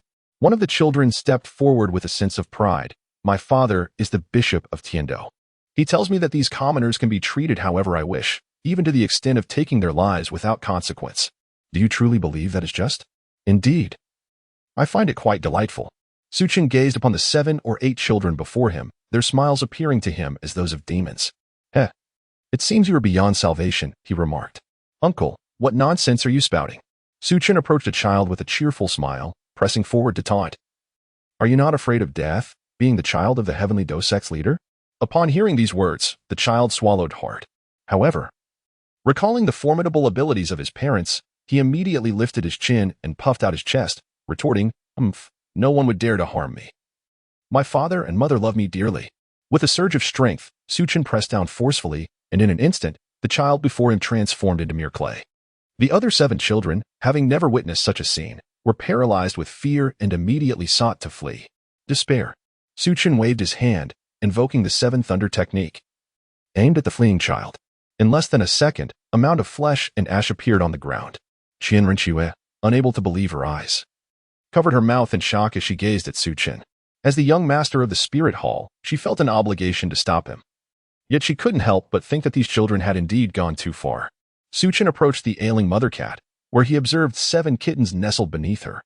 Among them, 2 had already succumbed, leaving 5 still alive. The mother cat lifted her gaze to meet Suchin's for a fleeting moment, let out a cry, and then collapsed, lifeless. In Chapter 33, titled Bucktooth Brother, Gyuna furrowed her brow as she walked over, questioning why these children displayed such ruthless hearts. She felt no sympathy for the little ones, believing that they too deserved to perish. "Perhaps it is a failure of their upbringing," Qian Renque meekly suggested from the side. "Let us move on. The matter is settled. My dear, please gather these kittens. We shall find a restaurant where we can dine and converse," Suchin said as he stretched languidly. Gyuna waved her hand, causing the kittens to levitate and follow behind them. A few soldiers from the Wuhuan palace approached, but were halted by Qian Renque. They soon located a restaurant and took their seats, all eyes on the kittens quenching their thirst. Suchin, with a stoic expression, spoke. "Suchin, are you truly considering taking care of these little creatures?" Suchin took a sip of his drink and glanced at Suqing. "These little kittens," he remarked. "Their parents entrusted them to me. To be honest, if I were destitute, I would not take them in. However, since I am financially secure, what difference does it make? Therefore, let them be entrusted to my care." Gyuna raised her hand and said, "Well, that is quite a hassle." "Not at all," he replied. Suchin gazed at Qian Renque and spoke. "Xiao Xue, I am aware of your thoughts. Do you believe that my recent punishment was excessively harsh?" "Indeed. While I find those children to be somewhat despicable, it is ultimately the responsibility of their parents or teachers. Their transgressions do not warrant such severe consequences." He chuckled lightly and continued, "You see, sometimes it is unjust to place the blame solely on the teachers and parents. Here it comes, the proverbial wisdom." Suqing interjected excitedly from the side. "Suchin." Suchin shot a glare at Suqing, who merely waved her hand dismissively. Suchin took a sip of his drink and remarked, "Xiao Xue, do you believe that character is more important than academic achievement?" Upon hearing Suchin's words, Qian Renque pondered for a moment before responding, "Of course, academic success holds greater significance. Without the guidance of teachers, how can one's character possibly flourish?" Suchin shook his head with a wry smile. "They often say that every profession produces its own outstanding talent. Yet they also proclaim that all pursuits are inferior, with only scholarly endeavors deemed noble. They assert that the early bird catches the worm, while simultaneously warning that the one who stands out may face the most peril.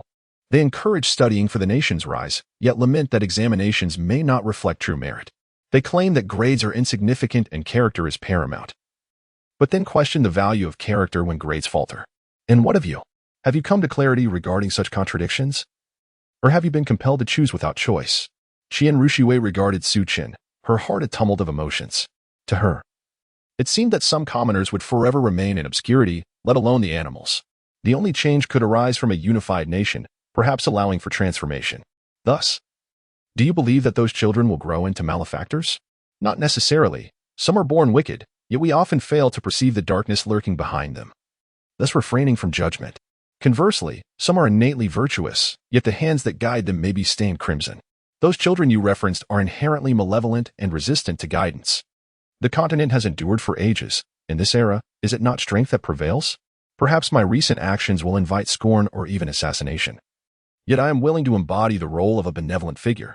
This serves as a reminder, since I have entered this world, I must endeavor to improve it.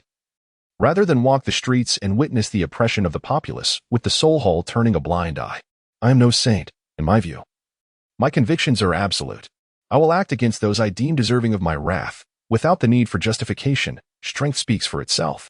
Su Qin gazed intently at Qian Rinxue, who let out a sigh and nodded. I understand.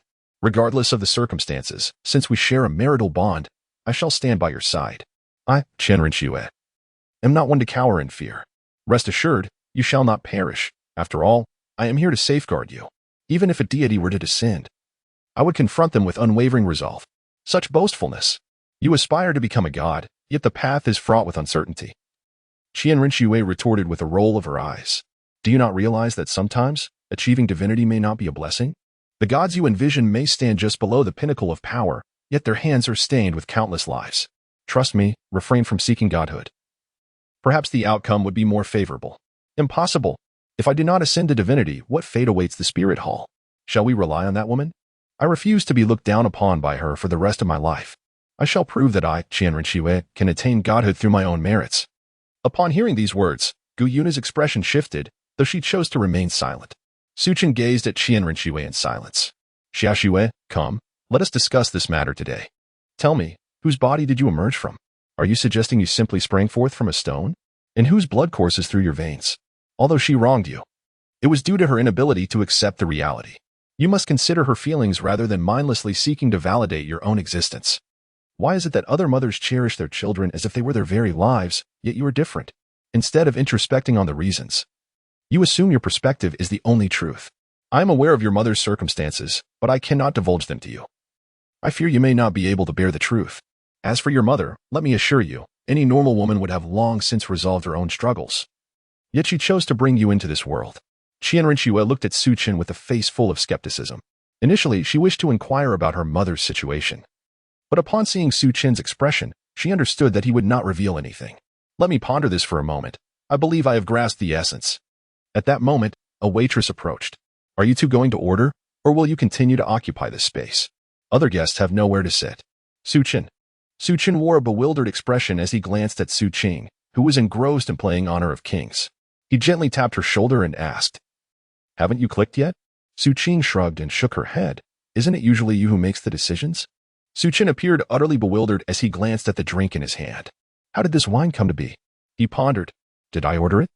The waiter had inquired about his preferences, and he had simply responded with a casual request for whatever they typically drank. So what about the dishes? Aren't you responsible for ordering them? He retorted. Moreover, I never specified anything about this wine, did I? Su Qing blinked her eyes in response. Su Qin gritted his teeth. Glancing at Su Qing, he patted his chest, signaling himself to endure. It was futile to confront them. He felt a twinge of embarrassment for having overstepped earlier. I apologize. But could you please bring out a portion of your restaurant's signature dishes? The waiter curled her lip and cast a sidelong glance at Su Qin. Are you certain? I hope you can afford it. It was not that the waiter looked down on Su Qin. Rather, she had initially intended to fetch an expensive bottle of wine, only to be instructed by her boss to bring a cheaper one instead. Meanwhile, Su Qin and his companions had spent an eternity sipping on a single bottle. leading him to suspect that this group was intentionally visiting the restaurant to indulge in complimentary wine. Upon hearing these words, Su Chen was momentarily taken aback. My temper. With a swift motion, he slammed a large bag of golden soul coins onto the table. The waiter, upon inspecting it, was instantly dazzled by the glimmering gold, his eyes sparkling with astonishment. That will suffice, esteemed guest. Please wait a moment. I shall arrange everything for you immediately. Very well, go ahead, he replied. Su Chen triumphantly waved his hand, raising an eyebrow at Gu Yuna beside him. My dear, behold, this is true prowess. It doesn't seem all that impressive, does it? Gu Yuna replied, her understanding somewhat ambiguous. Cough, cough, cough, you simply do not grasp the essence of it.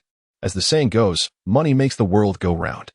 That is my wealth, Su Qing remarked while engrossed in his game.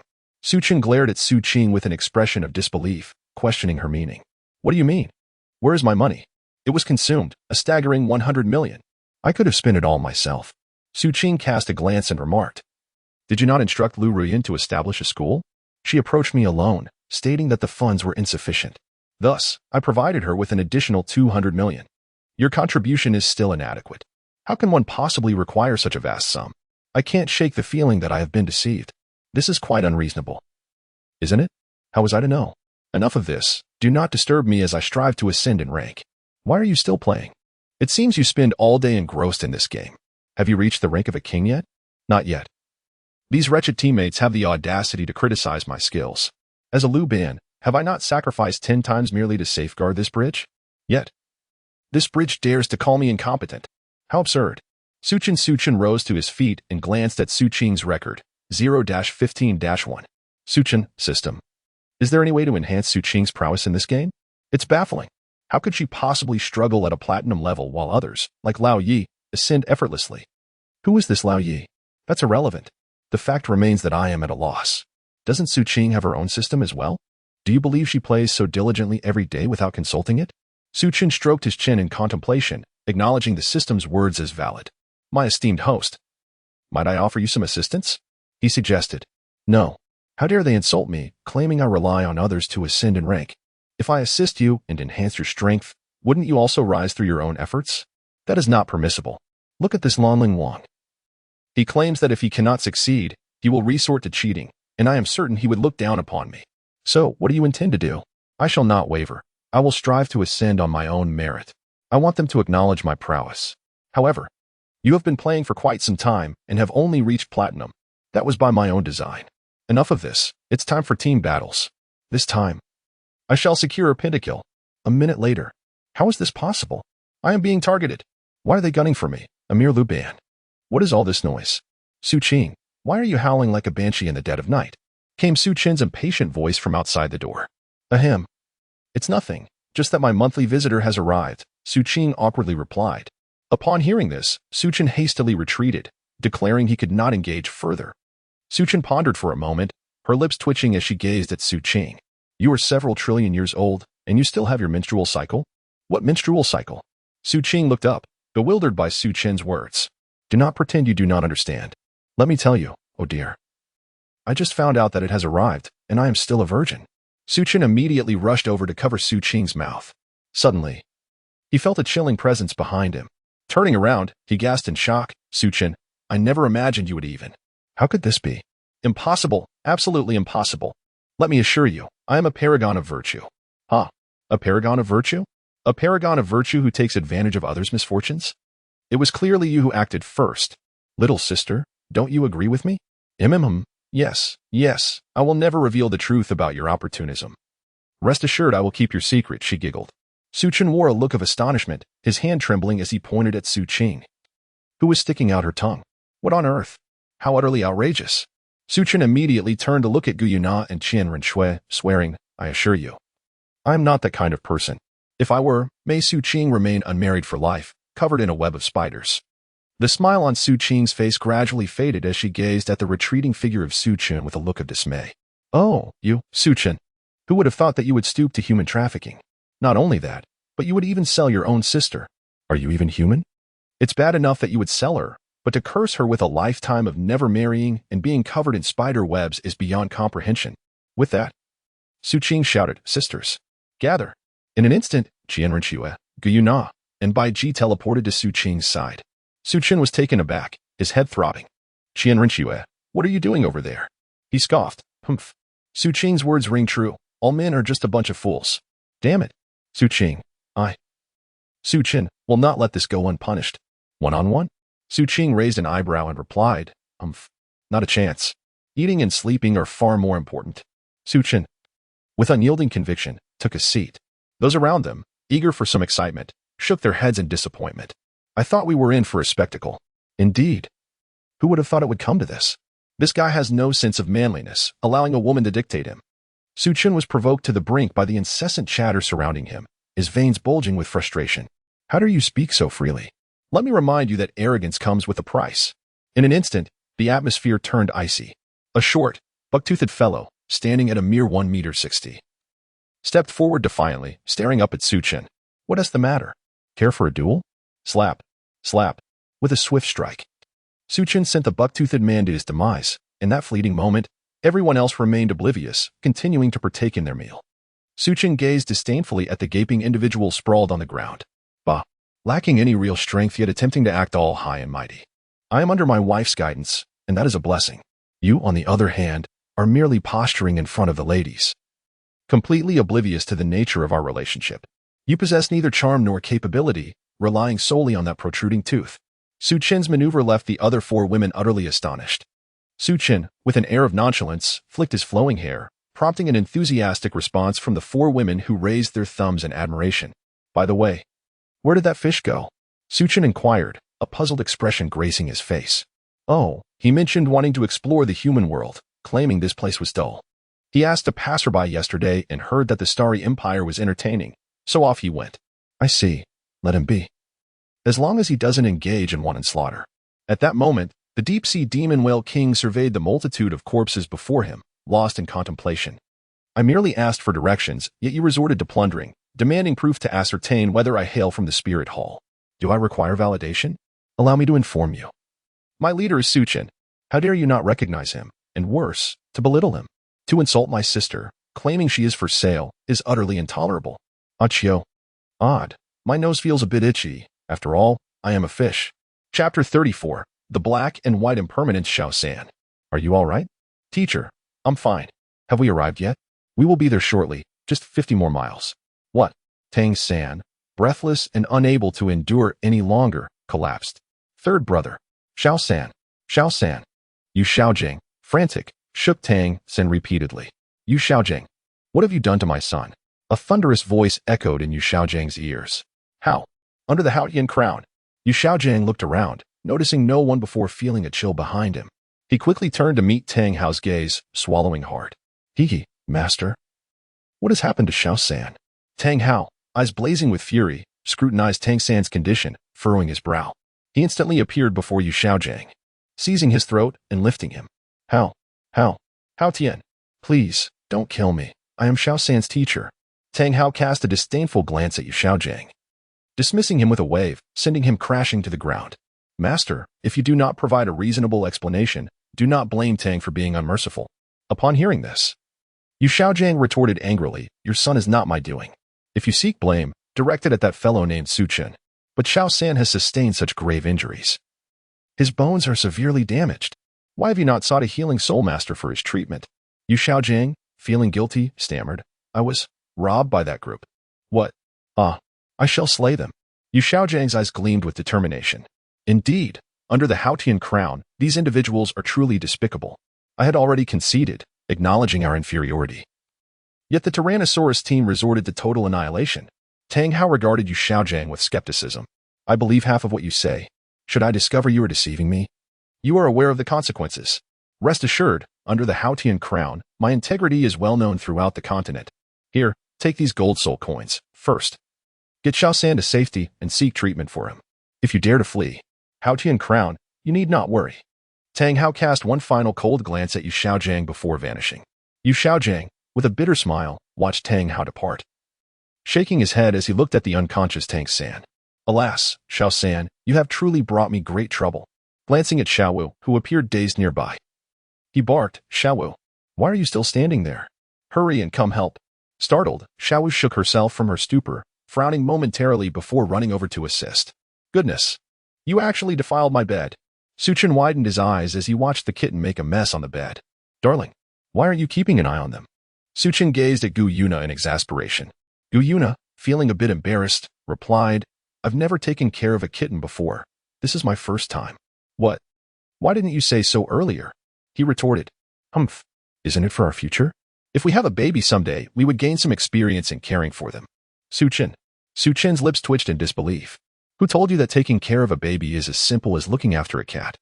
Suchin claimed that caring for a child is just as easy, and she even showed me some video, but when I watched it, it seemed to suggest that the baby should be placed in a crib.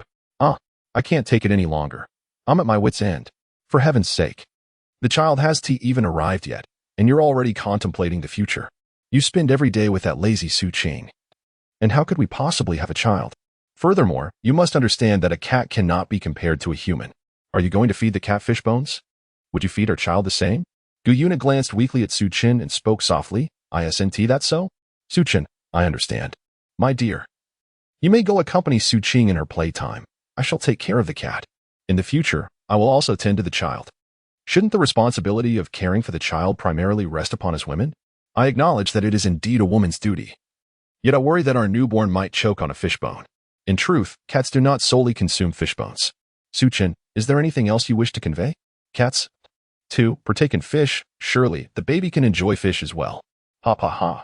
My clever little fool, you truly are something. My dear wife. I hold you in such high regard. You are simply amazing. Is that so? Thank you for your compliments, darling. I love you too. All right, my dear. You may go play with Suchin, but do remember to care for the child. Do you not pointed at the few yawning kittens on the bed inside? If it weren't for the fact that I cannot die, I would truly wish to at this moment. What should I do? Would you lend a hand, my dear? That won't do, Suchin advised. For a man to take his own life is the act of a coward. I understand. I am not a coward. You go enjoy yourself, my dear. I shall tend to the child. Is that acceptable? Do you not cast a playful glance at the door? Whereby G waved at her. Of course, I would be delighted. Well then, my love, I cherish you. With that, Gu Yuna slipped away like smoke. Suchin shook his head and turned to gaze at the several sleeping kittens. He approached them and exclaimed, What are you all sleeping for? Wake up and play. The 5 little kittens lifted their heads, their eyes wide in surprise as they looked at Suchin, meowing softly. Meow they seemed to respond. Your meows are of no consequence. I'm still awake myself. Come on, rise and shine. Allow me a moment to tidy up. Suchin lifted each kitten and placed them on the ground. Then, he glanced at the droppings on the bed. Unable to believe that the esteemed chairman himself was being tormented by such filth. Ugh, what an awful stench. What have you silly creatures been consuming? Meow enough already. Cease your meowing. Suchin immediately pulled up the quilt and placed it outside the room, then ignited it with the vermilion bird fire. What on earth are you trying to do? Be quiet. I tell you, how could you use the vermilion bird fire to burn cat feces? Is there any other fire? If you want fire, it's not that difficult. Do you even comprehend what the vermilion bird fire signifies? What does it signify? It represents the fire of the vermilion bird. Get lost. Oh, seriously, why are you stealing the spotlight? This is a novel, not a television drama. Do you understand? As Suchin grumbled and tidied up, he exclaimed, Don't jump up here.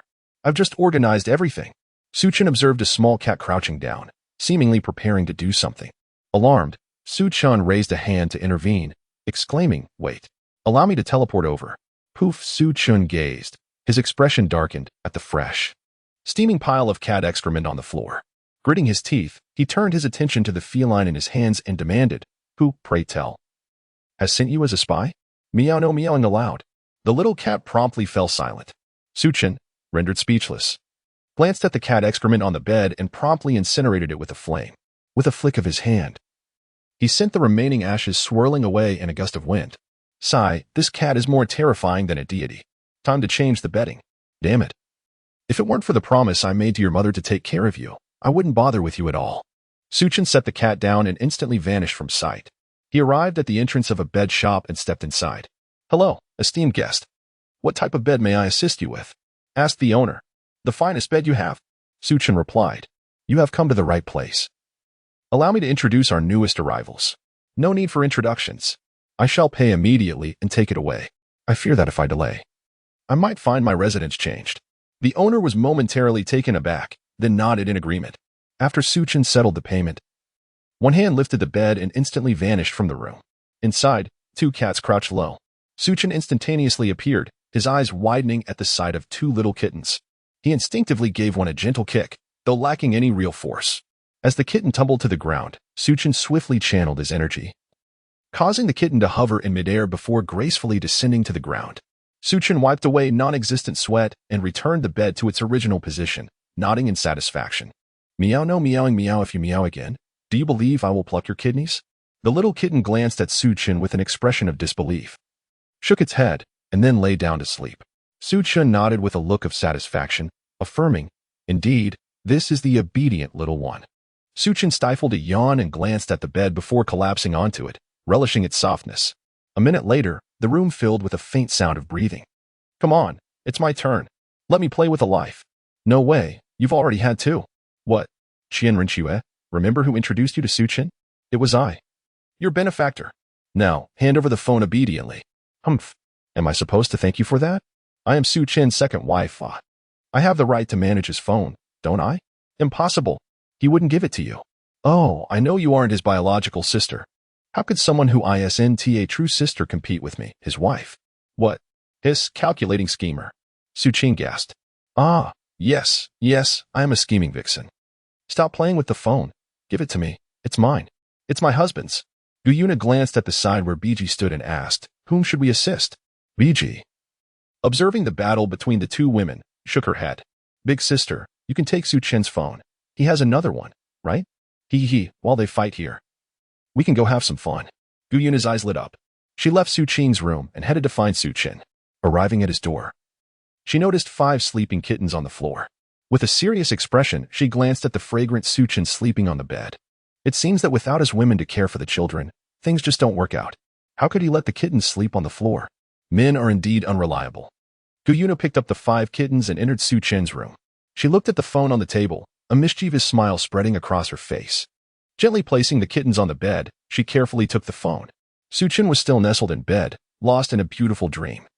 Giggling softly as the music played on and the dance continued. Suchin, adorned in a dragon robe, gazed upon the figure before him, clad in ancient attire, gracefully executing a mesmerizing dance. He erupted into hearty laughter, all the while sipping his wine. Where's the wine? Suchin wore an expression of displeasure as he glanced at the maid beside him.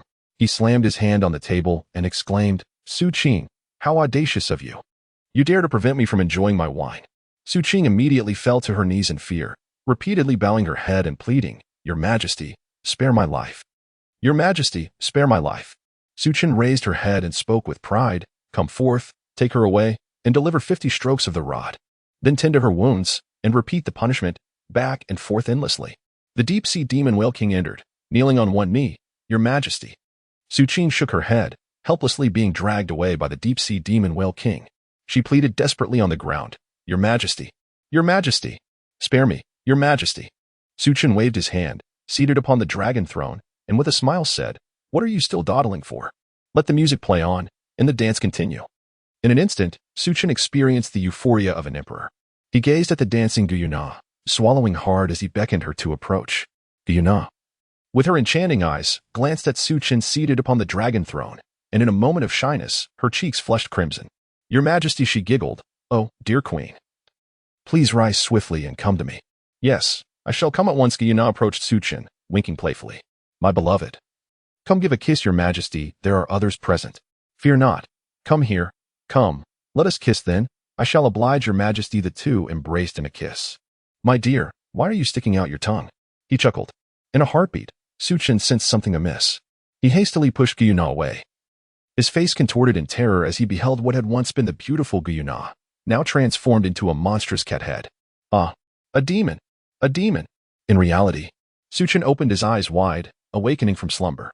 He lowered his gaze to a cat, which was gently licking his mouth with its tongue. Suchin was taken aback, exclaiming, What on earth? How did you get up here? Ugh! Goodness, a cat spirit? Have you taken it upon yourself to climb into my bed for some mischief?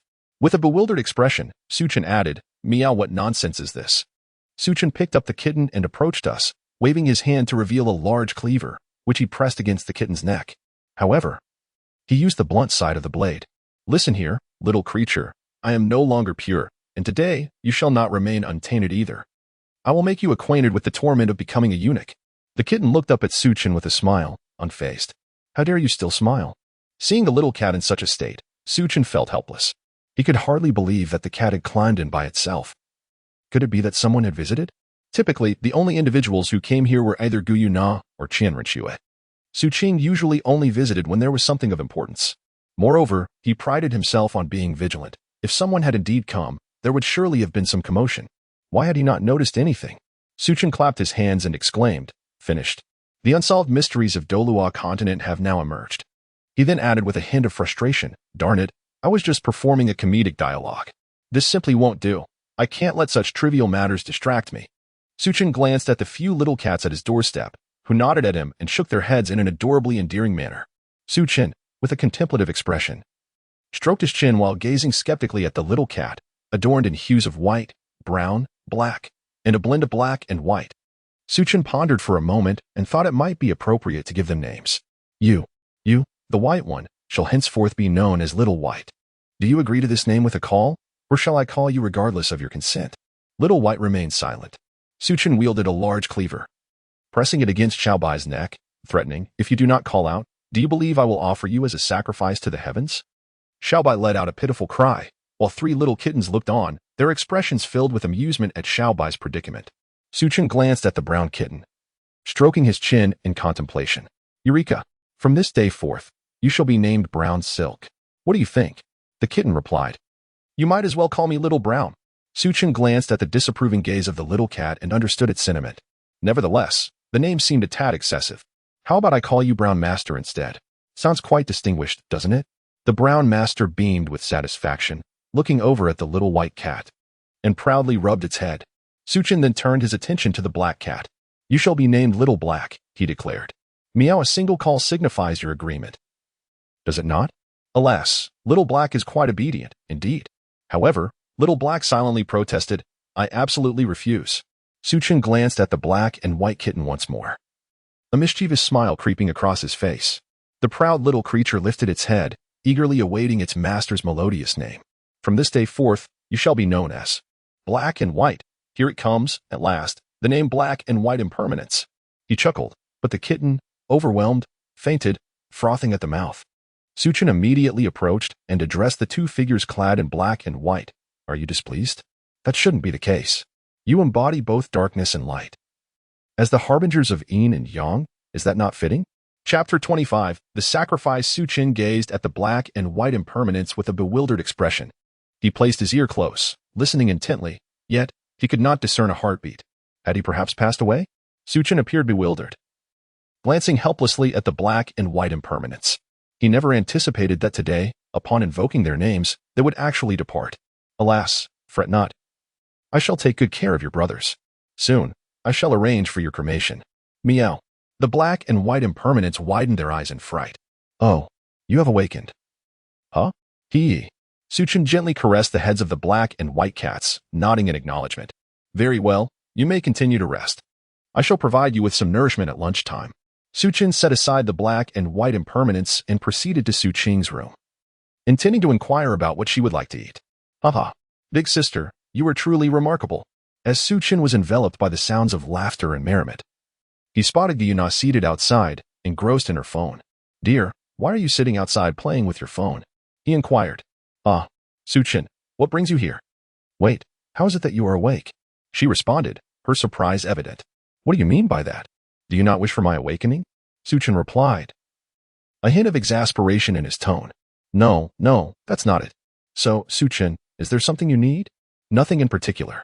What shall we eat later?" "I'm fine with anything." "All right, but how did my phone end up with you?" Suchin stroked his chin in contemplation, his gaze fixed on the device in Guyuna's hands. "It's by GS. She asked me to steal it." Bai Ji was taken aback.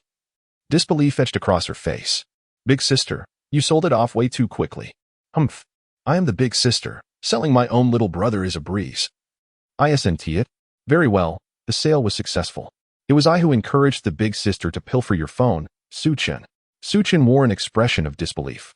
"If you wish to play, simply ask me for it. Why resort to theft?" "Indeed. Why must we steal?" Bai Ji's eyes sparkled with realization. Never mind. You all carry on with your game. I shall seek out Su Qing. All right, then. Su Chen opened the door, utterly dumbfounded. My goodness. It is unmistakably mine. Su Chen is my man. Su Chen is my brother. You, an outsider. You are merely the one he picked up, and I am still his sister. The two of them stood there, each with a foot planted on the other's face, their hands tugging at the phone. Hey, is it really necessary? Are you so enthralled by your phone? Upon hearing Su Chen's voice, Qian Ruxue immediately released her grip and ran into Su Chen's embrace, looking utterly aggrieved.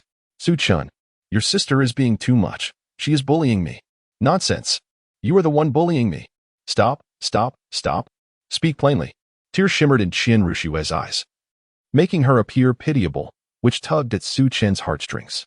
He comforted her, saying, All right, don't cry. Tell your husband. I promise to give you justice. Qian Ruxue recounted the events that had just transpired. After listening, Su Chen regarded Su Qing with a serious expression. Isn't this a bit excessive? We are all family here. Humph. A family, you say? A family that can abandon their sister without a second thought? A family that can strike me 100 times in a dream? For heaven's sake. Su Qing, could you grant me a modicum of privacy? No. Let me tell you, today, it is either Qian Ruxue or me. You can only choose one. Su Chen helplessly waved his hand, immediately embracing Qian Ruxue, raising an eyebrow as he declared, Of course, I choose Qian Ruxue. In a fleeting moment, Su Qing felt a pang in her heart as she pointed at Su Chen. You. I am your sister, she exclaimed. Huh? This is what you call a sister? Climbing the walls daily, choking me at the slightest provocation, and threatening me? With a sister like you, I should consider myself fortunate. But I do not deserve it. Is that sufficient for you? You just mentioned that I can only choose one, and I have made my choice. You may leave now. What? I will not leave unless you can defeat me. Su Chen was rendered speechless. Qian Ruxue tugged at Su Chen, urging, Come on, my grandfather can't even defeat you. Hurry up and drive her away. Stop it. Don't say it's me. Even you altogether cannot compete with her. Forget it. Just get along well. As Su Chen vanished in an instant, Qian Ruxue stood momentarily stunned, unable to comprehend Su Chen's words. Humph, sister-in-law, it seems my brother has fled, she remarked. TCH. Your brother merely cannot bear to bully you. Enough. Let you play with a life. Upon hearing Qian Ruxue's words, Su Qing momentarily questioned whether she had gone too far. Well, sister-in-law, you go ahead, she said. No. You are my sister-in-law. You should go first. You go first. I insist. You go first. I have also insisted. You go first.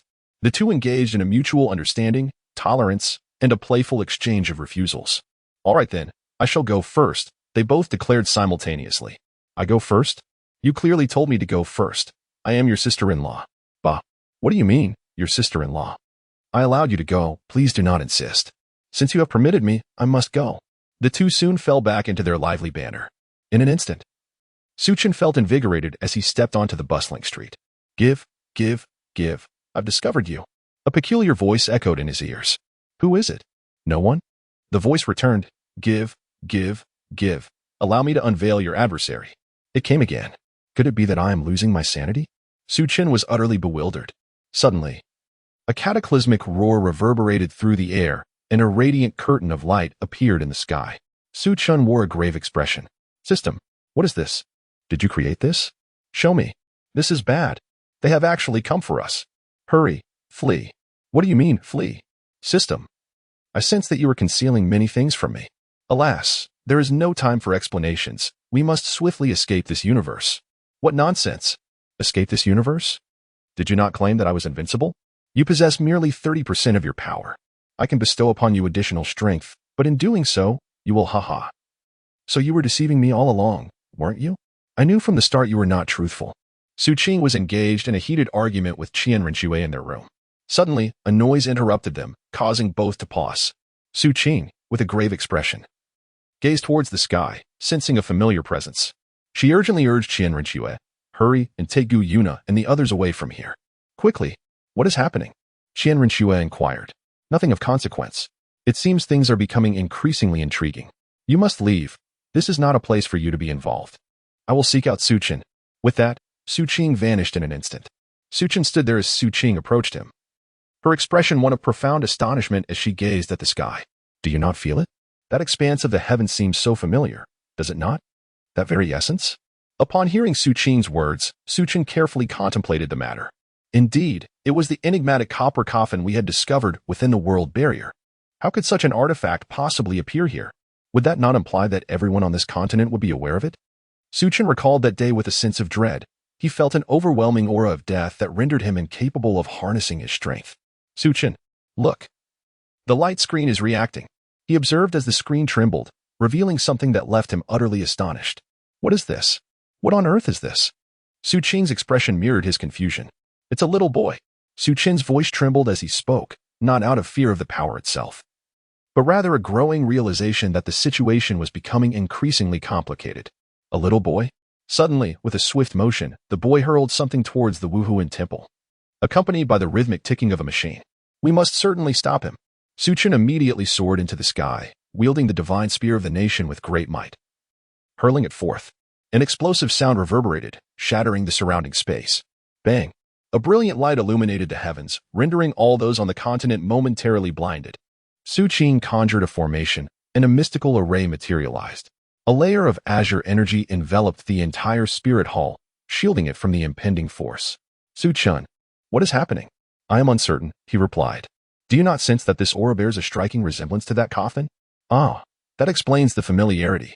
And what was that small boy you mentioned earlier? Su Qing inquired, her expression one of bewilderment. That belongs to my world. It is, how shall I put it, a formidable weapon from my realm. I see. But why is it not present in the phone you gave me? Su Chen stared at Su Qing with a perplexed expression. Who keeps such things on their phone for no reason? Suddenly, Su Chen exclaimed, Look, someone is coming out from it. A person? Su Chen turned his head to look back and discovered figures emerging from the dense black mist. Although they were referred to as people, they were not entirely human. These figures were familiar to Su Chen, yet he harbored a deep desire for their annihilation. Within the fog, individuals clad in yellow military uniforms appeared. Their faces twisted into ghastly smiles, skin resembling decaying flesh, and grasping modern weaponry in their hands. Su Chen sighed, gazing at the densely packed figures of the Japanese. Why do you even exist? Su Qing inquired, her eyes fixed on Su Chen. I have no acquaintance with them. These individuals are my ancestral foes. Leave these devils to me. Oh, if you require assistance, just let me know. I shall not require your help. Such matters are something our compatriots are always eager to undertake. A fierce smile spread across Su Chen's face as he waved his hand, summoning the divine halberd of the nation into his grasp. With unwavering determination, he advanced towards the densely packed enemies before him. Among them, he disowned two adversaries wielding katana, their blades stained with unmistakable traces of blood. System, I wish to unleash my full power. Are you certain? I am resolute, though I may stray from the righteous path. In the face of national duty, such considerations are unnecessary. I'm afraid I cannot acquiesce to that. Why not? Are you not invincible? Because my wounds have yet to heal. I am not yet ready to confront the enigmatic foe. Your injuries? But you are a system. How could you sustain wounds? I have previously informed you that I am merely a drop of essence. My form was shattered by the strange forces, and one of my essence drops inadvertently breached the rules, arriving in the realm of original history, your world. I fortuitously encountered you. However, your world exerts pressure upon me, compelling me to forcibly enter your body, thereby tearing through a spatial barrier to reach this inferior realm to recuperate. Ha ha ha. Oh system, do not jest with me. I still entertain hopes of returning. I am not jesting. Your return is not feasible yet. You require a special period, such as the 3 lives copper coffin. Are you referring to that coffin? It is of no use. I cannot even muster strength to approach it. It is not yet time. I possess a method of liberation, but I am currently unable to transmit it to you. Thus, you must exercise caution. If all else fails, allow Su Qing to protect you. She too hails from a higher realm. Su Chen took a deep breath, firmly convinced that the system within his body was a fabrication, possibly the work of a human. He decided to gradually unravel the truth behind it. Very well, just because it was inoperative did not imply that he was incapable of taking action. Su Chen retracted the national divine spear, and a blue mark materialized on his right hand. Mystic Ice Dragon Source. In an instant, the ground erupted, and 10 colossal ice dragons manifested behind Su Chen. The surrounding air froze, and countless icy particles cascaded from the bodies of the dragons, creating an overwhelming sense of pressure. Su Chen commanded 10 ice dragons to charge towards the countless little demons across from him, reaching speeds that shattered the surrounding space. The structures of the spirit hall crumbled under the force. Tear them to shreds. He cried out, a primal scream echoing in the air. The little demons, akin to zombies, frenziedly accelerated towards the ice dragons, baring their bloody jaws in a savage attempt to bite. With a sweeping blow, the ice dragons crushed them into mere pulp. Yet, amidst this carnage, an unrelenting tide of demons continued to emerge, causing Su Chun to harbor doubts. He had commanded the ice dragons to annihilate several tens of millions, with at least 1 million dispatched, so how could there still be so many left? Su Chun instantaneously transported himself into the void, his hands weaving intricate seals. As a colossal Kuenping unfurled its wings behind him, Kuenping's divine art, the Kuenping expanded in size, growing larger and larger before Su Chun's eyes. Alas, the Douluo planet could no longer contain its grandeur. With a gaping abyssal maw, it lunged towards the direction of the enemy, resulting in a cataclysmic explosion. The ground of Douluo cracked open, collapsing in an instant, causing several civilians to plummet into the chasm. The tremors persisted for about a minute. Boom! The Douluo planet shattered into countless fragments, while Su Chun, caught in the chaos, wore an expression of bewilderment amidst the storm. Su Chun cast a disapproving glance at Su Chun, exclaiming, "Are you out of your mind? How could one possibly release a creature like the Kuenping?" With a snap of her fingers, Su Chun restored everything to its original state. However, the malevolent spirits had vanished without a trace. Didn't tea time rewind? Su Chun inquired of Su Chun, "Why haven't those little fiends returned?" Su Chun furrowed her brows and remarked, "I am at a loss as to why these individuals remain unaffected by the laws." Su Chun found herself encountering such a situation for the first time.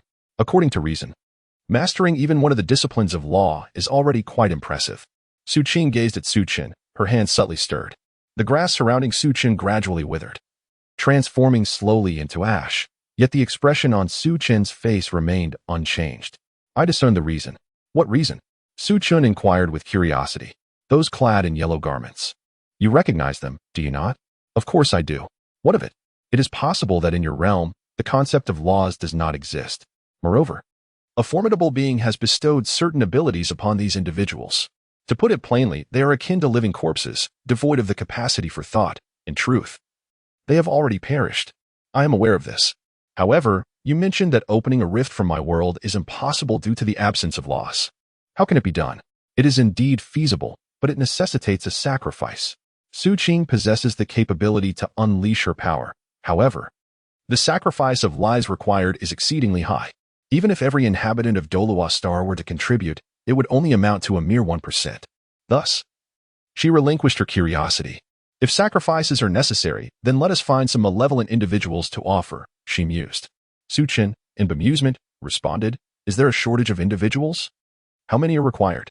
"Allow me to ponder," she replied. "We need energy equivalent to 10 grand universes. Can you procure such a number? If so, I shall assist you in opening the passage." Su Chun leave. Bang. Chapter 26. Do Diju. Dai Mubai slowly opened his eyes, surveying his surroundings.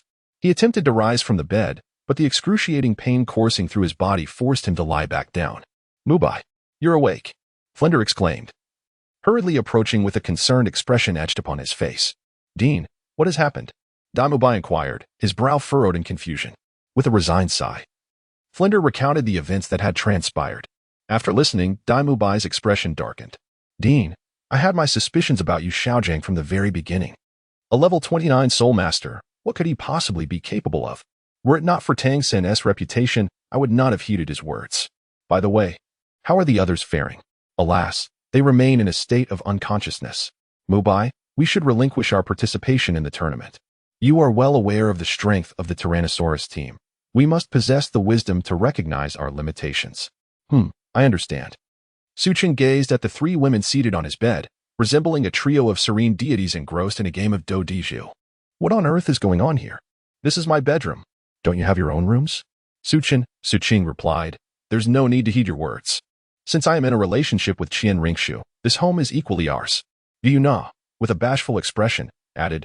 Su Chun was utterly distraught, exclaiming in despair, "Su Chun, who was the impertinent fool that uttered such nonsense? This is my rightful possession.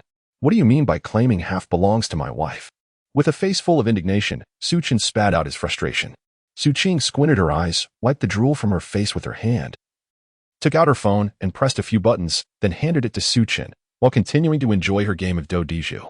Su Chun glanced at the words displayed on his phone, astonished. "Marriage law. How absurd. You might indulge in games, but what compels you to search for such matters? Su Qing casually remarked while playing Douluo. I was just searching out of boredom. My sisters are all women, and I am a woman too, so of course. I leaned towards the female side. Am I supposed to side with you, this worthless pigeon?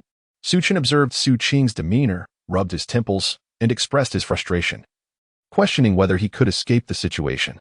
In a huff, he exited the room. Su Qing sat alone in the living room, lost in thought. Beatrice, savoring her coffee with a look of contentment, suddenly noticed Su Qing's presence. With a puzzled expression, she approached him and asked, "Did you not retire to your room to sleep?" Upon noticing BJ approaching, Su Qing shook his head and sighed. No need to speak of it. The bedroom has been commandeered by those three ladies. Why not join them in their revelry? BJ took a sip of her coffee and replied languidly, I cannot compete with their exuberance. Su Qing scratched his head and remarked, Aren't you the canine strategist of the Starry Forest? To which Bai Ji, with a face full of exasperation, replied, Indeed, even a canine strategist cannot prevail against two inept teammates. She clenched her fists, reminiscing about the previous day's card game of landlord. Not only did she fail to seize the landlord position, but she was also persistently thwarted by Gu Yuna and Qian Renxue. How absurd. They are supposed to be on my side. Why would they target a mere farmer like me? Bai Ji lamented, expressing her belief that the canine strategist's presence would be of no avail. Su Qing gazed at Bai Ji with a pitiful expression, to which Bai Ji met his gaze, rolling her beautiful eyes and retorting, Do not pity me. You are far more pitiable. Your bedroom has been seized. How infuriating. I intended to comfort you, but my own spirits have been utterly dashed. Su Qing pondered for a moment. It seemed he had not visited Bibi Dong in quite some time. Surely, the events of yesterday could not have gone unnoticed by the spirit hall. Su Qing vanished in an instant. Upon witnessing his departure, Bai Ji curled her lips in disdain. Is that all? At this moment, Bibi Dong was in the Pope's palace, gazing at the letter in her hand, her expression filled with ire. Useless. All of them are utterly worthless. She furiously discarded the letter and fixed her serious gaze upon the kneeling elder, Zhu Huaguan. Elder Zhu, you must have felt the gravity of yesterday's events. Such a significant occurrence, and you dare to tell me that no findings have emerged? Should I not contemplate your continued usefulness? Zhu Huaguan, trembling with fear, immediately bowed his head. Your Holiness, please spare me. I truly had no knowledge of the situation. When I arrived yesterday, I found chaos all around, and not a single soul in sight, as they were supposedly in a meeting. Bibi Dong's ire flared anew upon the sudden appearance of Su Qing. Seeing that familiar face, her fury intensified. It was you. I believed you had been hiding all this time. Su Qing was taken aback. He touched his face and suddenly realized he had forgotten to change his appearance. Cough, cough, cough. That mother-in-law, I truly did not mean it, he said. Hearing Su Qing refer to her as mother-in-law, Bai Dong began to question whether she had misheard him. Upon observing Bibi Dong's expression of profound skepticism, Su Qing began, In truth, your daughter has already become my wife. Bibi Dong retorted, You are the man of that wretched woman. Clenching her fist, she glared at Su Qing with reddened eyes. Su Qing felt helpless as he uttered these words. In truth, there was no alternative. If I do not save your daughter, she is destined to perish. Thus, I remain her savior. Humph. The affairs of that wretched woman hold no significance for me. You may leave now. As for the past, I shall overlook it. Su Qing wore a look of astonishment. Yet he did not ponder too deeply. With a raised eyebrow, he remarked, I could join your spirit hall and assist in unifying the continent. Do you recall what I mentioned previously? What do you mean by that? We met last time, and the mysterious figure that day was indeed me. Initially, I intended to remain a mere spectator, allowing you two to vie against each other. However, as events unfolded, they grew increasingly peculiar. Thus, I find myself compelled to join your spirit hall for the time being. Upon hearing Su Qing's words, Bibi Dong's mood lightened slightly, though she regarded him with a serious expression. Are you with us, or aligned with that old man? I stand with my wife, he replied. She too is devoted to the spirit hall, is she not? Does she harbor a grudge against you? Since you are aligned with that vile woman. Why then do you seek me, Bibi Dong? Because you are her mother. Ultimately, the one to blame here is Qian Xuanqi. Were it not for the matters of his secret chamber, we would not find ourselves in such a predicament. Su Qing waved his hand and said. Bai Dong was taken aback. She never expected that Su Qing would be aware of her affairs. Su Qing observed the astonishment etched upon Bibi Dong's face and chuckled softly, saying, Do not ponder too much. I possess knowledge of your future. Should you wish to know, I can divulge it. Bibi Dong contemplated for a moment. Should I place my trust in you? I could even suspect that you are a spy from another empire. I lack neither wealth nor followers. If I desired to unify the continent, I would have already done so. Yet, why engage in such a thankless endeavor? I have come to terms with the reality that the denizens of this land pale in comparison to those on my side. Whether they suffer or thrive is of little consequence. Perhaps I am hypocritical in this regard. I cannot change this situation. Although I can ensure that those individuals never face hunger or deprivation. However, I cannot alter the nature of the greedy. Thus, I have concluded that if assistance comes my way, I shall accept it, but if not, there is no need for concern. Do your words truly pertain to me, Bibi Dong? Suchin remained silent, gazing into Bibi Dong's eyes. Bibi Dong, feeling embarrassed, averted her gaze but was reminded by Suchin to look into his eyes. For a fleeting moment, Bibi Dong was drawn into a different realm, where an image materialized beneath her feet. She trembled, her pupils dilating as she faced the scene before her. Tang San, with an icy demeanor, observed the nearly lifeless Bibi Dong and urged her to speak. Bibi Dong, her breath shallow, pleaded with Tang San. I beseech you, swear, she is no longer the goddess of angels. All the wrongdoings have been my doing alone, with no connection to her. And Nana too. I implore you, spare them. I only wish for their survival. Tang San shook his head, stating that the decision was not solely his to make. Bibi Dong, her urgency mounting, exclaimed, Tang San, do you not realize that both of them harbor feelings for you? Shuqing Hanelt, beseeching, teacher, all that exists in the Heaven Do Empire is granted by you. You hold the power to decide all matters. Tears streamed down Qian Rinxue's face as she cradled Bibi Dong, imploring, tell me how my father met his demise. It is over, everything has come to an end. Bibi Dong closed her eyes, her hands falling limp. Alone, Qian Rinxue soared towards the spirit hall, returning to reality. Bibi Dong, her expression one of disbelief, turned to Suchin and remarked, these events. Yes, they are your future. Your character has deteriorated, likely due to the influence of the Rakshasa god. Of course, I can assist you in overcoming this, restoring your normalcy. Bibi Dong shook her head defiantly. I will not surrender, since I am aware of the future. Cannot it be altered? Do I not appear quite normal? That is merely because she dares not reveal herself. Suchin disdainfully remarked. Sensing the aura emanating from Bibi Dong, he realized that a certain small purple figure was trembling in fear. Bibi Dong, somewhat skeptical of Suchin's words, responded. I understand now. Thank you for sharing this information with me. Suchin waved his hand and vanished in an instant.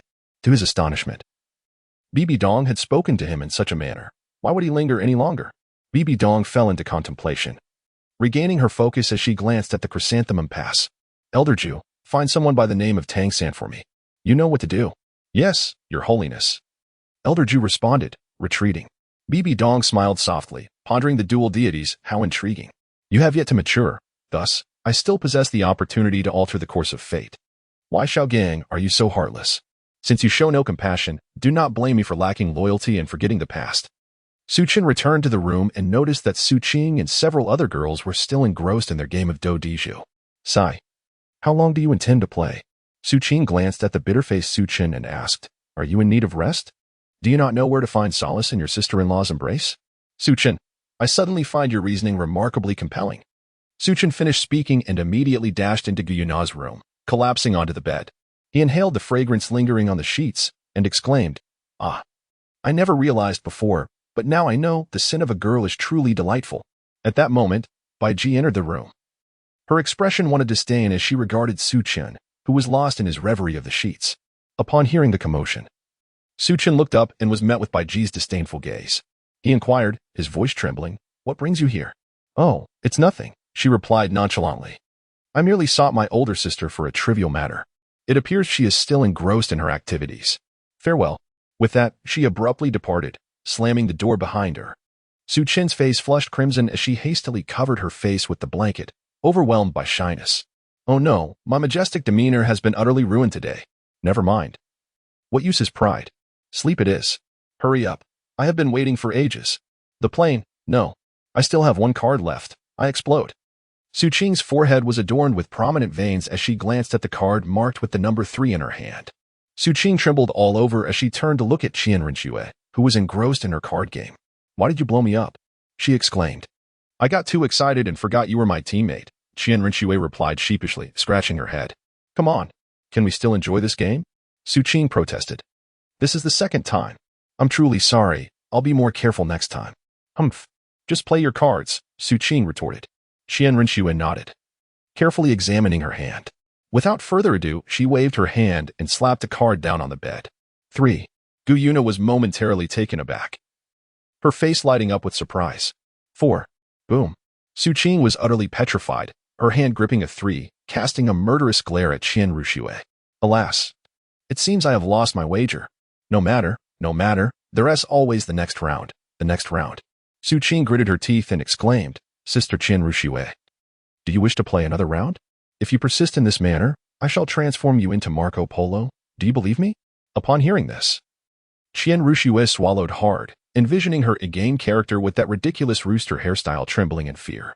Rest assured, I shall not play another round. Su Qing has now lost her spirit. This time, it is still the landowner Gu Yuna. Su Qing observed Gu Yuna lost in thought, a look of confusion on her face. Sister-in-law, why aren't you playing any cards? Gu Yuna took a deep breath and revealed her hand, a sequence of 3, 4, 5, 6, 7, 8, 9, 10, J, Q, K, a consecutive pair. Su Qing was taken aback, shaking her head vehemently. No. 3 kings with a 9, absolutely not. No. 5 fives with a 3. Upon observing this, Qian Rinxue immediately interjected, 3 jacks with a 3. No. 3. Su Qing was momentarily taken aback, unable to believe the earnest expression on Qian Rinxue's face. Upon noticing Su Qing's gaze, Qian Rinxue looked up, her face adorned with a perplexed expression, and inquired, what's wrong? Nothing. Su Qing, filled with helplessness, could only play the single small king. She could only gamble on the chance that the big king was not with Gu Yuna. Small king. Big king. Bang. I'm done. This is infuriating. In a fit of exasperation, Su Qing attempted to overturn the table, only to realize there was none to flip. With a frustrated expression, she turned her gaze towards Qian Rinxue, who, feeling somewhat embarrassed, offered a sheepish smile. I am quite serious this time. I thought there were 2 kings on your side, Qian Rinxue explained. After a moment of contemplation, Su Qing lamented. All I possess is a single sequence and a pair, which I must hastily piece together. Moreover, I still have several solitary cards. Then why didn't you play those pairs first, my dear sister-in-law? Su Qing retorted through gritted teeth. Well, regardless, I lost anyway. Losing sooner rather than later makes no difference. Does it? Goodness. Playing with you. I fear that even with billions at my disposal, I would end up bankrupt. I shall not partake any longer. Sleep now. For tomorrow the clothes will be ready. Do remember to come by and collect them. After Su Qing finished speaking, she instantly vanished, returning to her cozy bed. Seeking a moment of tranquility, Qian Rinxue, observing Su Qing's departure, cast a mischievous glance at Gu Yuna. Hee, sister, have we won? How much do you think we have gained? Gu Yuna smiled and nodded, retrieving a ring to inspect. It appears we have about 20 trillion, dear Qian Rinxue. I shall share 10 trillion with you later. All right, though we've lost, seeing Su Qing's eyes filled with a murderous intent brings me great comfort. Isn't that a bit reckless? What if she discovers our scheme? Not to worry, for I am her sister-in-law, Qian Rinxue declared proudly. Very well, then. What garments did you purchase? Upon hearing Gu Yuna's query, Qian Rinxue pondered. I recall Su Qing showing me some attire. The northern and southern dynasties' garments were quite exquisite. So I asked her to procure one for me. And sister, what did you choose? It seems I requested Su Qing to acquire that elegant piece from the Ming dynasty. I find it quite refined and aesthetically pleasing. All right. The custom garments should be ready by tomorrow. Sister, farewell. I shall retreat to my chamber to rest. Are you not going to seek out Su Qin? Alas, that scoundrel has likely fallen into slumber. If he truly wished to find me, he wouldn't have departed so hastily. Indeed, that is also true. I look forward to the ancient attire tomorrow. I am quite curious about Su Qin's garments as well. Chapter 27. The 3 maidens' curiosity this early morning was particularly delightful. Sisters, come with me to collect the garments. Su Qing accompanied Gu Yuna and Qian Rinxue to a clothing store. The 3 exquisite figures meandered along the path, drawing the undivided attention of passers-by, men and women alike, young and old, who gazed in awe without so much as a blink. These 3 girls are simply stunning. Indeed, they are truly beautiful. I've never encountered such lovely maidens before. How wonderful it would be if my wife looked like that. Mom, look at those 3 sisters. They are so beautiful. So what if they are beautiful? I don't feel envious at all. Come on, let's go. Mom will take you to do your homework. Gu Yuna clung to Su Qing's arm, Trembling with a sense of vulnerability, she had never exposed herself in such a manner among humans before, her eyes reflecting a profound social anxiety. Qian Ruxue, on the other hand, felt a bit out of place but managed better. It was her first experience in such public exposure as well, having previously only interacted with her grandfather and a few revered figures, leaving her relatively unaccustomed to the outside world. Su Qing gazed silently at Gu Yuna. Sister-in-law, you must remember, you are human now. Yes, I understand. But I feel their gazes upon me are rather strange. So what? Many people look at me that way too, but I find it inconsequential, even delightful. Why? Why? Because they find me beautiful. Since they perceive you as beautiful, why should you feel fear?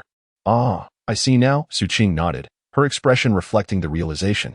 Qian Renxue, however, held a different opinion. She pointed to the man beside them who was drooling and remarked, indeed, he looks quite pleased. How could he not be happy? Su Qing was momentarily taken aback as she followed the direction pointed out by Qian Ruxue. Instantly, she felt a sense of embarrassment wash over her.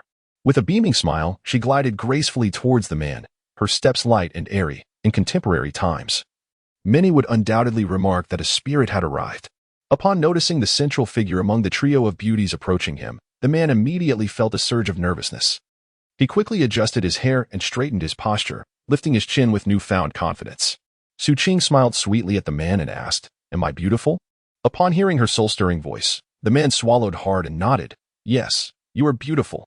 She then inquired, Would you like to have a taste? Su Qing extended her delicate hand, gracefully waving it before the man. His gaze fixated on her fingers, utterly entranced.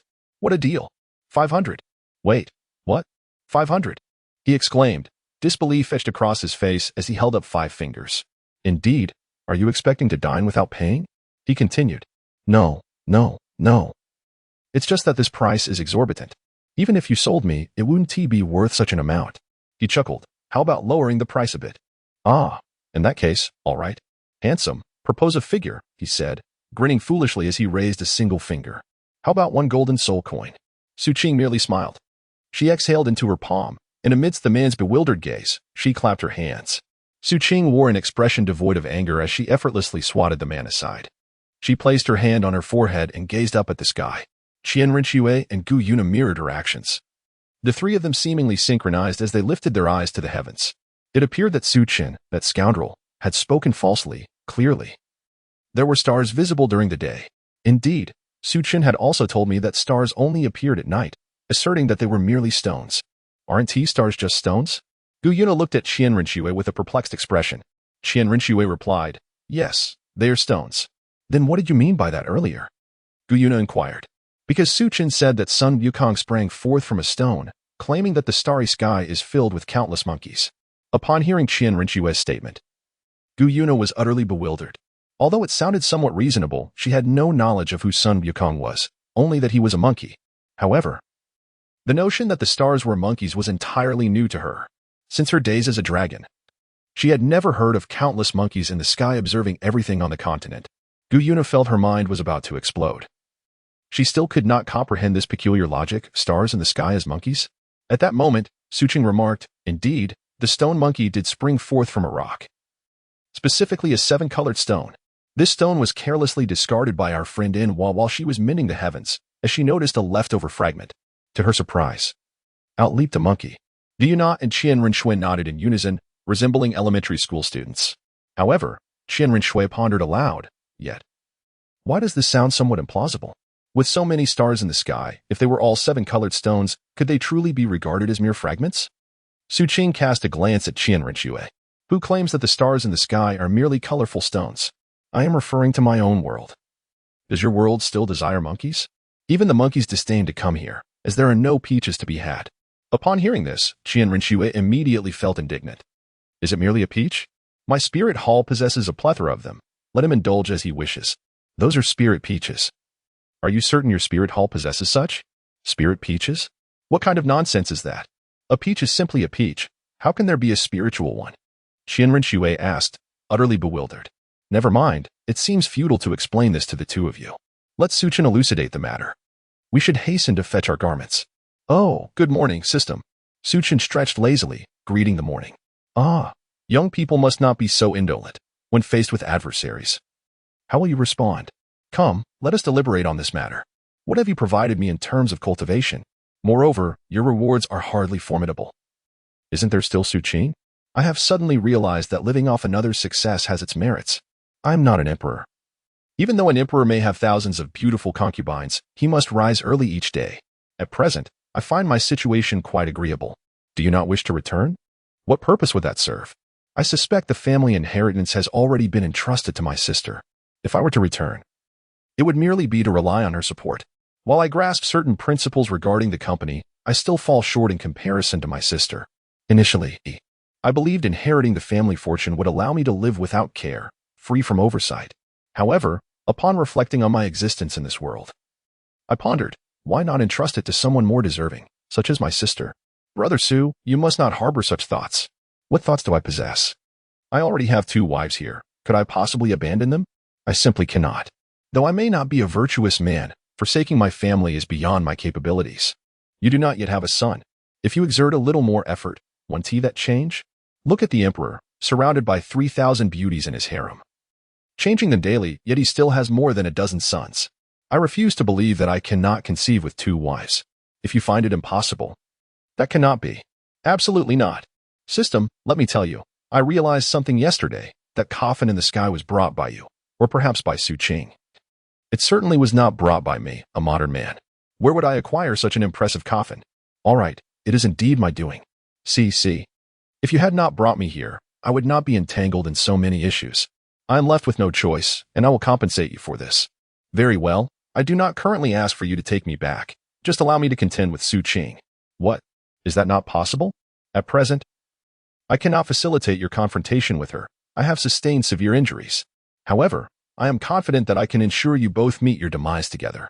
Ahem. Well, it is not necessarily a matter of mutual destruction. Our relationship has been rather pleasant. I see. I have grown accustomed to your shamelessness. Hey, get out. Suqing, we have brought the clothes. How do we wear them? Upon hearing his wife, Qian Rushiwei, call for him, Suqing sprang up with a sudden surge of excitement. Barefoot and in a rush to go outside. Where are you? Where are your clothes? When he saw Qian Rushiwei dressed in her attire, a puzzled expression crossed his face. What is this outfit? Is it not a warring state's robe? Qian Rushiwei glanced at her clothing and replied, Of course not. I don't particularly fancy the warring state's robe, especially since it lacks trousers. But don't you usually forego trousers? Aren't you always in skirts? Suqing remarked with a roll of his eyes.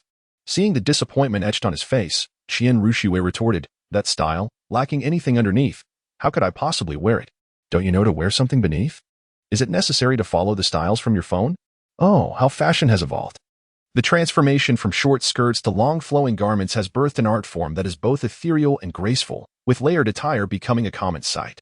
The women of that era favored the jean ruchuan, characterized by an open neckline and a plethora of waist designs. In terms of fashion design, the waistline elevated to the chest, paired with wide-sleeved tops, adorned with hairstyled into intricate buns and embellished with fan-shaped golden hairpins. This portrayal of women is frequently depicted in the stone carvings of the Northern Wei and the painted bricks of the Southern dynasties. This ensemble elongates the visual proportions of the human figure, rendering it delicate and slender, with graceful postures. As one moves, the flowing skirts sway elegantly, showcasing the aspiration of scholars from the Northern and Southern dynasties for an ethereal presence, thus inspiring the imagery of dual sleeves raised like phoenixes in flight, with flowing garments dancing in the sunlight and fluttering in the breeze. Suqing gazed at the attire adorning Qian Rushiwei, although he could not recall the specific garment. He nodded thoughtfully and inquired, What is this clothing? From which dynasty does it originate? Qian Rushiwei was taken aback, looking at Suqing with an expression of disbelief. Isn't this from your world? How could you not know? In my world, there were hundreds of emperors, a chaotic array. I only recognize a handful of the more significant ones. This outfit does not resemble the Tang attire, nor does it echo the Ming style. It bears no resemblance to the Qin or Han dynasties, and it is even less like that of the Song dynasty. So where is it from? From the Northern and Southern dynasties, she exclaimed. With so many styles to choose from, why would you select one from the Northern and Southern dynasties? Suqing immediately opened his phone and conducted a search. Upon encountering the attire from the Southern and Northern dynasties, particularly the male garments, he felt a peculiar sensation. It was aesthetically pleasing, yet there lingered an indescribable feeling. In any case, he would never don such clothing. By the way, didn't you also order an outfit for me? Indeed. Su Qing mentioned wanting to give you a surprise. Humph. What kind of surprise is that? It's just clothing. It doesn't matter much.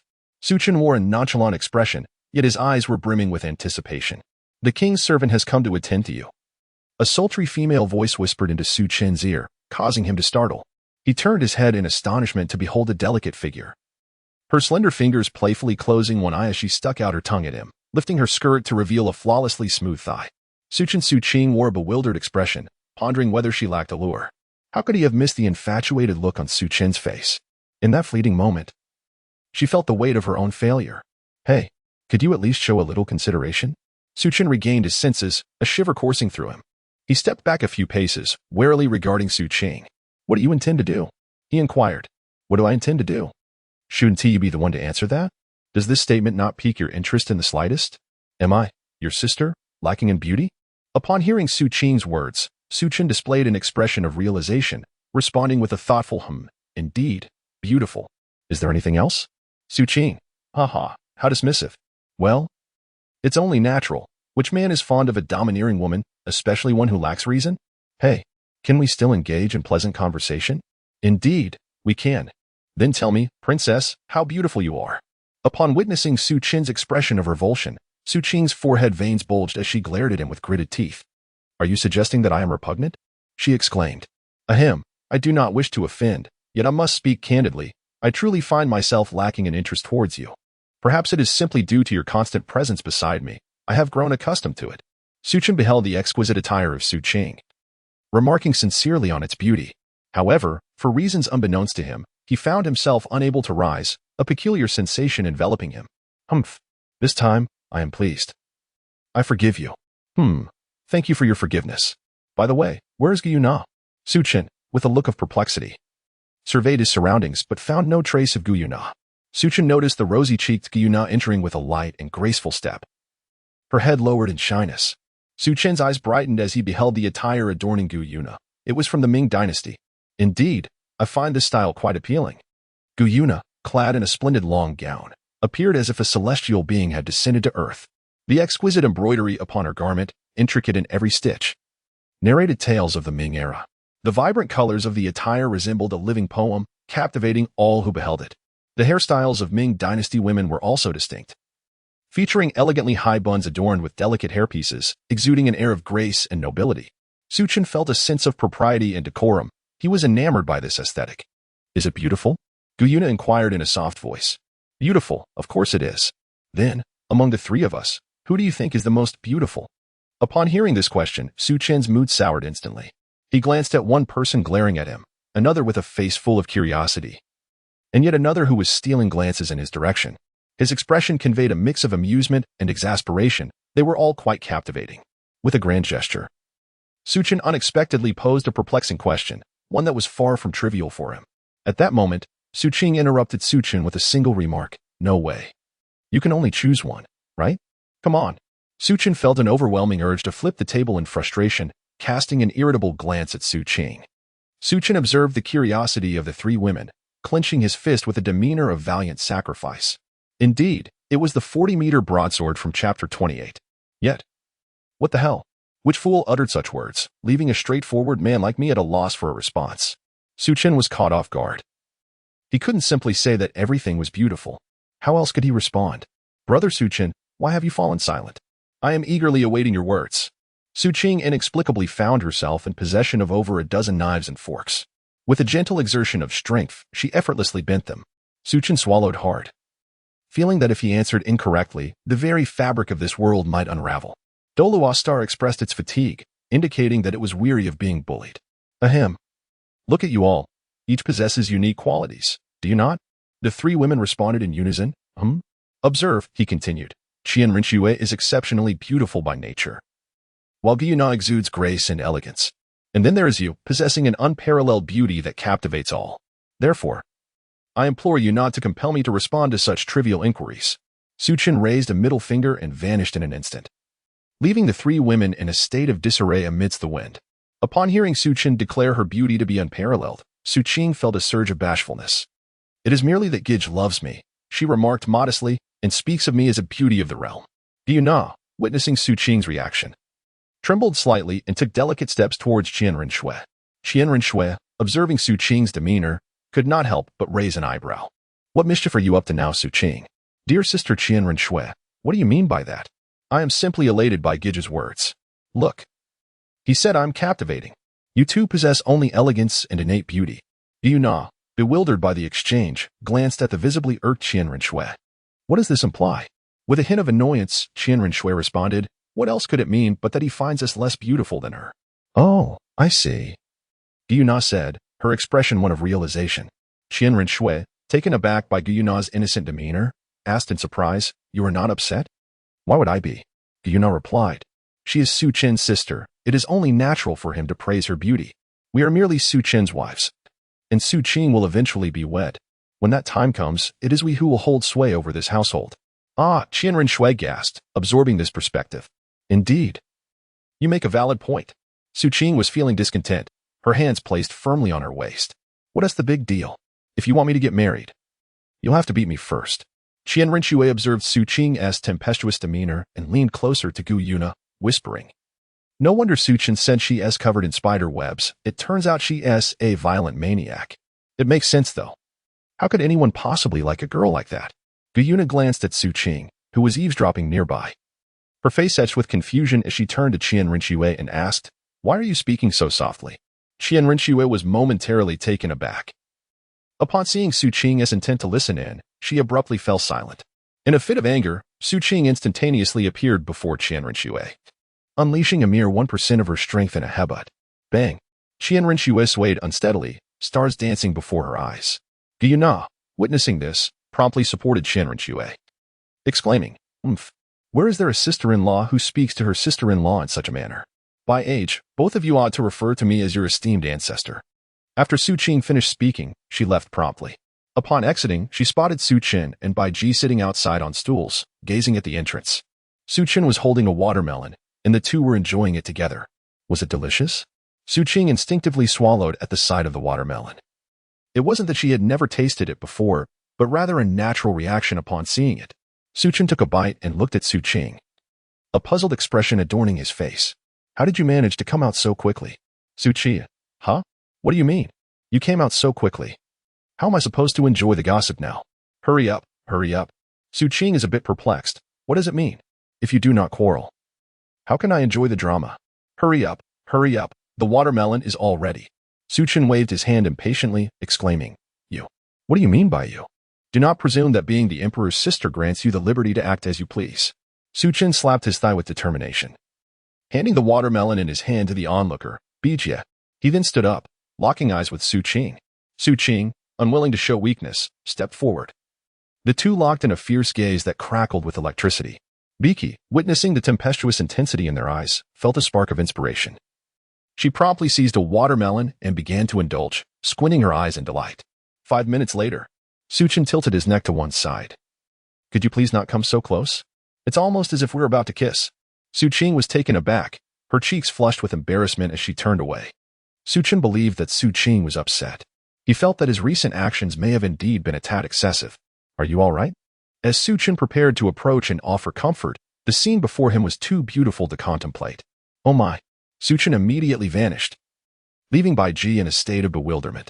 As she approached for a closer look, she was left utterly astonished. Su Qing smiled mischievously, suddenly producing a formidable 40-meter-long cleaver from seemingly nowhere. Su Qin, I shall not share the heavens with you. The fairy's great blade is already ravenous with anticipation.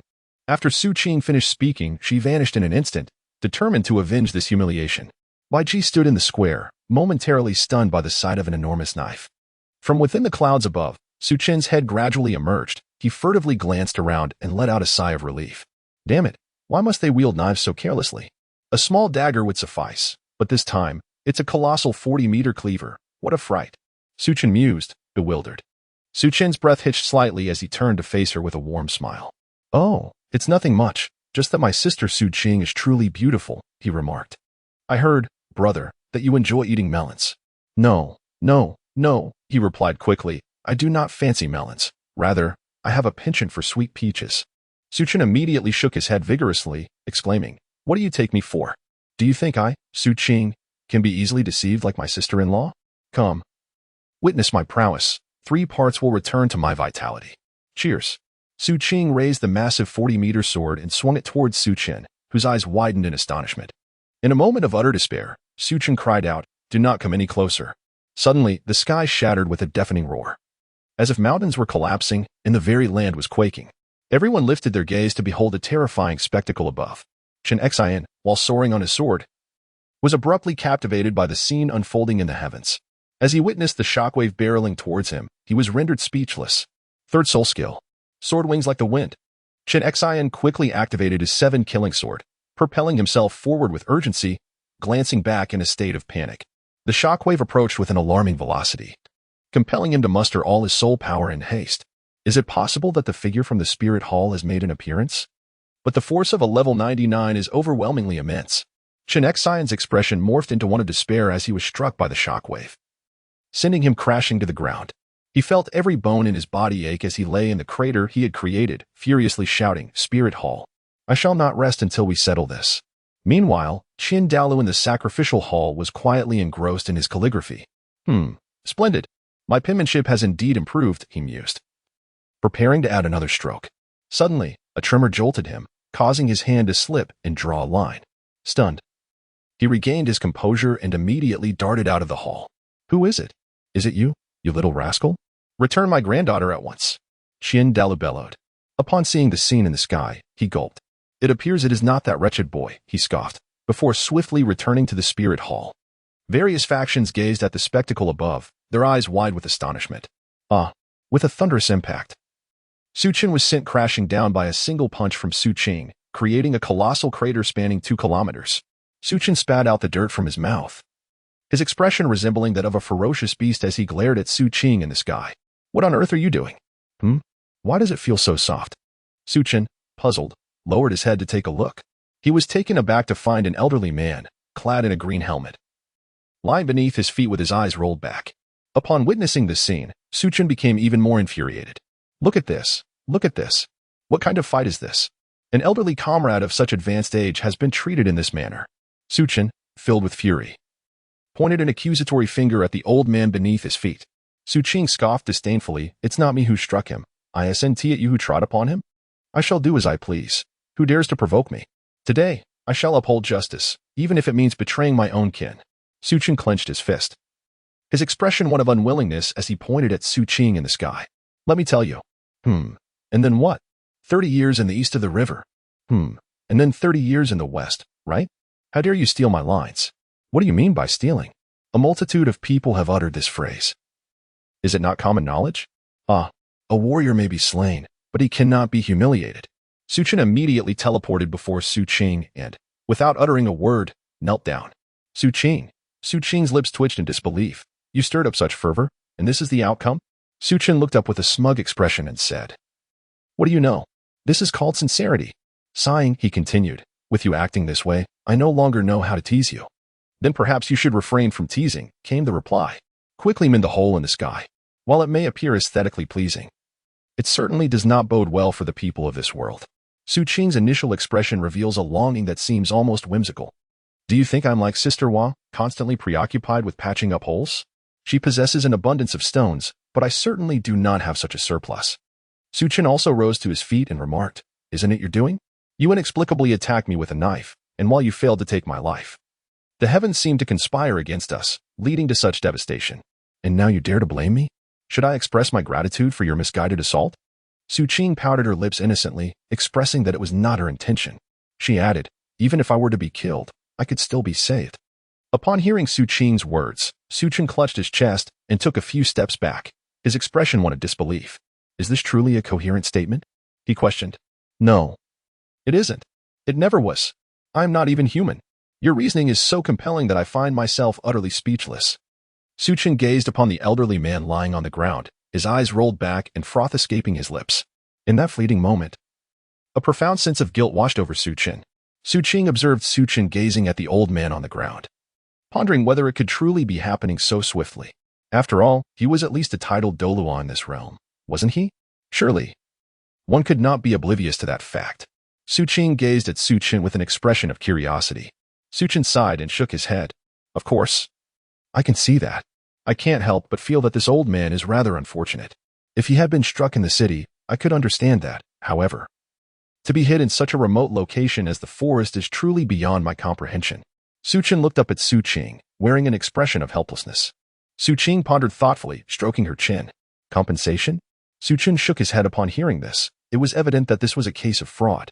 Unfortunately, there was no one here to intervene, unlike in my area where the police maintain order. Moreover, there were no surveillance cameras. Ah, he is a titled Douluo. Are you sure he is engaging in deceit? Suchin nodded earnestly, pondering who decreed that a titled Douluo could not engage in a bit of trickery. Ah, you make a valid point. Observing his rather strained demeanor, what if we consider it? Suchin and Su Qing exchanged a glance, sharing a mischievous smile. 1 minute later, Suchin feigned sorrow, wiping away the non-existent tears from the corners of his eyes. Seeing this scene, Su Qing felt a pang of discomfort in her heart. She gently patted Su Qin's shoulder. Su Qin, with a sorrowful nod, squatted down and planted the 3 cigarettes in his hand into the ground. Su Qing was about to bow in reverence when she was halted by Su Qin. She stared at Su Qin in astonishment. Su Qin shook her head. Haven't you already committed enough misdeeds? You've thoroughly ruined my mood. Damn it. Su Qing gazed speechlessly at the grave before her, where a wooden plank served as a headstone. Inscribed with the words, Tomb of the Unfortunate Old Man. Su Qin gazed with a bitter expression, though it was all a fade. Why must you wander from home to witness the clash of deities? You immerse yourself so deeply in it that you seem to have descended into the very earth. Thus, this predicament is not solely my sister's and mine to bear. If blame is to be assigned, let it fall upon your ill-fated self, dear elder comrade. Su Qin turned around, grasping Su Qing's hand, ready to depart. Wait a moment. What is it? Su Qin inquired, his expression filled with confusion. Su Qing pointed to the flowers on the ground, eager to savor their flavor. Su Qin furrowed her brow, directly pulling a stick from the ground and handing it to the astonished Su Qing. What is the matter? This is rather unscrupulous of you, isn't it? What nonsense are you spouting? I call this frugality, not wastefulness. Besides, that old man has already passed away. It's merely a formality now. Are you suggesting we prepare a grand send-off for him? No, I suddenly find your actions exceedingly unscrupulous, bordering on outrageous. Not only are you refusing to compensate even a single cent, but you are also seizing the only 3 cigarettes from someone else. Upon hearing this, Su Qin immediately felt indignant. Does this old man smoke? What is the purpose of your inquiry? Just tell me, does he smoke or not? No, he does not, however. He does indulge in narcotics, for he does not have much time left. Isn't it clear then? It would be a waste to give it to him. It would be far better to bestow it upon me. In doing so, we would be assisting him in a premature reunion with his great-grandmother, sparing him the agony of death. Yet, I still harbor reservations about such an action. Halt. Su Qin took a breath and said, Just tell me if you want to smoke. No need for so many words. Upon hearing these words, Su Qing glanced at the 2 cigarettes on the ground. Her expression contorted with rage. A moment later, she hissed, Brother, this thing is quite enjoyable to smoke. What would a girl like you want with it? Su Qin looked at Su Qing in astonishment and replied. Su Qing candidly expressed her desire to indulge, and it appeared quite intriguing indeed. Su Qin nodded. Chapter 29, Lu Ruyan. Bang.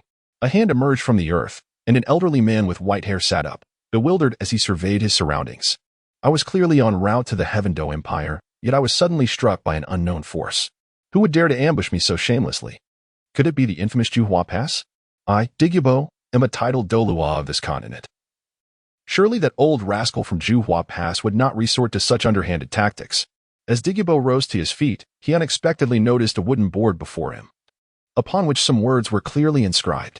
He scrutinized it closely, perplexed by its meaning. What does this signify? What language is this? Douluo scratched his head in confusion, contemplating it. Never mind. I must find a way to antidote my granddaughter's poison.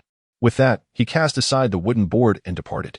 Su Qin and Su Qing soared through the sky, engaging in a conversation about earth-shattering matters. I inquired, Su Qin, what shall we do next? He replied, What else can we do? We shall take it one step at a time. I said, Oh, if there is nothing pressing. I plan to return to my hometown for a visit. He responded nonchalantly, Do as you wish. It wouldn't matter if you never came back. I exclaimed, What did you say? He cleared his throat and quickly added, No, no, no, just go and return swiftly. That sounded more reasonable. Within the confines of the Suching space ring, she retrieved a card, the Joker from a deck of playing cards. Casually, she tossed it into the bewildered hands of Suchin.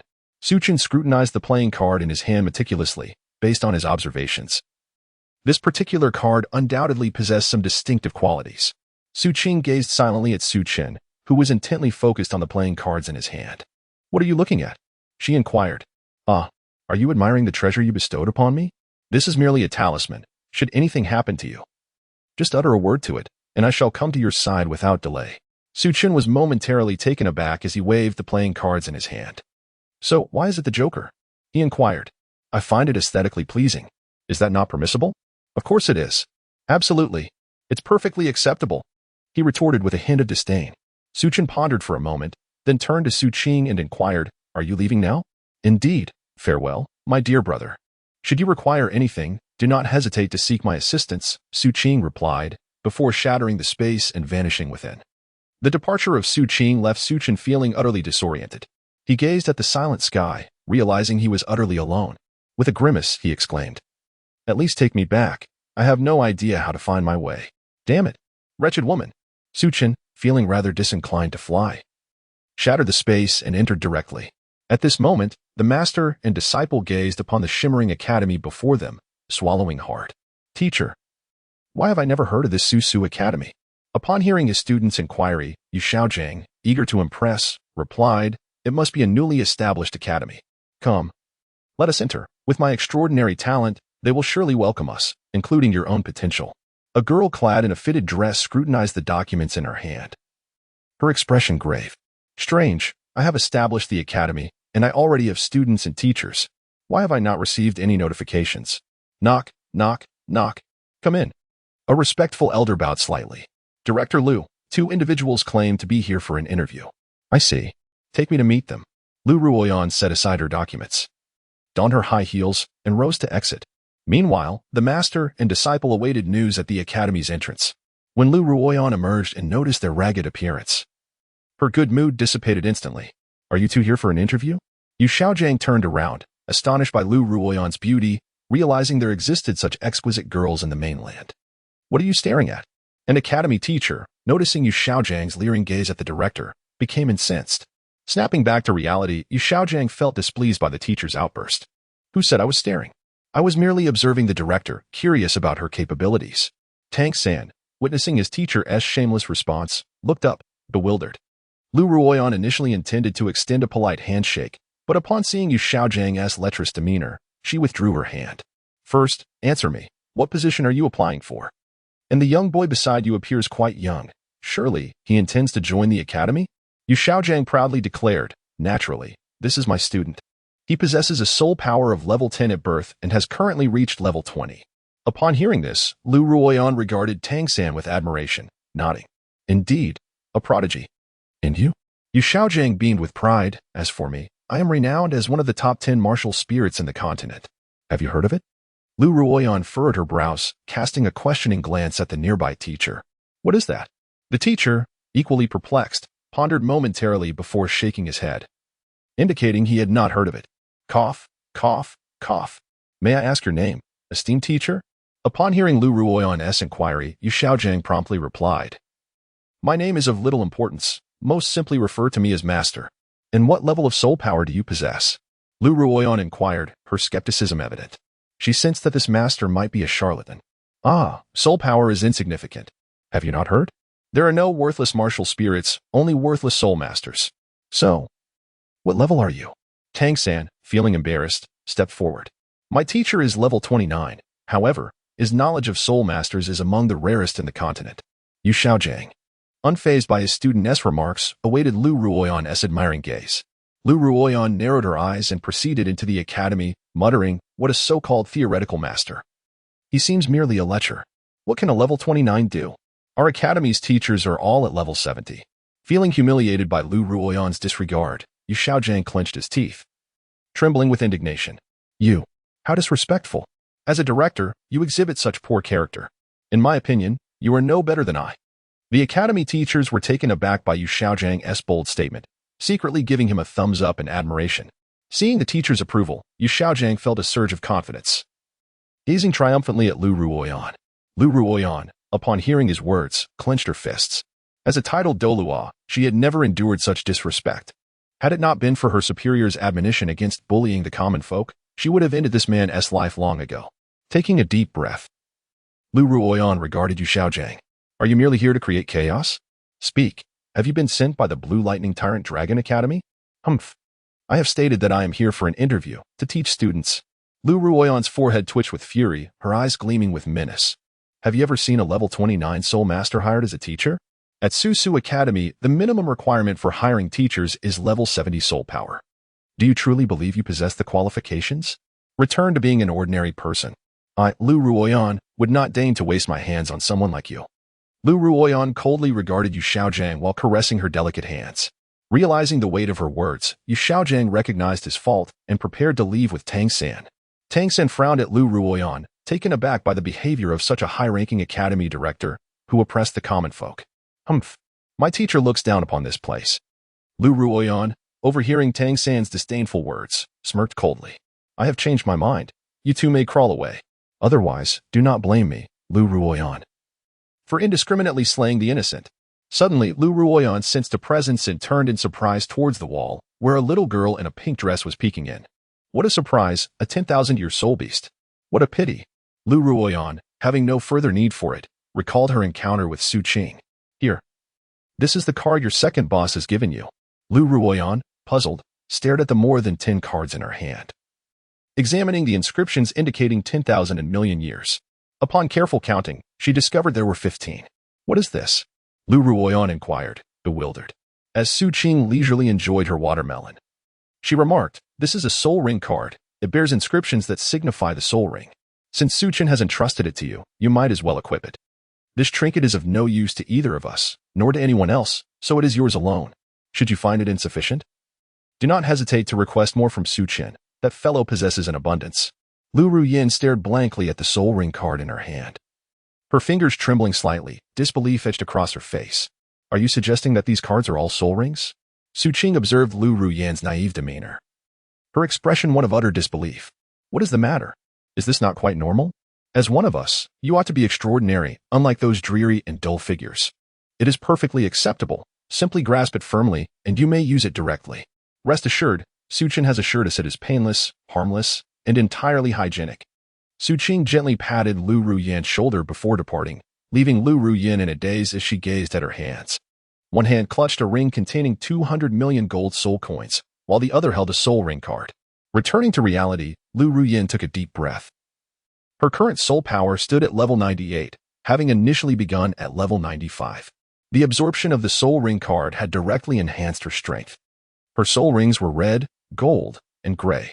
Lu Ruoyan was confident that she could contend with any level 99 opponent. The boss had advised her that if she found herself outmatched, she should speak to the ring. She would immediately declare that the East Wind Express would arrive in an instant, though she understood little of it, yet it felt remarkably impressive. Regaining her composure, Lu Ruoyan prepared to slowly approach the wall. Xiaowu, filled with trepidation, feared being discovered and attempted to flee, but her legs suddenly felt weak. She hadn't anticipated that the academy's headmaster was a titled Douluo. Tang San discerned Lu Ruoyan's intentions and shouted, Xiaowu, run. He unleashed the dragon whisker needle at her, following it with the purple extreme magic eye, launching a flying kick in her direction. Lu Ruoyan's beautiful eyes observed the incoming dragon whisker needle. With a decisive stomp of her foot, 9 soul rings emerged around her. Upon witnessing this, Yu Xiaojiang's legs buckled, and he collapsed to the ground. Tang San, astonished by the colors emerging in his pupils, attempted to retreat but realized it was too late. Little one, did you think that even if I, Lu Ruoyan, were punished today, you would escape unscathed? With a fierce declaration, she activated her 5th soul skill, Ice Break Slash. Lu Ruoyan swung her blade towards Tang San, who was merely 100 meters away. In an instant, a crescent moon blade aura erupted, severing buildings within a kilometer in two. For the first time, Tang San felt a profound sense of despair, his unwillingness palpable. Suddenly, a figure emerged from the shattered space, nonchalantly scratching his head and glancing left and right, utterly oblivious to what lay ahead. Second boss. Be careful. Lu Ruoyan was taken aback, wishing to rush to the rescue, but it was already too late. Tang San closed his eyes, bracing for death, only to hear a commotion that compelled him to open his eyes in confusion. Before him stood a silhouette that lingered in his mind, and with a grimace, he bellowed, Su Qing. In an instant, Su Qing was taken aback as he beheld the figure behind him, which struck him with the impression of a beggar. Without a moment's hesitation, Su Chen seized Tang San's foot as it came flying towards him, effortlessly tossing it aside. Tang San performed a backflip, arms outstretched, landing gracefully and standing tall with an air of pride. Su Chen wore a look of astonishment, clapping his hands and exclaiming, "Ah, splendid posture. You could certainly secure a gold medal in gymnastics. However, I believe someone just called out to me?" Su Chen wore a look of bewilderment. Tang San, noticing the impending attack behind Su Chen, cast a sly smile. He promptly leaped backward to stand before the terrified Yu Xiaojiang, seizing him by the arm. They then made their way to the wall, locating Xiao Wu, and swiftly departed. Su Chen scratched his head foolishly. "The second boss. Be careful," Lu Ruyin once again cautioned, kneeling on the ground with a look of utter despair. It hadn't even been a proper workday yet, and the boss was already in trouble. How could one not feel desolate? Where could one find such a comfortable job that also enhances one's abilities? It was all over. Su Chen, with a perplexed expression, turned his head, his smile fading away. What in the world? My holy sword! Suddenly, a deafening explosion ensued, causing the surrounding buildings to vanish without a trace. The grand entrance of the academy was reduced to ruins. Lu Ruyin felt a second wave of despair wash over her.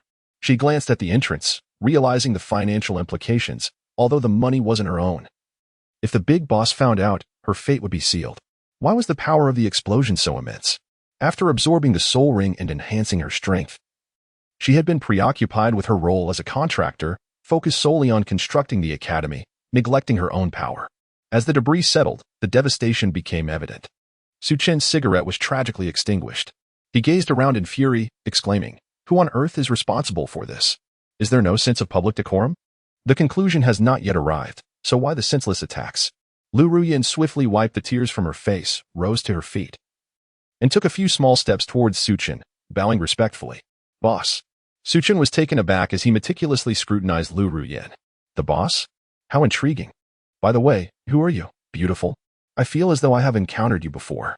Upon observing Lu Ruyin's figure, Su Chen secretly nodded in approval. With her alluring curves and mature demeanor, she embodied the very essence of his preference, particularly suited for the role of a secretary in Blue Star. Lu Ruyin hesitated to respond, yet upon being questioned by the second boss, she raised her head with a look of resignation and said, "Second boss. I am Lu Ruyin." Then it struck him.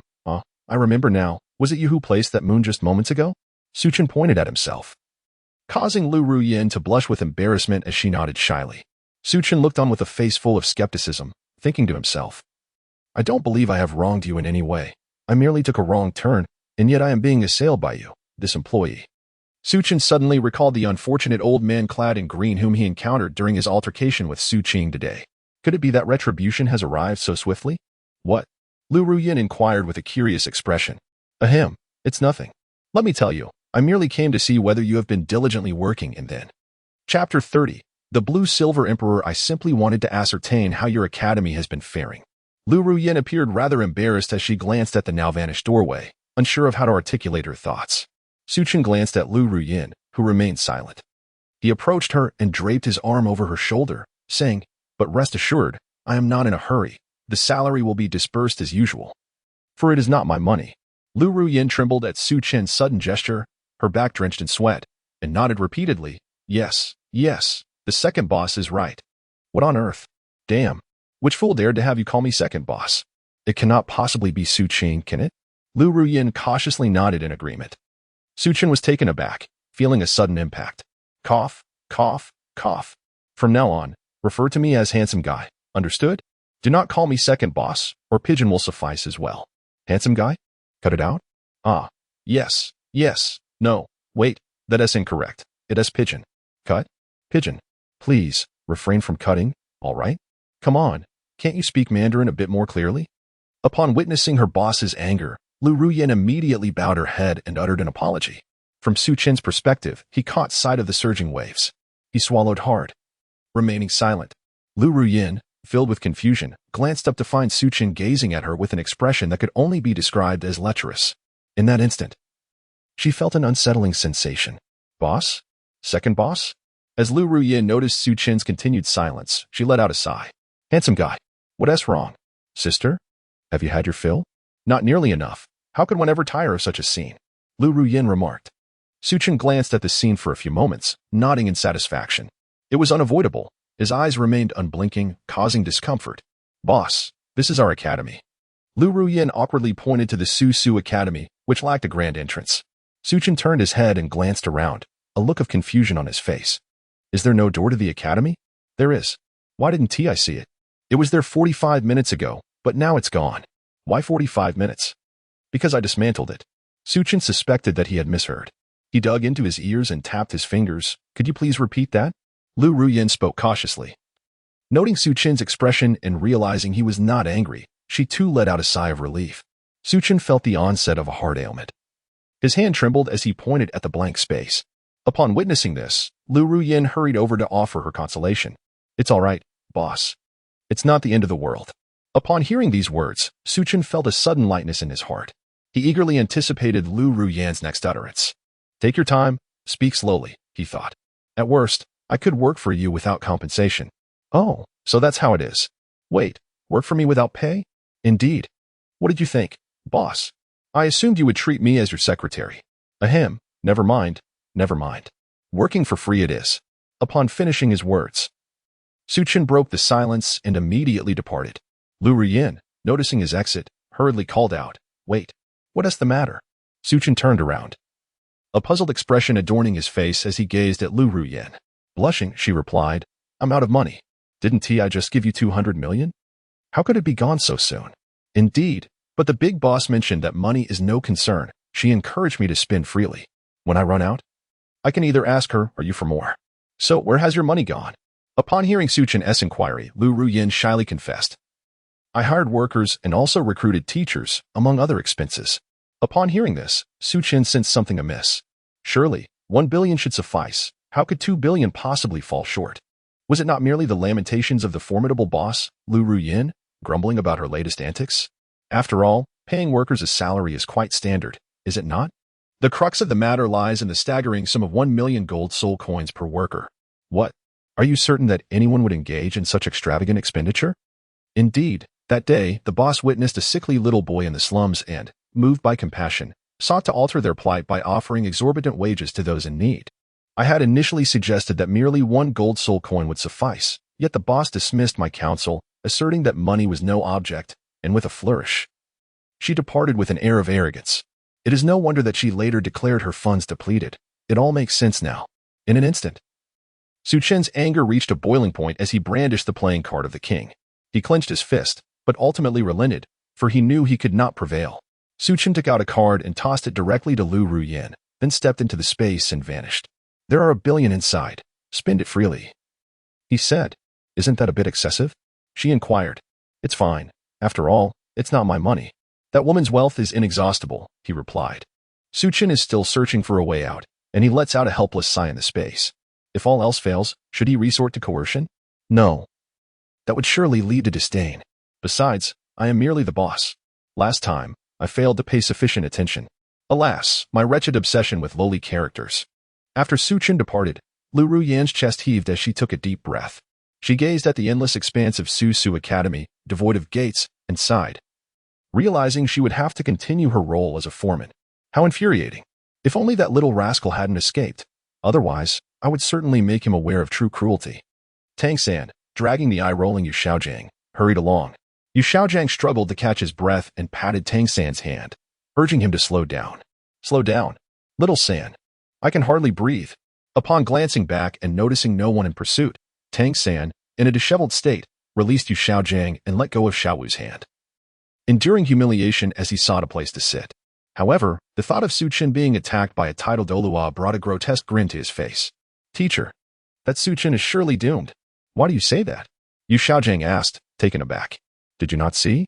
That tidal Douluo's attack was perfectly aimed at Suchin. He could not possibly evade it. Just think, no matter how formidable he may be, surviving under the might of a tidal Douluo is simply unattainable. Listening to Tang San's well-reasoned explanation, Yu Xiaojiang felt his face grow warm as he nodded in understanding. He had been so startled moments ago that he had failed to notice. So that's how it is. Ha ha ha, this is poetic justice. Indeed. So, teacher, what shall we do next? Upon hearing Tang San's inquiry, Yu Xiaojiang sighed. Must we truly seek her out? Who? Nothing, let us rest for a moment. How much money do we have left? Teacher, we have only a single gold soul coin remaining. Very well, let us first collect our subsidies before setting off. All right, teacher. System? Why does this grass appear so different from what I observed outside? Suchin squatted down, a look of bewilderment on his face, and pointed with his finger at the blue-silver grass before him, which was none other than the blue-silver emperor, the mother of Tang-san. Upon hearing this, Suchin wore a grim expression and said, Come, enlighten me. No matter how impressive Tang Hao may be, he cannot possibly sire a child with a blade of grass. Suchin unexpectedly stumbled upon a cave, his curiosity piqued as he surveyed his surroundings. Suddenly, his foot landed upon something soft.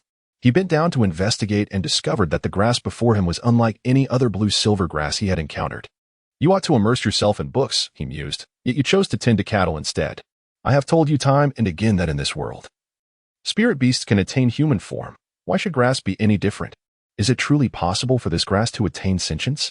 After all, does it not lack life? At first, Suchin believed that the blue-silver grass was merely a type of nourishment for the soft-bone rabbit. To his astonishment, he discovered that it could also evolve into a sentient being. Do not speak to me. I still need to recuperate, he exclaimed. You, a mere system. What injuries do you have to tend to? If I do not recover, how can I provide you with more resources? Very well, very well. Suchin, feeling vexed, waved his hand dismissively. He had come to realize that since arriving in this world, he had become increasingly foolish. Perhaps it was due to the environment. As Suchin pondered, the blue-silver emperor beneath his feet began to wither slowly, having sustained grave injuries from his forceful step. Now, it was merely a fragile sprout. Upon witnessing this, Suchin swiftly steadied her to prevent her from toppling over. Goodness, Tang-san's mother, surely you can withstand a mere kick. You endured childbirth, yet falter at a single blow? Suchin understood that this was Tang-san's mother. He was unsure why a surge of compassion welled up within him. Suddenly, he felt an urge to witness what form this grass would take as a human system. Oh, what are you doing? Is it possible to save this grass? Didn't Suchin provide you with ample spirit water? Why not let her give it a try? My dear, I truly cherish it. Can she handle such a thing? What if it ends up being too much? That would be disastrous, wouldn't it? Suchin recalled that Suchin had once cautioned him about the potency of her belongings in this world.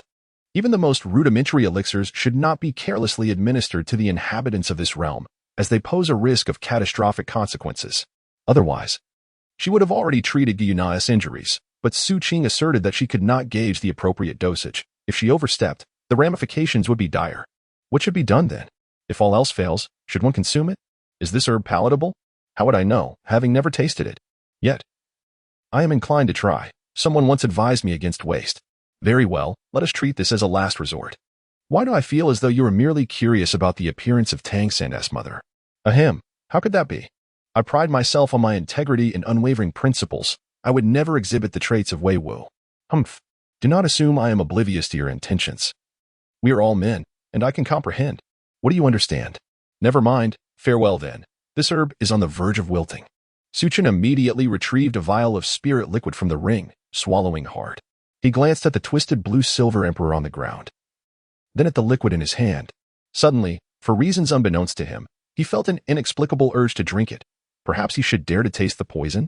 Without uttering a word, Suchin took a sip. Suchin awaited the emergence of results, but regrettably, there was little to be found. Only then did Suchin feel at ease, as he directly dripped a drop of spiritual liquid onto the blue-silver emperor. Instantly, the blue-silver emperor was enhanced by the essence, soaring in stature to transform into a towering tree, measuring 7 meters in height. Suchin began to doubt the elixir in his hands, as it appeared rather unimpressive. It had not transformed him into a human. Who are you? A gentle female voice resonated throughout the cave. Suchin was momentarily taken aback, but he swiftly readied all his precious techniques, since he could unleash his skills without restraint.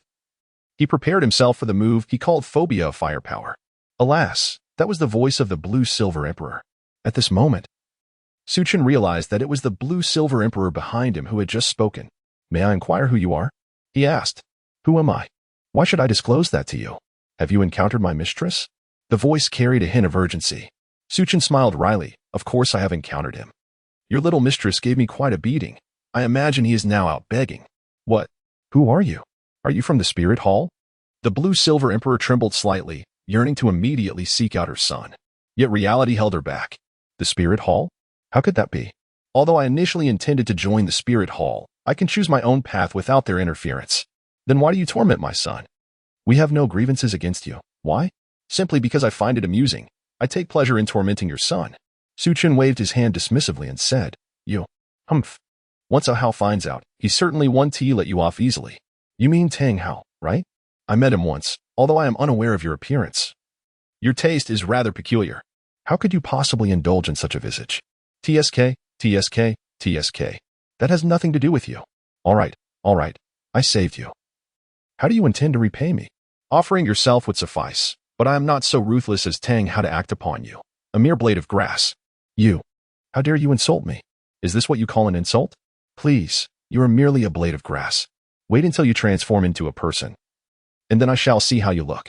Since you are here, I too wish to experience the sensation of establishing a harem. Suchin pondered for a moment, initially. He intended to feign the role of an upright gentleman. However, realizing that he would not be returning home anytime soon, or perhaps not at all, he decided to abandon the pretense. After all, with 2 wives already, what was the harm in seeking a few more? Come on, having traversed worlds. Isn't it perfectly natural to indulge in a harem? To experience the sentiments of other travelers, the Blue Silver Emperor, upon hearing such humiliation from Suchin, erupted in fury. She immediately manifested a phantom, brandishing a blue gun aimed directly at Suchin's neck. Suchin sighed. Yet he found the transformation of the grass into a human quite captivating. He was too indolent to evade the assault of the Blue Silver Emperor. After all, he was unperturbed by the massive 40-meter blade. What was there to fear from another thrust? Ain gripped the Blue-Silver Overlord's spear with a grave expression. As the spear met Suchin's neck, it shattered instantly, leaving Ain in a state of shock. She recognized that she was no match for the individual before her and yearned to escape back to her original form. In that moment, the first strike of the Vermilion Bird's assault was unleashed, imprisonment.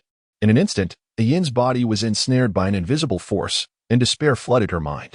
Suchin chuckled and approached Ain, declaring, I am not a good person. My idol is Boss Chow. However, I am curious to see if I could have a chance to touch you. Suchin gazed intently at the motionless Ain. He stroked his chin, surveying her from top to bottom. One hand reached out, initially intending to touch Ain's midsection, but he hesitated. Instead, he gently caressed her face. Suchin was utterly astonished. Goodness, I can't believe I encountered this. What on earth are you mumbling about? Your mumbling is of no use. I am not going to touch you in that way, not with your current state resembling that of a ghost. I shall wait until you return to normal before we engage. That would certainly be far more intriguing. Ain trembled slightly. When will you arrive? Chapter 31. A serendipitous encounter with the Shura. Are you waiting for Tang Hao? Do not fret. He will not be here any time soon. Upon hearing Suchin's words, Ain felt her last glimmer of hope shatter. No, I refuse to abandon hope. Can you move? You make me feel like the villain here. Should I relinquish hope? So what if Tang Hao arrives? He is of no more worth than a mere fingernail to me. Suchin was unaware of when he had acquired a deceased soft-boned rabbit in his hands. As he roasted it, he inquired, What exactly do you desire? Although Ain was immobile, her tone conveyed a palpable anger. It's nothing much. I merely wish to carry you home. After all, what difference does it make to have one more woman? Even if I were to die, I could never return with you. Very well, then perish. If you can move even slightly, I shall leave the manner of your demise entirely to you. Suchin remarked that even if you wished for death, it would elude you. No matter how much you reverted to your former self, he would still possess the power to revive you. Ain expressed her despair and frustration, lamenting that she merely wished to recuperate in peace. Why, she pondered, must she encounter such an audacious individual? What must she do to finally be left in peace? Upon hearing the voice of Ain, tinged with a sob, Suchin chuckled softly and said, When you come of age, I shall set you free. What does that mean? It implies that I will grant you your freedom after 100,000 years. Ain, upon hearing these words, felt an overwhelming darkness envelop her tender heart.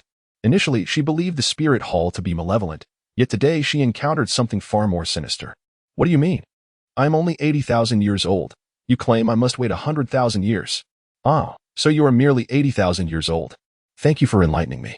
Suchin tapped his forehead and promptly approached Yin's original form.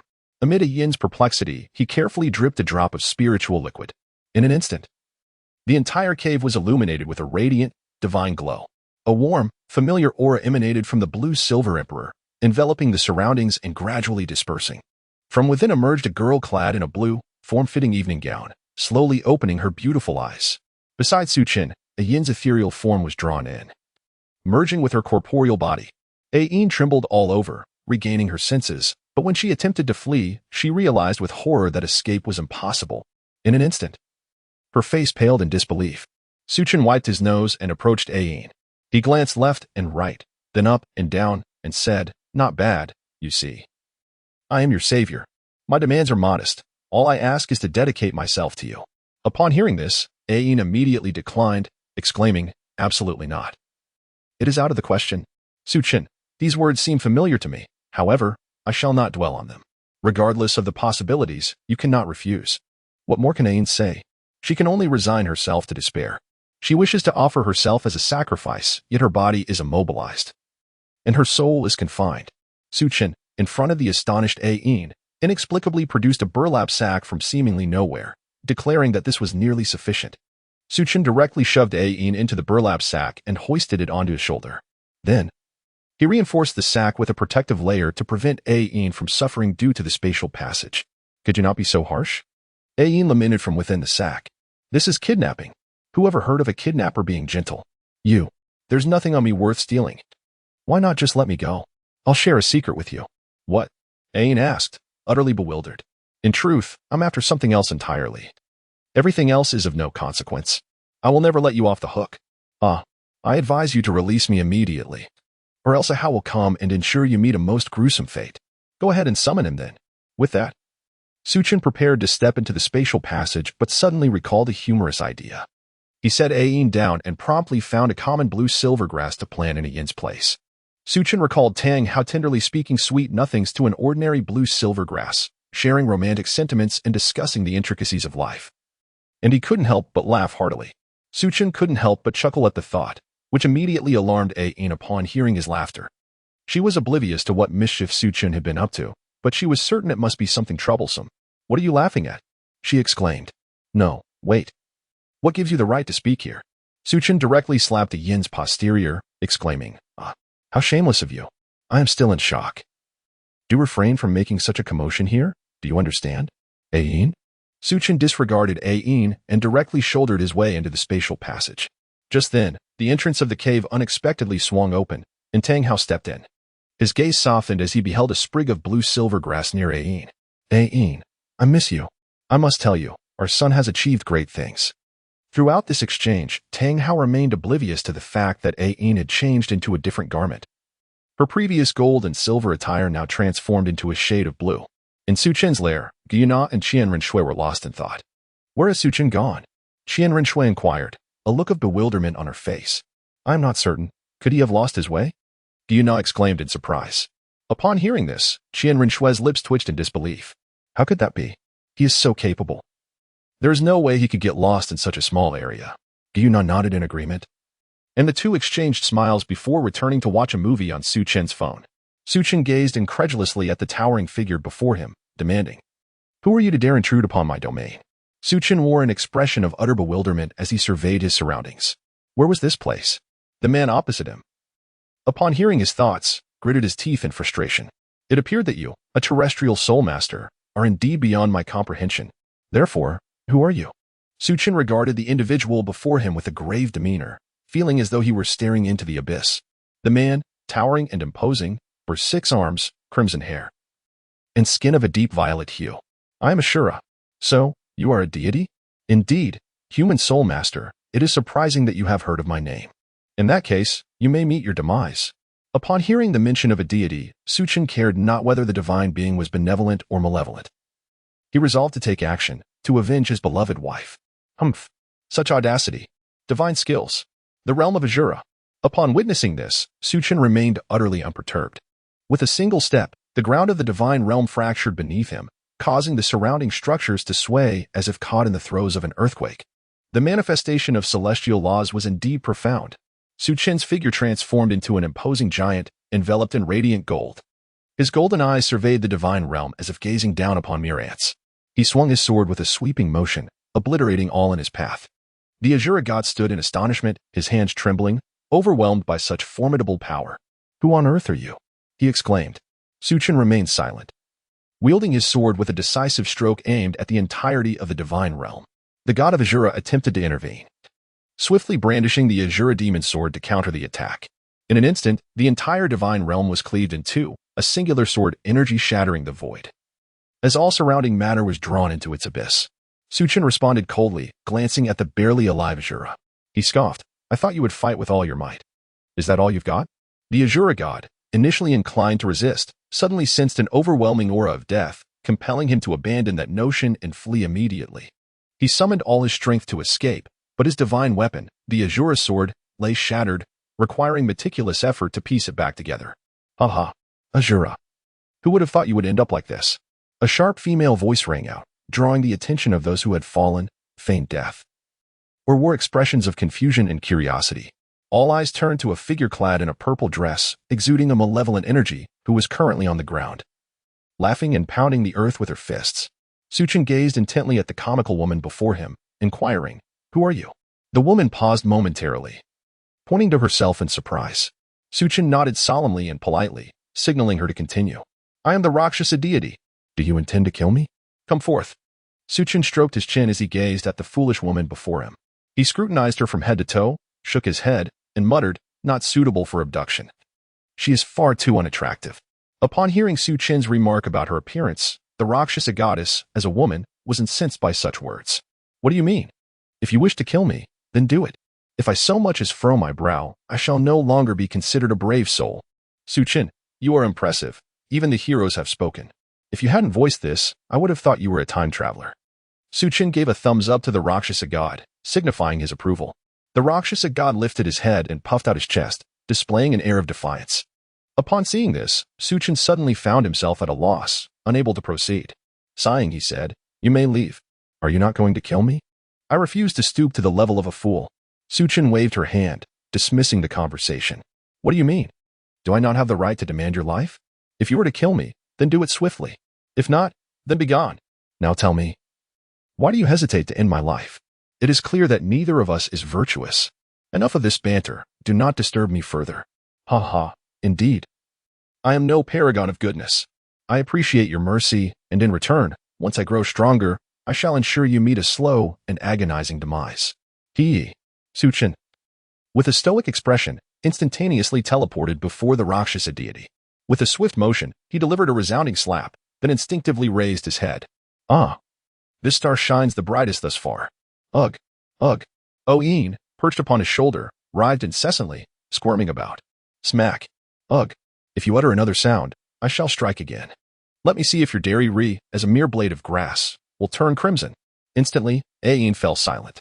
Suchin turned his head to glance at the fallen Azura, only to discover that not a single hair remained. TSK. The skills may be accompanied by dazzling effects, yet the damage barely surpassed that of a single hair of mine. Upon finishing his words, Suchin directly tore through the fabric of space and departed. He had no intention of pursuing the Azura god, for he was well aware that the Azura god would undoubtedly reassemble the fragments to restore the Azura sword. Suchin planned to wait until the Azura god possessed the sword before shattering it once more. Alas, such was his ennui. After traversing space 200 times, he finally found it. Hooray, my dear. With an expression of excitement, Suchin carried the eye-rolling Ain over his shoulder as he entered. Just then, Qian Rinxue yawned and emerged, glancing at the woman perched on Suchin's shoulder. In an instant, he was fully alert. Where is your sister? He inquired. Oh. She had something to attend to and went back home, Suchin replied. Then who is the lady on your shoulder? This question instilled a sense of urgency in Suchin, who quickly cleared his throat and declared, Ahem, this is the harem I desire. Suchin was not intimidated by the looming crisis. Instead, he stood his ground with conviction. Oh, I am your wife. How dare you bring another young lady here without my consent? Qian Rinxue placed her hands on her hips, her tone irritable. Why should I seek your approval? As a man, is it not customary to have multiple wives and concubines? Are you truly considering taking 3 wives?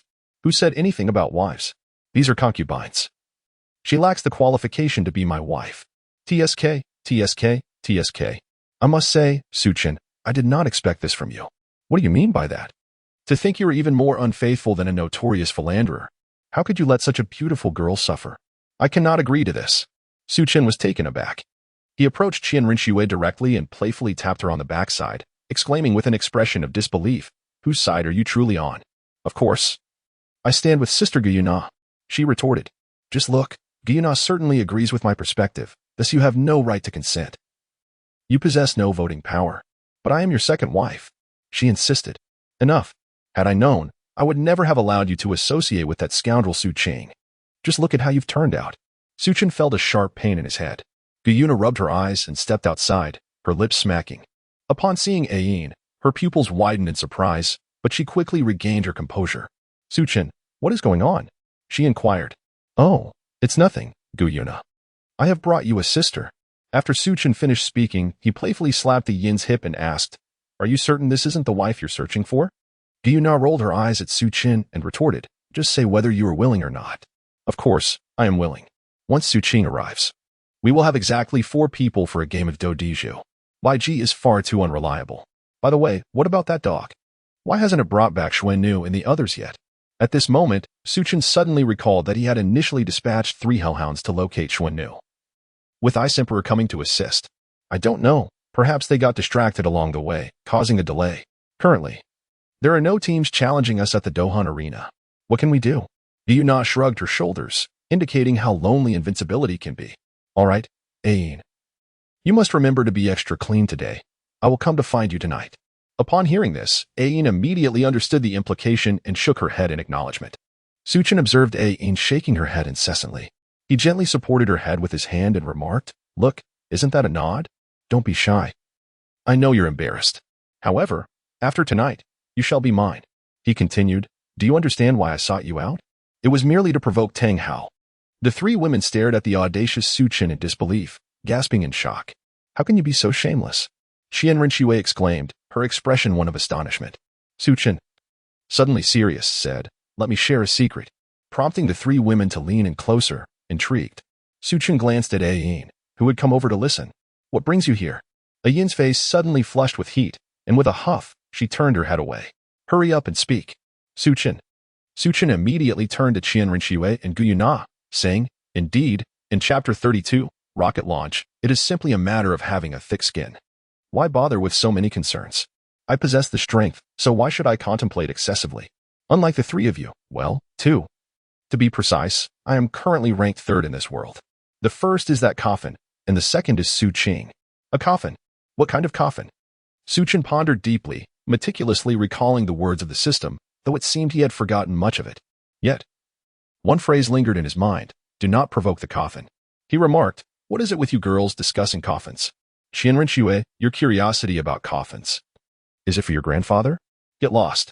Why do you only mention Sister Guyuna and not me? Because you are so easy to tease. What about the one tied up beside you? Why not bully her? Because she has already endured enough from me. I've been teasing her all day. Qian Rinxue expressed her frustration at the myriad of tricks in this world, clenching her fist in anger as she stormed off. Guyuna helplessly observed the bickering between the 2. After all, Su Chen and Qian Rinxue were family. Indeed, family doesn't speak as strangers, do they? Su Chen raised an eyebrow, remarking, All right then, I shall go find Qian Rinxue. You handle your business quietly. I fear that Bai Ji might learn of this and report you, she cautioned. Understood, understood. Princess Su Chen cradled the irritable Ayin in her arms as she entered her chamber. Heaven and hell, she exclaimed. Did I not expressly forbid you from entering my room? Are you oblivious to the foul stench of the cat droppings you leave behind? The last incident saw you fleeing at the speed of light, betraying me without a second thought, even selling out your own siblings. Su Chen casually tossed aside the concept of the black and white impermanence. Su Chen liberated Ayin from her confinement. Ayin, like a startled cat, bristled with indignation. I have warned you. I shall not allow you to succeed. What are you planning to do? Wait. The following day, Su Chen leaned against the bedside, indulging in a cigarette with delightful ease. Beside him, Ayin's gaze was vacant, as if devoid of any light. She seemed utterly incapable of even rejecting him, allowing the presence of the unfamiliar man to tarnish her dignity. Throughout the entire night, she felt as fragile as a blade of grass, unable to withstand the ordeal. What's wrong? Still angry? Su Chen observed Ayin's dazed expression with a hint of curiosity. It appeared she was indeed still upset. No worries. Let us continue. Upon hearing this, Ayin immediately snapped to attention, clutching the blanket tightly and retreating in terror. You. It's been an entire night. Isn't that enough? Are you a beast? Just a night? I could endure for another 24 hours. Look at you, still angry. What can I say? Su Chen, innocent and poised to take action, halted abruptly. Stop. I'm no longer angry. Really? Indeed. Then what should I call you? A Su? After a moment of contemplation, Ayin sighed, It seems we must continue. Wait, did I say something wrong? Hold on. 24 hours later, Ain wore a look of despair, utterly disinclined to move. She resigned herself to whatever Suchin decided. She truly had no desire to act. Knock, knock, knock. Come in. Qianren Xue entered, brandishing the angel sword. Her eyes shadowed by dark circles, storming in with indignation. Suchin, are you out of your mind? One night wasn't enough for you? I could tolerate that. But you don't even let us rest during the day. I can understand staying up with Sister Gyuna at night, but sleeping during the day, are we being unreasonable? And yet you continue. If you persist like this, you might as well go outside. Suchin also felt that he had gone too far. He offered an apology to Qianren Xue and patted the bare shoulders of Ain. How about we head to a hotel outside? Ain looked at Suchin in astonishment, swallowing hard. Am I allowed to refuse? Of course. Then I refuse. So, do you know what to call me now? A. Without a moment's hesitation, Suchin wrapped Ain in a blanket and vanished into a hotel without even purchasing a room. After a night had passed, Ain, kneeling pitifully, lamented, Husband, I am truly sorry. I was wrong. I genuinely erred. If you wish, you may as well end my life. Suchin sighed and replied, If only you had said so earlier. Just look at you. All you had to do was call me husband instead of a Su. TSK, TSK, TSK. Ain, bewildered, looked up and asked, So, all this commotion was merely over a title? Indeed, Suchin affirmed. Suchin could no longer endure. It was not a matter of surrender, but rather an inability of his body to withstand the strain. Upon hearing Suchin's words, Ayin's expression darkened in an instant. Gritting her teeth, she clenched her fists, summoning her courage, and gazed at Suchin with fierce determination. Suchin felt a prickling sensation as he was scrutinized. Are you trying to provoke Mosey? Darling, don't you enjoy a little fun? Come, let me join you. No, let us not play anymore. How about tomorrow? Not an option. Ain lunged forward, prompting Suchin to extend his hand in an attempt to strike, only to retract it immediately. Alas, having indulged, one must bear the consequences. Another day passed. The room was suffused with an enigmatic aroma, and the two lay languidly gazing at the ceiling. Suddenly, Suchin pondered a pressing question. He gently propped up the fragrant, slumbering Ain, who yawned and asked, Are we continuing? If so, I'll take charge. Wait. Hold on. I have something to ask you. What is it? Ain replied, her indifference palpable. Whether you kill me or torment me, it matters not. However, you are now the mother of Tang San, and as such, you belong to me. What will happen when I encounter Tang San? Upon hearing Tang San's name, Ayin's sleepiness evaporated, and she stared at Suchin in shock. Indeed, if Shaoxin finds out, how shall I face him? How will I confront a Hao? So, do you not realize how awkward this situation is? Since you are with me, by virtue of our relationship, Tang San is effectively my adopted son. Ain, taken aback, pointed at Suchin and exclaimed, You appear to be no older than my son. How could he possibly accept this? Well, I originally intended to care for this adopted son, but if you disapprove, then I shall continue to target him instead. Target him? Ain was perplexed about what had transpired between Suchin and her son, yet concern compelled her to inquire further. Suchin wore an innocent and untainted smile as he gradually recounted the events to Ain in meticulous detail. 10 minutes later, Ayin's expression shifted from bewilderment to one of fury, her body trembling with indignation as she glared at Suchin. How dare you bully my son? She exclaimed. Tell me, how have I bullied him? Suchin retorted. What do you mean by making him absorb a 10-year soul ring? That's a grave accusation. Well, all you had to do was confirm whether I laid a hand on him. Ain shot back. I was merely dealing with Yu Xiaojiang. What does that have to do with your son? Besides, he had the choice not to save him. A level 29 soul master. It's your son's own naivety that led him to make that decision. He would have been better off learning from Tang Hao. But that's not correct. My son is of good character. He acted out of necessity to save his mentor. If it weren't for your coercion using his teacher's life, have you even been listening to me? Suchin interjected. The only favor Yu Xiaojiang has ever done for your son is providing him with a tattered blanket. Are you seriously suggesting that such a trivial debt warrants sacrificing one's lifelong happiness? Upon hearing that her son was in such a dire state that he lacked even a proper blanket, Ain clenched her fists. Tang Hao, you really are something else. Look at what has happened to our son, and this is how you claim to take care of our third child. Hey, are you all right? Suchin observed that Ayin's expression was quite grim. Upon hearing Suchin's words, Ain abruptly turned her head. Her face flushed with indignation as she glared at him. Go on. What nonsense is this? Don't you fancy this body of mine? Continue if you dare. No, No. Let's not. If this continues, my account will be suspended. Suchin admitted to being a lecher, but he would not go so far as to sacrifice his own kidneys. Regardless of Suchin's refusal, Ayin lunged at him without hesitation. Since I cannot defeat you, and you seem to enjoy this game, I shall play along to the end. After all, the situation is beyond redemption. The following day, Suchin's legs trembled unsteadily as he leaned on a stick for support. One hand clasped around his waist. He glanced back at Ayin, who wore a smug expression, and a bitter smile crept across his face. Qian Rinxue observed Suchin's predicament and felt an inexplicable sense of satisfaction in her heart. Oh dear, what has happened? TSK, are you all right, little pup? Suchin chose to ignore Qian Rinxue's sarcastic remarks. With a look of grievance, he turned to Gu Yuna, who stood beside her, extending his hand in a gesture of seeking comfort through an embrace. However, Gu Yuna paid no heed to Suchin, letting out a cold snort before departing. Suddenly, the familiar sound of shattering space resonated in everyone's ears, and a girl clad in a phoenix robe emerged. With an air of completion, she clapped her hands and cheerfully announced, "Here I am. Did you all miss me?" Suchin was overwhelmed with excitement. She had just concluded matters in her own realm and rushed over immediately. However, upon witnessing the calmness of the scene, she suddenly sensed an incongruity in the atmosphere. "Why is no one speaking?" she inquired, yet no one acknowledged her presence. In that instant, she felt an unexpected wave of indifference wash over her, stirring an impulse to weep. Ahem, welcome, welcome, a feeble voice reached Suchin's ears. She glanced behind her and, taken aback, dashed over, placing her hands on Suchin's shoulders and shaking him gently. "Suchin, what has happened to you? Why do you look this way? Has someone bullied you? Why didn't you tell me?" Could you please stop shaking me?" "I can't explain," he replied. "All right, I won't shake you anymore." Suchin let out a sigh of relief, yet he refrained from offering an explanation. He extended his hand towards Suchin and inquired, "Do you possess any kidney tonics?" Suchin glanced at Ayin beside Suchin and immediately understood why Suchin had ended up in such a state. TSK, how unseemly. Upon hearing Suchin's ridicule, Suchin's face flushed with anger as he threw the stick in his hand onto the ground. "Can we not enjoy ourselves anymore? Each one of you, save for Gu Yuna, look at Qian Rinxue, and you, Suchin. Just yesterday, you spoke of being one big family.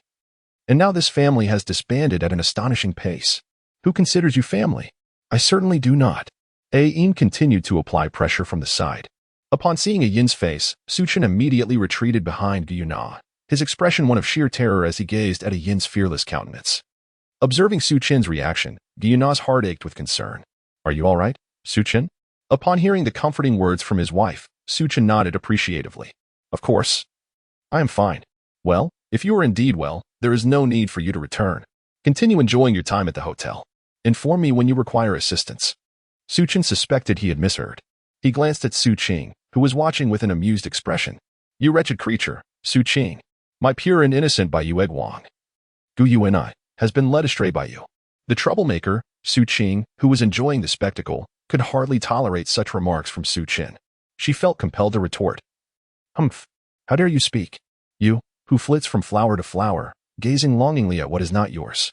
Your two sisters-in-law attend to your home daily. Yet what assistance have you offered them? Even 4 little kittens understand the value of companionship. But you? All you do is squander your days in idleness." Suchin, increasingly infuriated, disregarded her ladylike demeanor and strode forward, waving her hand with abandon. Suchin immediately took a cautious step back, exclaiming, "What do you intend to do? This is bad. Stop right there." Suchin directly hurled a stone to silence Suchin, then kicked him to the ground. Suchin leaped directly above Suchin, incessantly employing the swift and elusive kicks of Foshan.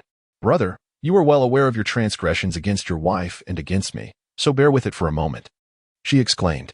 Stop. Ouch, that hurts. Be gentler. Do not strike below." A sharp crack echoed. Upon hearing the sound of the eggshell shattering, Suchin realized that calamity had struck. Without a moment's hesitation, she fled in haste. On the ground lay Suchin, his expression a blend of indignation and despair. Tears streaming down his face, his hands shielding his lower body like a child. "Suchin, don't you dare run away. I shall fight you to the end. Have you been watching too many cartoons?" Suchin suddenly sprang up with an explosive display of energy, leaving Qian Rinxue and Gu Yuna utterly astonished. "Is this Sun Wukong? Gu Yuna, with her innocent demeanor, exclaimed, "Sister, Sun Wukong can unleash such power?" Didn't Su Qing show us an animated series last time? Realization dawned upon her. Ah, I see. But wasn't Sun Wukong supposed to wield a lollipop? No, she corrected herself. Sun Wukong carries the golden staff, not a lollipop. I understand now. Gyuna nodded in acknowledgement. Su Qin observed his two wives engaged in conversation nearby, and he felt a profound sense of loss regarding his status as a man within the family. You too. Come here. The summoned Gyuna and Qian Renshui approached with innocent expressions. What is the matter? They asked in unison. Aren't you concerned about me? I'm utterly shattered, he exclaimed. Not literally shattered, of course. If I keep saying that, it might as well come true. From now on, let us be sisters. Yes, they replied. Oh my goodness. Su Qin knelt down, clutching his head, before springing back to his feet. With a resounding noise, a rocket soared into the sky. Qian Renshui gasped. Is this what they call a rocket launch? Not exactly, little sister Qian Renshui. This is Su Qin's launch, came the reply. Indeed, she concurred. Ayin, witnessing this peculiar family dynamic, suddenly felt a chill run down her spine. She realized that none within this family appeared to be quite normal. Chapter 33. Gurong bound hand and foot tap, tap, tap. Are you all here? Just in time, I have news from the Dohun arena. Someone has issued a challenge to our team, Bai Ji announced as she surveyed the gathering in the hall. Su Qin, do you not? And Su Qing all wore expressions of disbelief. Su Qin pinched Su Qing gently, who responded with an eye roll. He nodded and inquired. Which individual is pretending to be formidable this time? Bai Ji glanced at the information and remarked. There are a total of 5 teams that have issued a challenge to us, including the Tiando Academy team and the 4-element team. Qian Renshui, looking perplexed, asked, when did you all participate in this soul fighting? We haven't been participating for long. We've simply been winning continuously. It became rather tedious, so we merely registered. Yu answered innocently. Then I suppose I shall refrain from participating. You are all monsters, Qian Renshui conceded, well aware of her own abilities. Dealing with 1 or 2 opponents posed little challenge, but facing 4 or 5 at the same level required considerable effort, a task she found unworthy of her time. Su Qin glanced around the hall, noticing the absence of a particular figure. Where had that fish gone? Surely it hasn't fled. Are you referring to the deep-sea demon whale king? Feeling bored, he decided to wander elsewhere, claiming he wished to observe the human realm. Where on earth are those 3 hellhounds? It has been days since they were summoned. Brother, would you kindly let us leave? 3 figures knelt before the stone, tears welling in their eyes. The Ice Emperor glared at the trio of hellhounds, exclaiming, I told you to depart, yet you refused. Are you out of your mind? Why are you fixated on this rock? Look at it. So formidable, it outruns you and withstands your blows. Hearing the Ice Emperor's words, the Snow Maiden felt helpless as well. Perhaps we should find a way to escape first. How could we possibly give up? This fellow summoned us to assist the humans, and while assisting is one thing. Who knew he would trap us here? We've spent days collecting stones, yet we cannot satiate this peculiar-looking rock. Hey, hurry and find me something to eat. I am the Great Stone Overlord. Wow, sure how. I miss you. When will you come to find me? I'm starving. The beast looked on. Stone Overlord sighed as he observed the 3 kneeling figures. You may leave. If you cannot even procure food, what use are you to me? That wretched Su Qin has abandoned me here, forsaking my plight. Su Qin, chill. Who is cursing at me? That shouldn't be the case. I am a person of integrity, always eager to assist others. How could anyone possibly speak ill of me? Could it be that I have caught a cold? By the heavens, you dare to tell me that you are indeed unwell. Oh, has the system come to life? Growing weary of solitude, I once roamed freely, striving to keep pace with her, yet alas, I only beheld her for the last time. It seems there is a tale to tell. Do share it with me. Chattering on and on, chattering away. Su Qin was momentarily taken aback, his expression a portrait of confusion. Wait, he exclaimed. What you're saying is utterly absurd. You claim you were once a formidable force, ruling over epics with an iron fist, only to be shattered into countless fragments by some mysterious strike, transforming into a deluge of blood? And then, that's it? How can you speak of a conclusion when I am still very much alive? Sure, Batian and Shadow were brought here from a parallel world by me. Why does it feel like I've been duped by you? Impossible. Just ask if they know me. Impressive, but why didn't you bring that so-called deity along? You described them as unparalleled and possessing immense power. Why not include them in your entourage? I suspect you harbor ulterior motives regarding Lucian. Not at all. My interest is purely academic. Regardless, I currently lack the strength to bring Lucian here. In her original world, she has already met her demise. What a shame. I was eager to see what she truly looks like. Hey, Su Qin, who should we send to the soul duel? Su Qing approached, inquiring, "How about you?" Suchin considered sending Su Qing instead, reasoning that victory was assured. "Why don't you go?" "I simply don't wish to." "Neither do I." The two exchanged glances, neither willing to yield. "Suchin, news from Lu Ruyin has arrived," Qian Renshui interjected as she approached. Upon noticing Qian Renshui approaching, Suqing and Suchin exchanged mischievous smiles. "Ahem, dear Qian Renshui, no matter the message, it pales in comparison to the upcoming team competition. You shall represent us," Suqing declared. Qian Renshui, perplexed, pointed at herself. "Me?" With a nod, Suchin affirmed, "Indeed, you are the most suitable candidate among us." "But why?" "I am your wife," Qian Renshui protested, puffing up her cheeks defiantly. "In terms of skill, you are the least competent here. If you do not go, who shall?" Suqing added fuel to the fire. "All right then. If it must be me, I shall go. But I find it hard to believe. Why not send someone from the academy? Did you not establish an academy?" "True." Suchin responded, struck by a moment of enlightenment at Qian Renshui's words. "But what if we lose?" Suqing interjected with a dismissive glance. "Indeed, what shall we do then?" Suchin pondered anew. What purpose does the academy serve if not to compete? Suchin gazed at Suqing with a look of utter bewilderment. Suqing stared wide-eyed at Suchin. "You haven't forgotten the purpose of establishing the academy, have you?" "Indeed, I just remembered that I founded an academy," Suchin replied. "So, what is the purpose of this academy?" "You really are something." "Sigh, I honestly don't know," Suqing admitted. She had been so engrossed in her leisure that she forgot the academy's purpose.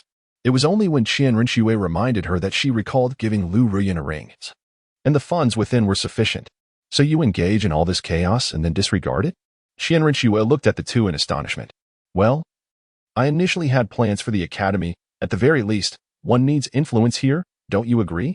Suchin waved his hand dismissively, "But now I possess influence." "Who?" Suqing inquired curiously. "We do. Come on, our current lineup is the most formidable," Suchin declared. "Yes, with such strength. Why go through all the trouble of establishing an academy?" "Because we are bored," Suchin said with a serious expression.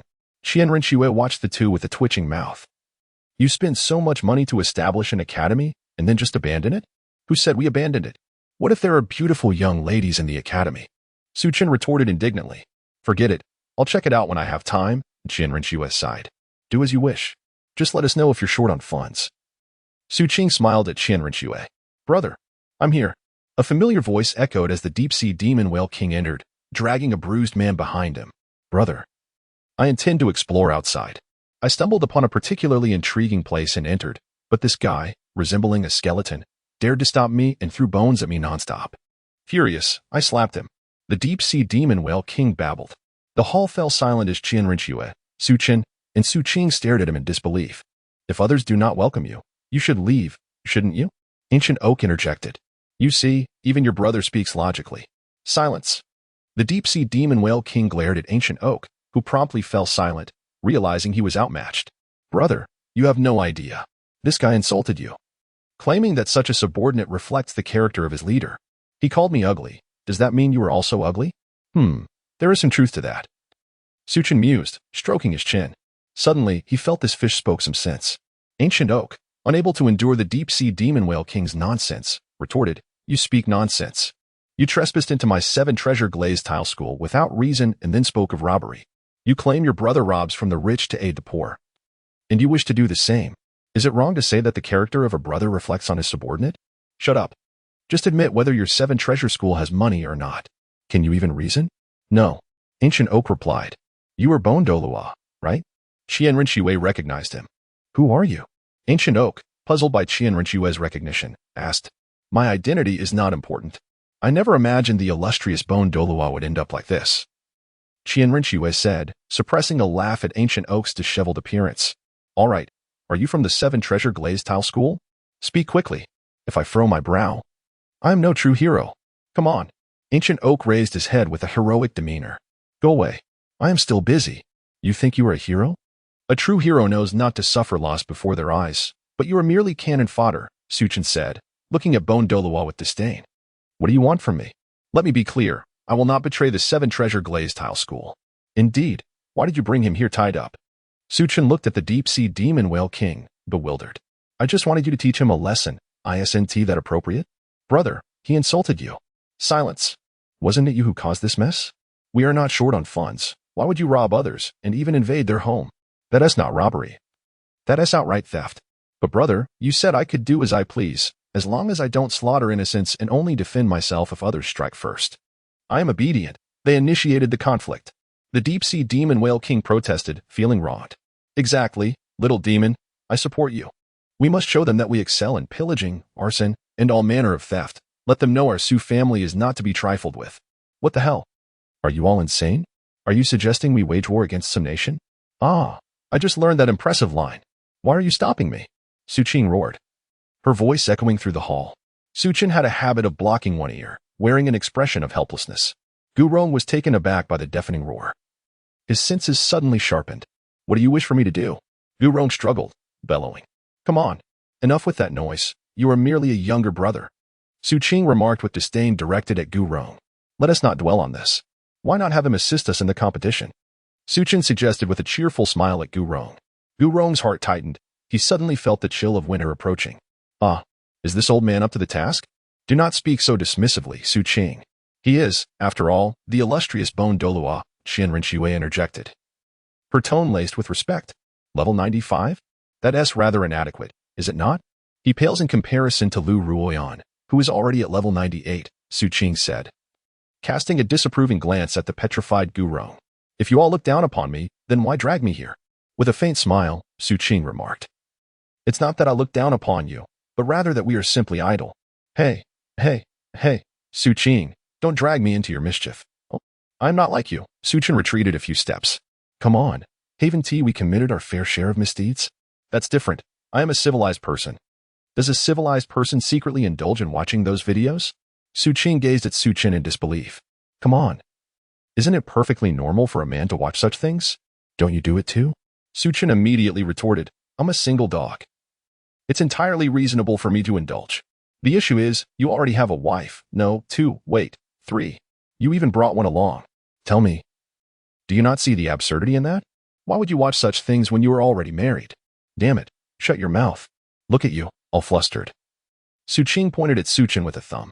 Sigh, this is educational material, you know? I'm studying. Oh, studying what? Knowledge, right? Wow, what a fast vehicle. Don't worry, it won't have a flat tire. Come on, get in. Su Qing, will take you on a wild ride. Do you even have a vehicle? Who says I don't? Without further ado, Su Qing produced her steed, a phoenix drawing along an ancient dwelling. Su Qin was utterly astonished. His envy palpable as he yearned for the same. Who wouldn't relish in the allure of ostentation? If you possess such a thing, why did you not present it sooner? He inquired. Because I have no need for it, came the reply. Then why not bestow it upon me? Su Qin chuckled. I shan't. Su Qing shook her head in refusal. Why not? You have no use for it. Because I wish to flaunt it, she stated. Su Qin, damn. This is outrageous. Gu Rong was utterly stunned, sensing that this phoenix could crush him with just one claw. He fell silent, while Qian Rinxue, filled with fear, swiftly hid behind Su Qin. Su Qin glanced back at Qian Rinxue, who was trembling with fear. He understood her apprehension and reassured her, do not be afraid, should anyone dare to harm you. I shall ignite the flames of fury. Comforted by Su Qin's words, Qian Rinxue gazed upon his figure and noticed his tall silhouette shimmering with an ethereal glow. So this is what it feels like to be protected. It is rather delightful, she mused with a gentle smile, her eyes fixed on Su Qin. Chapter 34, The City of Carnage. Su Qin cast a glance at the two individuals, then lightly sprang onto the back of the phoenix, storing the resting quarters behind her into her ring. All right, come aboard. I shall take you for a ride on the phoenix. What about the matters of the grand battle arena? What else can we do? Leave it to Sister Qian Rinxue. We are off to have our fun. Can Qian Rinxue manage it alone? Su Qin inquired uncertainly, glancing back at Qian Rinxue. After all, she is the cherished granddaughter of the Qian family. Do you truly believe she cannot handle a mere battle arena? True. If she struggles, she has Gu Yuna and the others to assist her, Su Qin mused thoughtfully. Nodding in agreement. Let us go. Climb on. Without further contemplation, Su Qin swiftly lifted the recently relieved Gu Rong and soared onto the back of the phoenix. Gu Rong was taken aback. What are you planning to do? What else? We are upstanding citizens. After all, we have committed our fair share of heinous acts. Su Qin replied with a serious expression. If you dare to harm me, the Seven Treasures Glazed Tile sect will not let you go. You must prepare to face the wrath of thousands from our sect. Gu Rong protested, struggling. Thousands? Pfft. I thought it would be in the millions or at least hundreds of thousands. Who would have imagined it to be just a few thousand? If it were millions, I might have felt a twinge of guilt, perhaps even a moment of compassion. But just a few thousand? That is merely a sprinkle of water. Suchin wore a face of disdain. Initially, he had appeared somewhat serious. Upon hearing that there were only a few thousand people, he was rendered speechless. And then? What next? Gu Rong was utterly baffled. How could these two be so impervious to reason? When did the Seven Treasures Glazed Tile School become so lacking in prestige? Hey, have you heard of the Seven Treasures Glazed Tile School? It is renowned for its two titled Douluos, a significant presence on the continent, even respected by empires. Possessing wealth that rivals nations. What do you truly desire? We desire nothing. Can't you see how leisurely we are? Perhaps we should engage in something more legitimate. Suddenly, Gu Rong felt an ominous premonition. Don't you simply want money? The Seven Treasures Glazed Tile School can provide it. How much do you require? Money? That is laughable. Do we truly need such a thing? Suchin scoffed dismissively, but it was Su Qing beside him who interjected, stating, without at least 100 million. We shall not entertain discussions. Suchin shot a glare at Su Qing, exclaiming, 100 billion? You could sell Douluo and still not have that much money. Are you out of your mind? Is that so? Su Qing replied with an innocent expression, her eyes wide with confusion. Upon hearing Su Qing's words, Gu Rong, who had previously appeared pale, suddenly flushed red, resembling a monkey's backside.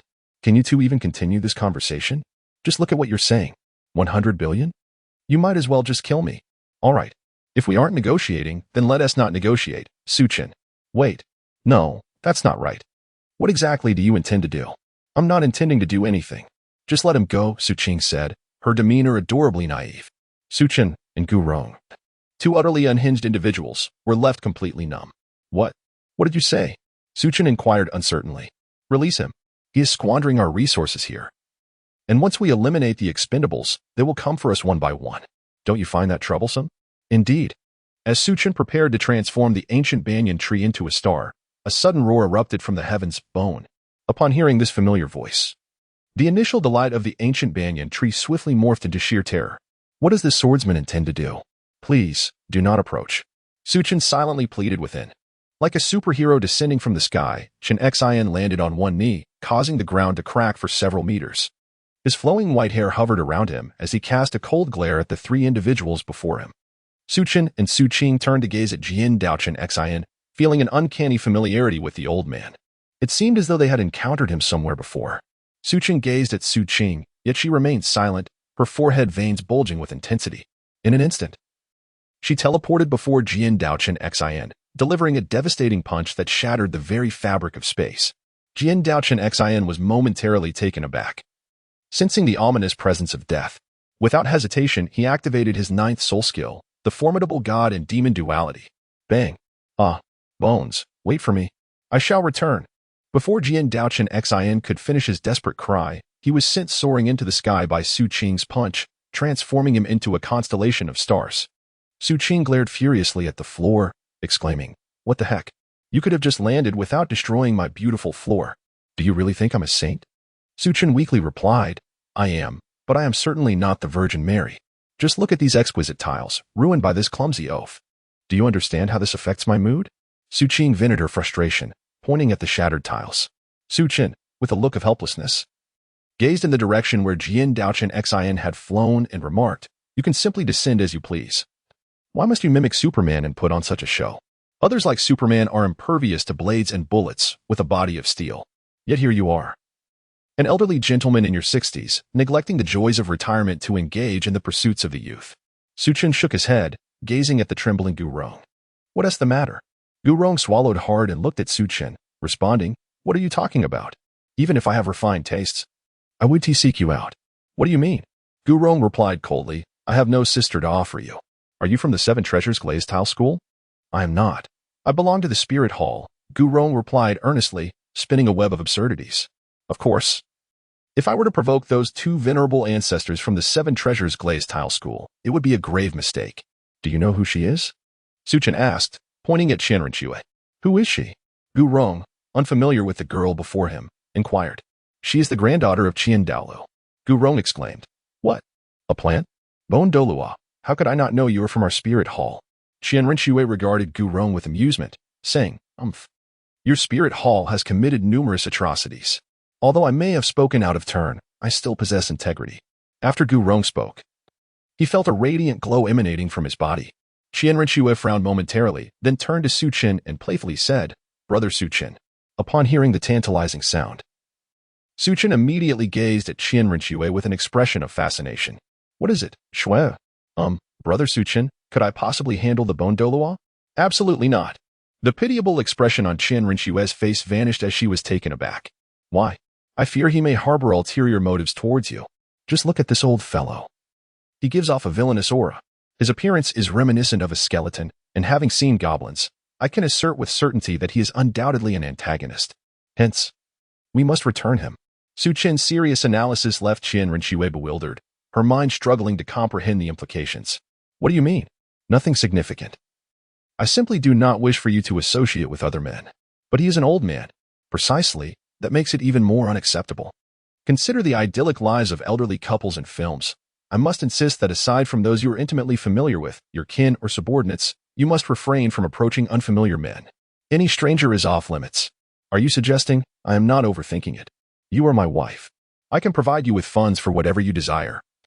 But there is one stipulation. You must not engage in conversation with unfamiliar men. Of course, if they are beggars or in dire need, you may show them compassion and offer assistance.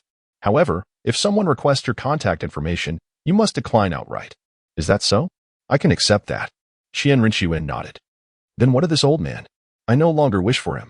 Initially, I intended to inquire about information concerning the Tiando Empire, but upon reflection, it seems unnecessary. Exactly. Hey, I am still alive here. Are you showing me no respect by discussing such matters in my presence? Su Qin and Qian Rinxue heard Gu Rong's voice, and they simultaneously inquired, "Do you require respect?" Gu Rong trembled with anger, responding, "Very well, I do not need it.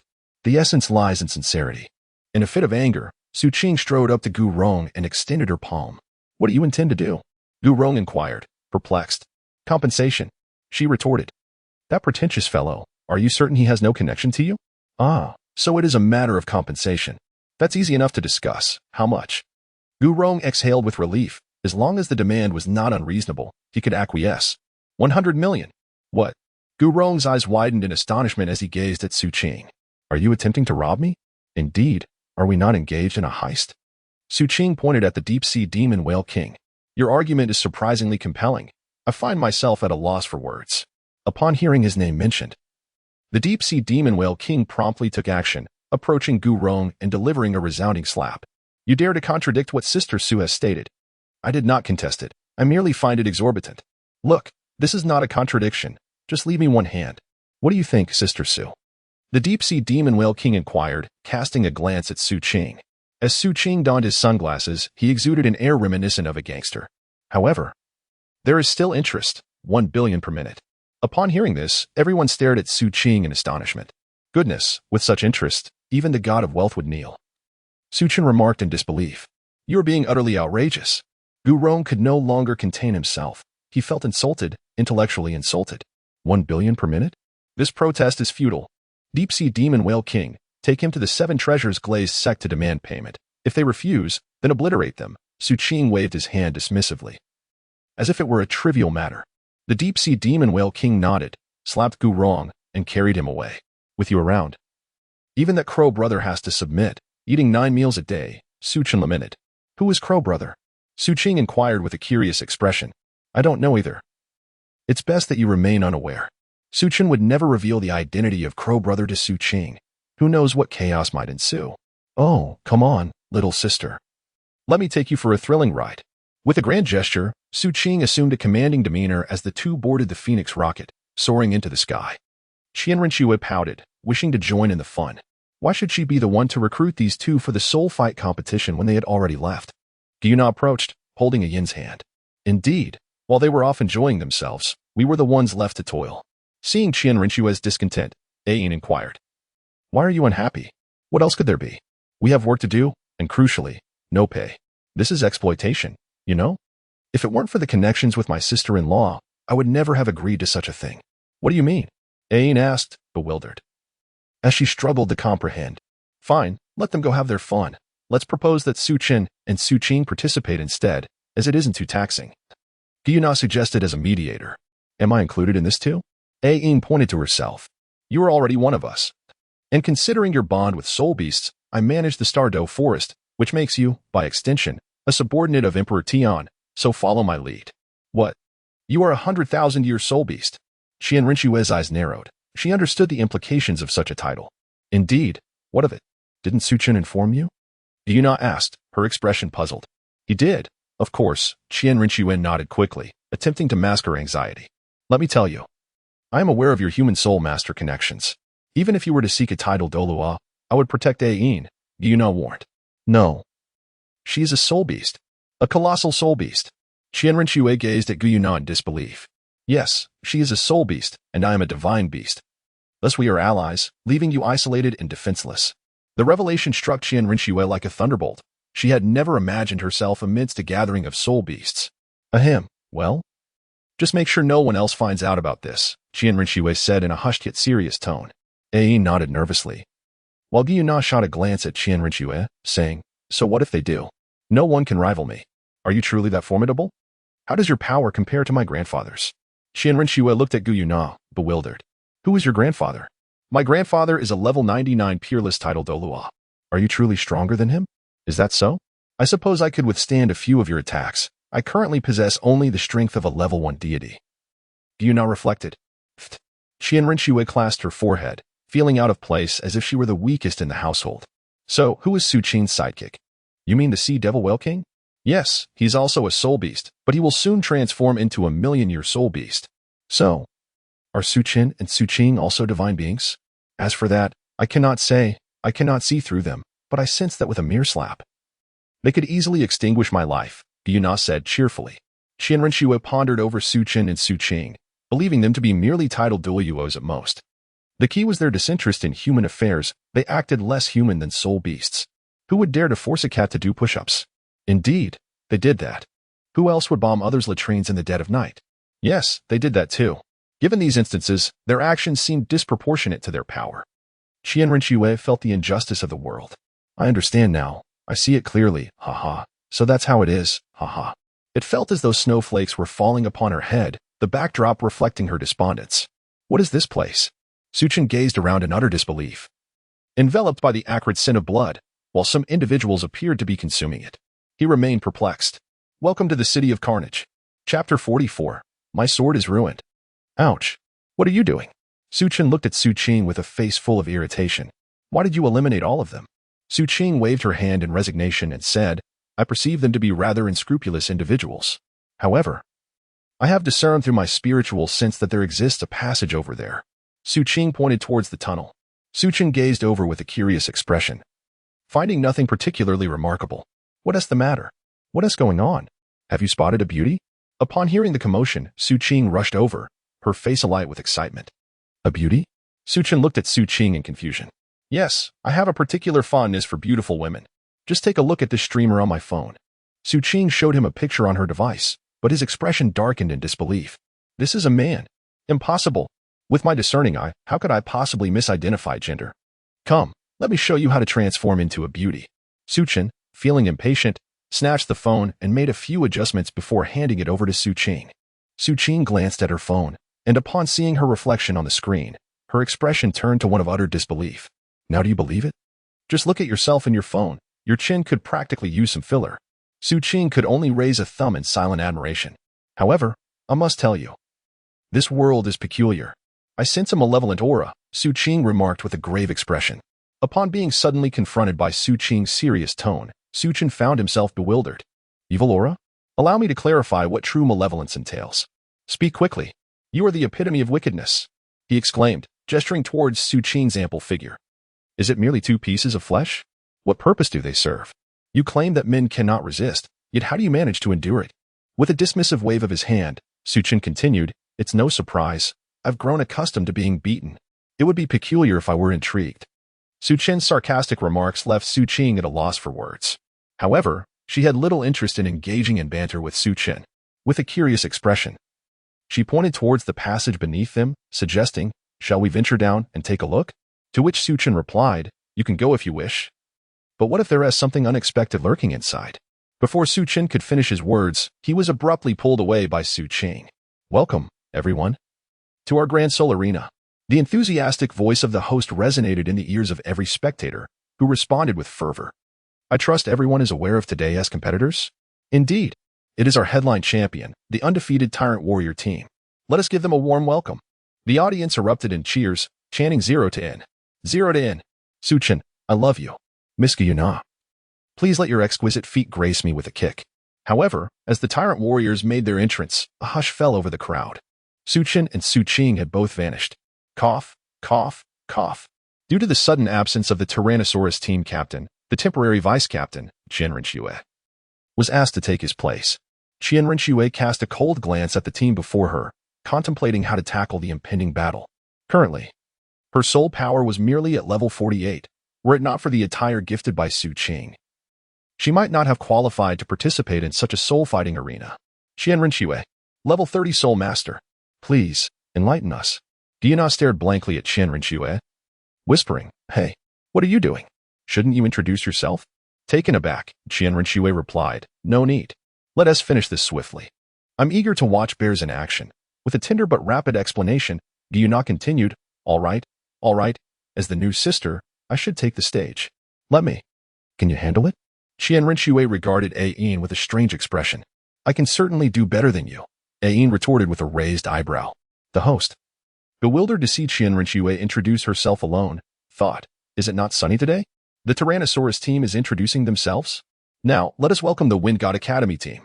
Their captain is named Feng Xiaodian, a tall, cold man with silver hair and a black mask, clad in green and black with wolf-headed shoulder pads, stood before them.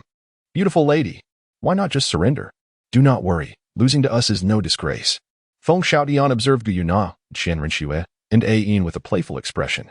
Feeling envious of Su Chen for being surrounded by such beauty, especially since the enigmatic Su Qing was absent. He had heard rumors of Su Qing's ethereal beauty. But upon seeing the three girls, he was astounded, each more stunning than the last. Just how breathtaking could Su Qing truly be? Ain. Yuna. Average man? Qian Renxue. Foolish boy. Baiji. Fool. A mere ordinary person who had randomly joined the competition, he initially felt thrilled at the prospect of joining the Tyrannosaurus team. But something felt amiss. This team seemed rather unreliable. Nevertheless, it mattered little, as he was merely filling in and Wu Dantini to fight. Guderian pondered for a moment. And his spirits lifted. He shot an unceremonious glare at Feng Xiaodian, declaring, I disdain you.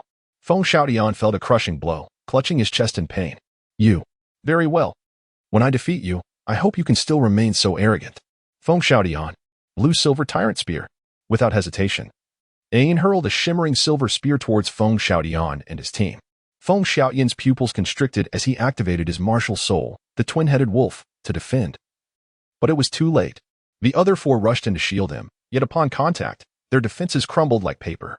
The 5 members of the Wind God team fell to the ground, 4 of them barely conscious, while one, trembling like an elderly man, pointed a shaky finger at the Tyrannosaurus team.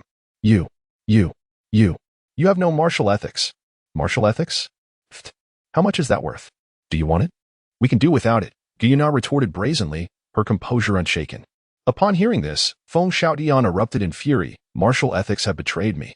He collapsed, unconscious. Qian Renxue and Ain stared in shock at Yuna. How could you say such shameless words with such ease? Indeed. We could have won without resorting to underhanded tactics, so why did you make me ambush? Ain questioned, perplexed. You don't understand. Suchin told me that as long as we win, any means are acceptable. This was merely my quickest way to victory, Yuna explained, waving her hand dismissively. But we could have won without tricks, couldn't we? Qian Renxue inquired, her eyes playful. Oh, I seem to have forgotten. My apologies. This ends here. I shall leave the rest to you, dear sister Qian Renxue. Yuna chuckled and promptly fled. The audience once again found themselves in a state of numbness, pondering what they had just witnessed. Each bout ended in a swift defeat. They had paid to see the most exhilarating moments. Yet the most thrilling part had been the host's speeches, while the glow sticks barely had time to wave before it was all over. Damn. Another lonely experience. One audience member grumbled. If you're so capable, why not go one-on-one? The person beside him looked at him disdainfully. Well, forget it. The city of slaughter. Suchin and his companion arrived in a city reeking of bloodshed.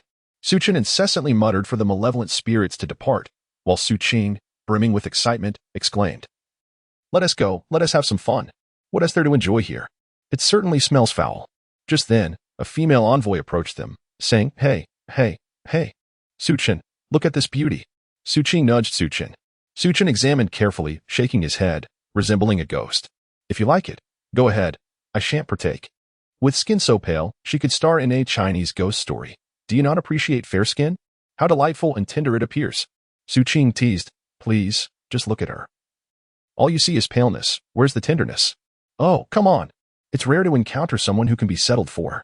"What? You actually expect me to be with a ghost?" The female envoy initially wore a polite expression, but soon her forehead was adorned with bulging veins. Here she was, deserving of respect, yet these two little imps dared to call her a ghost.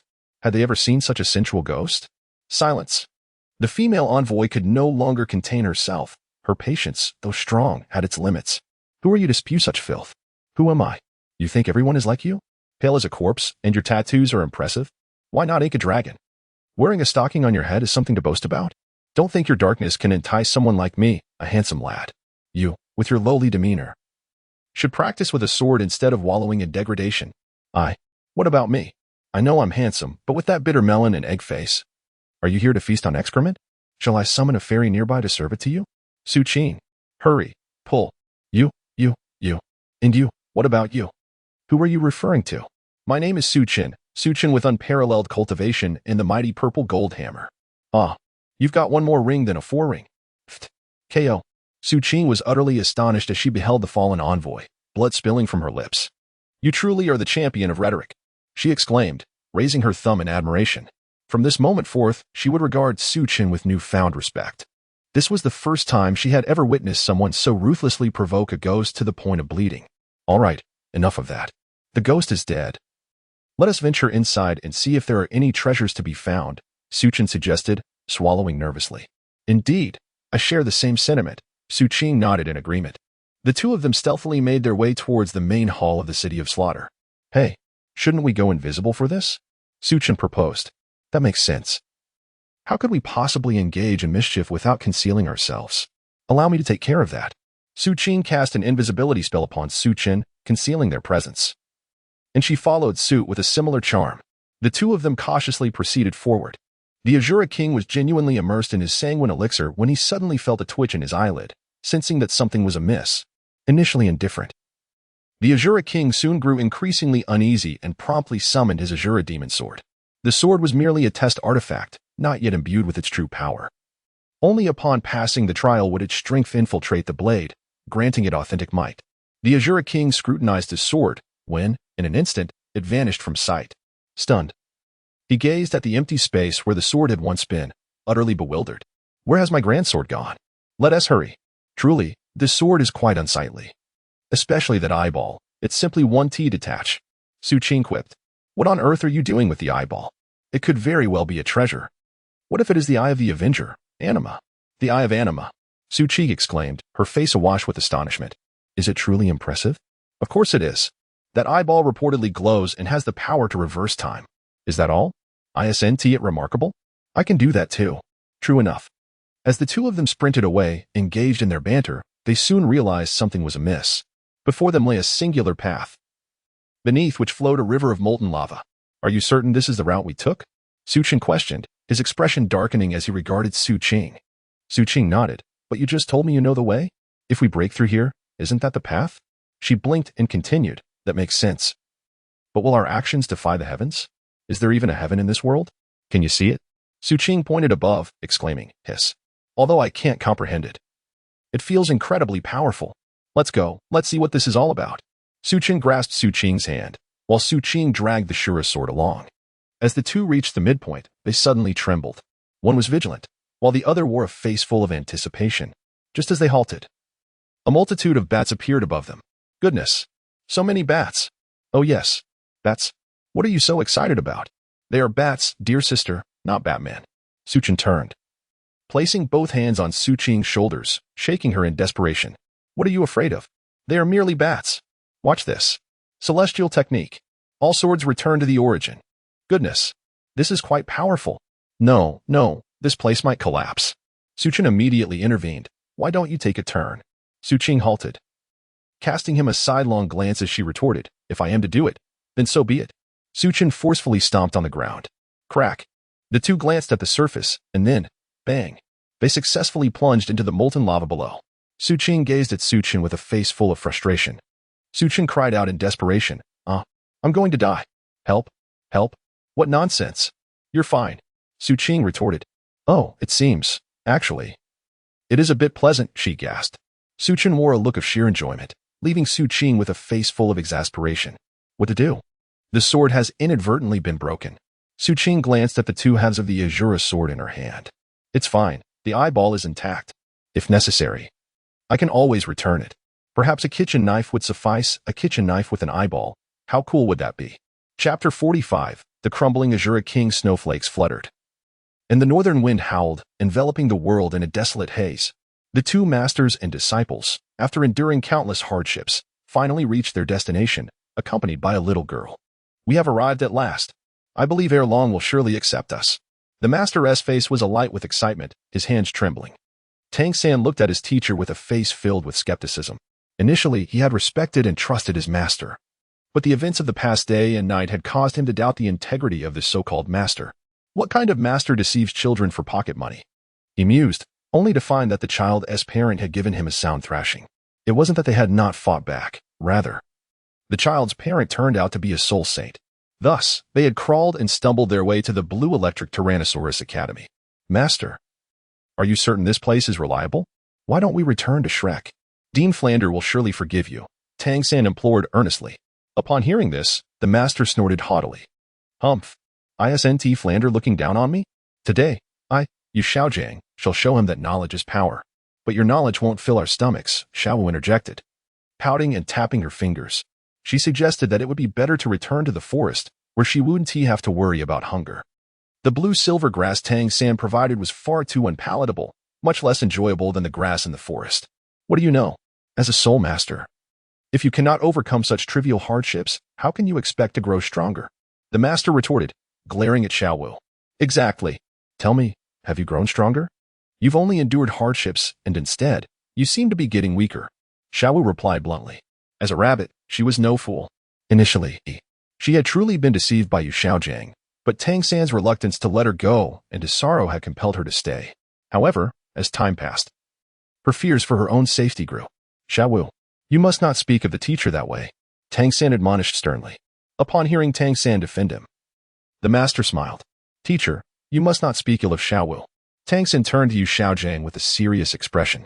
Xiaowu was taken aback, bewildered by this unexpected turn of events.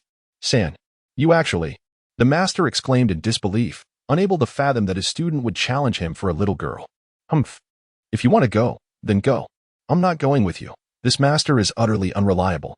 Xiaowu huffed, distancing herself from the two. It wasn't that she was unwilling to follow, it was simply too absurd. She had come to the human realm for vengeance, and having recognized Tang San's potential, she intended to stay close until he grew stronger, aiding her in her quest for retribution. Yet, here were these two, one with a vacant gaze, stubbornly following this hopeless master. If she were not 10,000 years old, she might have genuinely been deceived. With no other option, Xiaowu chose to take a different path, deciding to return to the forest to check on Ming and Ming. Xiaowu, where are you going? Tang San called out anxiously as he saw her prepare to leave. Of course, I'm going home. Am I supposed to sleep on the streets? Now that we've met the master as acquaintances, do you know how many friends he has lost? Either driven away or beaten. I've concluded that this master is a fraud. Strength? Bah. What else can he do but endure beatings? Xiaowu shot Tang San a disdainful glance. Tang San regarded his teacher with growing doubt. He suddenly felt that Xiaowu had a point. Throughout their journey, his teacher had done little more than suffer beatings and insults, relying on him and Xiaowu to resolve their hunger. Humph. What do you understand? This master is merely training your resilience. The master sighed, exhaling dramatically. Alas, Xiaowu's words failed to sway Tang San's loyalty, successfully brainwashing him once again. If events had unfolded as they should have, Tang San would have already obtained the 8 spider lances and not be sleeping on the streets. His soul power had only reached level 30, achieved through relentless practice of the Xiantian skill. Xiaowu, I'm sorry. I trust the teacher, Tang San said, filled with guilt. There is no need for apologies. Farewell. Or rather, forever farewell. She retorted. Tang San clenched his fists, filled with frustration as he looked at his teacher's retreating figure, trying to reassure himself to trust in his master. By heavens, What a massive, cunning serpent. Su Chen was brewing magma when a gigantic serpent suddenly emerged from beneath, startling him into an exclamation. I wonder if the meat is delectable, Su Qing mused. Licking her lips. Well, you do have a point, Su Chen admitted, initially intending to refute her, but suddenly finding her argument rather compelling. Allow me. Su Qing declared with unwavering resolve as she gazed at the yellow serpent before her, although she was unaware of its name. The prospect of a meal was all that mattered. Yes, the pot is ready. Su Chen retrieved a pressure cooker from within the ring, with an array of condiments neatly arranged beside it. Look at this, he exclaimed, chuckling with delight. With a graceful leap, Su Chen conjured a cerulean sword, capable of shattering myriad laws with a single stroke. In an instant, the serpent lay motionless. Su Chen casually tossed the sword back into her ring and dusted off her hands. Is it done? Su Chen inquired, glancing at the immobile serpent. Indeed, I have cleaved it into exquisite slices, perfect for a hot pot feast. The serpent's body burst apart, transforming into translucent, glistening morsels. Su Chen swiftly extended a clawed hand, allowing the ethereal slices to descend into the pot, while the remainder was stored within the ring. Su Chen and Su Qing leaped down to the ground, crouching to observe the pressure cooker roasting over the fire. Due to the lack of electricity, they were compelled to resort to flames for cooking. The two of them, filled with excitement, rubbed their hands together in unison, their faces alight with enthusiasm. Ah! It turns out to be you two little rascals. Suddenly, a massive red hammer swung towards Su Chen and Su Qing. Su Chen felt a sense of unease and instinctively used her body to obstruct, only to be ruthlessly pushed aside by Su Qing. Confounded, Su Chen gazed at her and inquired, What are you intending to do? This hammer is far too large for you to manage. Allow me to handle it. Su Qing, with her hands on her hips, gazed up at the enormous hammer with an air of pride. You may go ahead. I am the elder brother. Allow me to take charge. Su Chen unceremoniously thrust Su Qing into the molten lava. With a hissing sound, the troublesome matter was resolved. Come on. Su Chen closed his eyes, adopting an expression akin to one awaiting a foot bath. 2 seconds later, the king of Shura gazed at the two squabbling individuals with exasperation. In a fit of anger, he smashed down with a fist, silencing their quarrel. The two stood frozen, their expressions petrified as they beheld the chaotic scene before them. You little imps, swiftly bring me my Shura sword, and I shall spare your lives, the king of Shura proclaimed, a smug look adorning his face. Suddenly, a chill swept through the air, causing the king of Shura to shudder. He sensed an unexpected drop in temperature. Su Chen gazed at Su Qing with a furrowed brow and inquired, What shall we do? What else can we do? There won't be anything left of the ashes. Very well. In order to avenge the pot you have wronged me, I shall summon all my strength. Are you serious? It's merely a pot. Is it really worth such a fuss? I have others here. Perhaps we should just let it go? Get lost. This pot has valiantly met its demise. And it pains my heart. It has accompanied me for so long, and I have developed feelings for it. Moreover, it contained meat that was on the verge of completion. How can I endure this? You make a valid point. Indeed, in the realm of gastronomy, your argument holds weight. Unleash all your power. Understood. Su Chen let out a thunderous roar, reminiscent of a super scion, his golden pupils shining fiercely. The very ground trembled as the path to hell collapsed, the cavern quaking as if heralding the apocalypse. His ebony hair transformed into silvery strands cascading over his shoulders, while enigmatic runes materialized upon his visage, exuding an aura of mystique and formidable power. Upon witnessing Su Chen's pretentious demeanor, Su Qing displayed an expression of defiance, exclaiming, Hey, just let it go. The Su Qing system immediately intervened, did it not? On what grounds?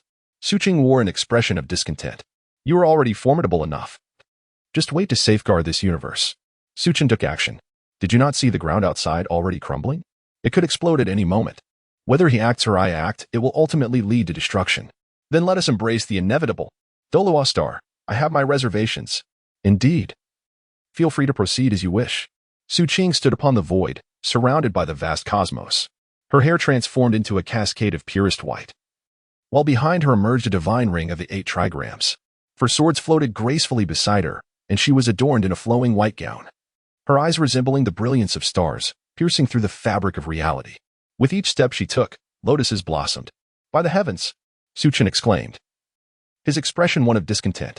What is the matter? Am I not simply too handsome? Su Qing arched an eyebrow in response. Bang! Su Qing stared blankly at the surrounding starry sky, her gaze drifting to the exploding celestial bodies nearby. Beside her, Su Chen rolled his eyes, exclaiming, What are you staring at? Your eyes are so wide. Are you dead? Su Qing shot him an irritated glare. Sighing, Su Qin reflected on yet another grand finale as he surveyed the surrounding void of darkness. Su Qing, in a moment of helplessness, snapped her fingers, restoring everything. The resurrected Shura King gazed at the two with an expression of sheer terror, swallowing hard as beads of sweat streamed down his brow. "Who on earth are you?" he stammered. As Su Qing and her companion noticed the onlooker, they exchanged smiles while gazing at the Azura King. "Please, don't come any closer." A despondent expression adorned the face of Su Qin, who was bound within a sack and suspended in midair. In a fit of anger, she lashed out with a whip, exclaiming, "This is what you get for carelessly tossing your hammer. Are you out of your mind? What if you hurt a child, all for a mere kitchen knife?" The Azura King sighed, feeling utterly defeated. He gazed at the Azura sword, now transformed into a kitchen knife, his expression one of deep grievance, as if he had done nothing wrong at all. "Enough, enough." Su Qing waved her hand impatiently. "What is the matter? Are you feeling benevolent?" Su Qin retorted, "Benevolent? I simply find it a waste of time. Let's give him a swift end." "Is that so? Then you take the lead." Su Qin tossed aside the whip and sat down, adopting the demeanor of a child eagerly watching a show. "Oh, are we slicing? Or what? Never mind, that's too cruel. How about we just break it?" Upon hearing the terrifying words from the two, the Azura King felt utterly devastated. "Ah, you two are being excessively cruel. If you have the guts, just give me a swift end." Su Qin furrowed his brows as he observed the struggling Shura King. Silence. "Do you truly lack understanding? Are we not engaged in a discussion? Must you rush?" Indeed, Su Qing chimed in. "Should I wait for my demise while preparing myself?" The Shura King, bewildered, replied, "What else could it be? Are we not contemplating how to deal with you? Please, do not be in such a hurry. Be good, now." Su Qing smiled brightly, sigh. "I feel as though we are akin to villains. I even question whether we have gone too far." Su Qin sighed thoughtfully. "What do you mean by that? Have you not realized that we have consistently achieved nothing, engaging in trivial pursuits? We have entirely forgotten our original purpose," Su Qin remarked dismissively. "Ah, right. Wasn't I supposed to resolve the fate of this world's chosen one? What on earth have I been doing, frantically following you around every day?" Su Qing snapped back to reality. "Indeed, while we are unafraid and can act as we please in this world, I feel that our daily antics are a waste of time. That coffin we encountered the other day, was it not your adversary?" Upon hearing Su Qin's words, Su Qing's expression shifted as memories of the copper coffin flooded her mind. That coffin was inscrutable, seemingly imbued with the power of the river of time. The atmosphere surrounding it was undeniably eerie. Surely, within lay a formidable being. "I am uncertain if I could contend with such a power. I estimate my chances at merely 4 parts out of 10. If it pertains to Tai Chu, then she should be able to handle it." Indeed, Tai Chu is supremely exalted. In his eyes, we are but inconspicuous ants, and any laws are rendered futile before him. The Tao of your world is but a reflection of the Tao he has created, is it not? I recall it differently. You are mistaken. Even Pangu is merely a creator deity, a sovereign of one realm, yet he too has his limitations. I am on the brink of grasping the profound simplicity of the great Tao. However, the aura emanating from that coffin instilled within me a sense of peril. Before I attain the great Tao, I cannot guarantee that I would be his equal.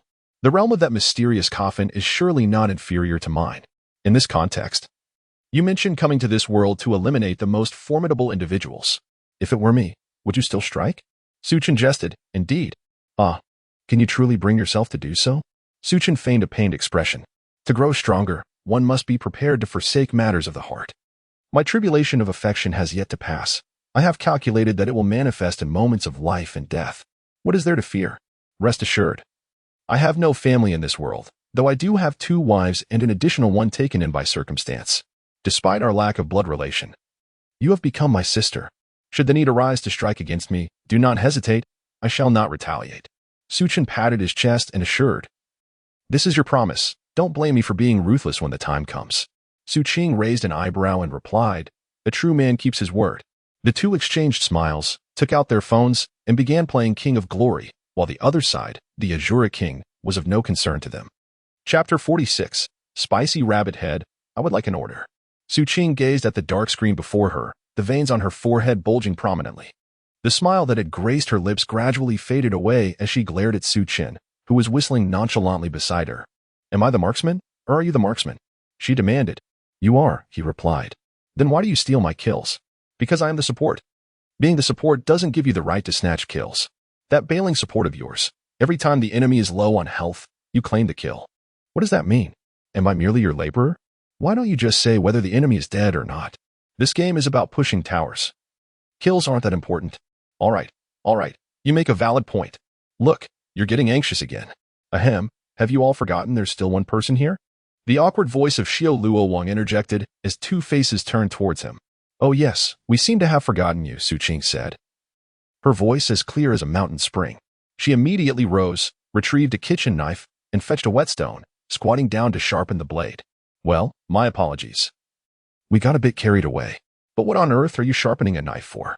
Su Qin, visibly irate, pointed at Su Qing and exclaimed. What on earth is happening?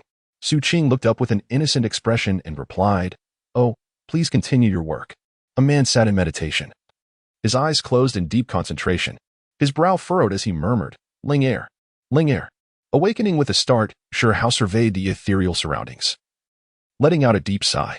I have yet to recover fully. I wonder how Ling Er is faring. Nevertheless, I must eventually confront the anomalies. If I do not, the sacrifice of Lucian's small tower will be in vain. I wonder how Brother Yi is. He must be well. Shi Hao's face reflected a complex array of emotions. The last battle at the Sea of Realms had left him shattered, reduced to a torrential downpour of blood. I can only hope that my young friend Su Qin remains discreet. At the very least, I must regain 70 to 80% of my strength before proceeding. This world is far too fragile, and I must rely on rare herbs and treasures for my recovery, as there is not a trace of spiritual energy here. His gaze fell upon the bottles of elixirs he had absorbed, and a hint of embarrassment flickered within him. Su Qin should not blame Su Qin. Their bond is too strong. I merely consumed a tiny portion. Suddenly, a tower floated over, speaking in an oddly whimsical tone. I never imagined you to be a deceiver. Little tower, the future me is still me. How could one call it deception? And what of the past you? You have disrupted the cycle of causality. I'm currently not strong enough to contend with the anomalies and cannot return you at this moment. No matter, this small world holds much appeal. And there are numerous treasures for me to absorb, particularly these stones. I can sense the power within them, which will aid in my recovery. The tower hovered above the colorful stones, prompting Shi Hao to immediately refuse, snatching the vibrant gem and placing it into his storage pouch. These are mine. I claim them all. Little tower, if we are exposed, it would be detrimental for both of us. True, you brought me here under false pretenses. Do you require my assistance? The little tower inquired, perplexed. Not at all, Shi Hao replied. He was merely bored. Initially, he sought Lucian but could not find her. Likely having ventured to the Sea of Realms. He understood that Lucian would not accompany him. Only the little tower was necessary. He simply needed to recover. Shi Hao had tricked the little tower into believing they were searching for its true form, having already found the third level. However, he was unable to defeat the challenges alone, prompting the little tower to follow him. As for Sherbatian, he had come along entirely on his own. I do not wish for those around me to leave one by one. Little tower, once I have regained my strength, I shall return you. Are you implying that the past version of me has perished? Indeed, Shi Hao mused, the little tower laments my weakness. Do not fret. Your perspective shapes everything. In this world governed by the survival of the fittest, emotions will only hinder your advancement. Perhaps the past me is lost, but the cycle of causality cannot be evaded. I understand now. Perhaps this Su Qin could assist you, could he not? Upon hearing the little tower's suggestion, Shi Hao recalled Su Qin's unreliable demeanor and shook his head. Forget it. I would rather not have him complicate matters further. I shall ensure his safe return to his original world. However, I must protect him for a time. Otherwise, if he meets his demise, I too shall face obliteration. My blade is sharpened. Are you ready? Su Qing smiled, revealing her pearly white teeth as she gazed at the Shura King, bound tightly and at the mercy of others. The Shura King wore a face of despair, yet he gritted his teeth and resolutely declared, Come on. Are you ready? I am ready. Are you truly prepared? Indeed. Are you absolutely certain you are prepared? I am certain. Are you unequivocally certain you are truly ready? Damn it. Just strike already. The Shura King could no longer contain himself. The anticipation was excruciating. Su Qing, what on earth are you doing? Su Qin expressed his exasperation, exclaiming, Oh, come on. Show some respect for the deceased. As Su Qing finished speaking, a knife was plunged towards the Shura King, producing a resounding crack. The kitchen knife shattered upon impact. Su Qing widened her eyes as she stared at the kitchen knife in her hand. Goodness, that old man is utterly unreliable, claiming it to be indestructible. Capable of slicing through anything. Where did you acquire this knife? Su Qin asked, his lips twitching. At a roadside stall. The old gentleman insisted it was his family's sharpest treasure, able to cut through iron like mud. How much did it cost? 10 gold soul coins. Very well. It seems you are ill-suited to handle finances. Allow me to take charge. Oh. Su Qing tossed a ring to Su Chen, exclaiming, You have gone too far. The king of Shura bellowed. Silence. Su Chen cast a disdainful glance at the king of Azura, remarking on his unattractive appearance. With a visage like yours, it would be better if you spoke less. Just look at yourself. Even a ghost would be more pleasing to the eye. Fine, fine. I will indulge you. Oh, is that satisfactory? Su Chen brandished the Void War spear and approached the Azura king, poised to strike down with fervor, finally liberated. The Azura king, with a blissful expression, closed his eyes in anticipation. Suddenly, a crimson radiance surged upward, and in an instant, the Azura king vanished, enveloped in a flash of teleportation. Su Chen struck the ground with a ferocious attack, causing the path to the abyss to tremble, the rocky walls to shatter, and ultimately, to collapse. Su Qing rubbed her hands together, preparing to grasp a piece of meat to savor, when suddenly she heard a commotion. She looked up and saw debris falling from the cave ceiling, burying her entirely. Outside, a massive pit had formed in Douluo. The Shura king, awakening, gazed at the figure before him and inquired, Who are you? I am the Shura god. You cannot perish now. Your successor awaits you. Successor? Indeed. His name is Tang San. Everything is proceeding according to plan, though some unforeseen circumstances have arisen. You are the Shura god? But what is this place? The Shura king regarded the chaotic surroundings with disdain. Alas, an inexplicable individual has appeared and wreaked havoc here. Then why do you not seek him? Because I cannot defeat him, the Shura god replied helplessly. What? Why not simply pass this position to Tang San, as you claim he is the successor? Cough, cough. Cough, it is not possible at this moment. The time is not yet right. Bang. Su Chen and Su Qing emerged from the pit, their expressions shadowed with discontent. Su Qing held a pair of chopsticks in her hand, with a piece of filthy meat precariously balanced upon them. Damn it! How dare you flee? She exclaimed. But I have already caught sight of you. As Su Chen spoke, a yellow bow materialized in his grasp, while an arrow whirled gracefully in the palm of his left hand. He knocked the arrow, drawing back the bowstring, and the air around him vibrated incessantly, reminiscent of a heart beating with fervor.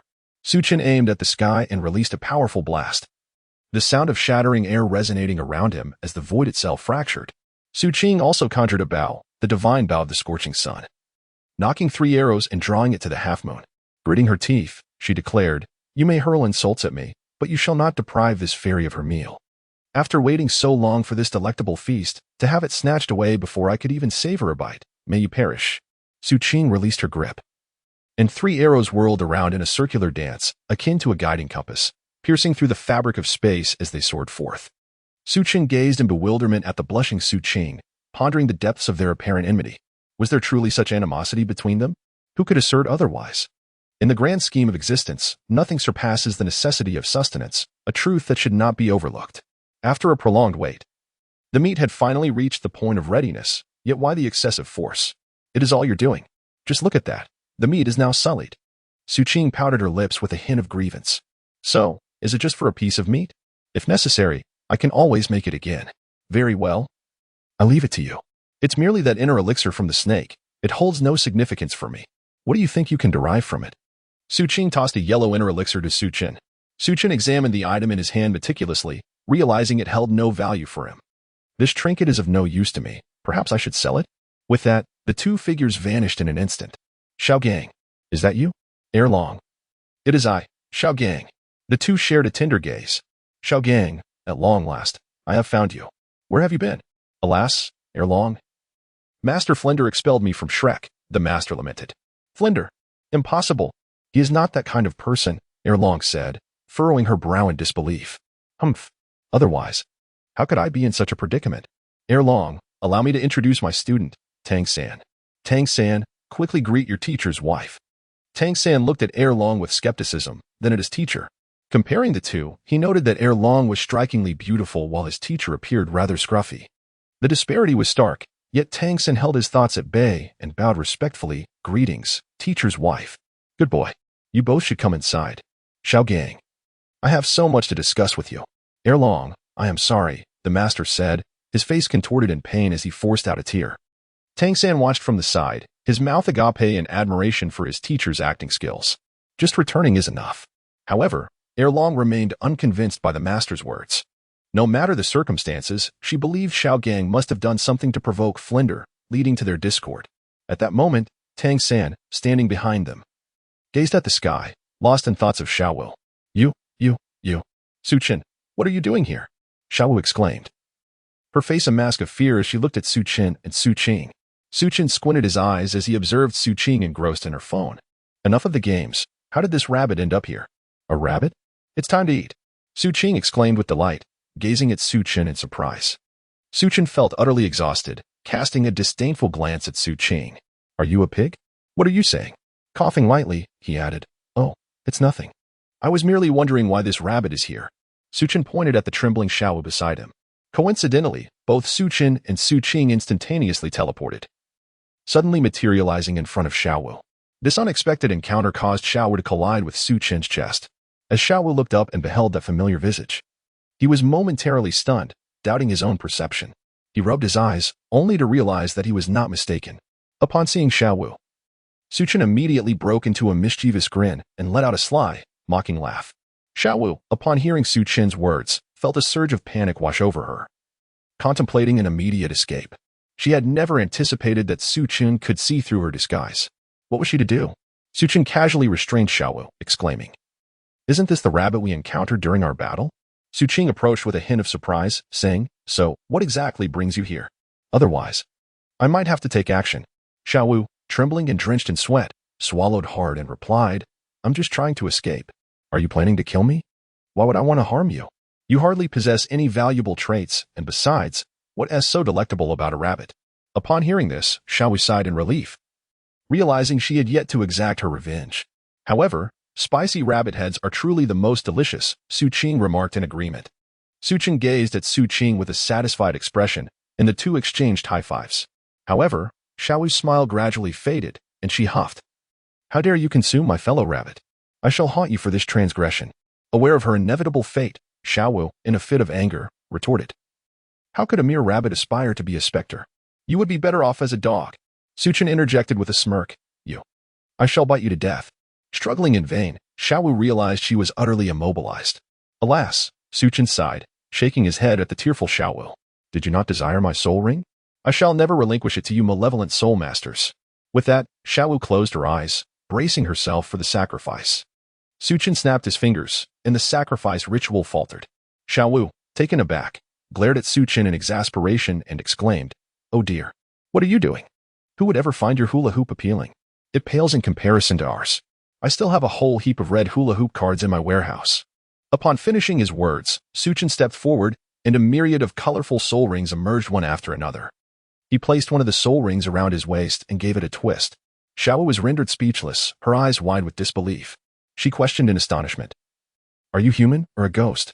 Of course, I am human, very much so, he replied, but the girl beside me is not human. Su Qin silently gazed at Su Qing beside him. With a radiant smile, Su Qing was infuriated upon hearing Su Qin's sarcastic remarks about her humanity. What? Do you wish to fight? She challenged. Su Qin, unfazed, replied, Of course I am not human. Indeed, did I err in asserting your lack of humanity? She retorted. Oh. But why does it feel so peculiar when I hear it? Well, it is only natural that it feels odd when a non-human hears human words, he stated. I see. Well then, when shall we dine? I would like an order of spicy rabbit heads, medium heat, please. Su Qing finished ordering her dishes and continued to play on her phone, floating in a seated position. Chapter 47. The Continent of Qi. Damn it. I am done playing. Su Qin, in a fit of exasperation, seized his phone. He glanced at Su Qing, who was sharpening her knife with meticulous care, and with a hint of incredulity remarked, Is it truly necessary to sharpen for such a lengthy period? To which she replied, Indeed, without a keen edge, how can one prepare a delectable dish? A valid point. Indeed. Su Qin nodded and approached the king of Shura, casting a curious glance. I am genuinely intrigued by one question. Was Tang Shan brought into this world by your design? A fleeting look of surprise flickered in the king's eyes. And with a hint of guilt, he replied, How could that be possible? How could I possess such power? Is that so? Su Qin pondered, skepticism creeping into his tone. Of course it is true. If I wielded such strength, why would I not simply flee? Well, I had initially hoped you could look after my rather ungrateful son. Although he is not my biological child, I have been entwined with his mother, thus he is, in essence, my godson. However, since you seem to have lost your usefulness. You may as well perish. With a cold smile, Su Chen clenched his fist, preparing to strike the king of Shura's head. Wait. The king interjected. I misspoke. Tang Shan was indeed orchestrated by me. Su Chen ceased his gathering of power, gazing at the king of Azura with a perplexed expression. What is the purpose behind all these machinations? He inquired. I merely seek a worthy successor, and Tang Shan seems quite fitting. What if I were to eliminate him? Then I shall simply seek another. Nevertheless, at present, Tang Shan stands as the most suitable heir. Su Qing approached, wielding a kitchen knife, and impatiently waved her hand, saying, What is there to discuss with this fellow? Regardless, I shall never let Tangshan go. Then why not eliminate him now? Su Chen remarked, glancing at Su Qing. She simply hasn't matured yet. Once she has, I will undoubtedly deal with him. Very well, but I sense that fellow may not develop well after all. Su Chen gazed intently with his spiritual perception at Tang San, who was in the process of absorbing his third soul ring. However, to his astonishment, it was of a yellow hue. Su Qing furrowed her brows, immediately sensing something amiss. She was left in astonishment, exclaiming, What on earth is happening? Uncertain. Su Chen shook his head in confusion. Although he had previously caused Tang Shan some trouble, compelling him to absorb for a decade, he had since neglected the subsequent soul rings. After all, did he not have a teacher? And what about his father? Su Qing was equally incredulous. Having been in this place for some time, she had come to understand certain things. Logically speaking, the third soul ring should be purple. So why was Tang Shan absorbing a yellow one? Su Chen immediately employed his spiritual insight to observe the situation, only to be taken aback by what he discovered. There, within the confines of the tent, the master was engaged in conversation with Erlong Goodness. Has he succumbed to darkness? Su Qing inquired, her curiosity piqued. Upon sensing the atmosphere, her face flushed crimson. What on earth? My disciple is willingly descending into depravity. How could he be so enraptured by tenderness? Could it possibly be our influence? Su Chen scratched his head and pondered aloud. What have we done wrong? Surely, we have not hindered their development, Su Qing retorted. Her voice laced with indignation. Su Qing immediately inquired of the system. What is happening? It is due to your influence. But we haven't done anything, have we? You caused the original timeline of Shrek to fall apart, resulting in the child of destiny not receiving proper guidance. What should we do now? It's all ruined. I was just one step away from success, and now you're saying it can't be done? No. I must assist Tangshan in becoming stronger. Su Qing could only entertain this thought. She immediately turned to Su Chen and said, Shall we assist Tang Shan in becoming stronger? If things continue as they are, Tang Shan will likely become cannon fodder. What means do you propose to strengthen him? Should we provide him with elixirs or guide him in cultivating immortality? This place is unsuitable. He must find a way to empower himself. Wouldn't transforming his soul ring into a more conventional one suffice? Indeed, Su Chen replied. Su Chen's eyes sparkled with excitement. He sensed the potential in this endeavor. With Su Qing's capabilities, she could indeed create worlds, making her a creator of many realms. Crafting a soul ring would be a mere trifle for her. Without hesitation, the two prepared to seek out Tang Shan. I want to go too, Little Wu exclaimed as he rushed over. Su Qing glanced at the little rabbit, and with a swift motion of one hand, she grasped the air, lifting Xiaowu effortlessly. With the other hand, she waved to open a wormhole, promptly tossing Xiaowu into its depths. Su Chen swallowed hard and gazed at Su Qing, inquiring. Did you cast her into Tangshan? Not quite. I sent her to another realm. Whether she survives is contingent upon her own fortitude. Which realm did you choose? It appears to be something related to combat prowess. Never mind, let us hasten our departure. In an instant, the two vanished, leaving the Azura King in a state of utter disarray. They cloaked themselves and approached Tangshan, who was in the midst of absorbing soul rings. Hey, hurry up. What duration should I assign him? Should it be the standard or the extraordinary? The two whispered conspiratorially, It's obvious, he is the child of destiny. We must proceed with the extraordinary. Understood. Su Qing nodded her petite head. Flicking her fingers, a cerulean light darted towards Tang Shan. Gradually, the soul rings surrounding Tang Shan began to shift in hue, and after 2.5 minutes, they transformed into a vibrant crimson. Su Chen glanced over with a look of disdain. Why did you only give him 100,000 years? He scoffed. Brother, if you give him more, he might explode. Su Qing replied, exasperated. All right, let us go. Wait, what are we waiting for? Let us move. That rabbit's fate remains uncertain. Su Chen did not afford Su Qing the opportunity to explain, swiftly whisking her away in an instant. Su Qing turned her head to glance in Tang Shan's direction and let out a sigh. I have yet to assist him in absorbing the tumultuous power of the soul ring. Well, it is quite normal for him to remain in repose for a while, surely. He will not suffer a bodily explosion. Tang Shan was meditating to absorb the energy, but suddenly felt three powerful soul forces colliding against his body. Countless wounds erupted across his body, drenched in blood, and he fainted instantly. In Yulan's sect, a young man was being torn apart by two azure tornadoes, his bones cracking under the strain. Teacher, I am doing my utmost. Suddenly, a wormhole opened beside him, and Xiaowu flew out. Huh? Where is this? Poor Xiaowu could not finish her sentence before being blown away. Yun Shan observed Xiaoyan's predicament with a sense of satisfaction. At that moment, two wormholes opened, and two figures emerged, looking around in confusion. Where is everyone? Could it be they are gone? Suchen wore an expression of disbelief. He understood the significance of this rabbit for Tang Shan. Are you certain that this will strengthen Tang Shan? With your approach, I fear he may become consumed by madness. Su Qing, feeling awkward, responded hesitantly. Su Chen prepared to use his divine sense to locate Xiaowu when he suddenly sensed something amiss in his surroundings. Why was there such a strong wind? Indeed, the breeze was quite pleasant. Just look, that person has even fallen asleep. Su Qing pointed at Xiaoyan before her.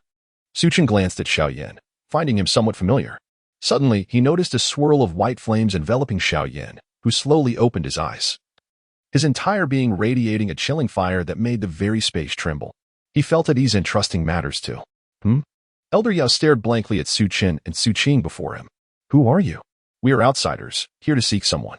However, old man, I didn't expect you to be a sinister cultivator, stealing the bodies of the youth, Su Qing interjected. Indeed, you hardly seem like a person of virtue, she added. Elder Yao suspected he had misheard, but was too disinterested to engage in idle chatter with these two. Are you two not from the Yulan sect? What is the Yulan sect? Is it powerful? Su Qing asked Su Chen, her curiosity piqued. How would I know? The old man replied. Have you seen a girl with rabbit ears? A girl with rabbit ears? Elder Yao pondered for a moment before shaking his head. I'm afraid I haven't seen her. I see. Perhaps we should ask that white-haired fellow? Su Qing suggested, pointing at the visibly displeased Yun Shan. Yes. Let us inquire, Su Chen agreed. Su Qing obediently approached and inquired, Hello, may I ask if you have seen a girl with rabbit ears? A girl with rabbit ears? The elder replied, I have not encountered such a person. Are you a formidable warrior from the mainland? What nonsense about the mainland, Su Qing retorted. You could simply shake your head if you do not know. Then what do you mean? Are you here to assist Xiaoyan? Yun Shan regarded Su Qing with a solemn expression. Having noticed her ability to tread upon the void, he had no desire for conflict, merely wishing to resolve matters concerning Xiaoyan. Everything else was of little consequence. And what of it? Who exactly is Xiaoyan? He continued, sensing that Su Qing was indeed prepared to oppose the Yulan sect. With that, Yushan conjured a sword from the void, thrusting it towards Su Qing. Su Qing narrowed her eyes, bending slightly to evade, and extended a delicate hand to flick Yun Shan's forehead. A powerful force propelled Yun Shan into the ground, creating a large crater. Did I not mention that I do not know you? Do you not understand the essence of courtesy? Su Qing, with a forlorn expression, fluttered over to Su Chen and waved her hand, indicating her uncertainty. Su Chen nodded, while the old pharmacist stared in astonishment at the scene unfolding before him. He had barely registered how Su Qing had made her move. All he could see was the cloud-covered pit below. Teacher, who are these two? They seem extraordinarily powerful, Xiaoyan asked, his curiosity piqued. Cough, cough, naturally. They are friends of mine, the old pharmacist replied, somewhat shamelessly. Teacher, I never anticipated that you would know such formidable individuals. They must be Douluo, correct? Indeed. That is certainly the case. Back in the day, hey, you old man, stop boasting. What do you mean by friends? What is Douluo? Su Qing could no longer contain her exasperation. Esteemed guests, I sincerely thank you for your assistance this time, the old pharmacist said, clasping his fist in gratitude. Su Chen did not utter a word. He soared before the elder Yao and pressed a hand gently upon his forehead. In an instant, a surge of memories flooded into Su Chen's mind. With a flick of Su Chen's finger, a radiant light surged into Xiaoyan's body, visibly mending all his injuries. Although they were not well acquainted, being fellow townsmen made it a matter of little consequence to lend a hand. The medicine elder, astonished, inquired about Xiaoyan's condition. Upon hearing Xiaoyan's excited explanation, he immediately understood, exclaiming with a hearty laugh, I see. Then I shall take my leave, and I entrust the rest to you. Little one. Very well, master, Xiaoyan replied. Upon returning to his body, he opened his eyes and, filled with joy, unfurled his wings and embraced Su Chen. Ha ha. Who would have thought I would encounter a fellow townsman? Where do you hail from? I am from the Magic City. Ah, what a coincidence. I am from the northern part of the capital. Is something amiss? Sigh, it's a long story, Xiaoyan replied with a bitter expression, recounting his troubles to Su Chen. Su Chen was taken aback, pondering the extent of one's misfortune. Yet, at least there was a childhood companion and some good friends by his side. What about you? He asked. Me? Su Chen recalled his first encounter with Gu Yuna. A shiver of unease coursing through him. Him, just living a normal life. I see, remarked Xiaoyan, his brow arching as he gestured towards Su Qing. Are those two beautiful ladies your wives? What nonsense is that? Su Chen retorted. She is my adopted sister. I understand, Xiaoyan nodded thoughtfully. Without further ado, he knelt in the air, proclaiming, Brother, from now on, let us each pursue our own paths. Su Chen was taken aback, suddenly feeling a chilling presence behind him. He turned to find Su Qing with a disapproving expression. You are Xiaoyan, right? Let me tell you. As Xiaoyan heard Su Chen's explanation, he immediately stood up and nodded, realizing that he still preferred his own sooner. In the pit, Yunshan, with a lump on his forehead, groggily rose to his feet, exclaiming, Damn it, could it be a Douluo? Upon seeing Yunshan stand, Xiaoyan's demeanor shifted to seriousness.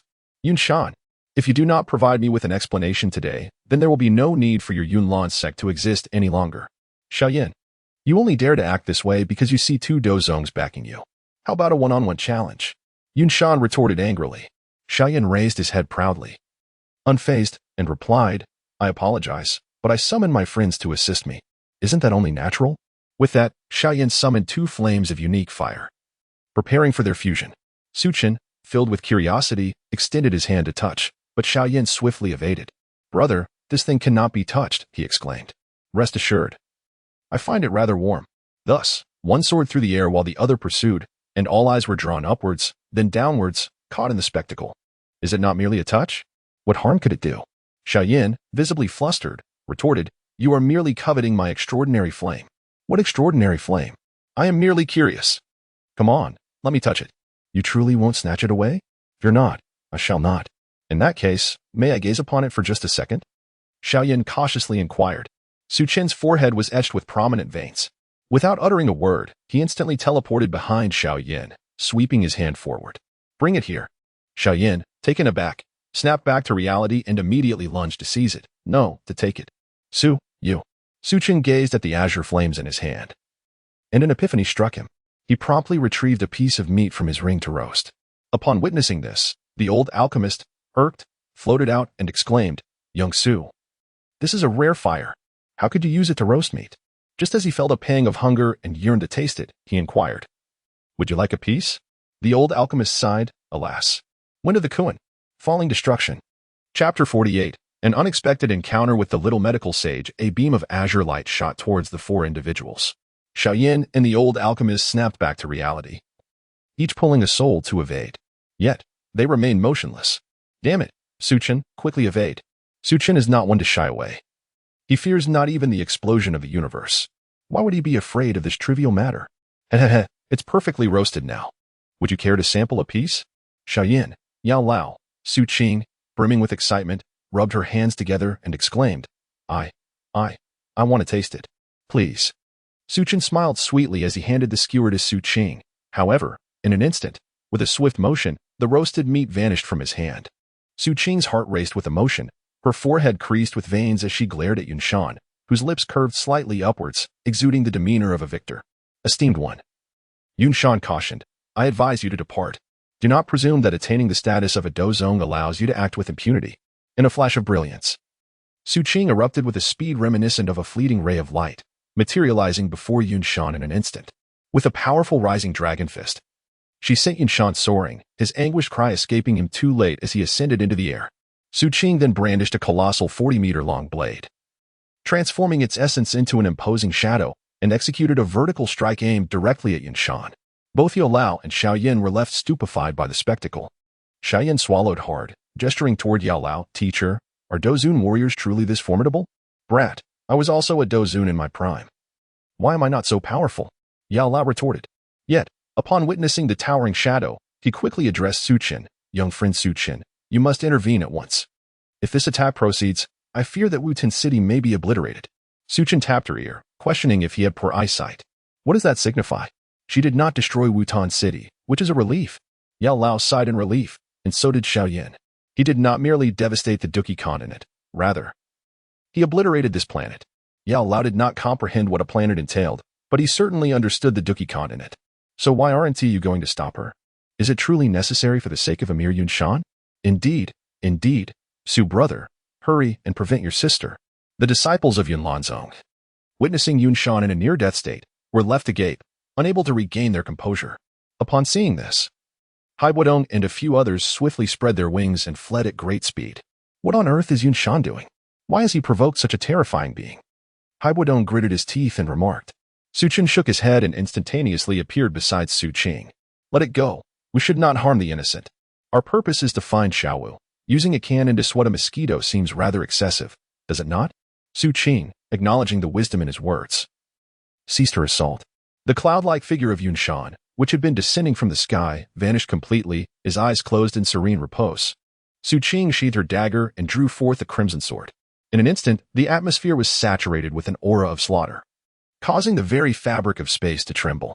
I wield a sword capable of slaying immortals, severing demons, parting the heavens, and cleaving through the myriad paths.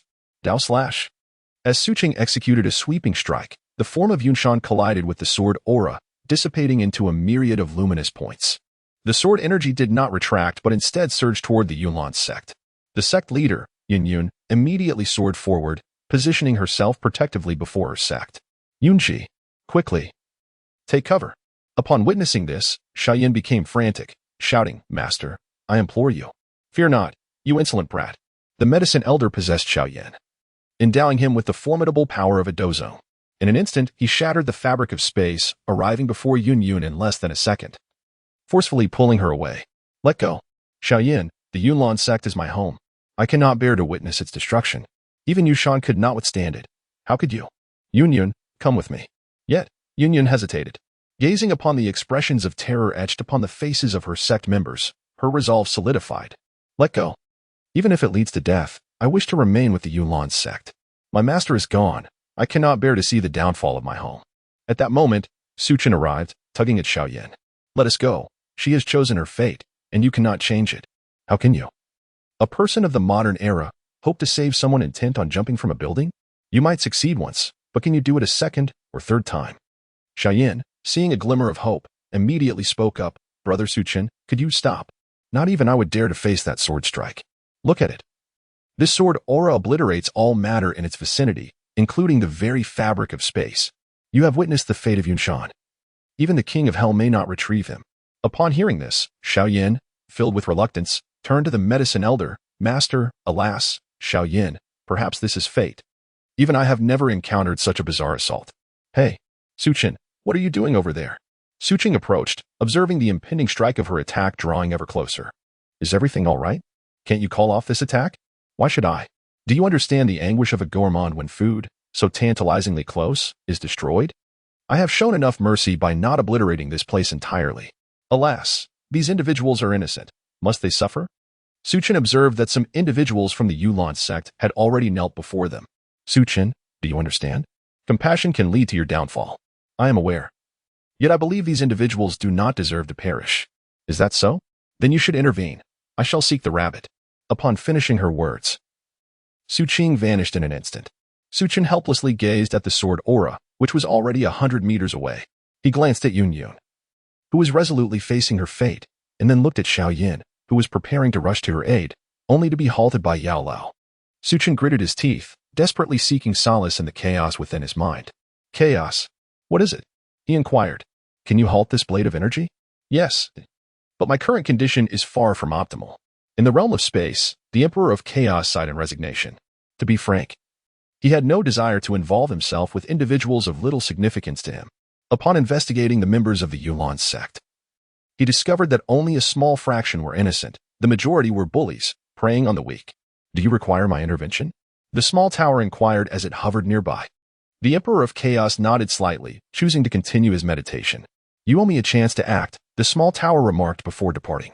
The Emperor, burdened by grievous injuries, found himself in a dilemma. He could not afford to act recklessly, for should those ruffians discover his presence, it would spell trouble. In Su Chen's mind, A tower of an enigmatic yellow hue materialized, soaring directly before the Yulon sect, absorbing the sword energy with fervor. The tower trembled incessantly. This particular sword energy was imbued with profound loss.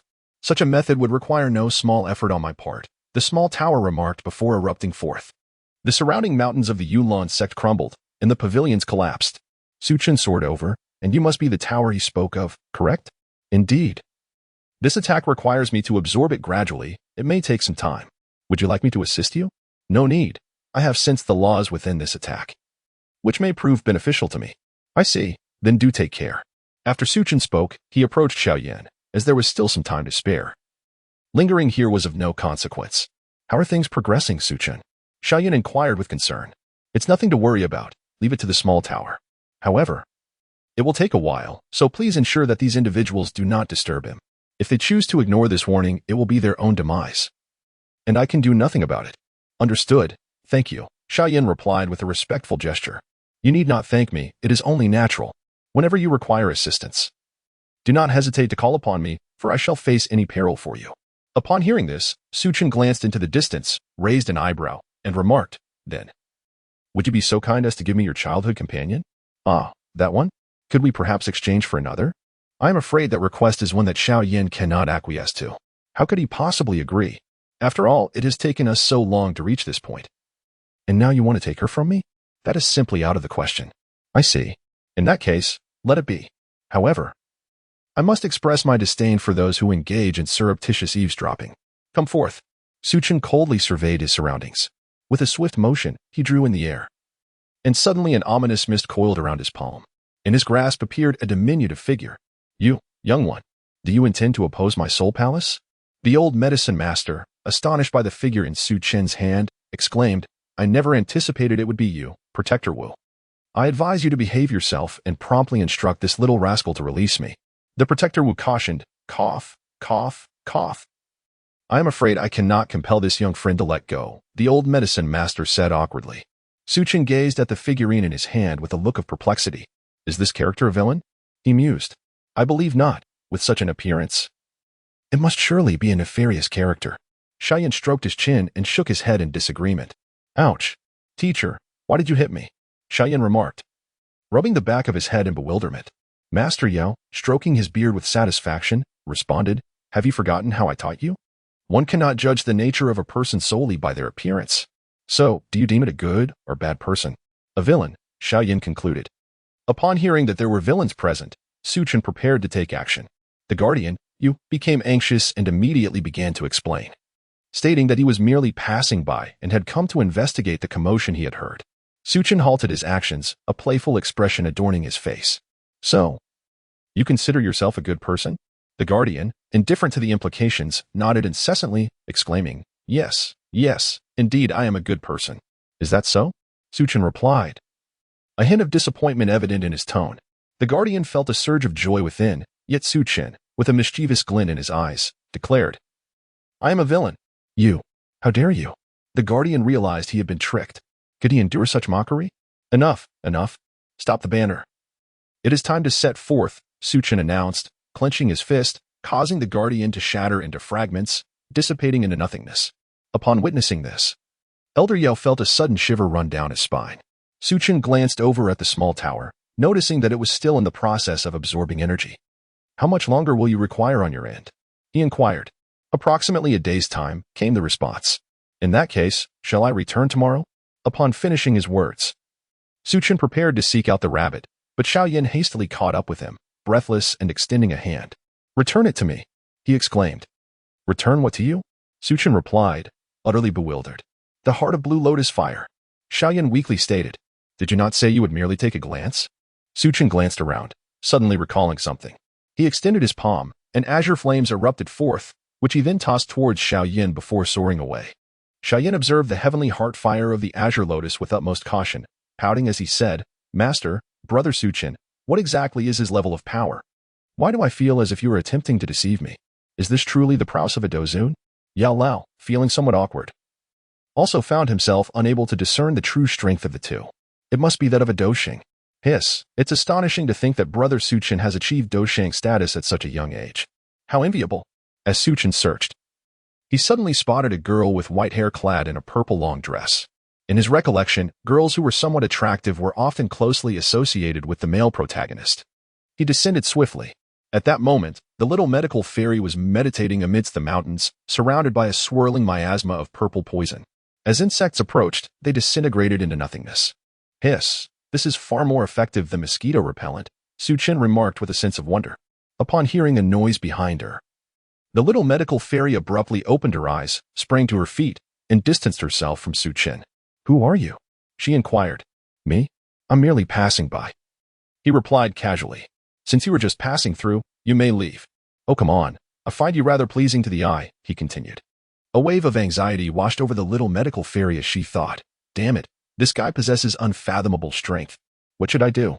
She was at a loss for words. She frequently encountered lecherous men who secretly ogled her, often haunted by repulsive dreams. Even in her secluded training in the Monster Mountain range, she still found herself in such predicaments. However, this encounter was different, typically. Those who approached would succumb to the poison, yet this man seemed unaffected. Feeling tense, the little medical fairy spoke up. What do you want? He. I am a bad person, he teased. Then you cannot possibly be a bad person, she retorted. What do you mean? Su Chen smiled awkwardly. Where would you find a villain who admits to being one? Then I must be a good person, he replied. You see. You have already acknowledged yourself as a good person. The little medical fairy waved her hand dismissively. In an instant, Su Chen's face flushed with embarrassment, his neck growing thick with agitation. You see, you're getting anxious again. Regardless of what you say, I was merely curious and wanted to inquire about the way. However, you chose to provoke me. Mark my words, you are finished. Upon finishing his words, Su Chen, disinterested in further banter, swiftly teleported behind the little medical fairy. With a single sweep of his leg, she lost her balance and fell to the ground. Without a moment's hesitation, Su Chen shamelessly scooped her up in a quintessential princess carry. As the little medical fairy regained her composure, she struggled fervently, exclaiming, Let me go. You wretched scoundrel. Release me at once. To which Su Chen replied, Release you? I am a villain. How could I possibly let you go? Upon finishing his words, Su Chen soared into the sky, cradling the young healer in his arms. The two figures high above caught the attention of Xiao Yin, who stood in astonishment. He rubbed his eyes, questioning the reality before him. Master, why does that girl resemble the young healer so closely? You impudent child, that is indeed her. Ah, I must pursue them. However, the venerable Yao Lao expressed his doubts about the feasibility of such a chase. Hearing this, Xiao Yin immediately raised his voice. Brother Su Chen. Wait for me. Su Chen halted his flight, a look of perplexity on his face as he gazed at the duo behind him. Xiao Yin immediately grasped Yao Lao's arm, unleashing a speed unprecedented in history.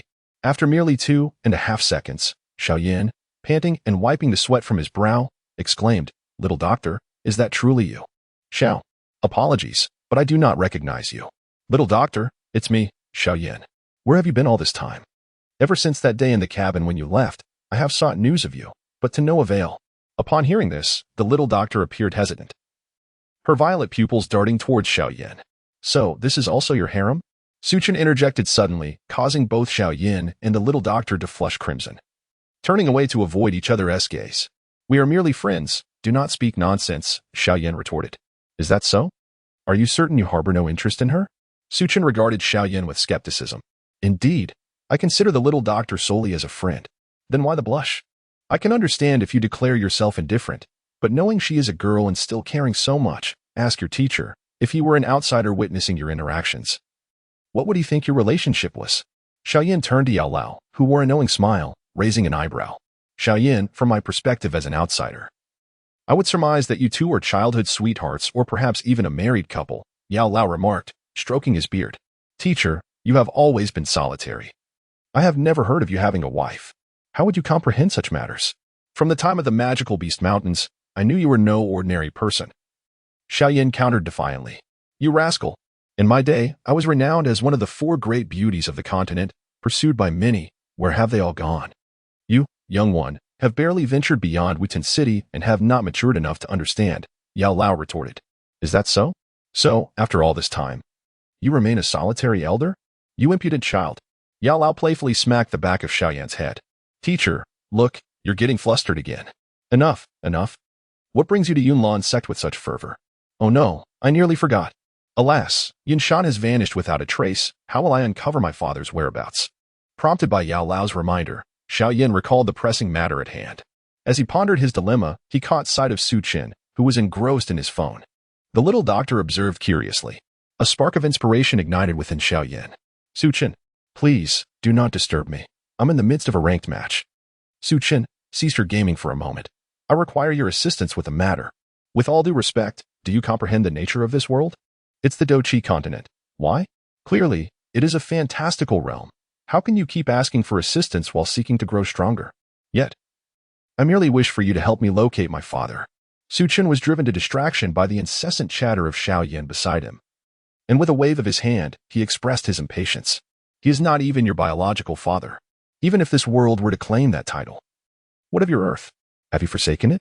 What truly matters now is your strength, not whether your father is aware of your circumstances.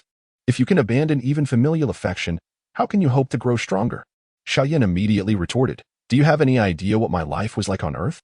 Su Qin, abandoning his phone, fixed a glare upon Xiaoyan. How could I possibly know? Let me tell you, I own thousands of luxury cars there, 10 of which were limited editions, worth 500 million each. I never had to worry about hunger. My bank account was perpetually flush with cash, allowing me to earn effortlessly. Yet, I still long to return home. My singular desire now is to bring my wife and her companions to the modern world. To me, if something can be discarded, it should be. You haven't even repaid your past debts. How can you expect to address this lifetime's responsibilities? Upon hearing this, Xiaoyan shook his head. I am aware that I owe my parents there, but ultimately, I cannot return. Even achieving the legendary Do Emperor status would be futile. I can only treat my current father well, regardless of whether he is my biological father in my heart. I know one thing. This body was given to me by them. Ah, indeed, Su Qin replied. You are a soul reincarnated, while I inhabit this body. I will not assist you, but I can offer a hint. Your father is in a place called the Soul Palace. Upon hearing this, Yao Lao furrowed his brow. If he is in the Soul Palace, that poses a significant problem. Xiaoyan looked anxiously at Yao Lao, fear coursing through him. Master, what does this mean? The influence of the Soul Palace is formidable on the continent. To venture there is tantamount to seeking death. It is akin to the Yunlan sect. Entering would be akin to a moth to a flame. Even 100 Yunlan sects would be powerless against them. I have also heard that the Lord of the Soul Palace is currently breaking through to become a Do Emperor. Xiaoyan felt numb at the mention of the Do Emperor. He understood that with his current abilities, rescuing his father was utterly impossible. Su Qin continued to play on his phone, observing the little healer gazing at her own device. Do you want to play? He asked. No, I'm merely curious. What is this? She inquired. It's a phone from another world. Would you like to try it? He offered. Su Qin has been quite engaged in the game as well. Su Qin, that fellow, sent a message stating that he was in an academy, having encountered an amusing little loli. He mentioned that he would come to find me after playing for a while. Never mind, it's clear that this guy is unreliable. I might as well seek out the rabbit instead. Over here in Suqing, one would never have imagined encountering a little dragon, and even more surprisingly, a petite young girl. With a mischievous grin, Su Qing lifted the little girl before her. Let me go, you wretched old hag. If you don't release me, I'll strike you. The girl struggled incessantly, but soon realized that Su Qing's strength was overwhelming. Little one, what is your name? Why should I tell you? You haven't offered me anything to eat. Eat? Su Qing mused, glancing at her storage ring, which contained only exquisite spirit stones and a few magical artifacts. Her eyes twinkled as she retrieved a windfire wheel. Here, would you like this? What is it? Is it fun? The little girl, now intrigued, asked eagerly. This is called a windfire wheel.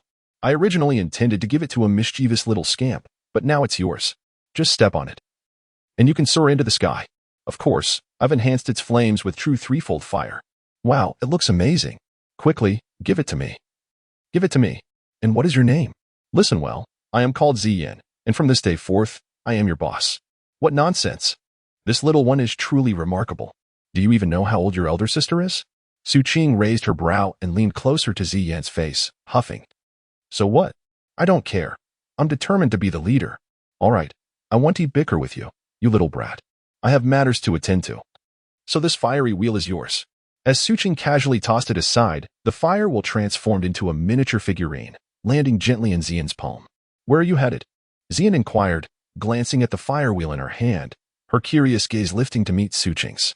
Sister has many matters to attend to. Perhaps encountering you was merely a fortuity. We are not on the same path, Suching replied, shaking her head. Is that so? Well then. If you ever need assistance or if someone dares to bully you, come find me. I shall help you teach them a lesson, Xian declared, patting her chest in assurance. All right, I shall count on you. Suching responded with a light-hearted laugh before her figure dissolved into a myriad of luminous particles. Suching gazed speechlessly at the overly excited Xiaoyan. Hey, shouldn't you be attending to your own matters? Huh? Hee, I'm just taking a look. It's been ages since I last saw my phone. I find it particularly intriguing, Xiaoyan replied, scratching his head. Sighing. Suching turned his attention to the medicine elder. Oh, medicine elder? Couldn't you persuade him a bit?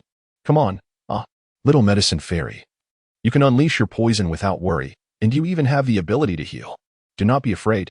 The medicine elder exclaimed, visibly agitated and anxious. Suchen's forehead also flushed with anger as he snatched the phone away with a swift motion and placed it into his space. The three individuals turned their heads, all wearing expressions of displeasure directed at him. Suchen observed their expressions, incredulous, pointing at herself. Come on, this is my phone, right? Don't moralize me. I tell you. Enough is enough. Go about your business. I still need to find the rabbit. As Suchen finished speaking, he immediately fled, leaving the two individuals and their souls in a state of disarray amidst the wind. Suchen immediately located Xiaowu using his spiritual senses. He saw Xiaowu trembling in a corner, glancing around nervously. I thought you had already met your end, he remarked. Suchen smiled gently and instantly moved over. Xiaowu cautiously glanced around and exclaimed, Darn Suchen, where have you thrown me? I am not stinky, I am fragrant. Unlike you, you rabbit. With a litter of 100,000, Suchen suddenly appeared behind Xiaowu, startling her to the core.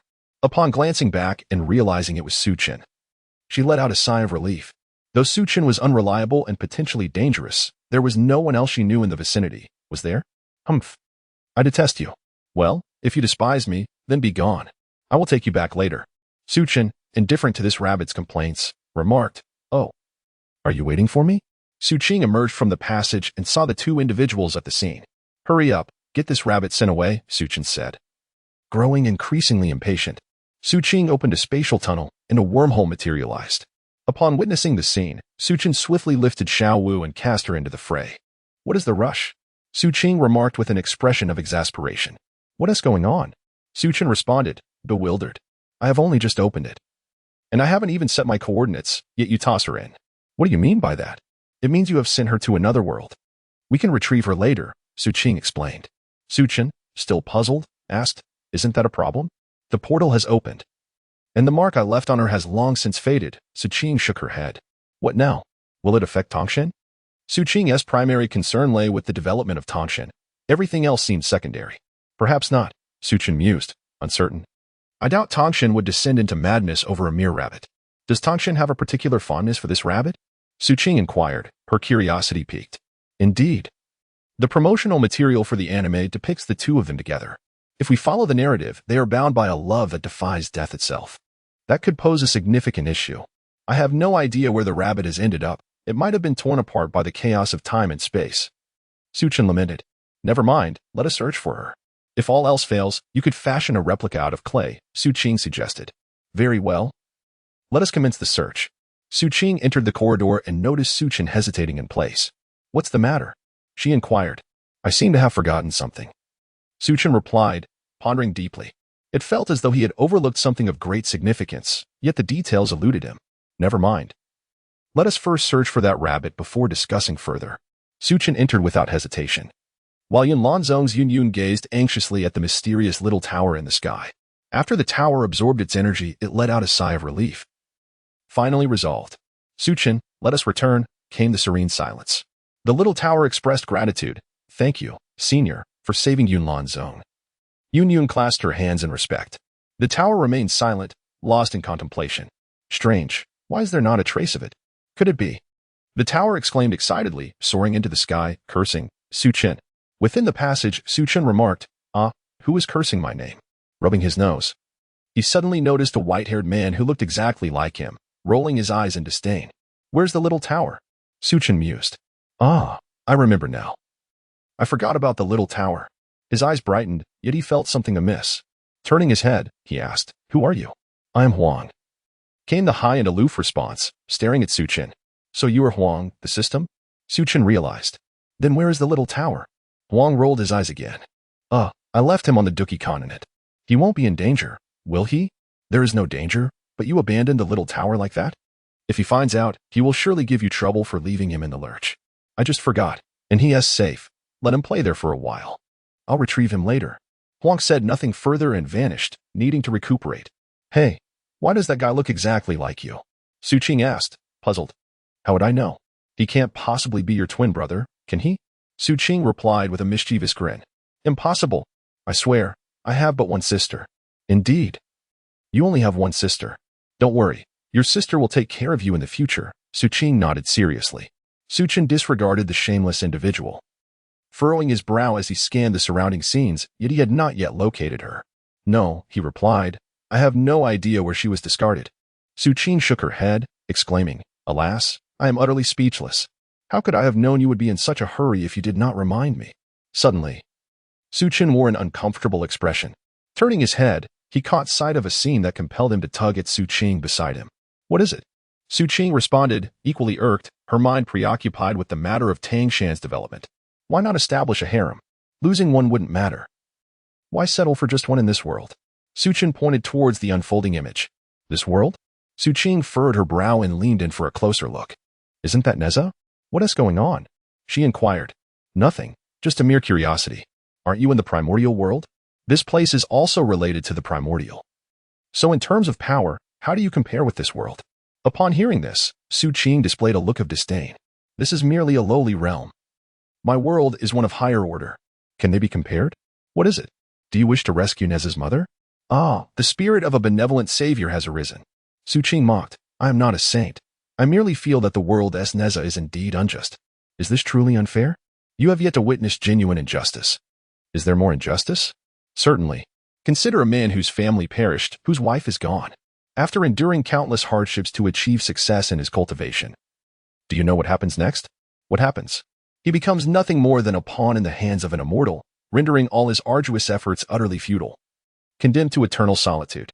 Su Qing gazed at the image of the mother cradling Neza, her form gradually dissipating. Neza's body lay motionless, his bones restrained. Alas! Perhaps it is my maternal instincts, Su Qing sighed. Upon witnessing the scene, Su Qing delicately pointed with her slender fingers, and a beam of light entered the picture. Chapter 50, Goblin. What have you done? Su Qing naturally noticed Su Qing's actions. It's just that some individuals possess a saintly disposition. What can we do? If we can assist, we shall. I find it rather peculiar. Do the saints truly concern themselves with the mortal struggles of life and death? Not at all. To be honest, I have witnessed countless scenes of life's tribulations and have grown accustomed to them. I see. Well then. Su Qing nodded, somewhat understanding. All right, let us proceed. Su Qing spoke little and soared towards the Dochi continent. Master, where are we headed next? Well, did you not have an agreement with that young girl? Isn't she waiting for you at the Jianan Academy? Understood, Master. Xiaoyan nodded, preparing to head in the direction of Jianan Academy. Suddenly, a small tower floated beside him. Who are you? Is that Su Qing's tower? Not at all. Our relationship is merely that of friends. I see. Has Su Qing not yet departed from the Dochi continent? He has left, having abandoned me in this realm. Ah, how will you return? No need for concern. The tower will remind him. I'm not worried, but I will need to linger in the Dochi continent for a while. However, just now, I sensed a hint of the power of laws amidst Su Qing's attack. Is that so? What are your plans moving forward? Xiaoyan nodded and replied. I have no particular plans. I am slightly curious about this world, so I shall accompany you for the time being. That works. Where do you intend to go next? We plan to head to Jianan Academy. The small tower scanned the Dochi continent with its divine sense and quickly located a place called Jianan Academy.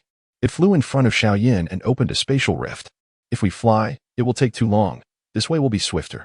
Xiaoyan exclaimed. I did not expect you to be a Dozun expert. The small tower replied, What Dozun? My current strength is merely that of a shield one. After finishing, the small tower entered the rift, and Xiaoyan immediately followed. Upon entering the space, Xiaoyan felt an extraordinary force. I can't take it anymore. Su Qing cried out, collapsing to his knees. Sigh, perhaps we should not look for him after all, Su Qing sighed. Su Qing's face flushed with warmth as he relentlessly kicked the fallen green giant. They were currently immersed in the storyline of the Avengers, and what else could be done? Could you conjure a rabbit, one that surpasses Tang Shan in prowess? The crux of the matter is that she is unable to cultivate spiritual energy. Her only recourse is to practice the laws from your realm. When the time comes, how awkward will it be for Tang Shan? Alas, I am at a loss. In this vast multiverse, with countless universes, seeking out each one individually is exceedingly cumbersome. I am not on the path of simplicity. I can only explore a single universe at a time. Suchin took a deep breath, clenched his fist, and continued his search. Huh? Still searching?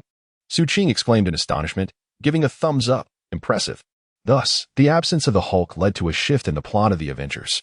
At that moment, Xiao was kneeling on the ground, trembling in fear. She glanced up at the two bears and a bald man before her. Who is she? Bear-2 inquired of the bald man. I'm not sure, but could you two step back a bit? You're scaring her, the bald man replied. Oh, I see. All right then, Bear-2 said, taking a small step back. Bear-1, stroking his chin, observed Xiao without uttering much. He pulled Bear-2 aside, saying, If anything comes up, just let us know. We're going to look for honey. The bald man, equally perplexed, initially questioned the girl who had suddenly appeared in his house. But she remained silent, trembling. Are you hungry? You don't need to be afraid. My name is Bald Man, and I'm not a bad person. Xiao's pink pupils calmed for a moment, yet she still harbored doubts about the bald man's intentions. Her mother had always warned her that men were all untrustworthy. On Su Qin's side, Su Qin, feeling utterly drained, finally succumbed to despair as he gazed upon a peculiar white spider before him. Sighing, he murmured to himself, What on earth is happening? This situation is becoming increasingly absurd. Su Qin gazed at his hands as they transformed into a two-dimensional paper figure. Su Qin crouched down, playfully teasing the white spider in the palm of her hand. Thus, the two of them, along with the little arachnid, embarked on yet another journey. Why do you want this spider? She asked. I wish to keep it as a pet. I find this white spider rather charming, came the reply. Su Qing smiled and lightly tapped the trembling spider. Have we arrived in the Douluo world? The Snow Maiden looked at the three-headed hellhound with a frown. Yes, we have. Just then, Gyuna and Qian Rinxue returned from their shopping and greeted the hellhounds. Have they come looking for you too? Yes, they have. Thankfully. We had the clothes provided by Sister Su. Otherwise, we might not have been able to come at all. Gyuna nodded, glancing at the Snow Maiden and the Ice Empress. Thanks to the garments given by Su Qing, they now appeared human. The Snow Maiden donned a pristine white gown and princess shoes, her hair braided to one side, resembling a snow-white princess. The Ice Empress, on the other hand, opted for a simpler look, wearing a blue suit with her blue hair cascading over her shoulders, complemented by a white shirt, exuding a mature elegance. When did you begin competing? The Snow Maiden inquired.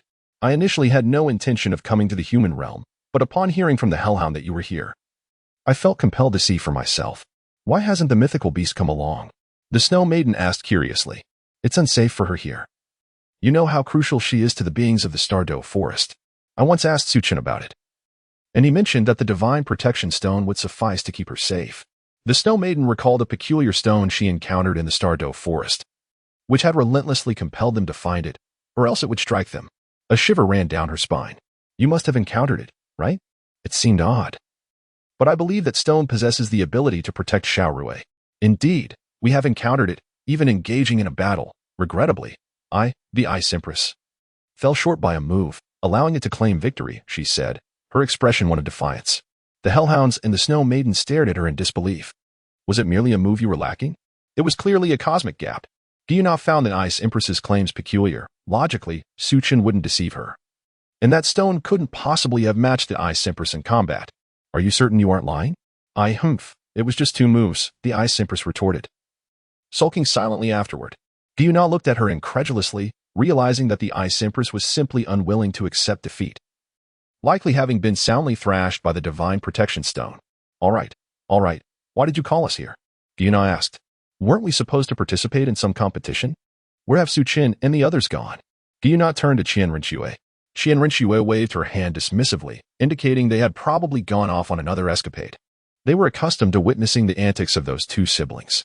Qian Rinxue had also heard from Su Qin that they had gone to some island and encountered a fellow wielding a trident, initially believing him formidable, only to send him flying with a single punch. Are you sure you want to compete? Your lineup seems a bit lacking, Qian Rinxue remarked, eyeing them skeptically.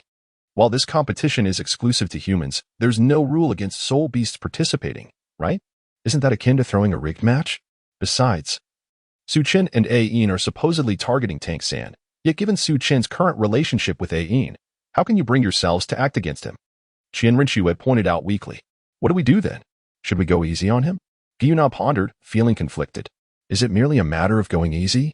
That Tang fellow can't withstand even your slightest pressure. He's just a soul master, and his body can't endure such punishment from you. Don't concern yourselves with that. Baiji chimed in as she approached in high heels. What do you mean? Shrek Academy has already withdrawn from the competition. What? Qian Rinxue exclaimed, shocked. She had heard from Su Qing about the events that transpired regarding Tang San. What happened? Perhaps they parted ways due to internal discord. Where has Tang San gone now? Uncertain, but he likely moved on to another academy. Given that, do we still participate? With Tang San gone, does it hold any significance for us? Just as everyone was at a loss for what to decide. Sure how? Sure Batian flew towards them. Isn't that the peculiar stone left by Su Chun in the Douluo forest? Guiyuna observed as Sure Batian darted through the streets. Who was watching that mythical beast? Baiji asked, appearing apathetic. Everyone fell silent, and the only human, Qian Rinxue, suggested. Why don't we go to the Douluo forest and check? We can bring her back. The group found her reasoning sound. Although the Snow Maiden and the Ice Empress regarded Qian Rinxue with wariness. What business does a human have going there? Qian Rinxue replied. While Guiyuna and Baiji quickly clarified the misunderstanding. Upon hearing this, the Snow Maiden and Ice Empress chose not to dwell on it further. What a calamity! No more searching for Su Qin. She shouted at the sky. See, I told you it was unnecessary, Su Qing replied with a roll of her eyes. Why must the world be so vast? Su Qin lamented. There's nothing we can do about it, Su Qing sighed, waving her hand in resignation. Su Qin was equally infuriated. Countless worlds had been searched, yet finding a single rabbit felt akin to searching for a needle in a vast ocean. Su Qin cast a dark glance around the cave, where a foul stench lingered in the air. Suddenly, a goblin wielding a spiked club approached, cackling ominously. Su Qing narrowed her eyes and cast a glance in that direction. A disdainful smile curled at the corners of her lips as she approached. As she drew nearer, the sight of a prison came into view, evoking a wave of nausea within her. Ugh, what is this? Su Qin, hearing the commotion, rushed into the prison and gasped in shock. What on earth? This is intriguing. Su Qin beheld a girl encircled by goblins, her eyes devoid of light, utterly despondent, with no glimmer of hope in sight. Meanwhile, another girl nearby was giggling foolishly, her demeanor suggesting a complete mental breakdown. Upon noticing a drooling goblin approaching her, Su Qing took a step back, repulsed by the creature's grotesque appearance. She had no desire to make contact with it whatsoever. In a swift motion, she launched an attack, obliterating the goblin in an instant. A sigh of relief escaped her lips as she realized the other goblins remained oblivious to her presence. It wasn't that she feared these creatures, rather. Their repulsiveness made her skin crawl. The very act of striking felt like a contamination of her hands. Chitter, chitter, chitter. The white spider upon Su Qing's body incessantly scurried about. Su Qing took something out from her bosom, a look of confusion on her face. What is it? Baiji pointed behind her. Su Qing glanced back and discovered pairs of crimson glimmers emerging from the shadows. Upon witnessing their true forms, she gasped in astonishment. So many. Countless goblins, drooling, crawled toward her. Su Qing intended to attack when her foot landed on a large mass of white substance, instantly inducing a wave of nausea within her. Without uttering a word, she seized the white spider with one hand and fled. Upon witnessing Su Qing's anxious demeanor, Su Qin mistakenly assumed that she was afraid of the dark. Su Qing swiftly dashed past him, incredulous. Is this all it takes to frighten you? Su Qing paid no heed to Su Qin's complaints. When Su Qin turned around and saw a throng of goblins rushing toward him, he was taken aback, exclaiming in shock. Su Qin immediately followed Su Qing as they ran together. Damn it, did we disturb the goblin nest? Su Qing, aren't you quite formidable? Hurry up and deal with them. Upon hearing Su Qin's words, Su Qing exhibited a face of hesitation. She glanced behind her, noting the ghastly sight, and thus quickened her pace. Such repugnant creatures. You go ahead, she muttered. Some goblins, realizing they could not catch up to the female before them, swiftly knocked their arrows, preparing to shoot. Whoosh, whoosh, whoosh. The arrows aimed at Su Qin and Su Qing, but it soon became apparent that they could not breach the duo's defenses. Several towering goblins, wielding spiked clubs, charged forward. Gaga. The smaller goblins pointed at Su Qing, prompting a nod of agreement from the larger goblins as they pursued. Hurry up, open the spatial portal, Su Qing urged. Realizing the urgency, she nodded in affirmation, readying herself to activate the passage. Just then, a massive goblin raised its spiked club, aiming for Su Qing's head. Su Qin wore a bewildered expression, questioning the sudden appearance of this intruder. Just as he prepared to intervene, The spiked club came crashing down towards Su Qing's head with a resounding thud. The goblin chuckled in anticipation of his triumph, but as the smoke began to clear, he was taken aback to find Su Qing completely unscathed. Su Qing's face darkened, her body trembling. The hairstyle she had painstakingly arranged was now in disarray as she gazed at the white substances on the spiked club. She was not afraid of the club itself, but rather of those white substances, for she was inherently a person who cherished cleanliness. To hell with it. Su Qing's entire being erupted with an overwhelming force.